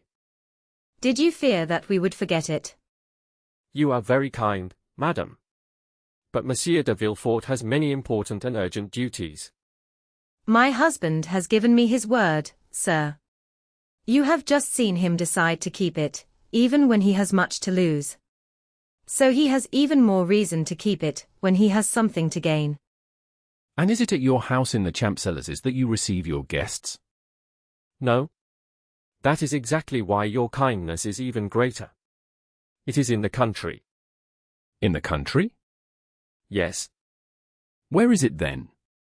It is near Paris, is it not? Very near. Only half a league from the city gates. It is at Auteuil. At Auteuil? That is true. Madame de Villefort told me you lived there. It was to your house that she was taken. And in what part of Auteuil do you live? Rue de la Fontaine. Rue de la Fontaine. At what number? Number 28. Then it was you who bought Monsieur de Saint-Méran's house. Did it belong to Monsieur de Saint-Méran? Yes. And would you believe it, Count? Believe what? You think this house is pretty, do you not? I think it is charming. Well, my husband would never live in it. Indeed? That is a strange feeling, Monsieur de Villefort. I cannot understand it. I do not like Auteuil, sir. But I hope you will not let this feeling stop you from visiting me. No, Count. I hope not. I assure you, I will try my best. I accept no excuse. On Saturday, at 6 o'clock, I will expect you. If you do not come, I will think this house has a dark story. It has been empty for 20 years. I will come, Count. I will be sure to come. Thank you. Now you must allow me to take my leave. You said before that you had to leave us, monsieur. You were about to tell us why. Then something else took your attention. Indeed, madam. I hardly know if I should tell you where I am going. Nonsense. Please go on. Very well. I am going to see something I often think about for many hours. What is it? A telegraph. Now I have told my secret. A telegraph. Yes, a telegraph. I had often seen one at the end of a road, on a small hill. In the bright sun, its black arms bent in many ways. They always made me think of the claws of a huge beetle. I always looked at it with strong feeling, I thought about how strange and wonderful it was. Simple signs moved through the air with great care. They carried the thoughts and wishes of one man to another man far away. One man sat at a table at one end of the line. The other man sat the same way at the other end. All this happened because the sender chose to act. I began to think about magic spirits and hidden powers. I imagined secret helpers of strange sciences. Then I laughed at my own wild thoughts. I never wished to look at these big insects more closely. I feared to find, under their stone wings, a tired little man. I feared he worked too hard with secrets and government plans. But one fine day, I learned the truth. The man who moved the telegraph was only a poor worker. He earned 1,200 francs a year. He worked all day. He did not study the sky like an astronomer. He did not watch the water like a fisherman. He did not enjoy the view around him. His dull life was spent watching another black-clawed insect. It stood 4 or 5 leagues away. At last, I wished to see this living insect more closely. I wanted to understand its secret work. I wished to know how these insect actors pulled their strings. And are you going there? I am. Which telegraph will you visit? The one of the Home Office, or the observatory? No, not those. There I would meet people who would force me to understand things. I would rather stay ignorant. They would try to explain a mystery they do not understand. I wish to keep my simple ideas about insects. It is enough that my ideas about people are already gone. So I will not visit those telegraphs. I will visit one in the open country. There I will find a kind, simple man. He knows no more than the machine he works. You are a strange man. Which line should I study? The one most used at this time. The Spanish one, I suppose? Yes. Would you like a letter to the minister? No. I do not wish to understand it. Once I understand it, it will no longer be magic to me. It will be only a sign sent from one office to another. It will be hidden behind 2 Greek words. I wish to keep the black-clawed insect in my mind. I wish to keep its dark and powerful meaning. Go then. In 2 hours it will be dark. You will not see anything. You frighten me. Which is the nearest way? Bayonne? Yes. The road to Bayonne. And then the road to Chatillon? Yes. By the Tower of Montelhurry? Yes. Thank you. Goodbye. On Saturday I will tell you what I think about the telegraph. At the door, the Count met 2 notaries. They had just finished the papers. The papers took Valentine out of the family line. The notaries left, sure they had done a good service. The next morning, not that same night, the Count of Monte Cristo left Paris. He went out by the Barrière d'Enfer. He took the road to Orleans.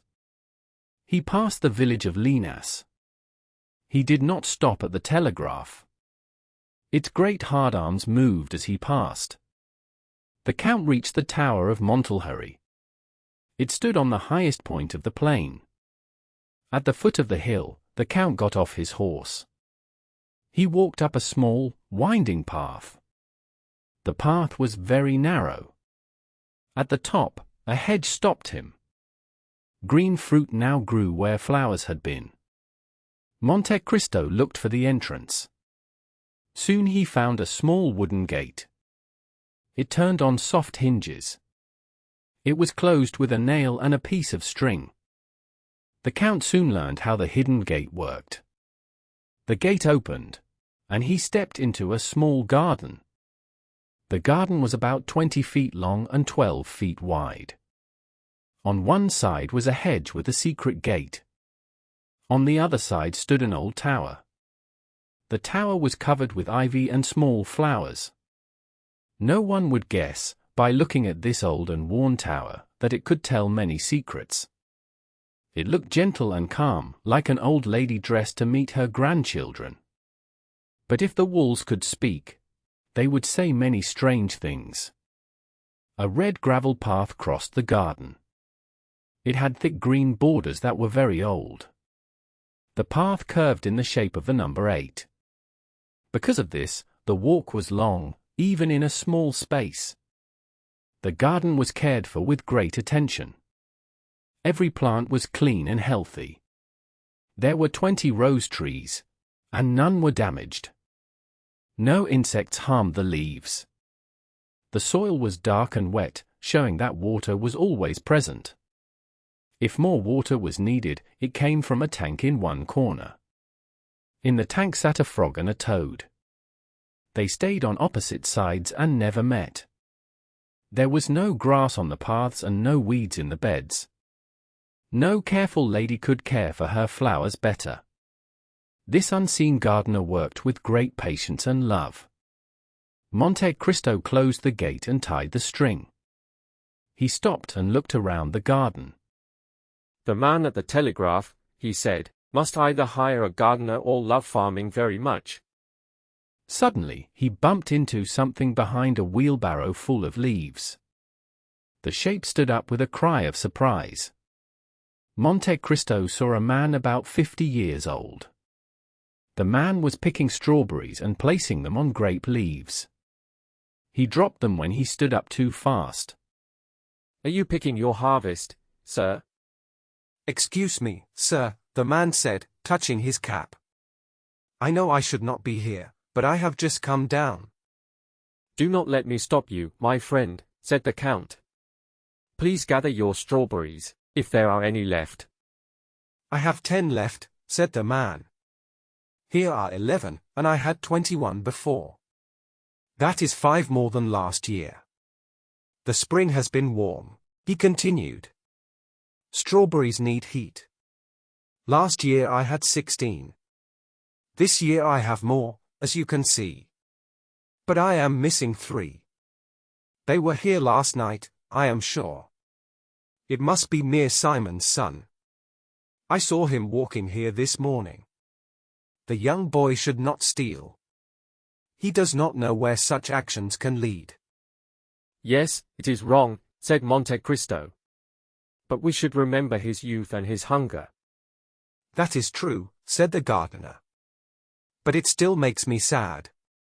Please forgive me again, sir. Perhaps you are an officer, and I am keeping you." He looked with fear at the Count's blue coat. "Do not worry, my friend," said the Count, smiling kindly. "I am not an inspector. I am a traveler. My curiosity brought me here," he said. "I am sorry if I have taken your time." "My time is not important," the man replied with a sad smile. "Still, it belongs to the government, and I should not waste it. But I received the signal that I may rest for 1 hour," said the man. He looked at the sundial. There was everything inside the place at Montlhéry, even a sundial. "I still have 10 minutes. My strawberries are ripe. If I wait 1 more day, by the way, sir, do you think dormice eat them?" "I do not think so," replied Monte Cristo. "Dormice are bad neighbors for us. We do not eat them preserved, as the Romans did." "What?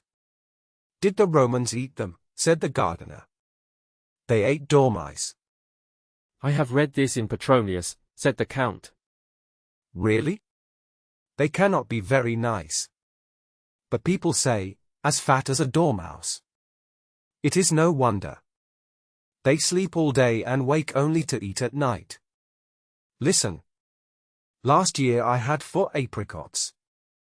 They stole 1. I had 1 nectarine, only 1. They ate half of it on the wall. It was a fine nectarine. I never ate a better one." "You ate it?" "I mean the half that was left. You understand. It was excellent. Those little thieves never choose the worst food. Like Mere Simon's son, who did not choose the worst strawberries. This year," continued the gardener, I will stop them. If I must, I will sit here all night and watch. I will watch when the strawberries are ripe. Monte Cristo had seen enough. Every man has one strong passion in his heart. Every fruit also has a small worm inside. The telegraph man loved gardening. The Count began to pick grape leaves. They had shaded the grapes from the sun. This action pleased the gardener. Did you come here to see the telegraph, sir? He asked. Yes, if it is not against the rules. Oh no, said the gardener. There is no danger. No one can understand what we are saying. I was told, said the Count, that you do not always understand the signals you repeat. That is true, sir. That is what I like most, he said with a smile. Why do you like that most? Because then I have no responsibility. I am only a machine. If I work well, nothing more is asked of me. Is it possible, thought Monte Cristo, that I have met a man with no ambition? This could ruin my plans. Sir, said the gardener, looking again at the sundial. The 10 minutes are almost finished. I must go back to my post. Will you come up with me? I will follow you. Monte Cristo entered the tower. The tower had 3 floors. The first floor held tools.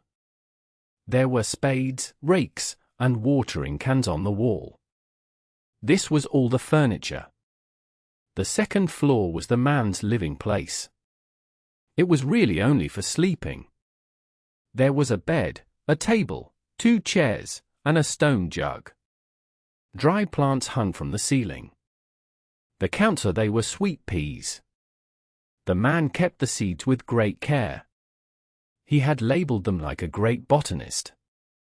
Does it take long study to learn telegraph work? Asked Monte Cristo. The study is short. But working as an extra man was very slow and boring. And what is the pay? 1,000 francs, sir. That is very little. Yes. But we live here, as you can see. Monte Cristo looked around the room. Then they went to the 3rd floor.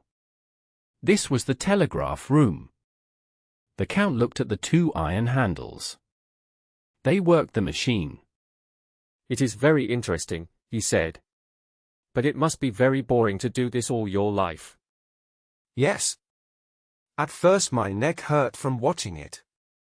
After 1 year, I became used to it. We also have free hours. And we have holidays. Holidays? Yes. When? When there is fog.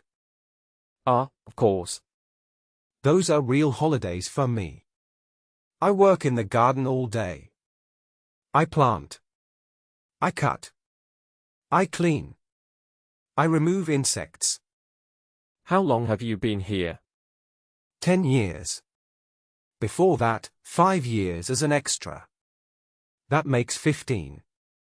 You are 55 years old. How long must you work to get a pension? 25 years, sir. And how much is the pension? 100 crowns. Poor humanity, murmured Monte Cristo. What did you say, sir? Asked the man. They were speaking quietly together. The man explained the strange signals on the hill. I was saying it was very interesting. What was? Everything you were showing me. You truly understand none of these signals? None at all. Have you never tried to understand them? Never. Why should I? But some signals are only for you. Yes, that is true. And do you understand those?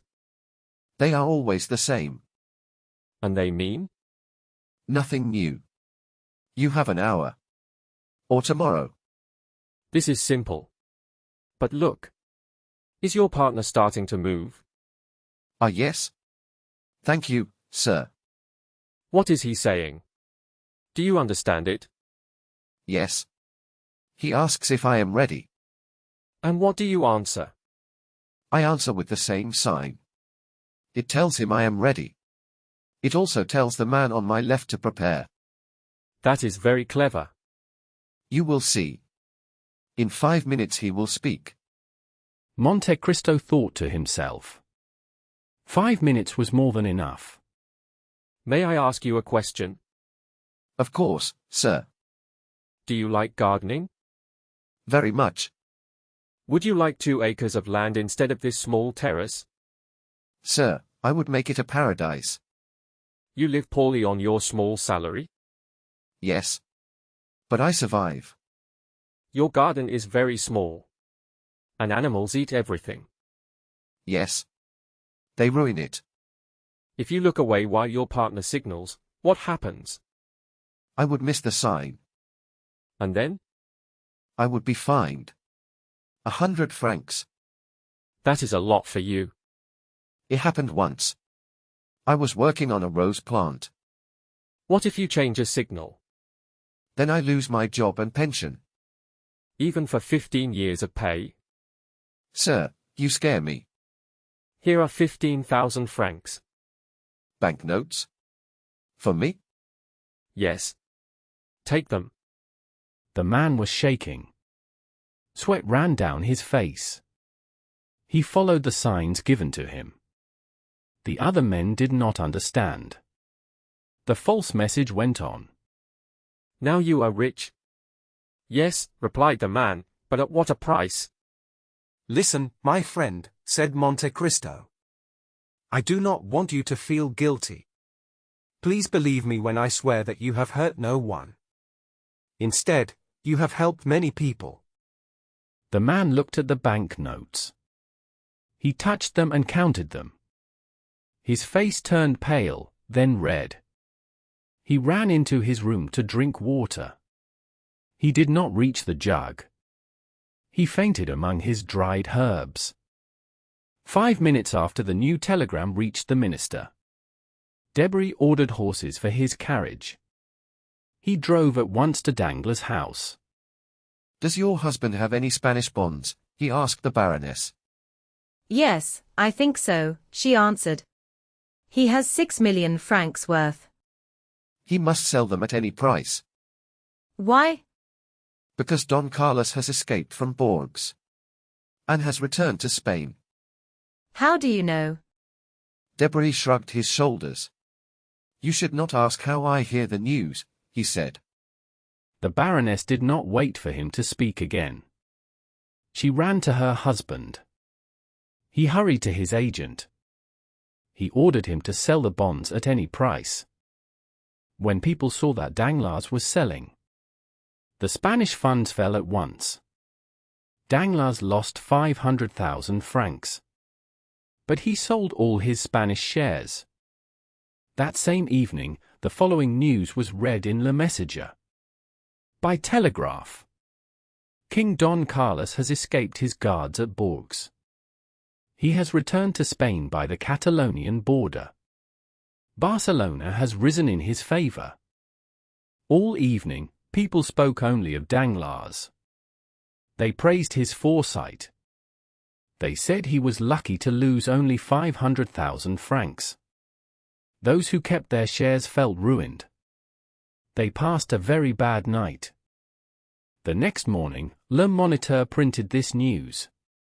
Yesterday's report in Le Messager was false. Don Carlos has not left Bourges. Spain is calm and at peace. A signal was wrongly read because of fog. The funds rose 1% higher than before. Danglars lost a total of 1 million francs. This included what he lost and what he failed to gain. Good, said Monte Cristo to Morrel, who was with him when the news arrived. For 25,000 francs. I have learned something worth 100,000. What have you learned? Asked Morrel. I have learned how a gardener can stop dormice from eating his peaches. Chapter 62. Ghosts. At first, the outside of the house at Auteuil looked simple. Nothing showed great wealth. No one would expect it to be the home of the rich Count of Monte Cristo. This was his wish. He ordered that nothing outside should be changed. But inside, everything was different. As soon as the door opened, the scene changed. Monsieur Bertuccio had done excellent work. The furniture was chosen with great care. The work was finished very quickly. It is said that long ago, a duke removed a whole road of trees in one night. In only 3 days, Bertuccio changed the courtyard. He planted poplars and large sycamore trees. They gave shade to the house. In front, instead of stones, there was fresh grass. The lawn had been laid that morning. Water still shone on it. The Count himself gave all the orders. He drew a plan for Bertuccio. He marked where each tree should stand. He chose the shape and size of the lawn. It replaced the old stones. The house looked completely new. Even Bertuccio said he hardly knew it. Trees now stood all around it. The overseer wished to improve the garden more. But the Count strictly forbade any change. Instead, Bertuccio filled the halls and stairs with flowers. He placed them on tables and fireplaces. The wisdom of the steward and the deep knowledge of the master were clear in the result. The house had felt sad and old the night before. It smelled of age and time. In one day, it felt alive. It carried the Count's favorite perfumes. The light was arranged exactly as he wished. When the Count arrived, his hands touched his books and his weapons. His eyes looked at his favorite pictures. His dogs met him in the entrance and showed him love. The birds sang and made him happy. The house woke from a long sleep, like a fairy tale castle. It felt alive again, full of sound and color. It was like a home we love, and when we must leave it, we leave part of our heart there. The servants moved happily across the wide courtyard. The kitchen servants went down the stairs, repaired only the day before, as if they had always lived there. Others filled the coach houses, where the carriages stood covered and numbered, as if they had been there for many years. In the stables, the horses answered the grooms with loud sounds. The grooms spoke to the horses with more respect than many servants give their masters. The library stood on both sides of a wall. It held more than 2,000 books. One side was full of novels. Even a book printed the day before stood there, bright in red and gold. On the other side of the house was the conservatory. Rare flowers grew in fine jars. In the center stood a billiard table. It looked as if players had just left it, with the balls still in place. Only one room was left untouched by Bertuccio. You could reach it by the grand stairs and leave by the back stairs. The servants passed it with curiosity. Bertuccio passed it with fear. At 5 o'clock exactly, the Count arrived at the house in Auteuil, with Ali behind him. Bertuccio waited with mixed feelings. He hoped for praise, but he also feared displeasure. The Count walked through the house. He showed no sign of pleasure until he reached his bedroom, far from the closed room. There he noticed a small piece of rosewood furniture. That can only be for gloves. Will your Excellency please open it? You will find gloves inside. Elsewhere, the Count found everything he needed. There were bottles with scent, cigars, and small objects. Good. Bertuccio left full of joy. The Count had great power over all around him. At 6 o'clock, the sound of horses was heard at the gate. Captain Morrel arrived on Medea. I am sure I am the first. I did it on purpose to speak with you alone. Julie and Emmanuel have many things to tell you. This house is wonderful. But tell me, Count, will your people care for my horse? Do not worry, my dear Maximilian. They understand horses well. I ask because he likes attention. You should have seen how fast he came, like the wind. Of course. A horse that cost 5,000 francs should be fast. Do you regret the price? No, not at all. I would only regret it if the horse was not good. He is so good that I rode faster than two famous riders. They rode the minister's horses. Behind them came Madame Danglars' horses, always very fast. So they follow you? Look, they are here. A carriage arrived at the gate with tired, steaming horses. Two riders followed it. The gate opened, and the carriage stopped at the steps. Debray stepped down and rushed to the carriage door. He helped the Baroness out. She gave him her hand in a way only the Count noticed. The Count also saw a small note pass quickly between them. Then the banker came out.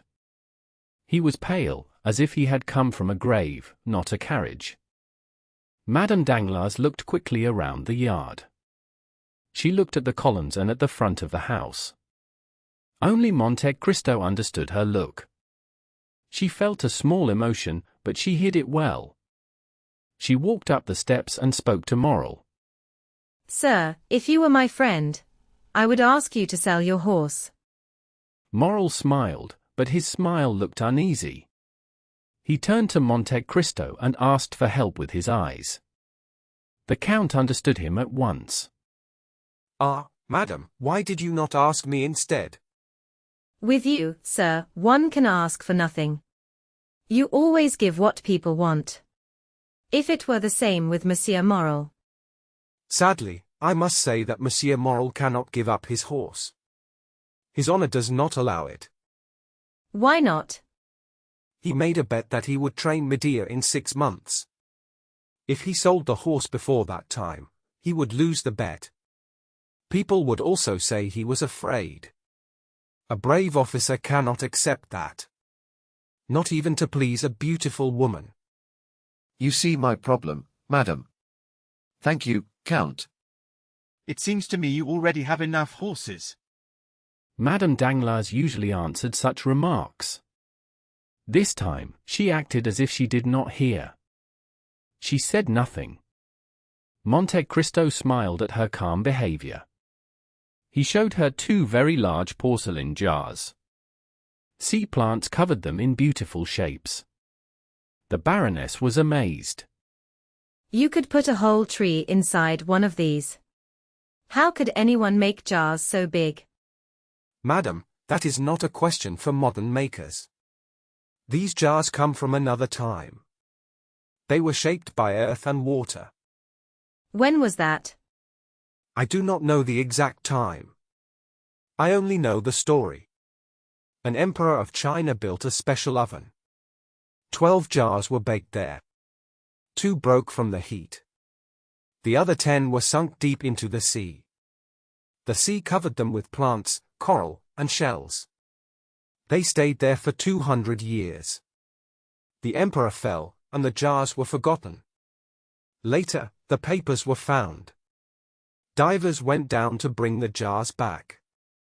Only 3 were still whole. I love these jars. Fish once hid inside them from danger. Danglars did not care about such objects. He pulled flowers from an orange tree. He did it one by one. Then he touched a cactus. The sharp points hurt him. He stepped back and rubbed his eyes. Sir, I will not speak of my paintings. You already own fine ones. Still, you may wish to see these. There are works by Hobbema, Potter, Miris, Dow, Raphael, Van Dyck, Zurbaran, and Murillo. Wait, I know this Hobbema. Do you? Yes. It was offered to the museum. And the museum has none, I believe. No, and they refused to buy it. Why? Because the government said it had no money. Sorry, but I hear this every day. I still do not understand it. You will understand one day. I do not think so. Major Bartolomeo Cavalcanti and Count Andrea Cavalcanti. The major wore a fine uniform. He had grey hair and strong eyes. Medals shone on his chest. He looked like an old soldier. This was Major Bartolomeo Cavalcanti. Near him stood Count Andrea Cavalcanti. He wore completely new clothes and smiled. He was the polite son we already know. 3 young men spoke together. When the new guests arrived, their eyes moved from father to son. They soon looked at the son and began to judge him. Cavalcanti. It is a fine name. Yes. These Italians have good names, but poor clothes. You are very picky. Those clothes are well made and very new. That is the problem. He looks like a man who wears good clothes for the first time. Who are those men? You heard the name. Cavalcanti. That tells me only the name. That is true. You do not know Italian nobles. The Cavalcanti family comes from princes. Do they have money? A great amount. What do they do? They try to spend it all. They wish to speak with you. They told me so 2 days ago. I invited them today for you. I will introduce you. But they speak French very well. The son studied in the south. Near Marseilles, I think. He is very eager. About what? About French ladies. He wants a wife from Paris. That is a strange idea. Madame Danglars looked at her husband. She seemed angry but stayed calm. The Baron looks serious today. Will he join the ministry? Not yet. He may have lost money at the market. Baptistin announced the Villeforts. Monsieur de Villefort entered with his wife. He tried to stay calm, but his hand shook. The Count felt it when he touched him.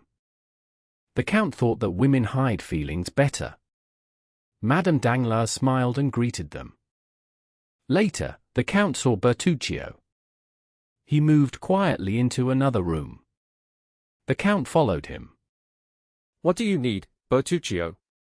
You did not tell me the number of guests. That is true. How many places? Count them yourself. Is everyone here? Yes. Bertuccio looked through the door. The Count watched him. Good heavens! What is wrong? That woman in white. With many jewels. Madame Danglars? I do not know her name. But it is her. The woman from the garden. Waiting for whom? Bertuccio pointed at Villefort. His face was white with fear. Him. Villefort? The king's lawyer. Then I did not kill him. No. You see, he is alive. You must have been mistaken. It was fear and a bad dream. Calm yourself. Now count the guests. The Count named each guest. He spoke slowly and clearly. 8. Wait. You forgot one. Look to the left. Do you see Andrea Cavalcanti? Bertuccio almost cried out. The Count stopped him with a look. Benedetto. Fate. It is 6:30. Dinner was ordered now. I do not wait. The Count returned to his guests. Bertuccio leaned on the wall. Slowly, he reached the dining room. 5 minutes later, the doors of the drawing room opened wide. Bertuccio came in. The dinner is ready. The Count of Monte Cristo offered his arm to Madame de Villefort. Monsieur de Villefort, will you lead the Baroness Danglars? Villefort agreed, and they all walked to the dining room. When the guests entered the dining room, they all felt the same strange feeling. Each person wondered why they had come to this house. They felt surprised and a little uneasy. Still, none of them wished to be absent. The recent events were strange. The Count lived alone and acted in unusual ways. His great fortune seemed almost impossible. These things should have made people careful.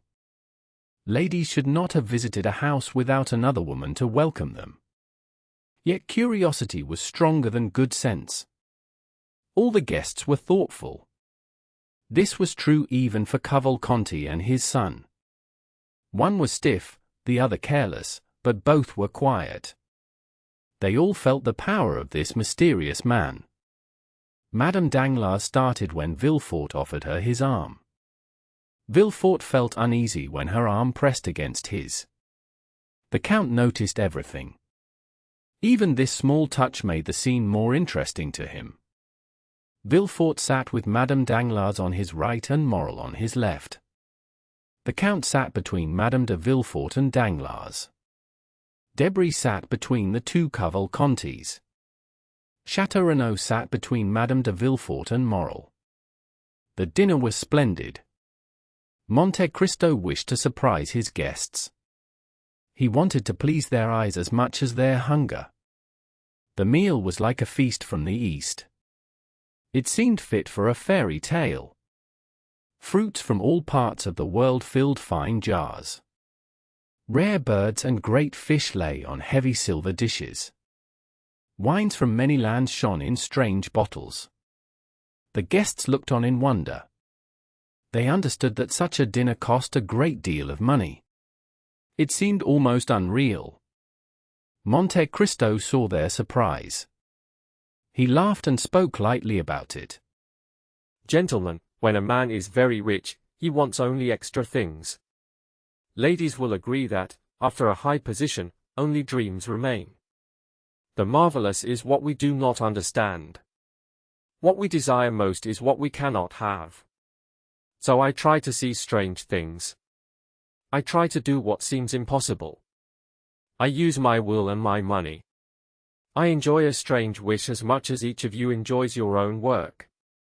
Monsieur Danglars likes new railways. Monsieur de Villefort judges criminals. Monsieur Debray calms nations. Monsieur de Château likes to please women. Morrel likes to train wild horses. Look at these two fish. One comes from far beyond St. Petersburg. The other comes from near Naples. Is it not amusing to see them on the same table? What are the two fish? Monsieur de Château has lived in Russia. He will name one. Major Cavalcanti is Italian. He will name the other. This one is a sterlet. And that one is a lamprey. That is correct. Now ask them where the fish are caught. Sterlets live only in the Volga River. Large lampreys come only from Lake Fusaro. Yes. One comes from the Volga. The other comes from Lake Fusaro. Impossible. This is exactly what amuses me. I am like Nero, said the Count.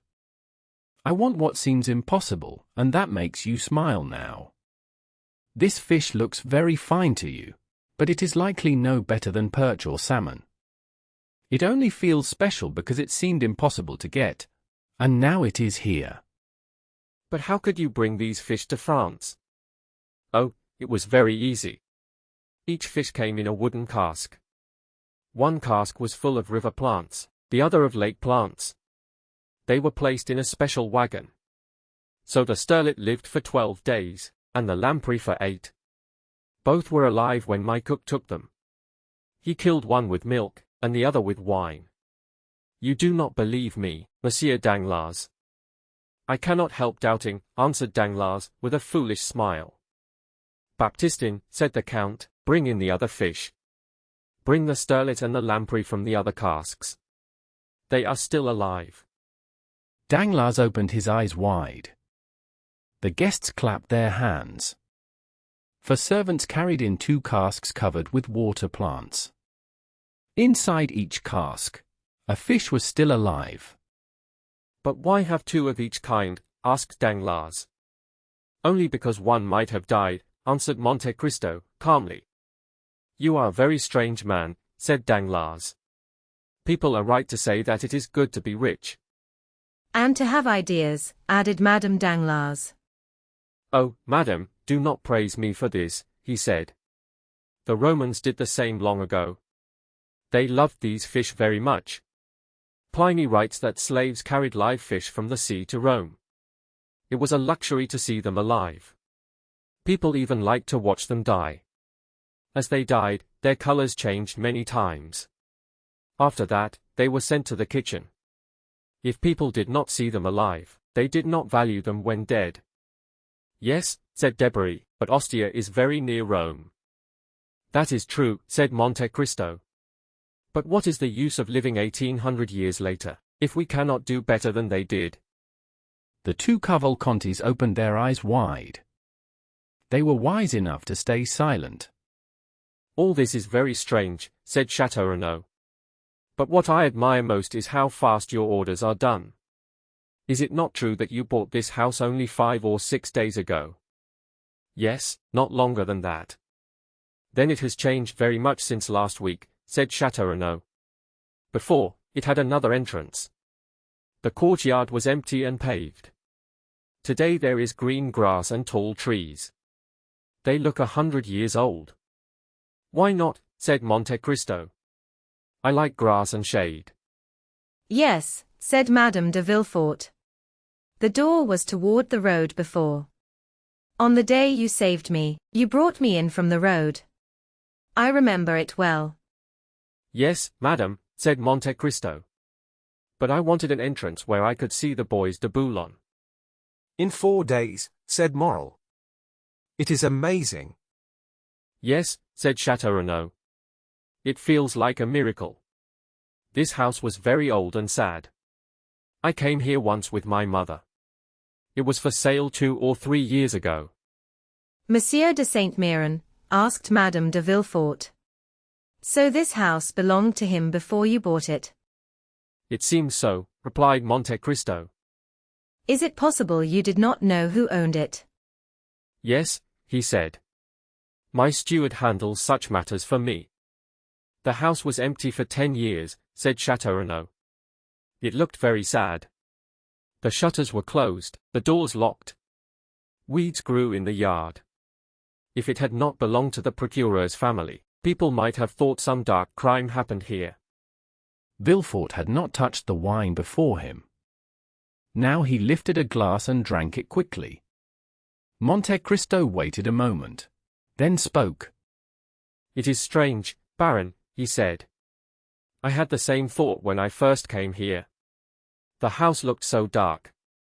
I would not have bought it myself. My steward decided for me. Perhaps the notary paid him to do so." "That may be," said Villefort, trying to smile. "But I had nothing to do with it. This house is part of Valentine's marriage gift. Monsieur de Saint-Méran wished to sell it. If it stayed empty longer, it would have fallen into ruin. Now it was Morel's turn to turn pale. There was one room above all," said Monte Cristo. "It was very simple. It had red wool cloth. I do not know why, but it felt full of drama to me." "Why?" said Danglars. "Why dramatic?" "Can we explain instinct?" said Monte Cristo. "Some places feel sad when we enter them. We do not know why. They bring back old memories. They carry us to other times and other places. These memories may have no link to the present. This room reminds me of the room of the Marquise de Ganges, or of Desdemona. Now that dinner is finished, I will show it to you. Then we will drink coffee in the garden. After dinner, there will be a play." Monte Cristo looked at his guests. Madame de Villefort stood up. Monte Cristo stood up too. The others followed. Villefort and Madame Danglars stayed seated for a moment. They looked at each other with empty, confused eyes. "Did you hear?" said Madame Danglars. "We must go," said Villefort, as he offered his arm. The others were curious. They moved through different parts of the house. They thought they would see more than one room. They wished to see the whole house. Monte Cristo had turned it into a palace. Everyone went out through open doors.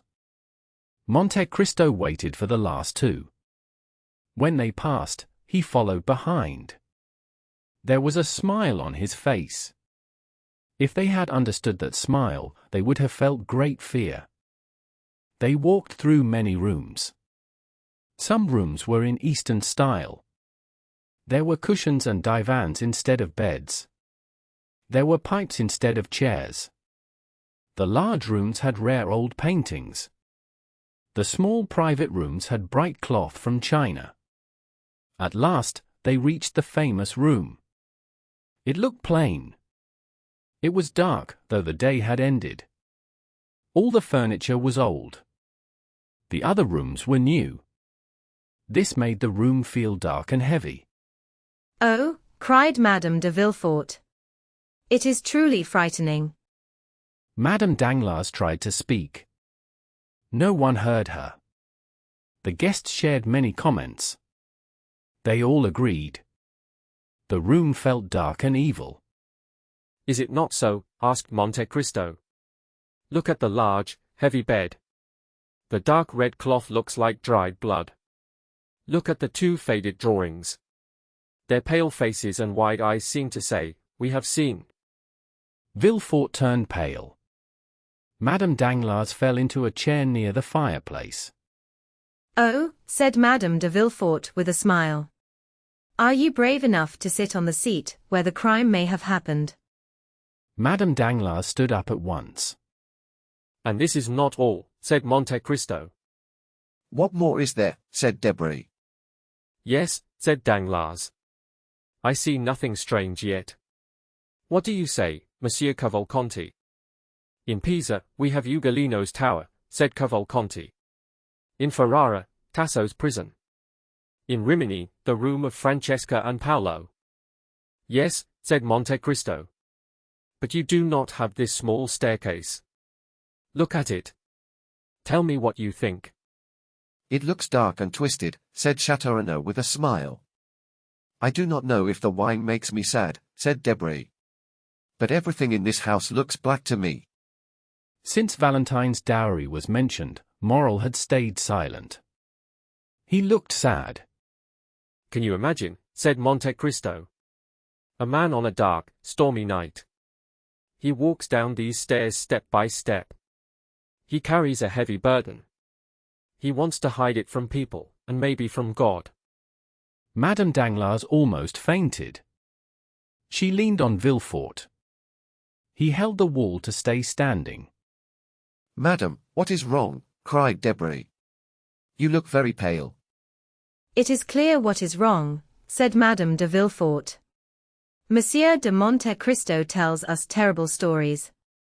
He wants to frighten us." "Yes," said Villefort. "Count, you truly frighten the ladies." "What is wrong?" Debray asked softly. "Nothing," she said with effort. "I only need air." "Will you go into the garden?" said Debray. "No," she answered. "I would rather stay here." "Are you truly afraid, madame?" said Monte Cristo. "Oh no, sir," said Madame Danglars. "You speak of scenes in a way that makes them feel real." "Ah yes," said Monte Cristo with a smile. "It is all imagination. Why should we not imagine this place as the room of an honest mother? This bed with red curtains could be a bed of birth. And that dark stair could be the way the doctor and nurse pass. Or even the father who carries the sleeping child." Madame Danglars did not feel calm. She gave a low cry and fainted. "Madame Danglars is unwell," said Villefort. "It would be better to take her to her carriage." "Oh my God," said Monte Cristo. "I have forgotten my smelling bottle." "I have mine," said Madame de Villefort. She gave Monte Cristo a small bottle with red liquid. "Ah," said Monte Cristo, taking it. "Yes," she said. "I tried it, as you told me." "And did it work?" "I think it did." Madame Danglars was taken into the next room. Monte Cristo put a drop of the red liquid on her lips. Soon she woke. Ah, she cried. What a terrible dream. Villefort pressed her hand to show it was not a dream. They looked for Monsieur Danglars. He was not there. He had gone into the garden and spoke with Major Cavalcanti about a railway. Monte Cristo looked upset. He took Madame Danglars by the arm and led her into the garden. They found Danglars drinking coffee with the Cavalcantis. "Madam," he said, "did I frighten you?" Oh no, sir, she answered. But things affect us in different ways, depending on our mood. Villefort forced a laugh. An idea alone can be enough, he said. "You may not believe me," said Monte Cristo, "but I think a crime was done in this house." Be careful, said Madame de Villefort. The king's lawyer is here. "Then I will speak now," replied Monte Cristo. "I will make my statement here." Your statement? Asked Villefort. "Yes, before witnesses." This is interesting, said Debray. If there was a crime, we will look into it. "There was a crime," said Monte Cristo. "Come this way, gentlemen. Come, Monsieur Villefort. This must be said before the right people." He took Villefort's arm. He also held Madame Danglars. He led them to a large tree where the shade was deep. The guests followed. "Here," he said, stamping the ground. "I had this earth dug up. My man found iron from a box. Inside was the body of a newborn child." Madame Danglars became stiff. Villefort began to shake. A newborn child, said Debray. This is serious. I was right, said Chateau Renaud. Houses have feelings, like people. This house felt dark because it hid guilt. Who says it was a crime? Asked Villefort. "Is it not a crime to bury a living child?" cried Monte Cristo. "What would you call it?" Who said the child was alive? "Why bury it here if it was dead?" he replied. "This garden is not a graveyard." What happens to people who do this? Asked Major Cavalcanti. "They are punished by death," said Danglars. Is that true? Asked Cavalcanti.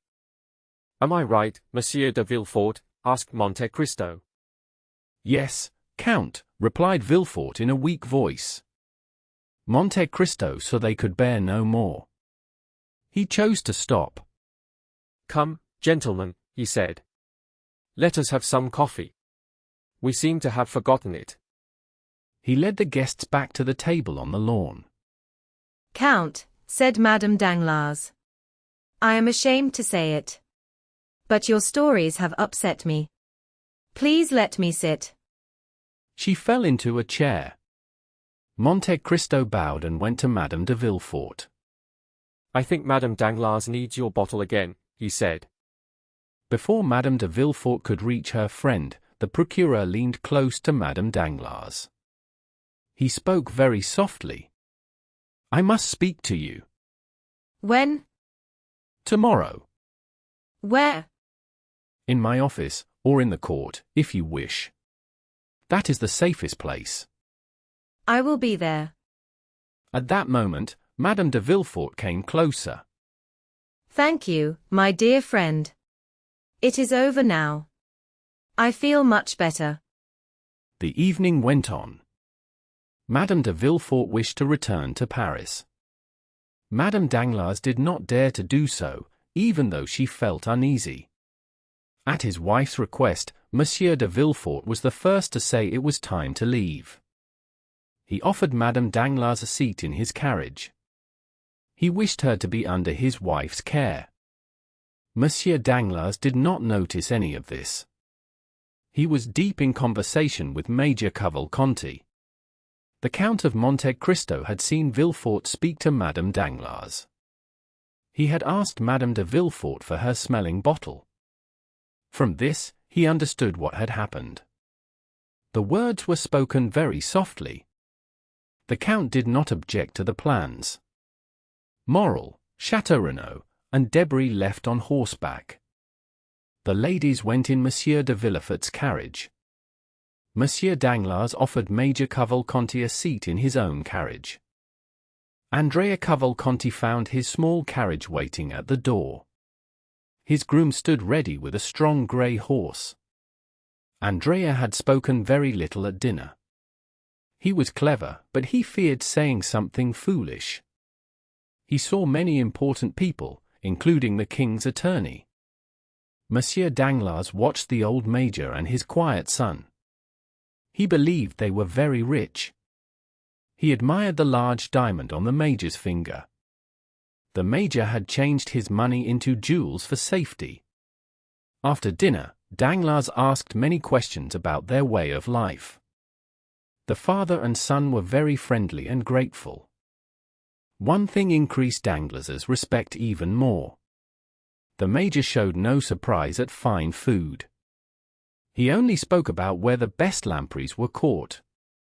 He ate quietly after that. Danglars thought such food must be common at his table. Tomorrow, sir, I shall visit you about business. I will be very happy to receive you. Danglars offered to take the major to his hotel. The major said his son lived on his own. They had come separately and would leave the same way.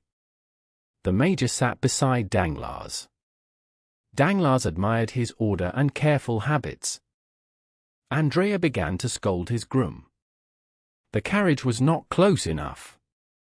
The groom listened quietly. Andrea took the reins and placed his foot on the step. At that moment, a hand touched his shoulder. He turned around. He thought someone had returned to speak to him. Instead of a kind face, he saw a strange one. The face was dark from the sun and covered by a thick beard. The man had bright, sharp eyes and a wide smile. His white teeth looked pointed, like the teeth of a wild animal. A red handkerchief was tied around his grey head. His clothes were torn and very dirty. His body was thin and bony, like a walking skeleton. The hand he placed on the young man's shoulder was very large. Did the young man know this face in the light of the lantern? Or was he only afraid of how terrible the man looked? We do not know. But he shook with fear and stepped back at once. What do you want from me? Please forgive me, my friend, if I disturb you. I wish to speak with you. You have no right to ask for money at night. I am not asking for money, my fine fellow. I only wish to say a few words to your master. He gave me a task to do about 2 weeks ago. The servant stepped back in fear. Come. What do you want? Speak quickly. I wish to save myself the walk back to Paris. I am very tired. I did not eat as well as you. I can hardly stand. Tell me what you want. I want you to take me in your fine carriage. You will drive me back. That is my wish. You understand, Master Benedetto? At this name, the young man stopped and thought. He walked to his servant and spoke calmly. This man is right. I did give him a task. He must tell me the result. Walk to the gate and take a cab.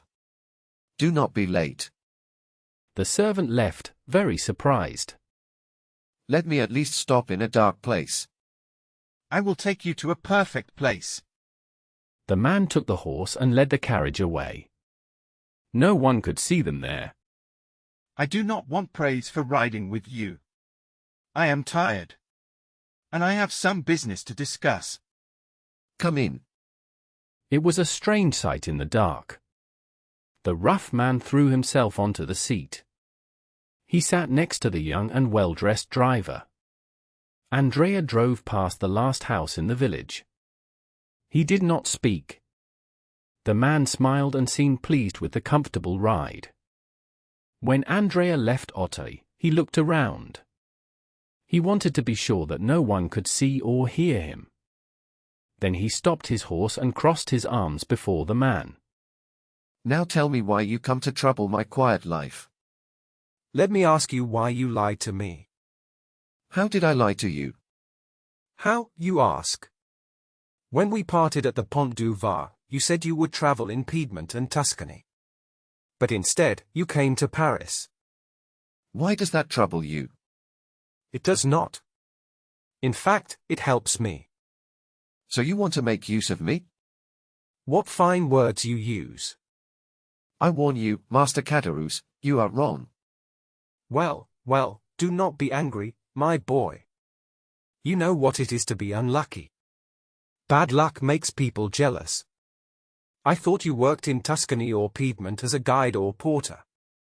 I felt sorry for you, like for my own child. You know I always called you my child. Come on, what is your point? Patience, patience. I am patient, go on. Then I saw you pass the gate. You had a groom, a light carriage, and fine new clothes. I thought you found a mine, or became rich in business. So you admit you are jealous? No, I am pleased. So pleased that I wish to congratulate you. But I am poorly dressed. I waited so I would not cause you trouble. And you chose a fine moment. You speak to me in front of my servant. How could I help it? You move fast. Your horse is quick, and your carriage is light. If I missed you tonight, I might never see you again. You see, I do not hide. You are lucky. I do hide. I feared you would not know me. But you did. That was very polite. Tell me what you want. You do not speak kindly, Benedetto. That is not good. Be careful, or I may cause trouble. This threat calmed the young man. He pushed the horse to move again. You should not speak like that to an old friend. You are from Marseilles. I was raised in Corsica. You are old and stubborn. I am young and strong-willed. Threats are not right between us. We should settle things calmly. It is not my fault that luck helped me and not you. So luck helped you? Your carriage and clothes are truly yours? Good. That is even better. You knew that already. If I wore rags like you, you would not know me. You are unfair, my boy. Now that I found you, I can dress well too. I know you have a kind heart. If you have 2 coats, you will give me 1. I shared my poor food with you when you were hungry. That is true. You always ate a lot. Is your hunger still strong? Oh yes. How did you dine with that count you just left? He is not a prince. He is a count. A rich count? Yes. But you should not deal with him. He has a bad temper. Do not worry. I want nothing from your count. You may keep him. But you must pay for that. You understand. What do you want? I think with 100 francs a month, I could live. 100 francs. Well, with 150, I would be happy. Here are 200. Go to the steward each month. You will get the same sum. Good. But do not lower me. Do business with me, not servants. Very well. As long as I receive my income, you will receive yours. I always said you were a good fellow. It is good when luck comes to someone like you. But tell me everything. Why do you wish to know? What, he said. Do you defy me again? No. The truth is, I have found my father. What? A real father? Yes, as long as he gives me money. Then you respect him and trust him. That is good. What is his name? Major Cavalcanti. Is he happy with you? For now, I do what he wants. And who found this father for you? The Count of Monte Cristo. The man whose house you just left? Yes. I wish you could find me work with him too, since he has so much money. I will speak to him about you. But what will you do now? Me? Yes, you. You are kind to think about me. Since you ask about my life, I can ask about yours. Yes, that is fair. I will rent a room in a good house. I will wear clean clothes. I will shave every day. I will read the papers in a cafe. In the evening, I will go to the theater. I will look like a quiet retired man. That is what I want. If you really do this and live calmly, it will be very good. Do you think so, Boswit? And you, what will you become?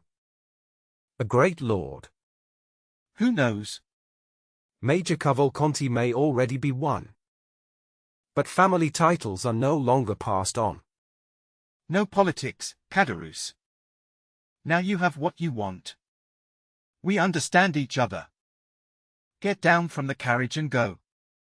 Not so fast, my friend. What? Not at all. Think about it. With this red cloth on my head, no shoes, no papers, and gold in my pocket, I would be stopped at the gate. If I said you gave me the money, there would be questions. They would learn I left Toulon without notice. I would be sent back. I would become only a number again. Then my quiet dream would be over. No, I prefer to stay safely in Paris. Andrea frowned. As he had said himself, the son of Major Cavalcanti was a stubborn man. He stopped for a moment and looked around. His hand went to his pocket and touched a pistol. But Caderousse watched him closely. He moved his hand behind his back and opened a long knife. He always carried it for danger. The two men knew each other well. Andrea took his hand out of his pocket. He played with his red moustache for a while. Good Caderousse, he said, you will be very happy. I will try, said the innkeeper, as he closed his knife. Let us go into Paris. But how will we pass the gate without trouble? It seems more risky to ride than to walk. Wait, said Caderousse. We will see. He took the long coat left in the carriage and put it on.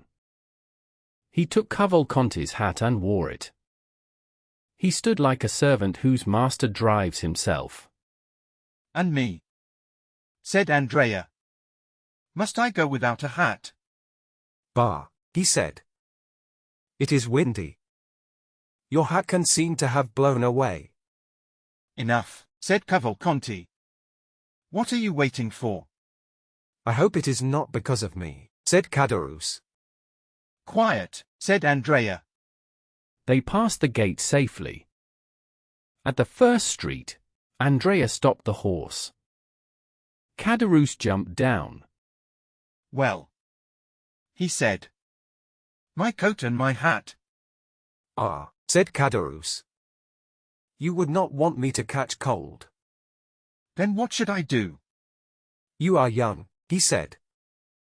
I am getting old. Goodbye, Benedetto. He ran into a yard and disappeared. Ah, said Andrea with a sigh, no one is fully happy in this world. Chapter 65. A scene between husband and wife. At the place Louis XV, the three young men separated. Morel went to the boulevards. Chateau Renaud went to the Pont de la Révolution. Debray went to the river side. Morel and Chateau Renaud likely went home. But Debray did not. When he reached the gate of the Louvre, he turned left. He crossed the open square. He passed through several streets. Soon, he arrived at the house of Monsieur. Danglars' door closed at the same time as Villefort's carriage stopped. The carriage left Villefort and his wife at the Faubourg Saint-Honoré. Then it stopped again to leave the Baroness at her own house. Debray went into the courtyard first. He acted like a man who knew the house well. He gave his horse's reins to a servant. Then he returned to the door. He offered his arm to Madame Danglars. He led her toward her rooms. What is wrong with you, Hermine? Why were you so upset by that story, or that tale, which the Count told? It is because I felt very low all evening, my friend. No, Hermine, I do not believe that. You were in very good spirits when you arrived. Monsieur Danglars was unpleasant, that is true.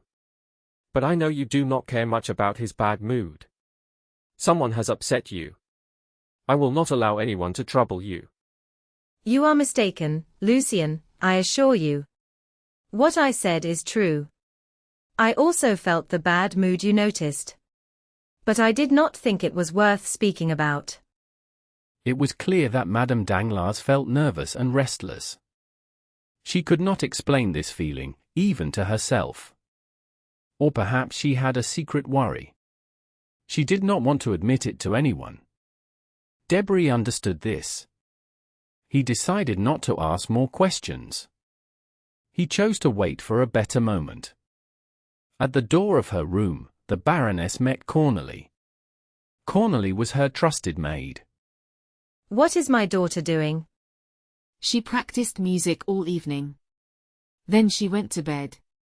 But I think I hear the piano. It is Mademoiselle Louise d'Armilly. She is playing while Mademoiselle Danglars is in bed. Very well. Come and help me undress. They went into the bedroom. Debray lay down on a large sofa. Madame Danglars went into her dressing room with Cornélie. My dear Lucien, you often say that Eugénie never speaks to you. Madam, I am not the only one who says this. I heard Morcerf say he cannot get a word from his future wife. That is true. But I think this will change. One day she will come to your office. My office? Or the minister's office. Why would she come? To ask for work at the opera. She loves music too much. It is a little silly for a young lady of society. Well, if you and the Baron agree, let her come. We will try to help her. But we do not have much money to pay such talent. Cornélie, you may go now. I do not need you. Cornélie left. A moment later, Madame Danglars returned. She wore a loose and pretty dress. She sat close to Debray. She gently touched the little dog. Debray watched her in silence. Come, Hermine. Be honest. Something is troubling you, is it not? Nothing. She could hardly breathe. She stood up and went to the mirror. I look terrible tonight. Debray stood up and smiled. He was about to disagree. But the door opened suddenly. Monsieur Danglars came in. Debray sat down again. Good evening, madame. Good evening, Monsieur Debray. The Baroness was very surprised. She showed it clearly. She thought her husband had come to make peace. She turned away from him. Read to me, Monsieur Debray. Debray felt uneasy. But he stayed calm. He picked up a book. Excuse me. It is very late. You will tire yourself. Monsieur Debray lives far away. Debray was shocked. Danglars spoke in a calm and polite way. But under this politeness was firm control. He clearly meant to oppose his wife's wishes. The Baroness was also surprised. She showed it in her face. This look would have affected her husband. But he was busy with the paper. He was reading the final stock prices. So her proud look failed. Monsieur Lucien. I am not sleepy. I have many things to tell you tonight. You must listen. Even if you fall asleep while I speak. I am at your service, madam. Lucien replied coldly. My dear Monsieur Debray. Do not tire yourself tonight. You can hear my wife tomorrow. But tonight, I ask for your time. I wish to speak about serious matters with my wife. This blow was direct and strong. Lucien and the Baroness were shocked. They looked at each other for help. But the will of the master of the house won. The husband was victorious. Do not think I wish to send you away, my dear Debray. No, not at all. Something unexpected has happened. I must speak with my wife. I rarely ask this. So I am sure you will allow it. Debray muttered something. He bowed and left. He hit the door as he went out. When the door closed, he spoke to himself. It is strange. How these husbands we laugh at can so easily defeat us. After Lucien left, Danglars sat on the sofa. He closed the book. He took a strict and commanding pose. He began to play with the dog. The dog did not like him. It tried to bite him. Danglars grabbed the dog by the neck and threw it onto another couch. The dog cried once. Then it hid behind the cushions. It stayed still and silent. Do you know, sir, that you are improving? You are usually rude. Tonight, you are cruel. That is because I am in a worse mood than usual. Hermine looked at him with deep contempt. Such looks often made Danglars angry. But tonight, he ignored them. What does your bad mood have to do with me? Does this concern me? Keep your anger with your money. Or use it on your clerks. Since you pay them. No. Your advice is wrong. I will not follow it.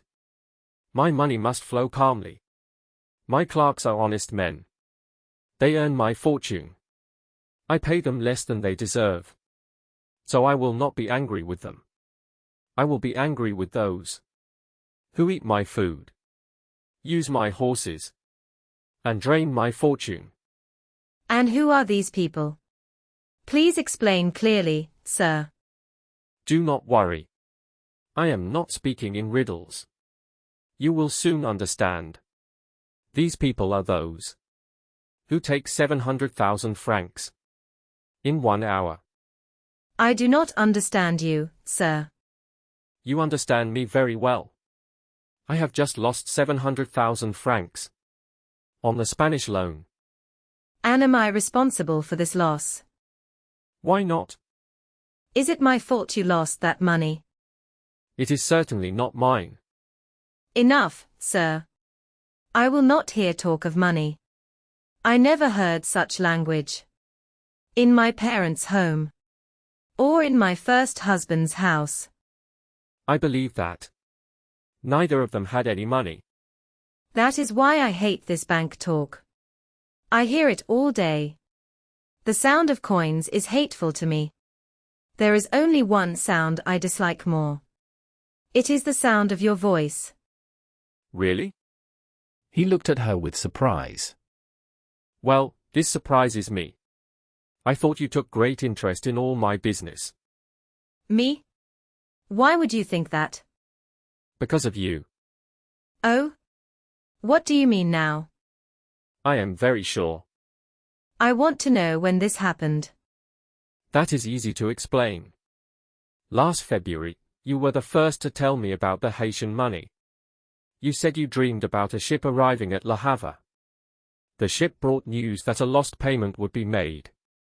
I trust your dreams. So I bought many shares at once.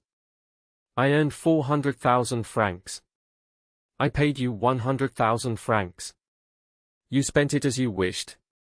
In March, there was talk about a railway project. 3 companies wanted it. You said your feeling told you the Southern Company would win. I bought most of their shares. The value became 3 times higher. I earned 1 million francs. I gave you 250,000 francs. You spent it as you liked. When will you come to the point? Be patient. I am coming to it. That is good to hear. In April, you dined with the minister. You heard private talk about Spain. You heard that Don Carlos might be sent away. I bought Spanish shares. He was sent away. I earned 600,000 francs. You took 50,000 crowns. This year, you received 500,000 livres. Well, sir, what of it? After that, you ruined everything. You spoke about politics with Monsieur Debris. You thought Don Carlos had returned. I sold my shares. The news spread. The next day, I learned it was false. I lost 700,000 francs. And? I gave you 1/4 of my gains. You owe me 1/4 of my losses. That is 175,000 francs. This is absurd. I do not see why Monsieur Debris is part of this. If you do not have the money, you must have given it to friends. Monsieur Debris is your friend. Shame on you. No gestures. No shouting. I see Debris leave this house with all your money. He smiles and feels safe. He gains without risk. The Baroness was filled with rage. Wretch, she cried. Do you dare to tell me you did not know what you now blame me for? I do not say that I knew it. And I do not say that I did not know it. I only ask you to look at my actions during the last 4 years. We have not lived as husband and wife. You will see that my conduct was always the same. After we separated, you wished to study music. You chose a famous singer from the Italian theatre. At the same time, I wished to learn dancing from a dancer from London. This cost us 100,000 francs. I said nothing. Peace in the house was important. That sum was not too much for good lessons. Soon you grew tired of singing. Then you wished to study diplomacy. You chose the minister's secretary as your teacher. I did not care, as long as you paid with your own money. But today I see you use mine. This may cost me 700,000 francs each month. That must stop. Either this man teaches you for free, and I allow him here. Or he never enters my house again. Do you understand me, madam? This is too much, cried Hermine. You are worse than cruel. But, continued Danglars, you did not even stop there. Insults. You are right. Let us leave these facts and speak calmly. I never entered your affairs except for your good. Do the same with mine. You say you have nothing to do with my money. Very well. Use your own, but do not touch mine. And how do I know this was not a political trick? The minister may be angry with me. He may envy my influence. Perhaps he worked with Monsieur Debris to ruin me. That is possible. Why not? Who ever heard of such a mistake? A false telegraph message. Such errors are almost impossible. This was done on purpose. For me. I am sure of it. Sir, said the Baroness softly. Do you not know that the man was dismissed? They planned to take him to court. Orders were given to arrest him. He escaped and ran away. This shows he was mad or guilty. It was a mistake. Yes. A mistake that made people laugh. A mistake that kept the minister awake all night. A mistake that filled many pages of reports. But it cost me 700,000 francs. But, sir, said Hermine quickly, if Monsieur Debris caused all this, why do you not speak to him? Why do you accuse me? Why speak to the woman instead of the man? Do I know Monsieur Debris? Do I wish to know him? Do I ask for advice? Do I follow it? Do I gamble with money? No. You do all this. Not I. Still, it seems to me, she said, that you profit from it. Danglars shrugged his shoulders. Foolish woman, he said. Women think they are clever. They believe this because they hide small secrets. They think no one sees. But husbands often choose not to see. I am different. I have seen everything for 16 years. You may have hidden a thought. But not one step. Not one action. Not one mistake. You believed you deceived me. You were wrong. Because I stayed silent. All your friends feared me. From Monsieur de Villefort to Monsieur Debray. They treated me as master of this house. This is the only title I want. None of them dared speak of me as I spoke today. You may make me hated. But I will not let you make me foolish. And above all, I forbid you to ruin me. The Baroness stayed calm until he spoke the name of Villefort. Then her face turned pale. She stood up at once. She stretched out her hands, as if she saw a ghost. She walked toward her husband. She wished to pull the secret from him. He did not know it, or he hid it for his own cold plans. "Mr. de Villefort," she said, "what do you mean?" I mean that Mr. de Nargon, your first husband, was not a thinker or a banker. Or maybe he was both. He saw that he could gain nothing from a king's lawyer. After he was away for 9 months, he found that you were already expecting a child for 6 months. Because of this, he died from deep sadness or strong anger. I am rough, yes. I accept it, and I even say it with pride. This is one reason why I succeed in business. Why did he end his own life and not yours? Because he had no money to save himself. My life depends on my money. Mr. Debray made me lose 700,000 francs. He must carry his part of the loss, and then we can live as before. If not, he should become bankrupt for 250,000 livres. Then he should do what all bankrupt men do, disappear. He is pleasant, I agree, when his news is true. But when it is not, there are many others in the world who can do better. Madame Danglars could not move. She tried hard to answer this cruel speech. But she fell into a chair. She thought of Villefort, of the dinner, and of the strange troubles in her house during the last days. The calm life of her home had turned into loud and shameful arguments. Danglars did not even look at her. She tried her best to faint. He closed the bedroom door behind him. He did not say another word. He went back to his own rooms. When Madame Danglars slowly recovered, she almost believed it had all been a bad dream. The next day, at the time when Debray usually visited Madame Danglars on his way to work, his carriage did not come. At about 12:30, Madame Danglars ordered her carriage and went out. Danglars stood hidden behind a curtain.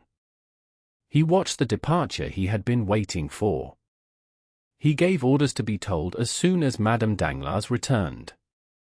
But at 2 o'clock, she was still not back. Then he called for his horses.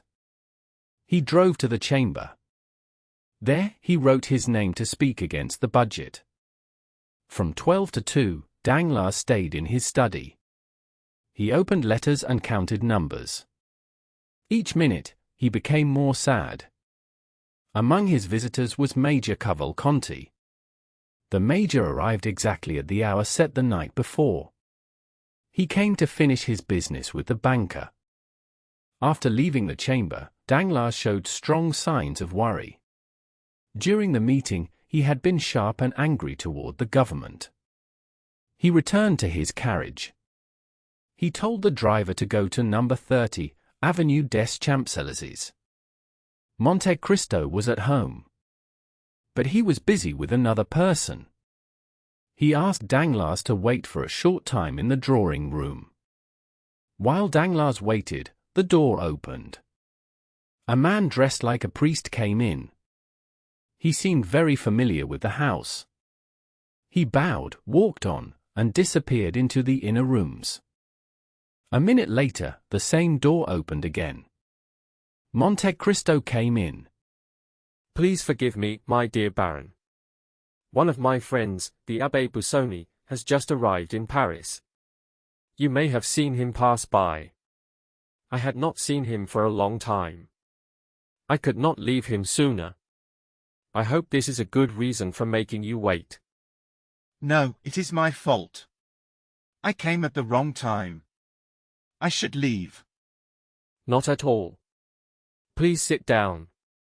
But what is wrong with you? You look tired and worried. You truly concern me. When a rich man feels sad, it often means trouble for many people. I have had bad luck for several days. I hear nothing but bad news. Oh, really? They spoke together in a quiet room. Have you had another fall at the bourse? No, I am safe for a few days, at least. I am only upset about a bankrupt man from Trieste. Really?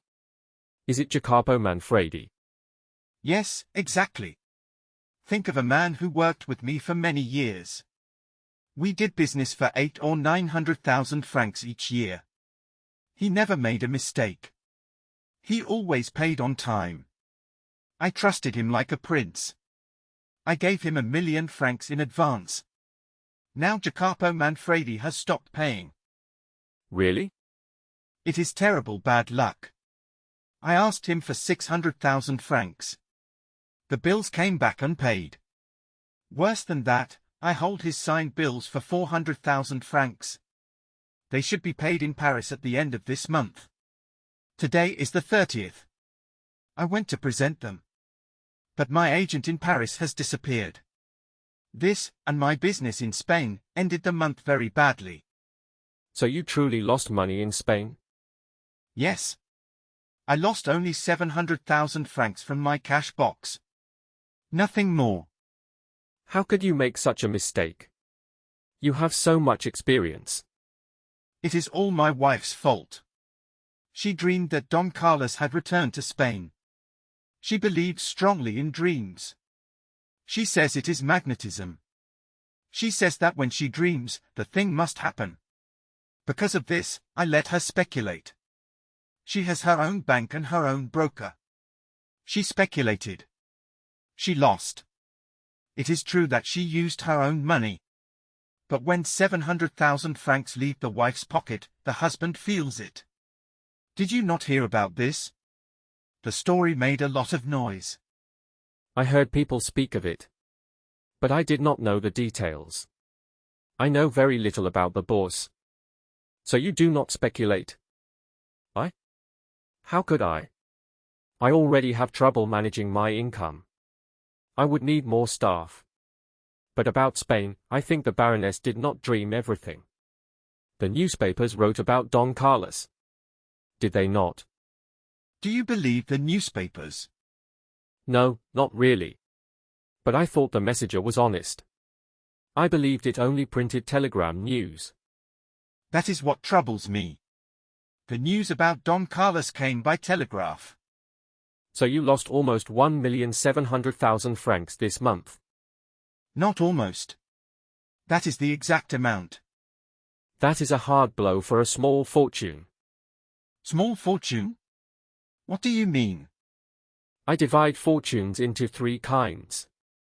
First-rate fortunes are very strong. They come from land, mines, and safe property. They are worth about 100 million francs. Second-rate fortunes come from companies and power. They reach about 50 million francs. Third-rate fortunes depend on chance. They depend on banks, trade, and daily risks. A bankruptcy or false news can shake them. They are worth about 15 million francs. I think this is your position. Damn it, yes. 6 more months like this would ruin me. Oh, you speak too freely. Let us imagine 7 such months. Tell me, have you ever thought that 7 times 1,700,000 francs make almost 12 million? No, you have not. You are right. If you thought about this too much, you would never risk your real money. Your real money is like a man's skin. It protects him. We all wear clothes. Some clothes look richer than others. This is like credit. But when a man dies, he keeps only his skin. In the same way, When you stop business, you keep only your true money. This is about 5 or 6 million francs at most. Medium fortunes are never as big as they seem. They look larger because of show and noise. Out of your 5 or 6 million, you have just lost almost 2 million. This loss also weakens your credit. It is like a wound in the skin. If this happens many times, it can destroy a man. So listen to me, my dear Monsieur Danglars. Do you want money? Do you want me to lend you some? What a bad calculator you are. I have also made money from plans that worked well. I have repaired my loss. I lost a fight in Spain. I failed in Trieste. But my ships in India will take rich prizes. And my men in Mexico will find a mine. Very good. But the wound is still there. It will open again at the first loss. No? I only work with safe plans. To ruin me, 3 governments would need to fall. Such things have happened before. Then there would need to be a great famine. Remember the 7 good years and the 7 bad years. Or the sea would need to dry up. And even then, my ships would travel on land. So much the better. I congratulate you, my dear Monsieur Danglars. I see I was wrong. You belong to the group of medium fortunes. I think I may deserve that honor. But now, let us speak of business. What should I do for Monsieur Cavalcanti? Give him money if he is well recommended. And his recommendation seems good. Very good. He came this morning with a note for 40,000 francs. It was payable at once. It was signed by Busoni and approved by you. I paid him the money at once. He has also opened an account for his son. May I ask how much he gives his son? 5,000 francs a month. That is 60,000 francs a year. I thought Cavalcanti was very tight with money. How can a young man live on only 5,000 a month? But if the young man asks for a little more, do not give it. The father will never pay you back. These rich men are often very careful with money. Who recommended them to you? The House of Fenzi. They are one of the best in Florence. You may not lose money. But still, follow the agreement closely. Would you trust Cavalcanti? I would lend him 10 million on his name. I was only speaking about medium fortunes. And he is so modest. I would never think he was more than a simple officer. You would be right. He has no manners. When I first saw him, he seemed old and dull. But all Italians are like this. They shine only when they show great wealth. The young man is better. Yes. He was a little nervous, perhaps. But on the whole, he seemed fine. I still felt uneasy about him. Why? Because you met him at my house just after he came into society. That is what they told me. He traveled with a very strict tutor. He had never been to Paris before. I believe noble families marry each other, do they not? They like to join their money. Yes, that is usual. But Cavalcanti is different. He never acts like other people. I think he brought his son to France to choose a wife. Do you think so? I am sure of it. And have you heard about his fortune? That was all people talked about. Some said he was worth millions. Others said he had no money at all. And what do you think? I should not guide you. This is only my personal feeling. Well? I think these old Italian families hid their money long ago. They passed the secret only to their eldest sons. Each generation did the same. You can see it in their dry and pale faces. They look like old gold coins that people stare at every day. Yes. And they do not own land. Very little. I know of none. Cavalcanti owns only his palace in Lucca. A palace? Well, that is something. Yes. And he rents it to the Minister of Finance. He himself lives in a small house. As I said, I think the old man is very careful with money. You are not very kind to him. I hardly know him. I have seen him 3 times in my life. I know him only through Busoni and himself. This morning he said Italy was a dead country. He wants to grow his money in France or England. But remember, I trust Busoni, yet this is not my business. Thank you for sending him to me. It is a fine name for my books. My cashier was proud when I told him who the Cavalcanti are. One question. When such people marry their sons, do they give them money? That depends. I know an Italian prince, very rich. When his sons obeyed him, he gave them millions. When they disobeyed, he gave them very little. If Andrea follows his father's wish, he may get millions. If not, he may live poorly. He will look for a princess. He will want power and gold. No. These great lords often marry simple families. But tell me, do you want Andrea to marry into your family? It would not be a bad plan. You know I like good deals. You are not thinking of your daughter. Albert might be very angry. Albert? He would not care much. But he is promised to your daughter, is he not? Monsieur de Morcerf and I discussed it. But Madame de Morcerf and Albert did not. You do not think it is a good match? My daughter is as good as Monsieur de Morcerf. Her fortune will be large. That is, if the telegraph makes no more mistakes. I do not mean only her money. But tell me, why did you not invite Monsieur and Madame de Morcerf? I did invite them. He said his wife had to go to deep. She needed sea air. Yes. That would help her a lot. Why? Because it is the air she breathed when she was young.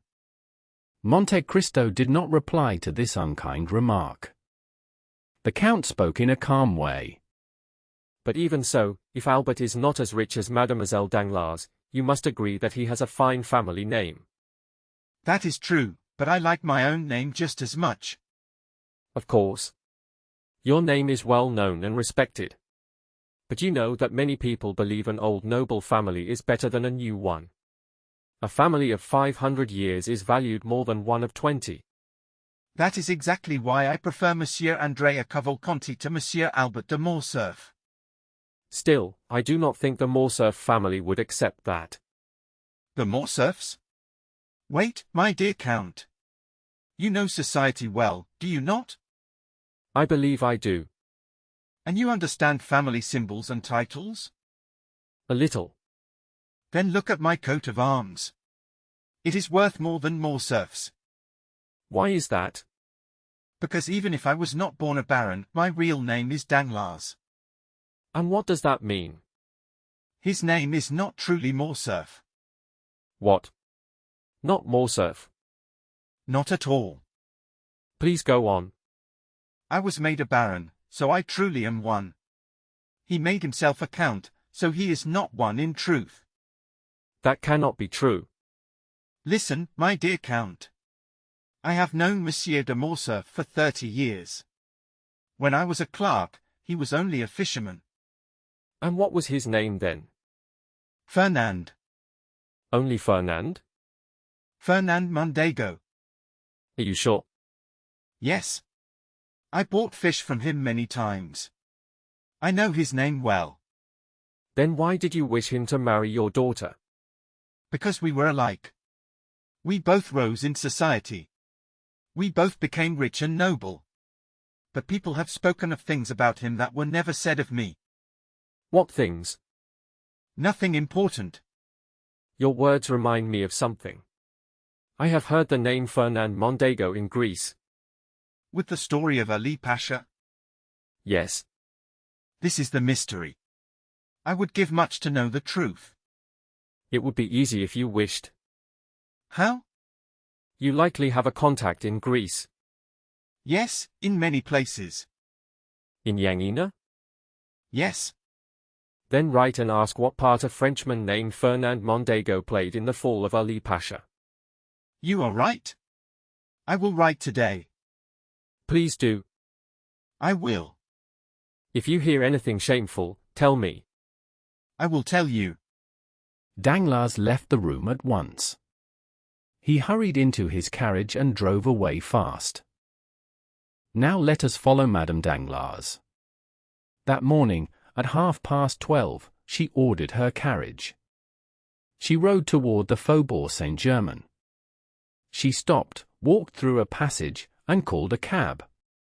She covered her face with a thick black veil. Only her white skin and bright eyes could be seen. The cab crossed the bridge and stopped near the law courts. She paid the driver and went upstairs. The hall was busy, and no one noticed her. Soon she reached the office of the king's attorney. The guard knew her at once. He led her by a private way into Monsieur de Villefort's office. The magistrate sat in a large chair and wrote at his desk. His back was to the door, and he did not turn when it opened. The doorkeeper said, "Walk in, madam," and then closed the door. When the man's steps faded away, the magistrate stood up at once. He locked the door, closed the curtains, and looked into every corner of the room. At last, he felt sure that no one could see or hear him. Only then did he speak. "Thank you, madam. Thank you for coming on time." He offered a chair to Madame Danglars. She sat down because her heart beat very fast. She felt short of breath and weak. "It has been a long time, madam. It has been long since I spoke with you alone. I am sorry that we meet now for such a painful talk." Still, sir, you see that I came when you called me. This talk is much more painful for me than for you. Villefort gave a bitter smile. "It is true, then. All our actions leave marks behind us. Some marks are bright, and some are sad. Each step we take leaves a trace. For many people, that path is marked by tears." Sir, you understand how shaken I feel, do you not? Please spare me. When I look at this room, where so many guilty people have stood in fear, I tremble. When I look at this chair, where I now sit in shame, I feel afraid. I must use all my reason to believe that I am not a guilty woman, and that you are not my judge. Villefort lowered his head and sighed. "And I feel that my place is not on the judge's seat. It is on the bench of the accused." You? "Yes. I think, sir, that you judge yourself too hard. Many young men walk such paths. Pleasure often brings regret. But men fear little from this. The world forgives them, and fame even lifts them up." "Madam, you know that I do not pretend. If my face seems hard, it is because sorrow has touched my life. If my heart seems cold, it is because it learned to endure pain. I was not always like this. I was different when I was young, on the night of the betrothal in Marseilles. Since then, everything has changed. I now face difficulties without fear. Many mistakes come to us in the shape of need. Later, we see that we could have avoided them. Women suffer less from regret. Your troubles often come from the actions of others." Still, sir, you must agree.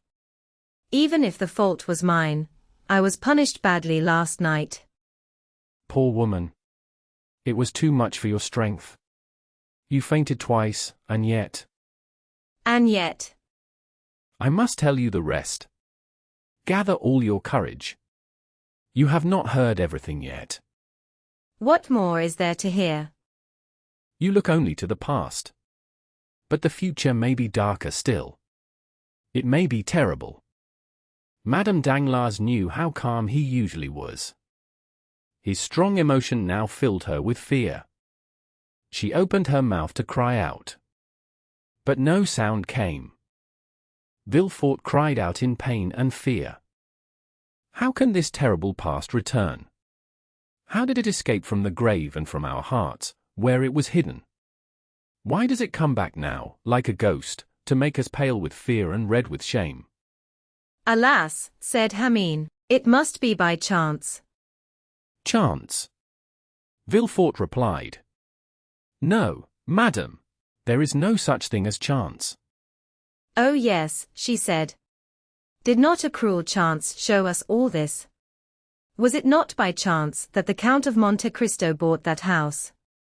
Was it not by chance that he ordered the ground to be dug? Was it not by chance that the poor child was taken from under the trees?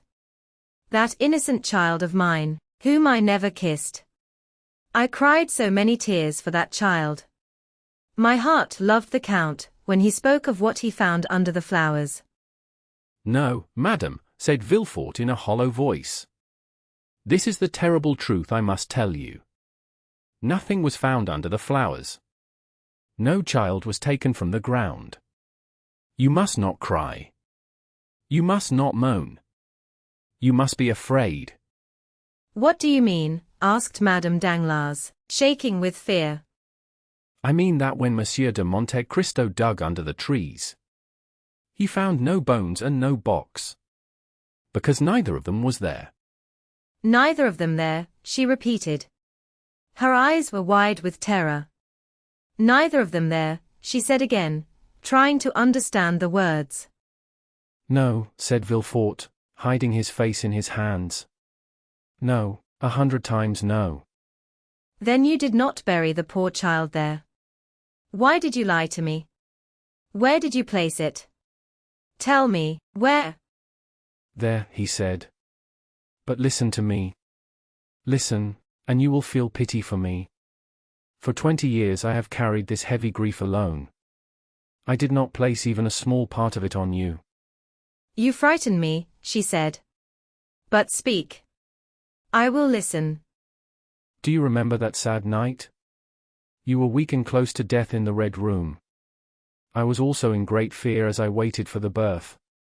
The child was born and given to me. It did not move. It did not breathe. It made no sound. We believed it was dead. Madame Danglars moved quickly, as if she wanted to jump up. Villefort stopped her and held out his hands, asking her to listen. We thought it was dead. I put it into the chest, to use it like a coffin. I went down into the garden and dug a hole. I threw the chest inside very fast. I had just covered it with earth when the arm of the Corsican reached out to me. I saw a shadow rise, and I saw a flash of light. I felt sharp pain. I wanted to cry out, but cold fear ran through my body and stopped my voice. I fell to the ground. I thought I was dead.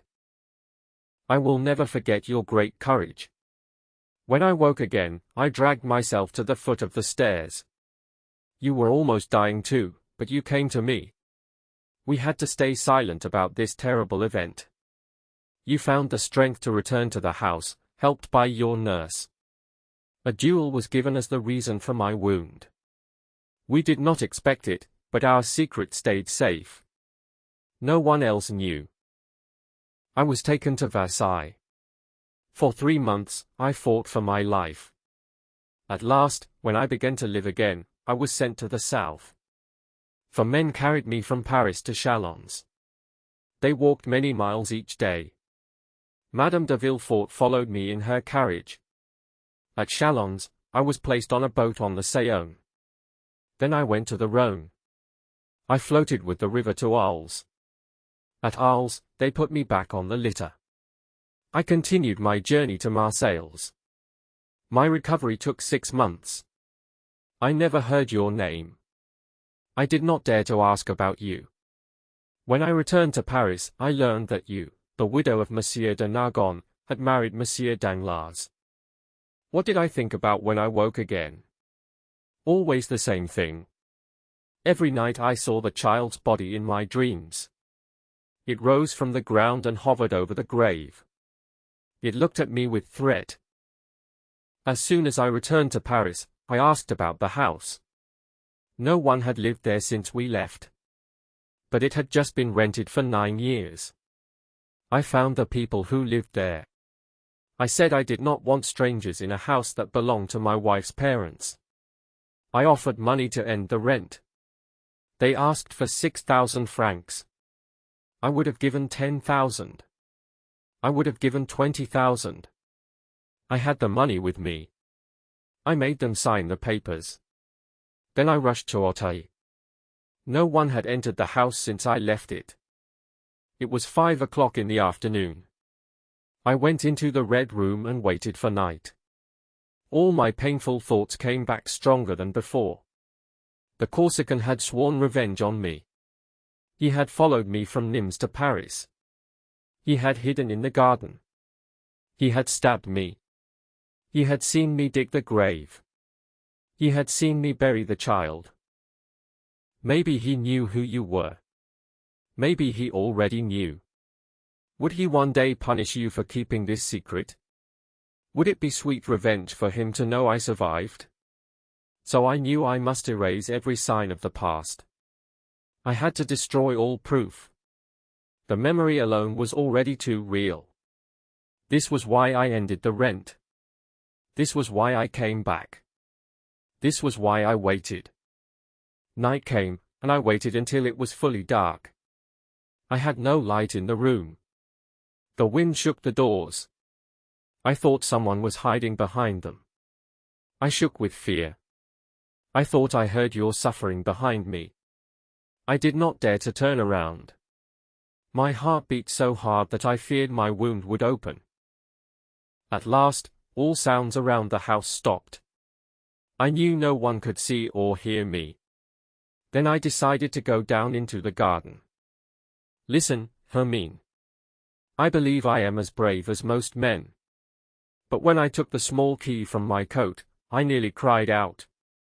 It was the key to the staircase. We both loved it. You wanted it on a gold ring. When I opened the door, pale moonlight fell on the spiral stairs. They looked like a ghost. I leaned against the wall. I almost screamed. I thought I was losing my mind. At last, I calmed myself. I went down step by step. My knees shook. I held the railing tightly. If I had let go, I would have fallen. I reached the lower door. A spade stood against the wall. I took it and walked toward the bushes. I had brought a dark lantern. I lit it on the lawn. Then I moved on. It was the end of November. The garden was bare. The trees looked like skeletons. Dead leaves cracked under my feet. As I came near the bushes, my fear grew. I took a pistol from my pocket. I thought I saw the Corsican between the branches. I searched with my lantern. No one was there. I listened. Only an owl cried in the dark. Its sound filled the night. I tied my lantern to a branch. It was the same place as before. It was where I had dug the hole. The grass had grown thick over the summer. No one had cut it. One thin spot caught my eye. I knew I had dug there before. I began to dig. The moment I had waited for all year had come. I worked hard. I hoped. I struck the ground again and again. I expected to feel the chest. But I found nothing. I dug a hole twice as large. Still nothing. I thought I was wrong. I looked around. I studied the trees. I tried to remember. A cold wind cut through the branches. Sweat fell from my face. Then I remembered. I had been stabbed as I filled the hole. I had leaned on a tree. Behind me was a stone seat. When I fell, my hand touched cold stone. The tree was on my right. The rock was behind me. I stood the same way. I fell again. I dug once more. I dug deeper and wider. But there was nothing. The chest was gone. The chest was gone. Villefort went on speaking. Do not think I stopped after one try, he said. I searched the whole thick place of trees. I thought the killer found the chest. He may have thought it was treasure. Then he saw his mistake. I thought he dug another hole and hid it there. But I found nothing. Then I thought maybe he did not hide it with care. Perhaps he only threw it into a corner. If that was true, I had to wait for daylight. So I stayed in the room and waited. Oh, heaven! When the day came, Villefort went down again. First, he went back to the thick trees. He hoped to find signs he had missed in the dark. He had dug the ground over a wide space. He dug deep into the earth. A worker could not do in one day what he did in 1 hour. But he found nothing. Nothing at all. Then he searched again. He thought it might have been thrown aside. So he checked the path to the small gate. This search was also useless. With a broken heart, he went back to the trees. Now that place held no hope for him. Oh, cried Madame Danglars, that was enough to drive you mad. For a moment, I hoped it would, said Villefort. But I was not given that escape. Then I calmed myself. I asked one question. Why would that man carry away the body? But you said, Madame Danglars replied, he needed it as proof. No, madam, that cannot be, he said. Bodies are not kept for a year. They are shown to a judge. Then the proof is taken. But nothing like that has happened. What then? Asked Hermine, shaking with fear. Something worse. Something deadly. Something terrible for us.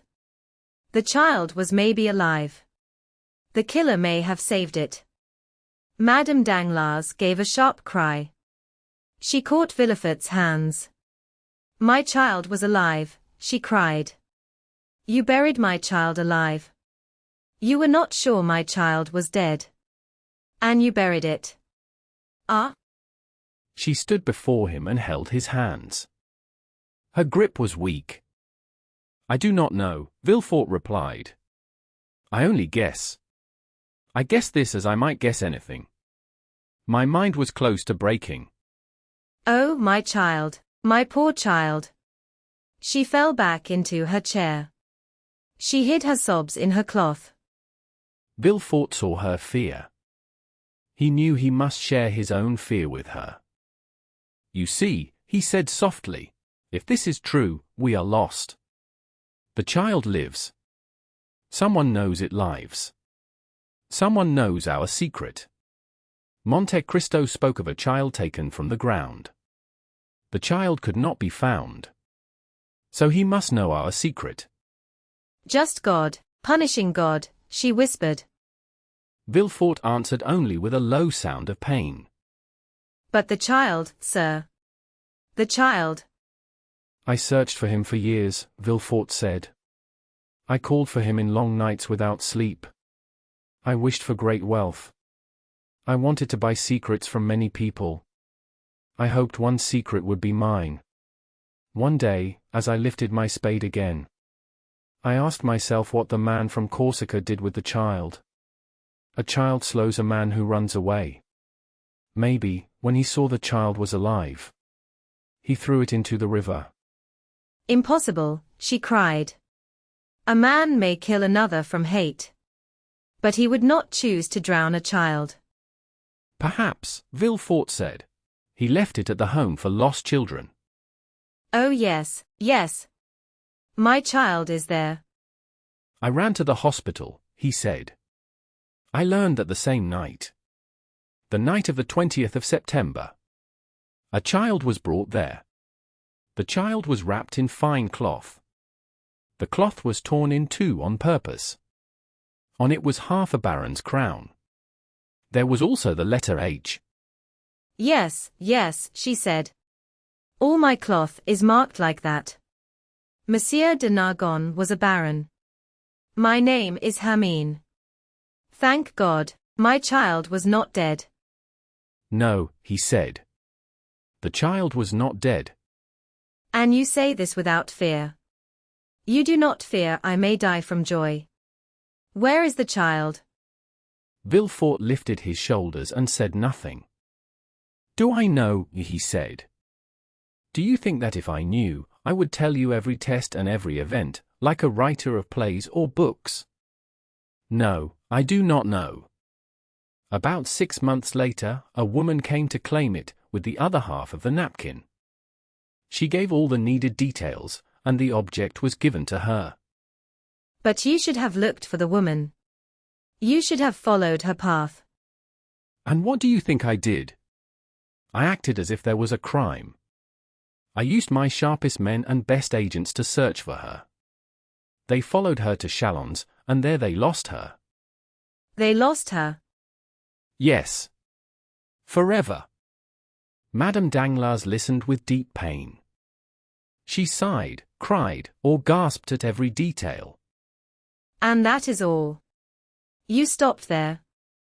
No, he said. I never stopped asking and searching. In the last 2 or 3 years, I allowed myself some rest. But now I will begin again, with more force than ever. Fear pushes me, not my sense of duty. But the Count of Monte Cristo cannot know anything, she replied. If he did, he would not come to us as he does. The evil in man is very strong, he said. It is stronger than the good of God. Did you watch that man's eyes while he spoke to us? No. Have you ever watched him closely? He is strange, but that is all. One thing surprised me. He touched nothing of the fine things he gave us. I almost thought he was trying to poison us. And you see, you would have been wrong. Yes, of course. But believe me, that man has other plans. That is why I wanted to see you. I wanted to warn you about everyone, but most of all about him. Tell me, he cried, fixing his eyes on her. Did you ever tell anyone about our past link? Never. Not to anyone. You understand me, he said softly. When I say anyone, I mean anyone alive. Yes, yes, I understand, she said. Never, I swear. Do you write at night about what happened in the day? Do you keep a diary? No. My life has been light and careless. I want to forget it myself. Do you speak in your sleep? I sleep deeply, like a child. Do you not remember? Her face turned red. He became very pale. It is true, he said in a very low voice. She answered, Well. Well, I now know what I must do, he replied. In less than 1 week, I will learn who this Count of Monte Cristo is. I will know where he comes from, where he goes, and why he speaks of children buried in a garden. He said these words with a cold tone. It would have made the Count afraid if he had heard it. He pressed her hand. She gave it unwillingly. He led her back to the door with respect. Madame Danglars returned in another cab. She found her carriage. Her coachman was asleep, waiting for her. Chapter 68. A Summer Ball. On the same day, while Madame Danglars met the prosecutor, a travel carriage entered the Rue du Helder. It passed the gate of number 27 and stopped in the yard. The door opened. Madame de Morcerf stepped down, leaning on her son's arm. Albert soon left her. He ordered his horses. After he dressed, he drove to the Champs-Élysées, to the house of Monte Cristo. The Count received him with his usual smile. It was strange. No one could come close to that man's heart. Those who tried found a hard wall. Morcerf ran to him with open arms. But he felt cold as he came near. The Count only gave his hand. He shook Albert's hand in a cold way, as he always did. Here I am, dear Count. Welcome home. I arrived 1 hour ago. From Deep. No, from Treport. Indeed? And I came at once to see you. That is very kind of you, he said in a cold tone. And what is the news? You should not ask news from a stranger, he said. I know, he replied. But I mean, have you done anything for me? Did you give me a task? He added, with a look of concern. Albert laughed and spoke in a light way. Come, come. Do not think I feel nothing. People say feeling travels fast. When I was at Treport, I felt it. You were working for me, or thinking of me. Maybe. I did think of you. But what I was doing worked without my knowing it. Really? Please tell me how it happened. Gladly. Monsieur Danglars dined with me. I know. My mother and I left town so we would not meet him. But he met Monsieur Andrea Cavalcanti here. Your Italian prince? Not so fast. Monsieur Andrea only calls himself a count. Calls himself? Yes. He calls himself that. So he is not really a count? What can I know? He uses the title. I use it too. Everyone else does the same. You are a strange man. What happened next? You say Monsieur Danglars dined here? Yes. He dined with Count Cavalcanti and his father. Madame Danglars was there. So were Monsieur and Madame de Villefort. Monsieur Debray came. Maximilien Morel came. And Monsieur de Château-Renaud. Did they speak of me? Not once. That is worse. Why? I thought you wanted them to forget you. If they did not speak of me, they surely thought of me. That makes me unhappy. Why does that matter? Mademoiselle Danglars was not here. She may have thought of you at home. I am not afraid of that. If she did, it was in the same way I think of her. Such sweet feeling. So you dislike each other? Listen. If Mademoiselle Danglars felt sorry for me and wished to skip all family plans, I would agree. She would be pleasant company. But as a wife, no. And this is how you see your future wife? It sounds unkind. But it is true. Since she must become my wife. Live with me always. Sing and write music near me every day. It frightens me. One can leave a lover. A wife stays forever. That thought scares me. You are hard to please. Yes.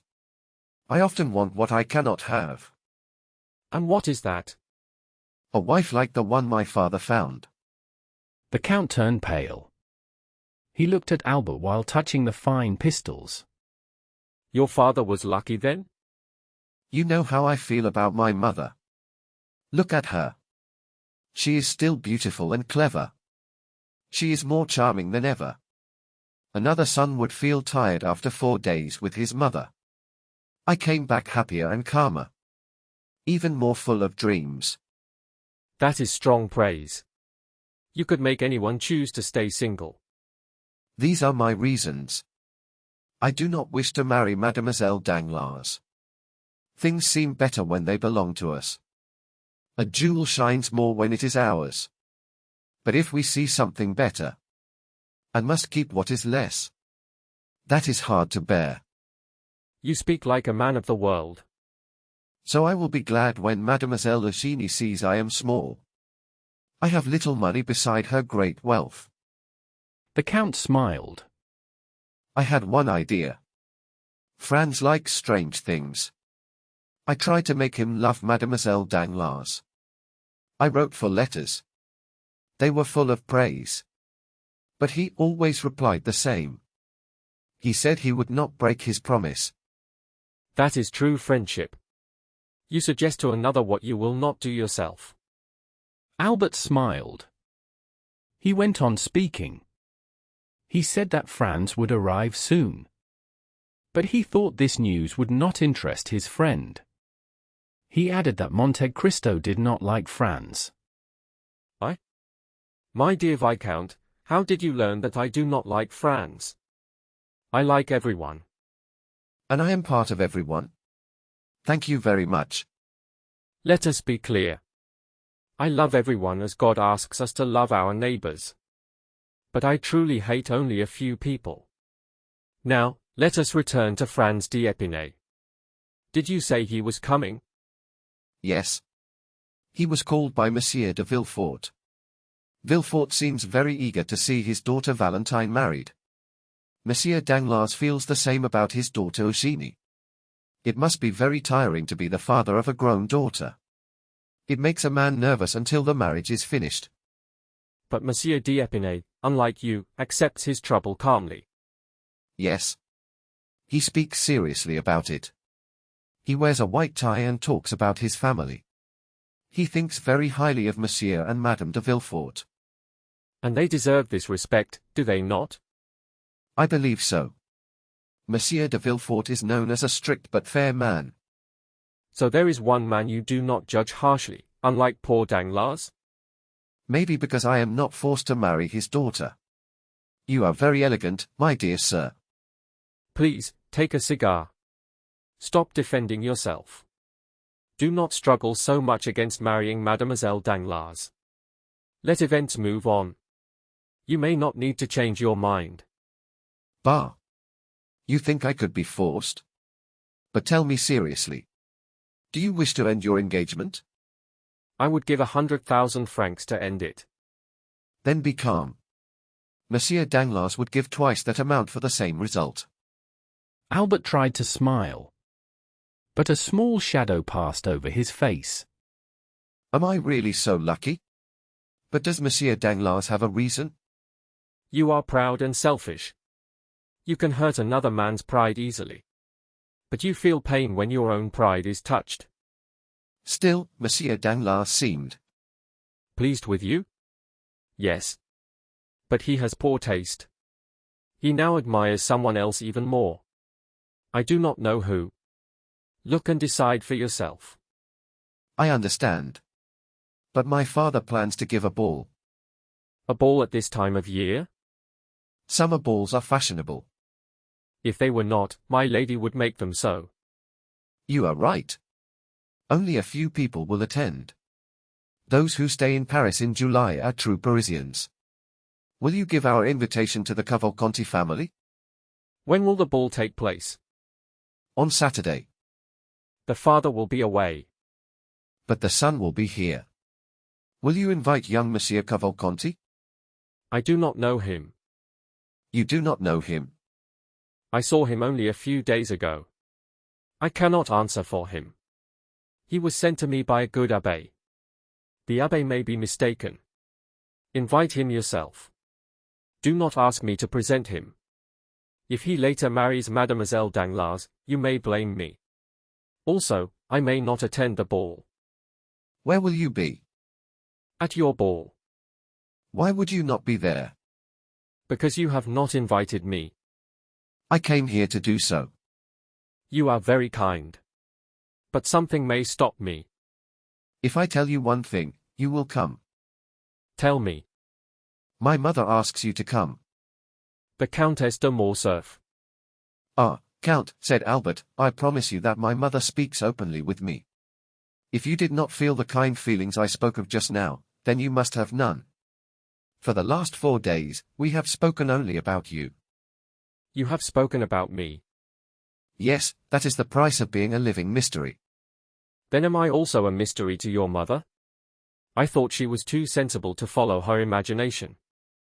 A problem, my dear Count, for everyone. For my mother, and for others as well. People study you a lot, but they do not solve you. Do not worry, you are still a mystery. My mother is only surprised that no one has understood you yet.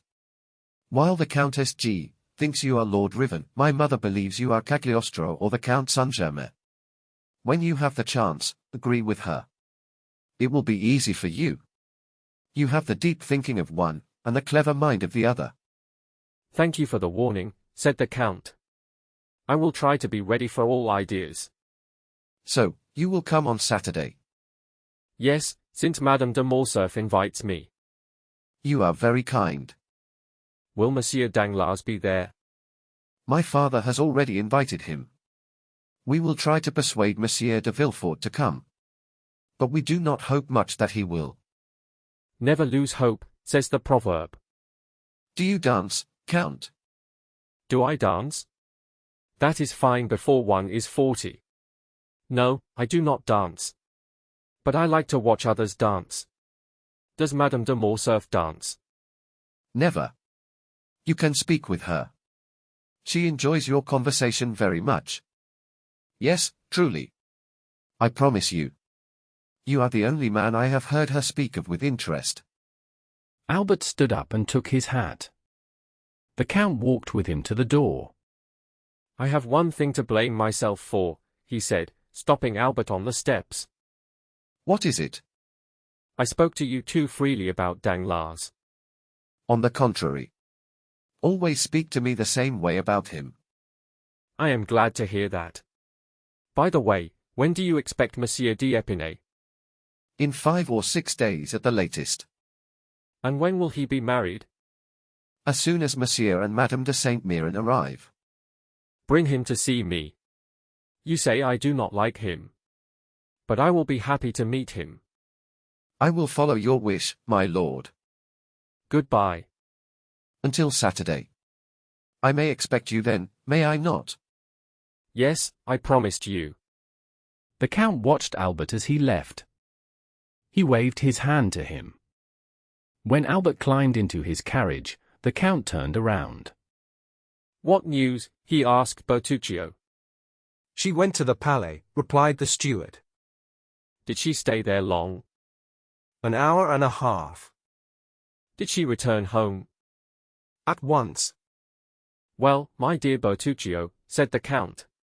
I now advise you to look for the small estate I told you about in Normandy. Bertuccio bowed. The order pleased him. He left that same evening.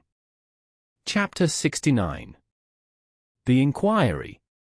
Monsieur de Villefort kept the promise he made to Madame Danglars. He tried to discover how the Count of Monte Cristo knew the story of the house at Auteuil. That same day, he wrote to Monsieur de Beauville. Monsieur de Beauville had once inspected prisons. He now held a high position in the police. He asked for 2 days to find out who could give full details. At the end of the second day, Monsieur de Villefort received this note. The man called the Count of Monte Cristo is a close friend of Lord Wilmore. Lord Wilmore is a rich foreigner. He is sometimes seen in Paris. He is there now. The Count is also known to Abbé Busoni. Abbé Busoni is a priest from Sicily. He has a strong reputation in the East. There, he has done much good. De Villefort gave orders for very strict checks about the 2 men. His orders were followed. The next evening, he received a full report. The abbé stayed in Paris for only 1 month. He lived in a small house near St. Sulpice. The house had 2 floors. There were 2 rooms on each floor. He lived there alone. On the lower floor, there was a dining room. It had a table, chairs, and a walnut sideboard. There was also a small sitting room. It had no decorations, no carpet, and no clock. It was clear that the abbé used only what he truly needed. He preferred the room upstairs. This room was more like a library. It was full of religious books and old papers. His servant said the abbé could read there for months. The servant spoke to visitors through a small window. If he did not know them, or did not like them, he said the abbé was away. Most people believed this. The abbé was known to travel often. Whether the abbé was at home or far away, he always left money to give to others. The servant passed this money through the small window in his master's name. The other room upstairs was a bedroom. It had a plain bed without curtains. There were 4 armchairs and a couch. The couch was covered in yellow velvet. There was also a prayer stand. Lord Wilmore lived in Rue Fontaine St. George's. He was an English traveler. He spent a lot of money while traveling. He rented a furnished apartment. He stayed there only a few hours each day. He rarely slept there. He never spoke French, but he could write it very well. The day after this report, a man arrived by carriage. He stopped at the corner of Rue Ferou. He knocked on a green door. He asked if Abbé Busoni was at home. No, he went out early this morning. I may not always accept that answer. I come from someone who expects everyone to be at home. Please give Abbé Busoni this. I told you he is not at home. Then please give him this card and this sealed letter. Will he be at home at 8 this evening? Yes, unless he is working. When he works, it is the same as being out. Then I will return at that time. At 8 o'clock, the same man returned in the same carriage. This time, the carriage stopped at the green door. He knocked. The door opened at once. The servant showed him great respect. The visitor saw that his letter had worked. Is the abbé at home? Yes. He is working in his library. He is expecting you, sir. The visitor went up a rough staircase. He entered a dark room. A lamp lit a table. The rest of the room was in shadow. The abbé sat there in a monk's robe. He wore a hood like scholars from long ago. May I speak to Abbé Busoni? Yes, sir. You are sent by Monsieur de Beauville, from the police prefect. Yes, sir. You are one of the agents who protect Paris? Yes, sir. The abbé adjusted his large glasses. They covered his eyes and temples. He sat down and asked the visitor to sit. I am ready to listen, sir. My task is secret. It is secret for me and for the man who sent me. The abbé bowed his head. The prefect trusts your honesty. He asks you for facts about public safety. I am sent to collect this information. Please do not hide the truth. I will answer if it does not harm my conscience. I am a priest. Some secrets belong only to God. Do not worry, monsieur. We respect your conscience. The abbé moved the lamp shade. Bright light fell on the visitor's face. The abbé stayed in the dark. Please excuse me, abbé. The light hurts my eyes. The abbé lowered the shade. Now, sir, I am listening. Please go on. I will come straight to the point. Do you know the Count of Monte Cristo? You mean Monsieur Zaccone, I think. Zaccone? Is his name not Monte Cristo? Monte Cristo is the name of a place. It is a rock, not a family name. Very well. Let us not argue about words. If Monsieur de Monte Cristo and Monsieur Zaccone are the same person, they are exactly the same. Then let us speak of Monsieur Zaccone. Agreed. I asked if you know him. I know him very well. Who is he? He is the son of a rich shipbuilder from Malta. I know this is the common report. But the police does not trust reports alone. When a report is true, everyone must accept it. This includes the police and all others. The abbé bowed. He wished to return to his studies. The visitor stood up. The abbé walked with him to the door. You are very generous to the poor, said the visitor. People say you are rich, so I wish to offer you something for your poor people. Will you accept my gift? Thank you, sir, he replied. I am strict about one thing. The help I give must come only from my own money. However, my decision will not change, he said. But you may look around for yourself. You will sadly find many poor people who need kindness.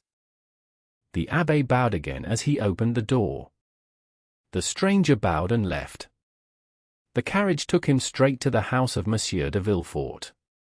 An hour later, the carriage was ordered again. This time it went to Rue Fontaine St. George's. It stopped at number 5, where Lord Wilmore lived. The stranger had written to Lord Wilmore to ask for a meeting. Lord Wilmore had fixed the time at 10 o'clock. The envoy of the Prefect of Police arrived 10 minutes early. He was told that Lord Wilmore was not yet home. They said he was very exact with time. He would return when the clock struck 10. The visitor was shown into the drawing room. It looked like many other well-furnished rooms. There was a fireplace with 2 modern vases. A clock showed Cupid with his bent bow. A mirror stood between 2 pictures. One showed Homer led by his guide. The other showed Belisarius asking for help. The walls were grey. The curtains were red and black. Lamps with dull glass gave a weak light. This seemed kind to the envoy, who had weak eyes. After 10 minutes, the clock struck 10. At the 5th stroke, the door opened. Lord Wilmore came in. He was a little taller than average. He had thin red sideburns. His skin was fair. His light hair was turning grey. He wore English clothes. He had a blue coat with gold buttons. He wore a high collar. His waistcoat was white. His trousers were short and held by straps. You know, sir, that I do not speak French. I know you do not like to speak our language, replied the envoy. But you may use it, said Lord Wilmore. I understand it. And I know enough English, said the visitor. We can speak easily. Please do not trouble yourself. Or, said Lord Wilmore. The envoy gave him the letter of introduction. Lord Wilmore read it calmly. When he finished, he spoke. I understand perfectly, he said. Then the questions began. They were much like the questions asked before. But Lord Wilmore spoke more freely. He said he was an enemy of the Count. So his answers were longer. He spoke about the youth of Monte Cristo. He said that at 10 years old, the boy entered the service of a small ruler in India. These rulers fought against the English. There, Wilmore first met him. They fought on opposite sides. Monte Cristo was taken prisoner. He was sent to England. He was kept on prison ships. From there, he escaped by swimming. After that came his travels. There were fights and sudden choices. Then war began in Greece. He fought with the Greek forces. During this time, he found a silver mine in the mountains. He told no one about it. After the Battle of Navarino, Greece became stable. He asked King Otho for the right to work the mine. The king agreed. From this came his great wealth. Lord Wilmore believed it was 1 or 2 million francs a year. But he said the fortune was uncertain. If the mine failed, the money could vanish at any time. But do you know why he came to France? Asked the visitor. He is investing in railways, said Lord Wilmore. He is skilled in science. He has invented a new form of telegraph. He wants to make it perfect.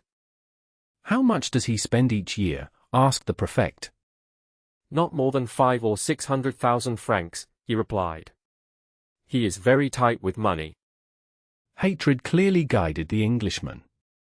He knew no other fault to accuse the Count of. So he called him greedy. Do you know his house in Auteuil?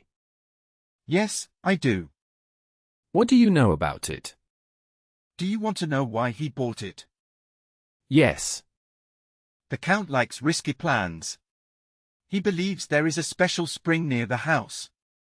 He thinks it is as good as famous springs in other towns. He wants to turn his house into a bath house. He has dug up the garden many times to find the spring. He did not find anything. Now he plans to buy the houses next to his. I do not like him. I hope his plans will fail and cost him a lot of money. I am waiting to see him lose. Why did you quarrel with him? When he was in England, he caused great harm to the family of my friend. Why do you not take revenge? I already fought him 3 times, said the Englishman. First with pistols. Then with swords. Then with sabres. What happened in these fights? The first time, he broke my arm. The second time, he hurt my chest. The third time, he gave me this wound. He showed a red scar on his body. So you see, we are deadly enemies. But, said the envoy, this is not the right way to kill him. Oh, said the Englishman. I practice shooting every day. And every other day, Grazier comes to my house. This was all the visitor wanted to know. The agent stood up and bowed. Lord Wilmore bowed back in a cold English way. The agent left. When the door closed, Lord Wilmore went to his bedroom. He removed his light hair, red beard, false teeth, and fake wound. He became the Count of Monte Cristo again. He now had black hair, dark skin, and white teeth. It was Villefort, not the prefect, who returned home. Villefort felt calmer. He had learned nothing clear.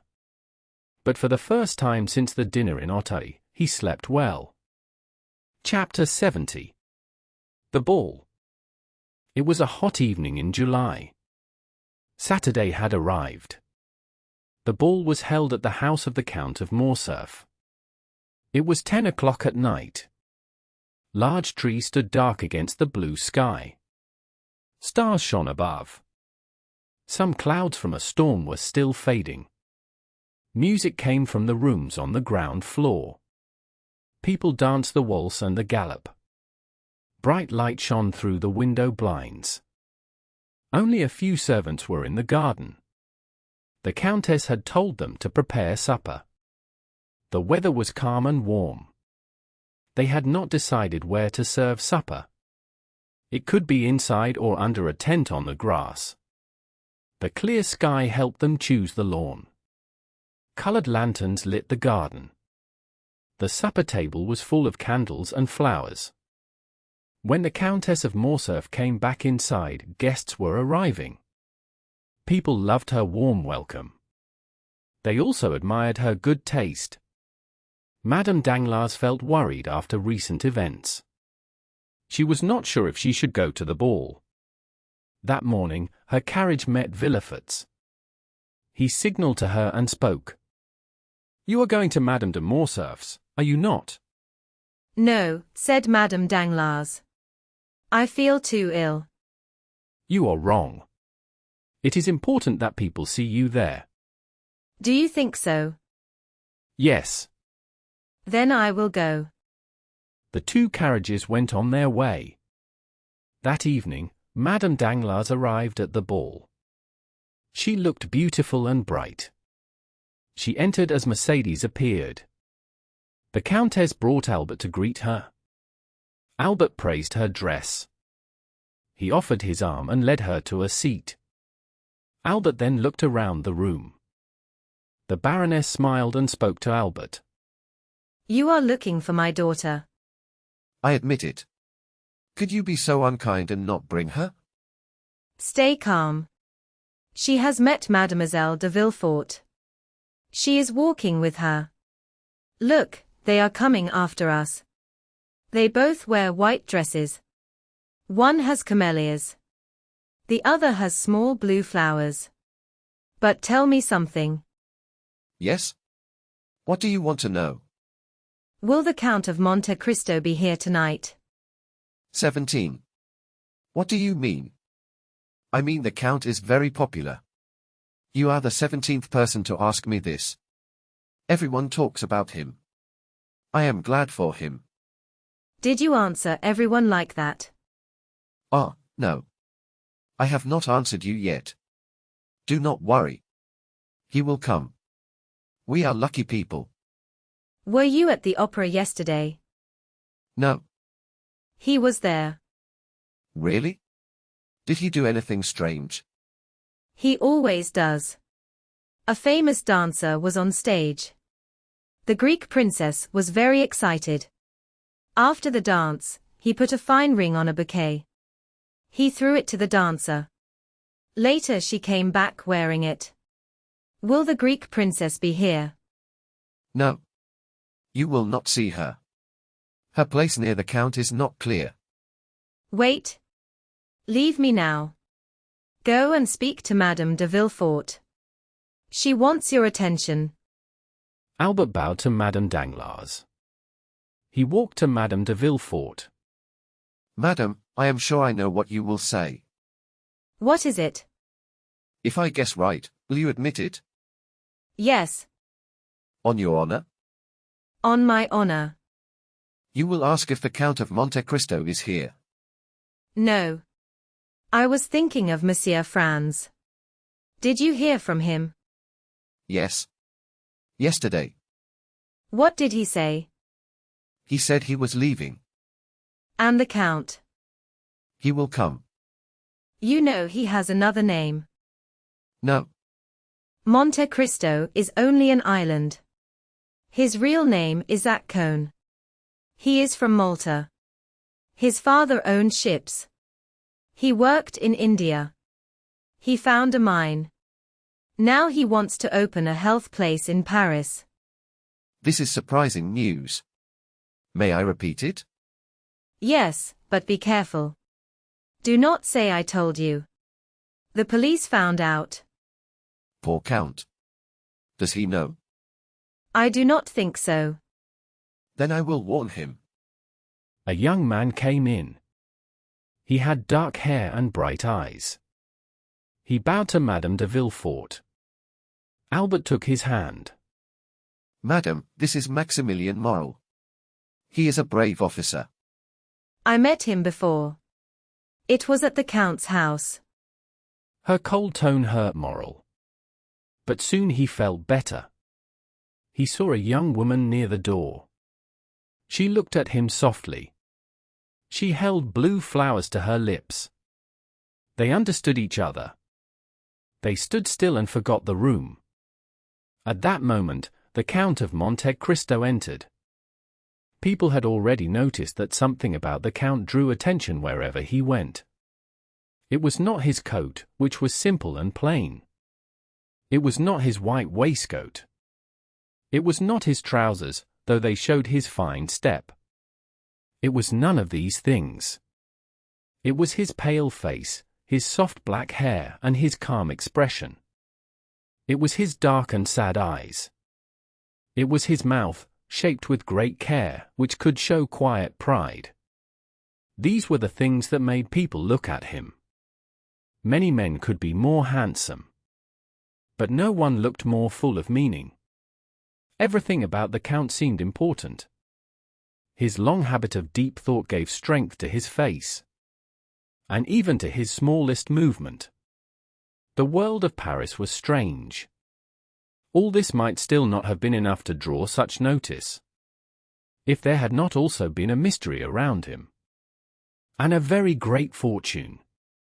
Meanwhile, the Count walked through the group of guests. Many curious eyes followed him. He moved toward Madame de Morcerf. She stood near a fireplace covered with flowers. She had seen him enter in a mirror across the room. She was ready to receive him. She turned to him with a calm smile. Just as he bowed to her. She thought he would speak. He thought she would speak. But neither of them said a word. After a simple bow, the Count moved toward Albert. Have you seen my mother? I have just had that pleasure. But I have not seen your father. Look, he is down there. He is talking about politics with that small group of great minds. Indeed? So those gentlemen are men of great talent. I would not have guessed it. What kind of talent are they known for? You know there are many kinds. That tall man with the hard face is very learned. Near Rome, he found a kind of lizard with one more bone in its back than usual. He told the institute at once. They talked about it for a long time. In the end, they agreed with him. The discovery caused much talk. He was then given a higher honor. Well, that honor seems wisely given. If he had found one more bone, they might have given him an even higher rank. Very likely. And who is that person in the blue coat with green work? That coat was not his idea. The Republic chose it. An artist was asked to design it for learned men. So this man is a member of the Academy. Yes. He was made a member only last week. And what is his special skill? I think he does experiments on animals. He studies how bodies react. He is known for careful tests. And for this, he joins the Academy? No. He joins the French Academy. What does the French Academy have to do with that? I was just going to tell you. It seems his writing style is very good. This must please the animals he studied very much. And the other one? The third? The one in the dark blue coat. He is a colleague. He strongly opposed giving uniforms to the Chamber of Peers. He did very well in that debate. At first, the newspapers did not like him. Now they support him. They even speak of making him an ambassador. And why is he a peer? He wrote 2 or 3 comic operas. He wrote a few articles. He voted with the ministers for many years. Bravo, my friend. You are a fine guide. Now, will you do me a favor? What is it? Please do not introduce me to any of these gentlemen. If they wish to meet me, warn me first. At that moment, someone pressed the Count's arm. He turned. It was Danglars. Ah, is it you, Baron? Why do you call me Baron? Said Danglars. You know I do not care about my title. I am not like you, Viscount. You like your title, do you not? Yes, replied Albert. Without my title, I would be nothing. But you could lose your title and still be rich. You would still be a millionaire. That is the best title of all, said Danglars. At least under the new king. Sadly, said Monte Cristo, being a millionaire does not last for life. A title can last forever. Some rich men in Frankfurt have just lost everything. Frank and Paulman are now bankrupt. Really, said Danglars. He became very pale. Yes, said Monte Cristo. I heard the news this evening. I had 1,000,000 francs with them. But I took my money back a month ago.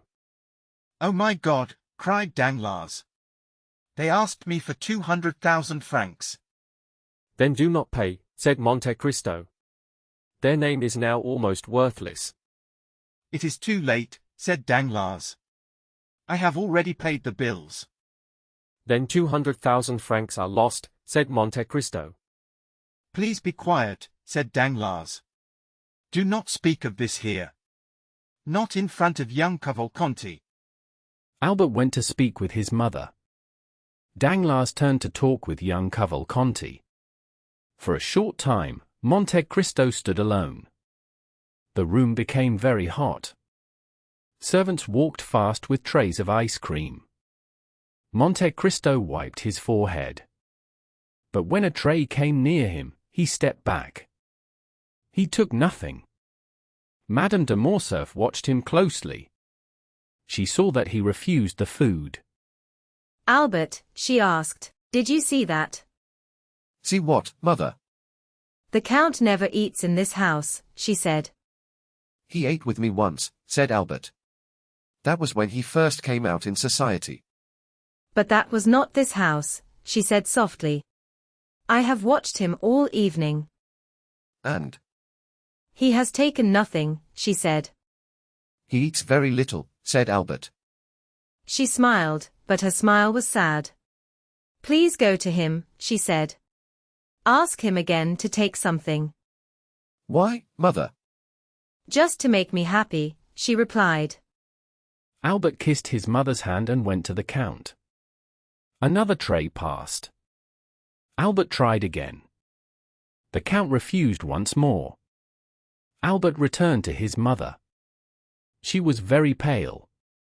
You see, she said, he still refuses. Why does this upset you? Women are strange, she said. I only wished to see him eat something here. Even a small ice would be enough. I have seen him eat many things in Italy, said Albert. Perhaps he does not feel well tonight. He comes from hot countries, she said. Maybe the heat does not trouble him. I do not think so, said Albert. He said he felt almost unable to breathe. Then he refused on purpose, she said. She left the room. A minute later, the blinds were opened. The garden appeared, full of lanterns. Supper was ready under a large tent. Fresh air entered the room. Everyone cried out with joy. Mercedes came back. She was even paler. Her face was calm and firm. Count, she said to her husband. Do not keep these gentlemen here. They would rather enjoy the garden. We will not go alone, said an old general. Then I will lead the way, said Mercedes. She turned to Monte Cristo. Count, will you give me your arm? The Count almost lost his balance. He looked at Mercedes. The look lasted only a moment. But it held many deep feelings. He offered his arm. She touched it lightly. Together they walked down the steps. Flowers lined the path. Behind them, many guests rushed into the garden with joy. Madame de Morcerf walked with her companion under an arch of trees. The path went through tall lime trees and led to a greenhouse. She spoke as they walked. It was too warm in the room, was it not, Count?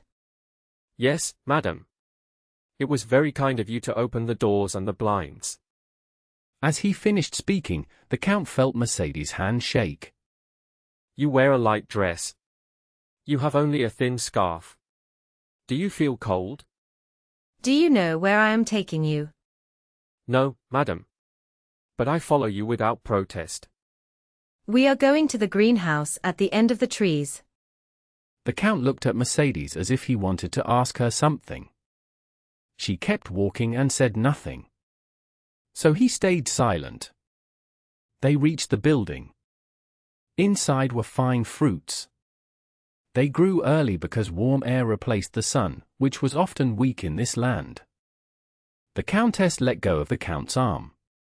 She picked a bunch of grapes. Look, Count. Our French grapes are not as good as those from Sicily or Cyprus. But you must forgive our weak northern sun. The Count bowed. But he stepped back. Do you refuse? Please forgive me, madam. I never eat these grapes. Mercedes let the grapes fall. She sighed. Nearby, a large peach hung on the wall. It grew in the same warm air. Mercedes stepped closer and picked it. Then take this peach. The Count refused again. What, again? You hurt me when you do this. They stood in silence. The peach fell to the ground. Count, there is an old custom in Arabia. People who eat bread and salt together become friends for life. I know this custom, madam. But we are in France. Here, true friendship is rare. This custom is also rare. But we are friends, are we not? The Count turned pale. Then his face grew red. His eyes filled as if strong light hurt them. Yes, we are friends. Why should we not be? This answer was not what Mercedes hoped to hear. She turned away. She gave a deep sigh. It sounded like pain. Thank you. They walked on. They crossed the whole garden without speaking. Sir, is it true that you have seen much of the world? Have you traveled far and suffered greatly? I have suffered deeply, madam. But now you are happy. I must be happy. No one hears me complain. Has this happiness softened your heart? My happiness now is as strong as my pain was before. Are you married? Married? Who told you that? No one told me. But you are often seen at the opera with a young woman. She is not my wife. I brought her from Constantinople. She is the daughter of a prince. I care for her as my child. I have no one else to love. So you live alone? Yes. You have no sister, no son, no father. I have no one. How can you live like this, with no one close to you? It was not my choice. In Malta, I loved a young woman. We planned to marry. Then war took me away. I believed she would wait for me. When I returned, she was married. This happens to many men. Perhaps my heart was weaker. So I suffered more. The Countess stopped. She struggled to breathe. Yes, she said, and you have kept this love in your heart. One can love only once. Did you ever see her again? Never. Never. I never went back to the country where she lived. To Malta? Yes, Malta. Is she there now? I think so. And have you forgiven her for the pain she caused you? Her, yes. But only her. Do you still hate those who kept you apart? Hate them? No. Why should I? The Countess stepped closer to Monte Cristo. She still held some sweet grapes in her hand. Take some, she said. Madam, I never eat muscat grapes, said Monte Cristo. The Countess threw the grapes into the bushes. She did this with a sign of deep sadness. Hard man, she whispered. Monte Cristo did not move. He acted as if he had not heard her words. "Oh, mother," cried Albert, running in. "Something terrible has happened." What is it?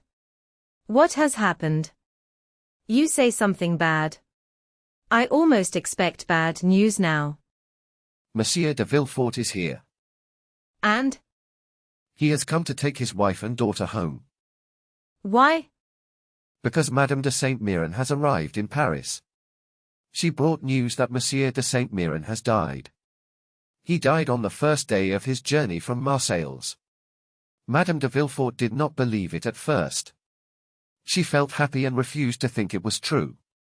But Mademoiselle Valentine understood at once. The news struck her hard, and she fainted. How was Monsieur de Saint-Méran related to her? He was her grandfather on her mother's side. He came to hurry her marriage with Franz. Ah, I see. So Franz must wait. Why was he not also grandfather to Mademoiselle Danglars? Albert, she said gently. What are you saying? Count, he respects you so much. Please tell him he has spoken badly. She stepped closer. Monte Cristo looked at her with deep thought and quiet care. She turned back, took his hand, and then took her son's hand. She joined them together. We are friends, are we not? Madam, I would not dare to call myself your friend. But I am always your most respectful servant. The Countess left with great pain in her heart. After only a few steps, Monte Cristo saw her lift her hand to her eyes. Do my mother and you disagree? Not at all, said the Count. Did you not hear her say that we are friends? They went back into the drawing room. Valentine and Madame de Villefort had just left.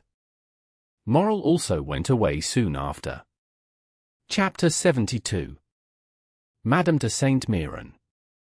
A dark scene had just happened in Monsieur de Villefort's house. After the ladies went to the ball, Villefort stayed behind. No one could persuade him to go with them.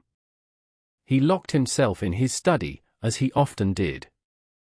Papers lay before him, enough to worry most men. They usually did not satisfy him, but this time he did not care. He shut himself away to think, not to work. With the door locked, he sat in his chair. For 8 days, dark thoughts had filled his mind. He remembered many painful things. He opened a drawer in his desk. He pressed a hidden spring and took out a bundle of notes. In them, he had written the names of his enemies. These were people from his work, his money affairs, and his private life. The list was long. Once, these names made him smile with pride. He felt like a man who had climbed a dangerous mountain. He had passed deep paths and dark gaps below. Now he read the names again and thought deeply. At last, he shook his head. No, he whispered to himself. None of my enemies would wait so long and work so hard just to hurt me now with this secret. Sometimes, as Hamlet says, bad acts come back into the light, even when they are well hidden. But they often rise only to confuse people. This story was told by the Corsican to a priest, and the priest told it again. Mr. de Monte Cristo may have heard it, and he may wish to learn more. But why would he want to learn more about this? Villefort asked himself after a short pause. What reason could Mr. de Monte Cristo have? Or Mr. Zaccone, the son of a ship-owner from Malta, a man who found a mine in Greece, and who is visiting Paris for the first time? Why would he care about a dark, strange, and useless secret like this? From all the confused stories told by Abbé Busoni and Lord Wilmore, by that friend and that enemy, one thing is clear to me. At no time, in no way, could there have been any contact between him and me. But Villefort spoke words that he did not fully believe. He was not afraid of the secret itself, because he could deny it or explain it. He did not fear the dark warning that seemed to appear like blood on the wall. What truly frightened him was the question of who had written it. As he tried to calm himself, he stopped thinking about his dreams of power. Instead, he imagined a quiet life at home. He feared waking an enemy who had slept for so many years. At that moment, he heard the sound of a carriage in the yard. Then he heard slow steps on the stairs. They belonged to an old person. He also heard crying and loud sorrow, like servants often show when they wish to seem kind and caring. Villefort opened his door. Almost at once, an old lady entered without notice. She carried her shawl on her arm and held her bonnet in her hand. Her white hair was pushed back from her yellow skin. Her eyes, already deep from age, were almost hidden by swollen lids from crying. "Oh, sir," she said. "Oh, sir, what a terrible misfortune. I will die from it, yes, I will surely die from it." She fell into the chair near the door. She began to cry loudly and could not stop. The servants stayed at the doorway. They were afraid to come closer. They looked at Noirtier's old servant, who had also arrived from his master's room. Villefort stood up quickly. He ran to his mother-in-law. It was Madame de Saint-Méran. "What has happened?" he cried. "What has upset you so much? Is Mr. de Saint-Méran with you?" "Mr. de Saint-Méran is dead," she answered. She spoke without emotion. She seemed shocked and empty inside. "Dead," he said. "So suddenly?" "A week ago, we left together in the carriage after dinner," said Madame de Saint-Méran. "He had been ill for some days. Still, the thought of seeing our dear Valentine again gave him strength. Even though he was sick, he wished to travel. 6 leagues from Marseilles, he took some of the sweets he often used. Soon he fell into a very deep sleep.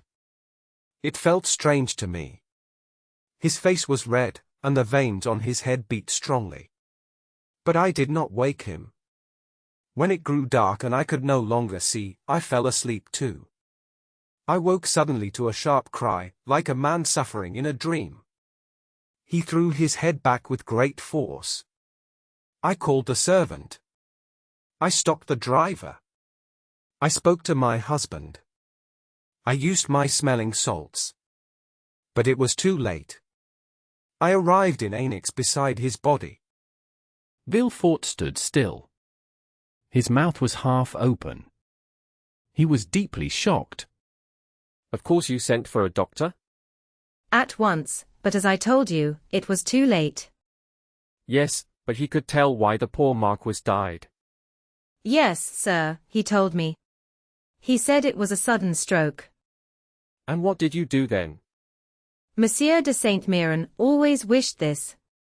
If he died away from Paris, his body should go to the family tomb. I placed him in a lead coffin. I came ahead by a few days. Oh, my poor mother. To have such hard duties at your age, after such pain. God has helped me through all. Your father would have done the same for me. Since I left him, I feel lost.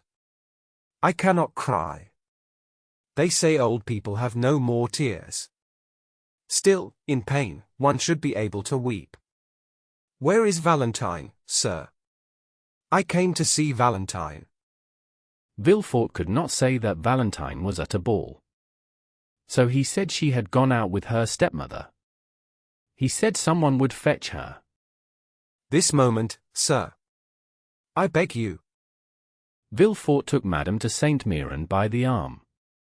He led her to his room. Rest yourself, mother, he said. At this word, she looked up. She saw in him the face of her lost child. She felt the word mother deeply. She began to cry. She fell to her knees by a chair. She hid her white head there. Villefort left her with the women. Old Barrois ran to his master in fear. Old people fear death most when it comes near them. While Madame de Saint-Méran prayed on her knees, Villefort sent for a cab. He went to bring his wife and daughter. He was very pale when he reached the ballroom. Oh, father, something bad has happened. I can see it. Your grandmother has arrived, Valentine. And my grandfather? Villefort did not answer. He offered his arm. Just in time, Valentine felt dizzy. She nearly fell. How strange. Who could think this? Yes, it is very strange. The sad family left. A heavy sadness stayed in the room. At the stairs, Barrois waited for Valentine. Monsieur Noirtier wishes to see you tonight. Tell him I will come later. First I must stay with my dear grandmother. Valentine went to her grandmother. She lay in bed. They said little. They held hands. They cried softly. Madame de Villefort stood with her husband. She kept polite manners. I think it is better I leave. Seeing me brings her more pain. Yes. Let her go. You stay. Madame de Villefort left. Valentine stayed by the bed. Villefort followed his wife. He was still in shock. Barrois returned to old Noirtier. Noirtier had heard noise. He wanted to know why. Sir, a great sorrow has come. Madame de Saint-Méran is here. Her husband is dead. Noirtier and Saint-Méran were not close. Still, one old man feels the loss of another.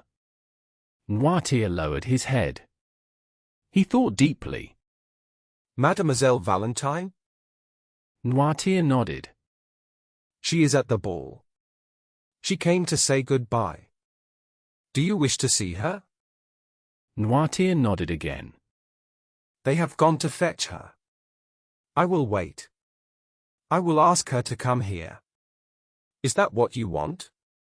Yes. Barrois watched for Valentine, as we have seen, and told her about her grandfather's wish. So Valentine went to see Noirtier after she left Madame de Saint-Méran. Her grandmother was very tired from grief and had fallen into a hot, restless sleep. A small table stood near the bed. On it were a bottle of orangeade, which she often drank, and a glass. After this, the young girl left the bedside to go to her grandfather. Valentine kissed the old man. He looked at her with deep love. Her eyes filled with tears again, though she thought she had no tears left. The old man kept looking at her in the same gentle way. Yes, yes. You mean that I still have one kind grandfather left, do you not? The old man showed that this was what he meant. Ah yes, happily I do. Without that, what would become of me? It was 1 o'clock in the morning. Barrois wished to go to bed. He said that after such sad events, everyone needed rest. Noirtier could not say that the only rest he wanted was to see his child. He wished her good night. Grief and tiredness had made her look very ill. The next morning, Valentine found her grandmother still in bed. The fever had not gone down. Her eyes were bright, and she seemed very nervous and restless. Oh, dear grandmamma, are you worse? No, my child, no. But I was waiting for you with great impatience. I wish to send for your father. My father? Yes. I wish to speak to him. Valentine did not dare to oppose her grandmother. She did not know the reason for this request. A moment later, Villefort entered the room. Sir, you wrote to me about the marriage of this child. Yes, madam. It is not only planned, it is arranged. Your future son-in-law is named Monsieur Franz d'Épinay? Yes, madam. Is he not the son of General d'Épinay? The general was on our side and was killed shortly before the ruler returned from Elba. The same. Does he not dislike the idea of marrying the granddaughter of a Jacobin? Our civil troubles are now finished, mother. Monsieur d'Épinay was only a child when his father died. He knows little about Monsieur Noirtier. He will meet him, if not with pleasure, then at least without feeling. Is it a good match? Yes, in every way. And the young man? Everyone respects him. Do you approve of him? He is one of the most polite young men I know. During this whole conversation, Valentine did not speak. After a short silence, Madame de Saint-Méran spoke again. I must hurry the marriage. I do not have much time to live. You, madam. You, dear grandmamma. I know what I am saying. I must hurry this. She has no mother. Let her at least have a grandmother to bless her marriage. I am all that remains of her mother, my poor Renée. You forgot her very quickly, sir. Madam, you forget that I had to give my child a mother. A stepmother is never a true mother, sir. But that is not the point. We are speaking of Valentine. Let the dead rest in peace. She spoke very fast. Her words sounded almost like confusion from illness. It shall be as you wish, madam.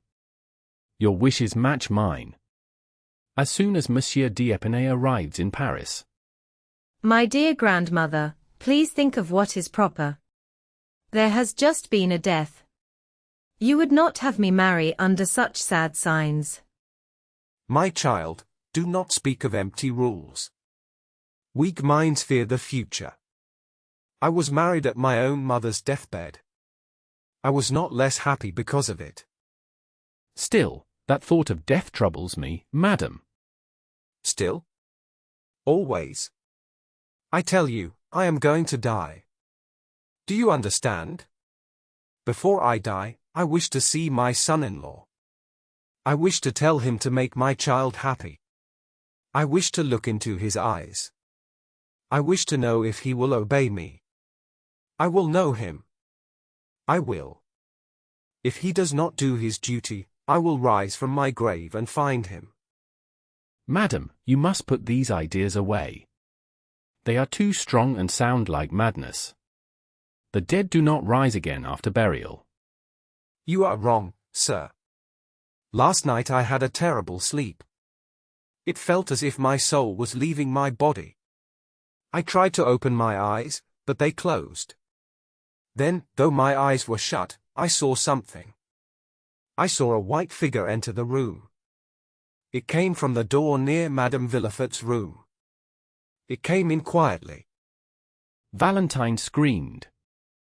Madam, it was the fever. It disturbed your mind. You may doubt me, but I am sure. I saw the white figure. And to prove it was not only my sight, I heard a sound. I heard my glass being moved. It is the same glass on the table now.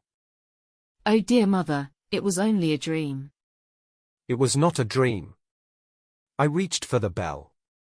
Then the figure disappeared. My maid came in with a light. But she saw no one. Such spirits show themselves only to those who must see them. It was my husband's soul. If his soul can come to me, why should mine not return? I would return to protect my granddaughter. Madam, do not give way to dark thoughts. You will live long with us. You will be happy, loved, and respected. Never. Never. Never. When does Monsieur d'Épinay return? We expect him very soon.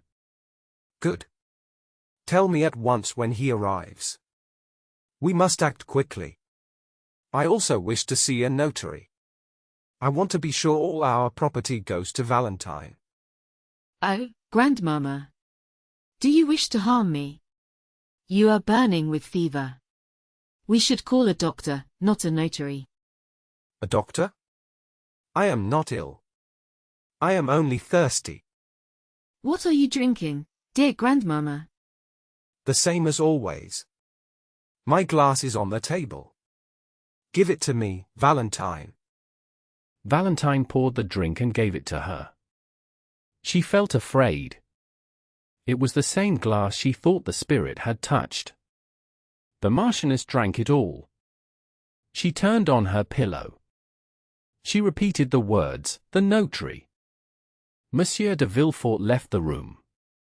Valentine sat beside her grandmother. Valentine herself looked very ill. Her cheeks were red. Her breath was short. Her heart beat fast. She thought of Maximilian. She feared his despair. Her grandmother meant well, but caused harm. Valentine wished to tell the truth. But she knew her grandmother despised common families. She stayed silent. She knew that if her parents learned the secret, all would be lost. 2 hours passed. Madame de Saint-Méran slept in fever. The notary arrived. When his name was spoken, she woke at once. The notary. Let him come in. Go, Valentine. Leave me with this gentleman. But, grandmamma. Go. Valentine kissed her grandmother and left in tears. At the door, a servant told her the doctor had arrived. Valentine ran downstairs. The doctor was a family friend. He was very skilled. He loved Valentine. He had been present at her birth. He had a daughter her age. The child's health caused him great fear. Oh, said Valentine, we have waited for you with great impatience, dear Monsieur d'Avrigny. But first, how are Madeleine and Antoinette? Madeleine was the daughter of Monsieur d'Avrigny, and Antoinette was his niece. He smiled with quiet sadness. Antoinette is very well, he said, and Madeleine is fairly well.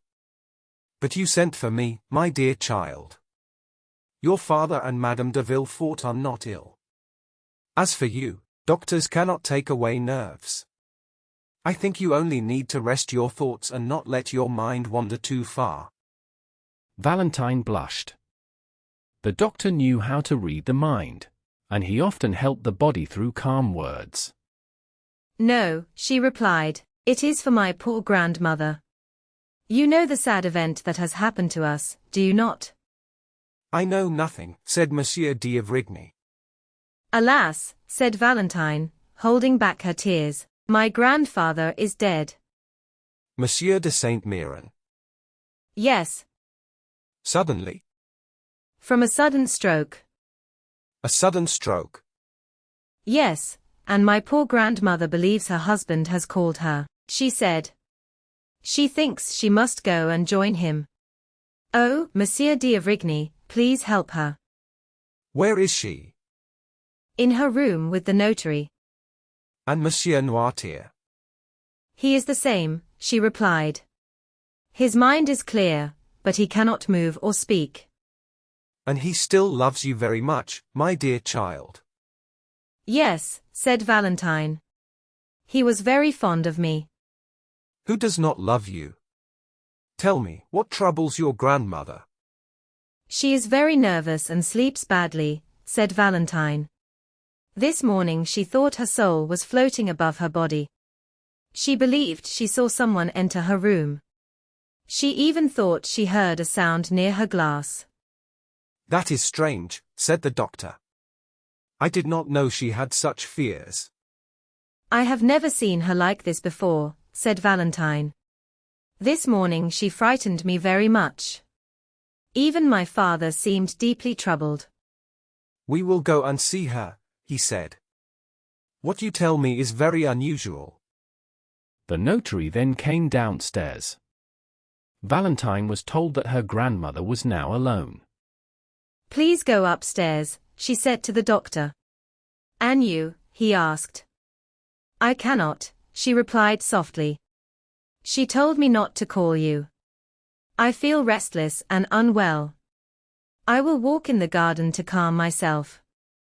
The doctor pressed Valentine's hand. He went to see her grandmother. Valentine went down the steps. She walked in her favorite part of the garden. She picked a rose but did not wear it. Sadness in her heart stopped her from any small joy. She then walked toward the long path. As she moved forward, she thought she heard her name. She stopped in surprise. The voice came again, clear and close. She knew it was Maximilian. It was indeed Maximilian Morel. He had suffered greatly since the day before. He felt that something sad would happen. His fear led him pale and shaking to the garden gate. Valentine did not know the cause of his pain. She had come there by chance, or perhaps by shared sorrow. Maximilian called her. She ran to the gate. You here at this hour, she said. Yes, my poor girl. I have come to bring bad news, and to hear bad news. This is truly a house of sadness. Speak, Maximilian. My heart already feels full of pain. Dear Valentine, please listen to me. What I must say is very serious. When will you be married? I will tell you everything. I hide nothing from you. This morning they spoke about it. My dear grandmother, who was my only support, said she agrees. She wants it very much. They are only waiting for Monsieur d'Épinay to arrive. The next day, they will sign the contract. The young man sighed deeply. He looked at the woman he loved with great sadness. Alas! It is terrible to hear my fate from your own words. The decision is made. Very soon it will happen. I will not try to stop it. But since you say they only wait for Monsieur d'Épinay, you will be promised to him tomorrow. He arrived in Paris this morning. Ah! An hour ago, I was at the house of Monte Cristo. We spoke of your family's sorrow. And of your pain. Then a carriage entered the courtyard. I felt afraid at once. I heard steps on the stairs. They frightened me greatly. The door opened. Albert de Morcerf came in first. I hoped my fear was wrong. But then another young man entered. The Count said, "Here is Baron Franz d'Épinay." I forced myself to stay calm. I may have turned pale. I may have trembled. But I smiled. 5 minutes later, I left. I did not hear another word. Poor Maximilian. Valentine. The time has come. You must answer me. My life depends on your answer. What will you do? Valentine lowered her head. She felt lost and weak. Listen to me. This is not a time for useless tears. The danger is real. Some people suffer in silence. But those who want to fight must act fast. Will you fight against this bad fate? That is why I came. Valentine trembled. She looked at him in shock. She had never thought of going against her family. What do you mean, Maximilian? Fight. That would be wrong. Should I refuse my father? Should I hurt my dying grandmother? It is impossible. You are kind and good. You understand me. You already give up. No. I will fight only myself. I will hide my pain. But I will never hurt your father. I will never trouble your grandmother. You are right. Why do you speak like that? I speak as someone who admires you. Mademoiselle. You call me that. You see my pain. And you pretend not to understand. You are wrong. I understand you well. You will not oppose Monsieur Villefort. You will not upset the Marchioness. Tomorrow you will sign the contract. My God. How can I do anything else? Do not ask me. I cannot judge fairly. My heart would mislead me. What would you have advised? If I were ready to listen. That is not for me to say. You must tell me. You must guide me. Do you truly ask my advice, Valentine? Yes, dear Maximilian. If it is good, I will follow it. You know how much I care for you. Valentine. Forgive my anger. Give me your hand. My thoughts are confused. Strange ideas have filled my mind. If you refuse my advice. What do you advise? Maximilian answered in a calm voice. I am free, and I have enough money to care for you. I promise to make you my lawful wife before I even touch your forehead. You make me tremble. Follow me. I will take you to my sister, who is good and kind. We will leave Paris. We can go to Algiers, to England, or to America. Or we can live quietly in the country. We will return only when our friends have made peace with your family. Valentine shook her head. I was afraid of this, Maximilian. This is the advice of a madman. I would be even more mad if I did not stop you now. It is impossible, moral, impossible. Will you accept what fate has decided for you? Without even trying to fight it? Yes. Even if I die. You are right, Valentine. It is I who am mad. Strong feeling has blinded me. I respect your calm thinking. So tomorrow you will be promised forever to Monsieur Franz d'Épinay. Not only by signing a paper, but by your own true will. You push me into despair again, Maximilian. You hurt me even more. Tell me, what would you do? If your sister heard such words. I am selfish, mademoiselle. You have said it already. I think only of what I will do. I have known you less than a year.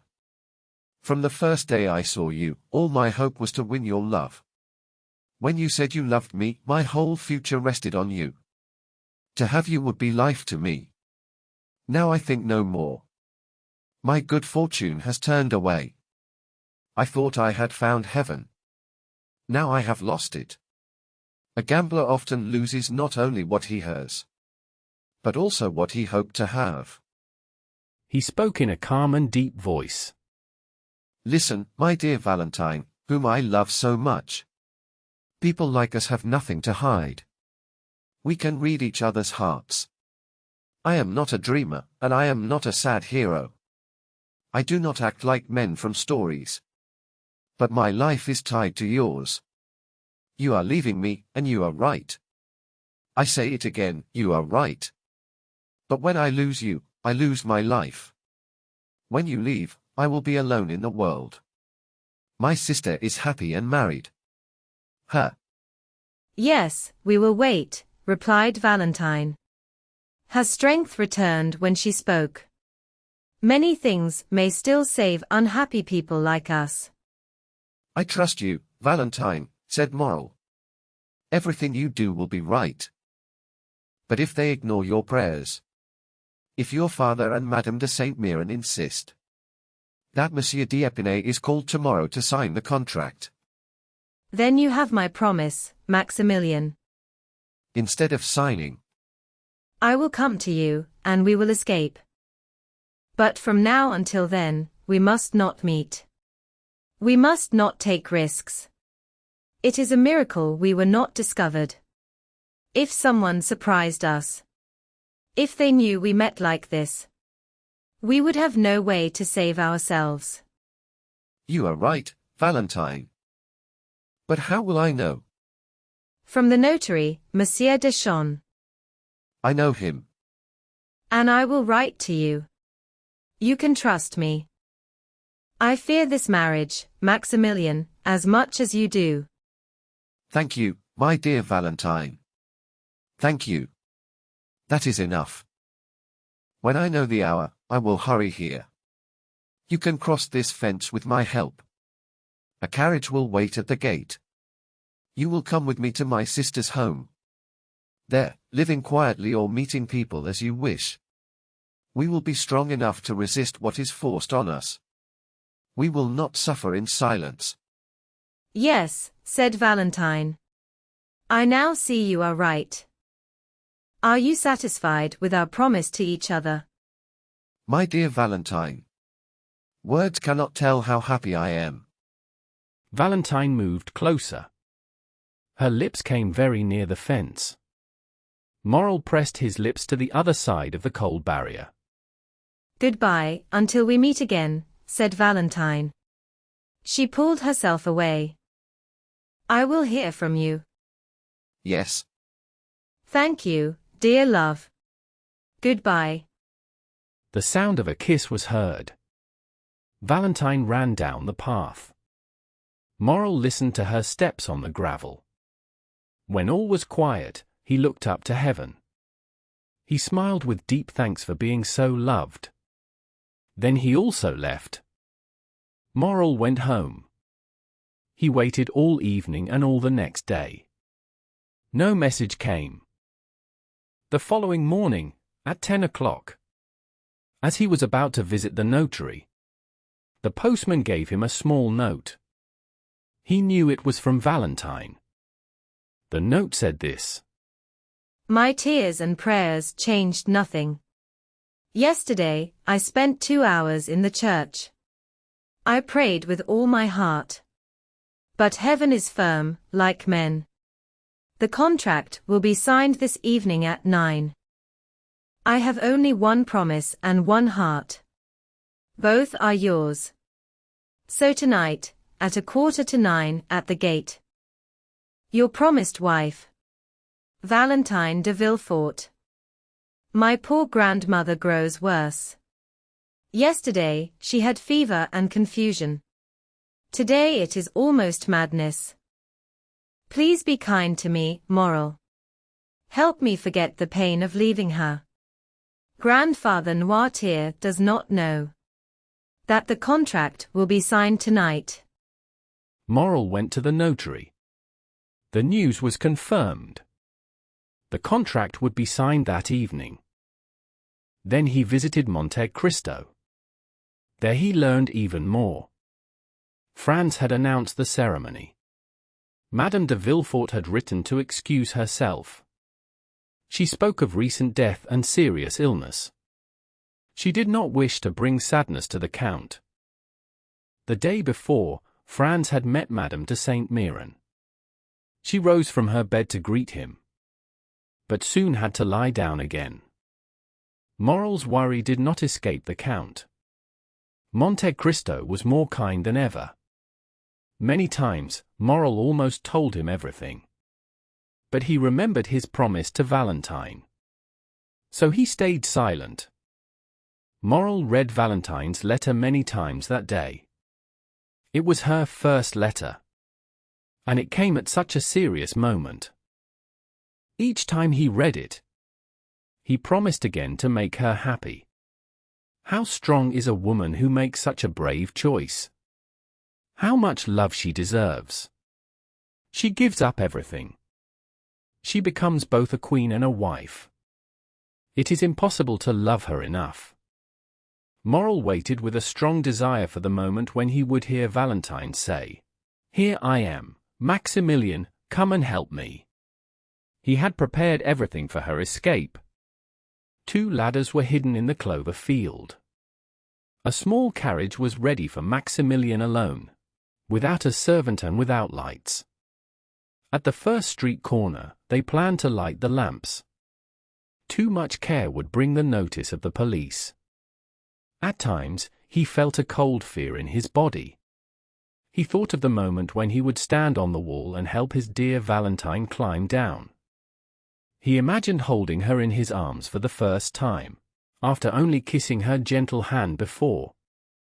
When the afternoon came and the hour felt close, he wanted to be alone. His feelings were strong and restless. A simple question from a friend would have made him angry.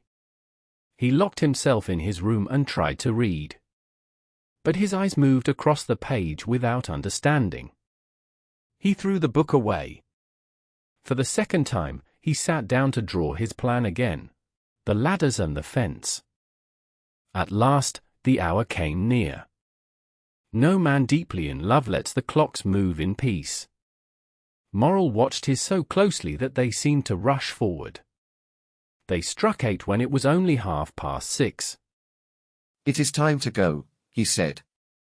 "The signing is set for 9 o'clock, but maybe Valentine will not wait until then."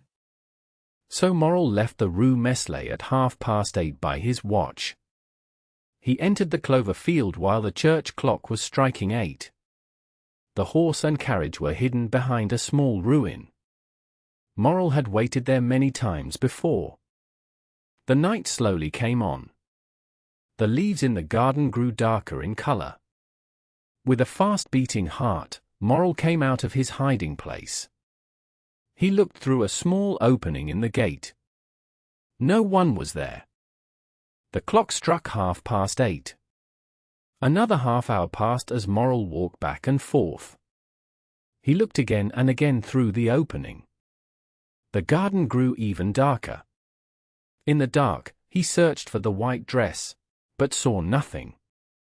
In the silence, he listened for footsteps, but heard none. The house, seen through the trees, stayed dark. There was no sign that a marriage contract was being signed. Moral looked at his watch. It showed 9:15. Then the church clock struck 9:30. It corrected his watch.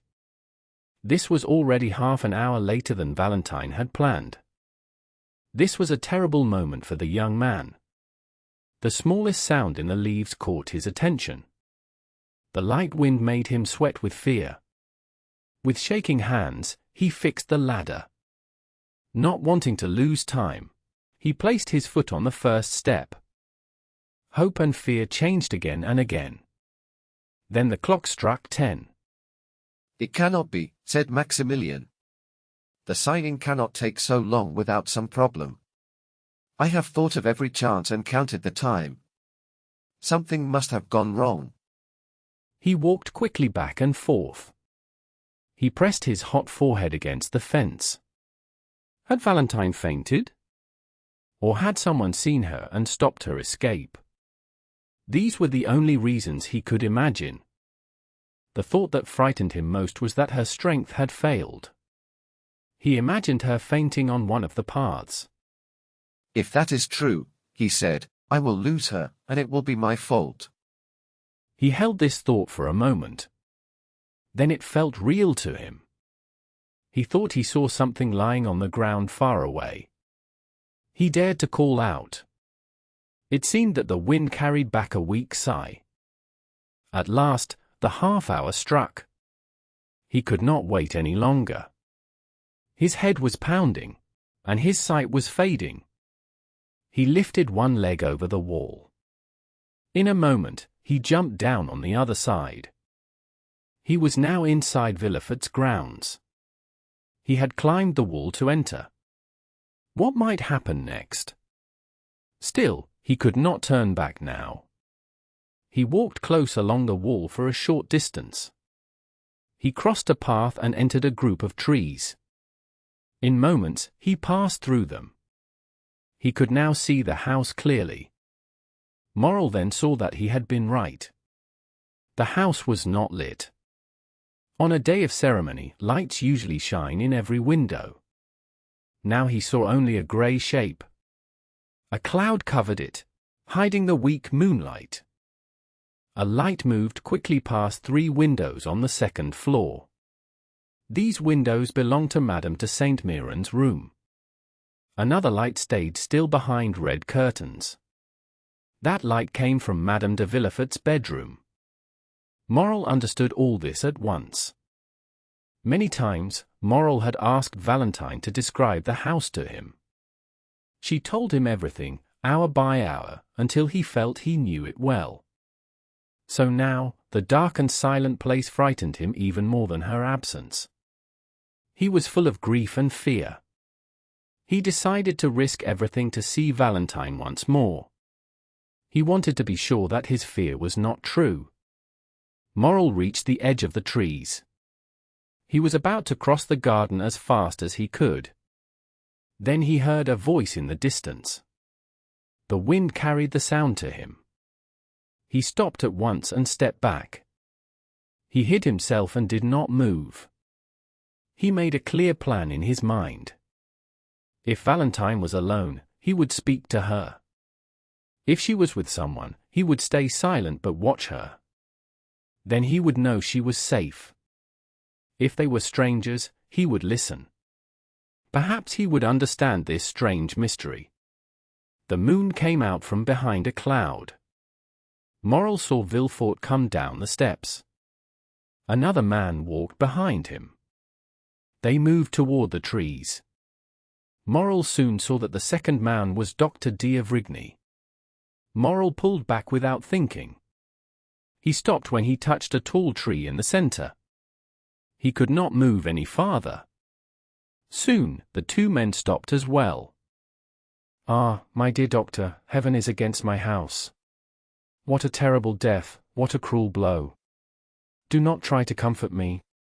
Nothing can ease this pain. The wound is too deep and too new. Dead, dead." Cold sweat covered Morrel's face. His teeth shook with fear. Who could be dead in that cursed house?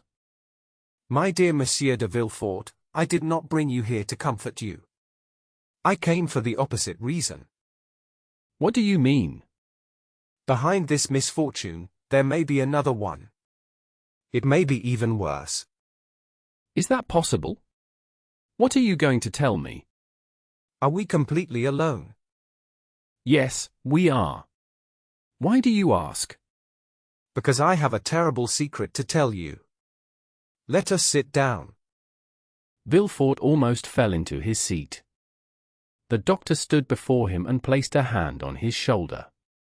Morrel held his head and pressed his chest. He feared his heart would beat too loudly. He repeated the word dead in his mind. He felt as if life was leaving him too. Speak, doctor. I am ready for anything. Madame de Saint-Méran was old, but she was in good health. Morrel began to breathe again. He had not breathed freely for many minutes. Grief killed her, doctor. She lived many years with the Marquis. No, my friend. Grief does not kill so fast. Not in one day. Not in 1 hour. Not in a few minutes. Villefort said nothing. He lifted his head and stared at the doctor. Were you there at the end? Morel did not know if he was asleep or awake. Everything felt strange and unreal. The doctor spoke in a calm and serious voice. Listen. I know how important my words are. I also know the character of the man I am speaking to. Are you speaking to me as a judge, or as a friend? As a friend. Only as a friend, at this moment. The signs of lockjaw and poison from plants are very close. If I had to swear to what I say now, I would hesitate. So I repeat, I speak to a friend, not to a judge. And to that friend I say this. For 45 minutes, I watched the pain and the death of Madame de Saint-Méran. I am sure her death came from poison. I am also sure I could name the poison. Is that possible? The signs are clear. Her sleep was broken by sharp spasms. Her mind was overactive. Then her nerves became weak and still. Madame de Saint-Méran died from a strong dose of brucine or strychnine. Perhaps it was given by mistake. Villefort took the doctor's hand. Oh, this is impossible. I must be dreaming. It is terrible to hear this from a man like you. Please tell me, dear doctor, that you are wrong. I could be wrong, but I do not think so. Have mercy on me, doctor. So many terrible things have happened to me. I feel close to losing my mind. Has anyone else seen Madame de Saint-Méran? No. Was anything brought from a chemist that I did not check? Nothing. Did Madame de Saint-Méran have any enemies? I do not blame anyone. I speak only of an accident, or a mistake. But accident or mistake, the fact is real. It troubles my heart, and I must speak to you. Please, make an inquiry. Of whom? How? About what? Could Barrois, the old servant, have made a mistake? Could he have given Madame de Saint-Méran a dose made for his master? For my father? Yes. But how could a dose for Monsieur Noirtier harm Madame de Saint-Méran? It is simple. Some poisons can be medicine in certain illnesses. Paralysis is one of them. I tried many treatments to help Monsieur Noirtier move and speak. At last, I tried one final way. For 3 months, I gave him brucine. The last dose had 6 grains. This amount is safe for his weak body, which is used to it. But for another person, it could cause death. My dear doctor, there is no path between my father's rooms and Madame de Saint-Méran's rooms. Barrois never entered my mother-in-law's room. I know you are an honest man. I trust you deeply. Still, I want to believe that people can make mistakes. Is there another doctor you trust as much as me? Why do you ask? What do you want? Send for him. I will tell him what I saw. We will speak together and examine the body. And you will find signs of poison. I did not say poison. But we can learn the state of her body. We can find the cause of her sudden death. Then we can say, watch your servants if it was carelessness. If it was hate, watch your enemies. What are you asking me to do? If another person knows our secret, there must be an inquiry. An inquiry in my house is impossible. Still, if you wish it, it will be done. But I am already full of grief. How can I bring shame into my home after so much pain? My wife and my daughter would suffer greatly. I have many enemies. If this story spreads, they will be glad. It would cover me with shame. Please forgive me, doctor. You are a man, and you understand people. You said nothing, did you? My dear Monsieur de Villefort, my first duty is to all people. I would have saved her if science allowed it. She is dead, and my duty is to the living. Let us hide this dark secret in our hearts. If anyone suspects, let them think I did not know. But watch carefully. This evil may not end here. If you find the guilty person, you are a judge. Do what you think is right. I thank you, Doctor. I have never had a better friend. He hurried the doctor toward the house. He feared the promise might change. When they were gone, Morrel stepped out from the trees. The moon lit his face. It was pale, like a ghost. I am clearly protected in a strange and terrible way. But poor Valentine. How will she carry so much sorrow? He looked at the window with red curtains. Then he looked at the 3 windows with white curtains. The light behind the red curtains was almost gone. Madame de Villefort had put out her lamp. Only a weak night light remained. At the end of the building, one white-curtained window was open. A small wax light shone inside. A shadow crossed the balcony for a moment. Morrel shook. He thought he heard a quiet cry. His brave mind was now weak. Love and fear filled his heart. Though Valentine could not see him, he felt she called to him. His troubled thoughts made it feel real. This double mistake became too strong for him. In a sudden rush of youth, he jumped from his hiding place. He ran fast, taking great risks. He might be seen. He might frighten Valentine. She might cry out and give him away. Still, he crossed the flower garden. In the moonlight, it looked like a wide white lake. He passed the rows of orange trees in front of the house. He reached the step, ran up, and pushed the door. The door opened at once, without noise. Valentine had not seen him. Her eyes were raised to the sky. She watched a silver cloud move across the blue night. Its shape looked like a shadow rising upward. In her excited and gentle mind, she saw it as the soul of her grandmother. Meanwhile, Morrel crossed the anteroom and found the stairs. The stairs were covered with carpet, so his steps made no sound. His confidence returned. Even the presence of Monsieur de Villefort would not have stopped him. He was ready to meet anyone. He planned to go to Valentine's father at once. He would confess everything. He would beg forgiveness and approval for their love. At that moment, Morrel was not thinking clearly. By good fortune, he met no one.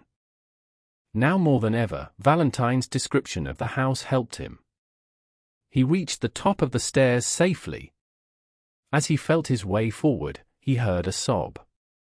The sound showed him where to go. He turned.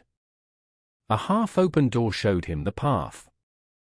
From inside came the voice of deep sorrow. He pushed the door open and went in. At the far end of the room lay a body. A white sheet covered it. This sight frightened Morrel even more because of what he had heard.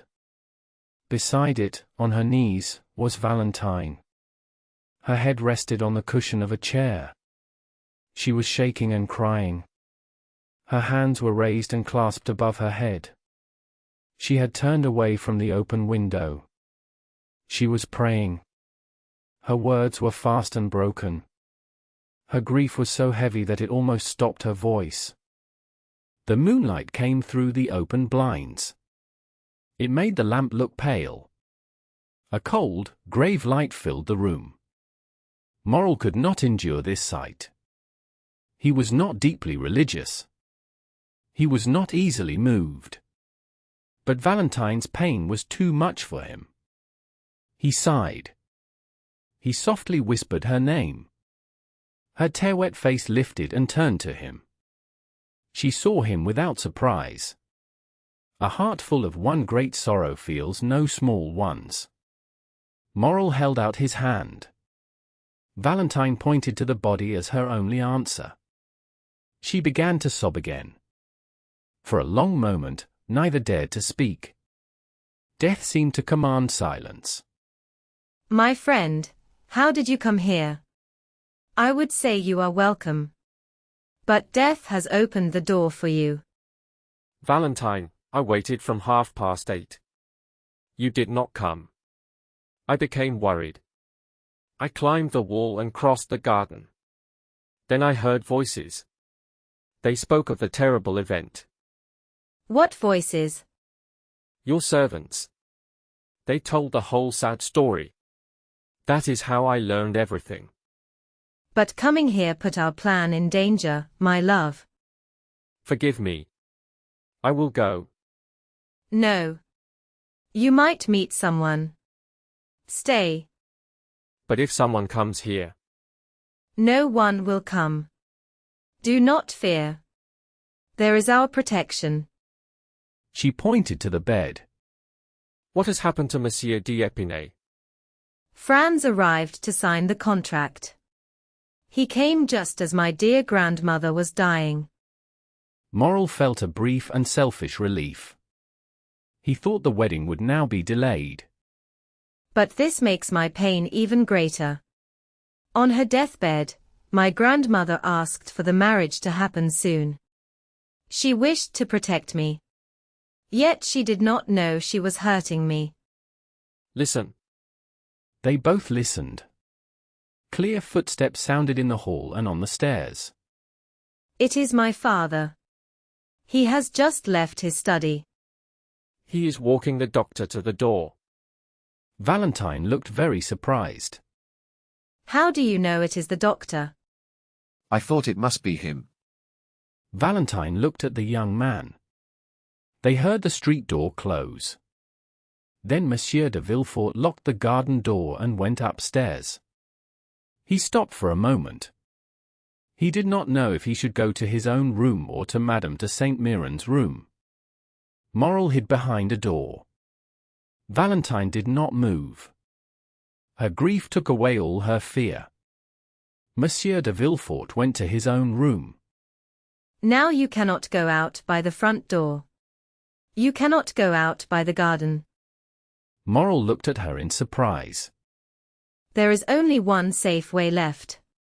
It is through my grandfather's room. She stood up. Come.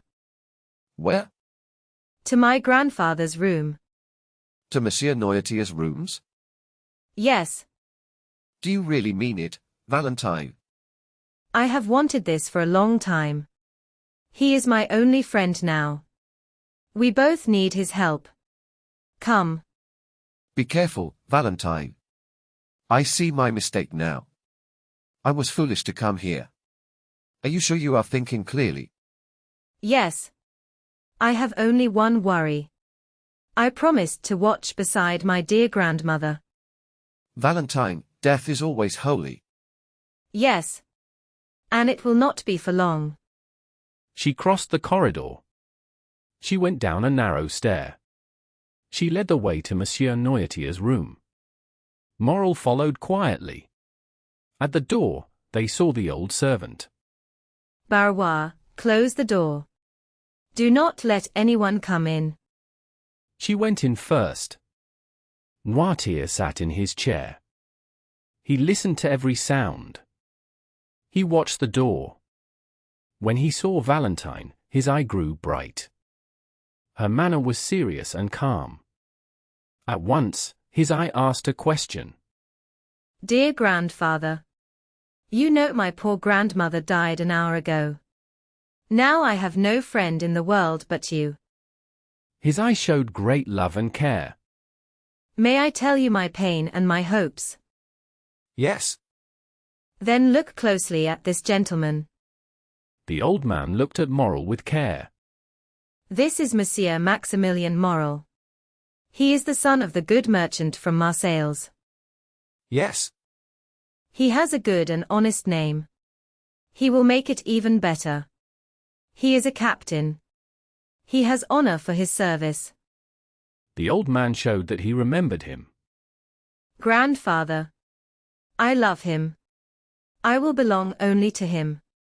If I must marry another man, I will not live. The old man's eye showed many strong thoughts. You like Monsieur Maximilien Morel, do you not? Yes. Will you protect us? Will you stand against my father's will? Noirtier looked at Morel with meaning. His look said that he might help. Mademoiselle, you must return to your grandmother's room.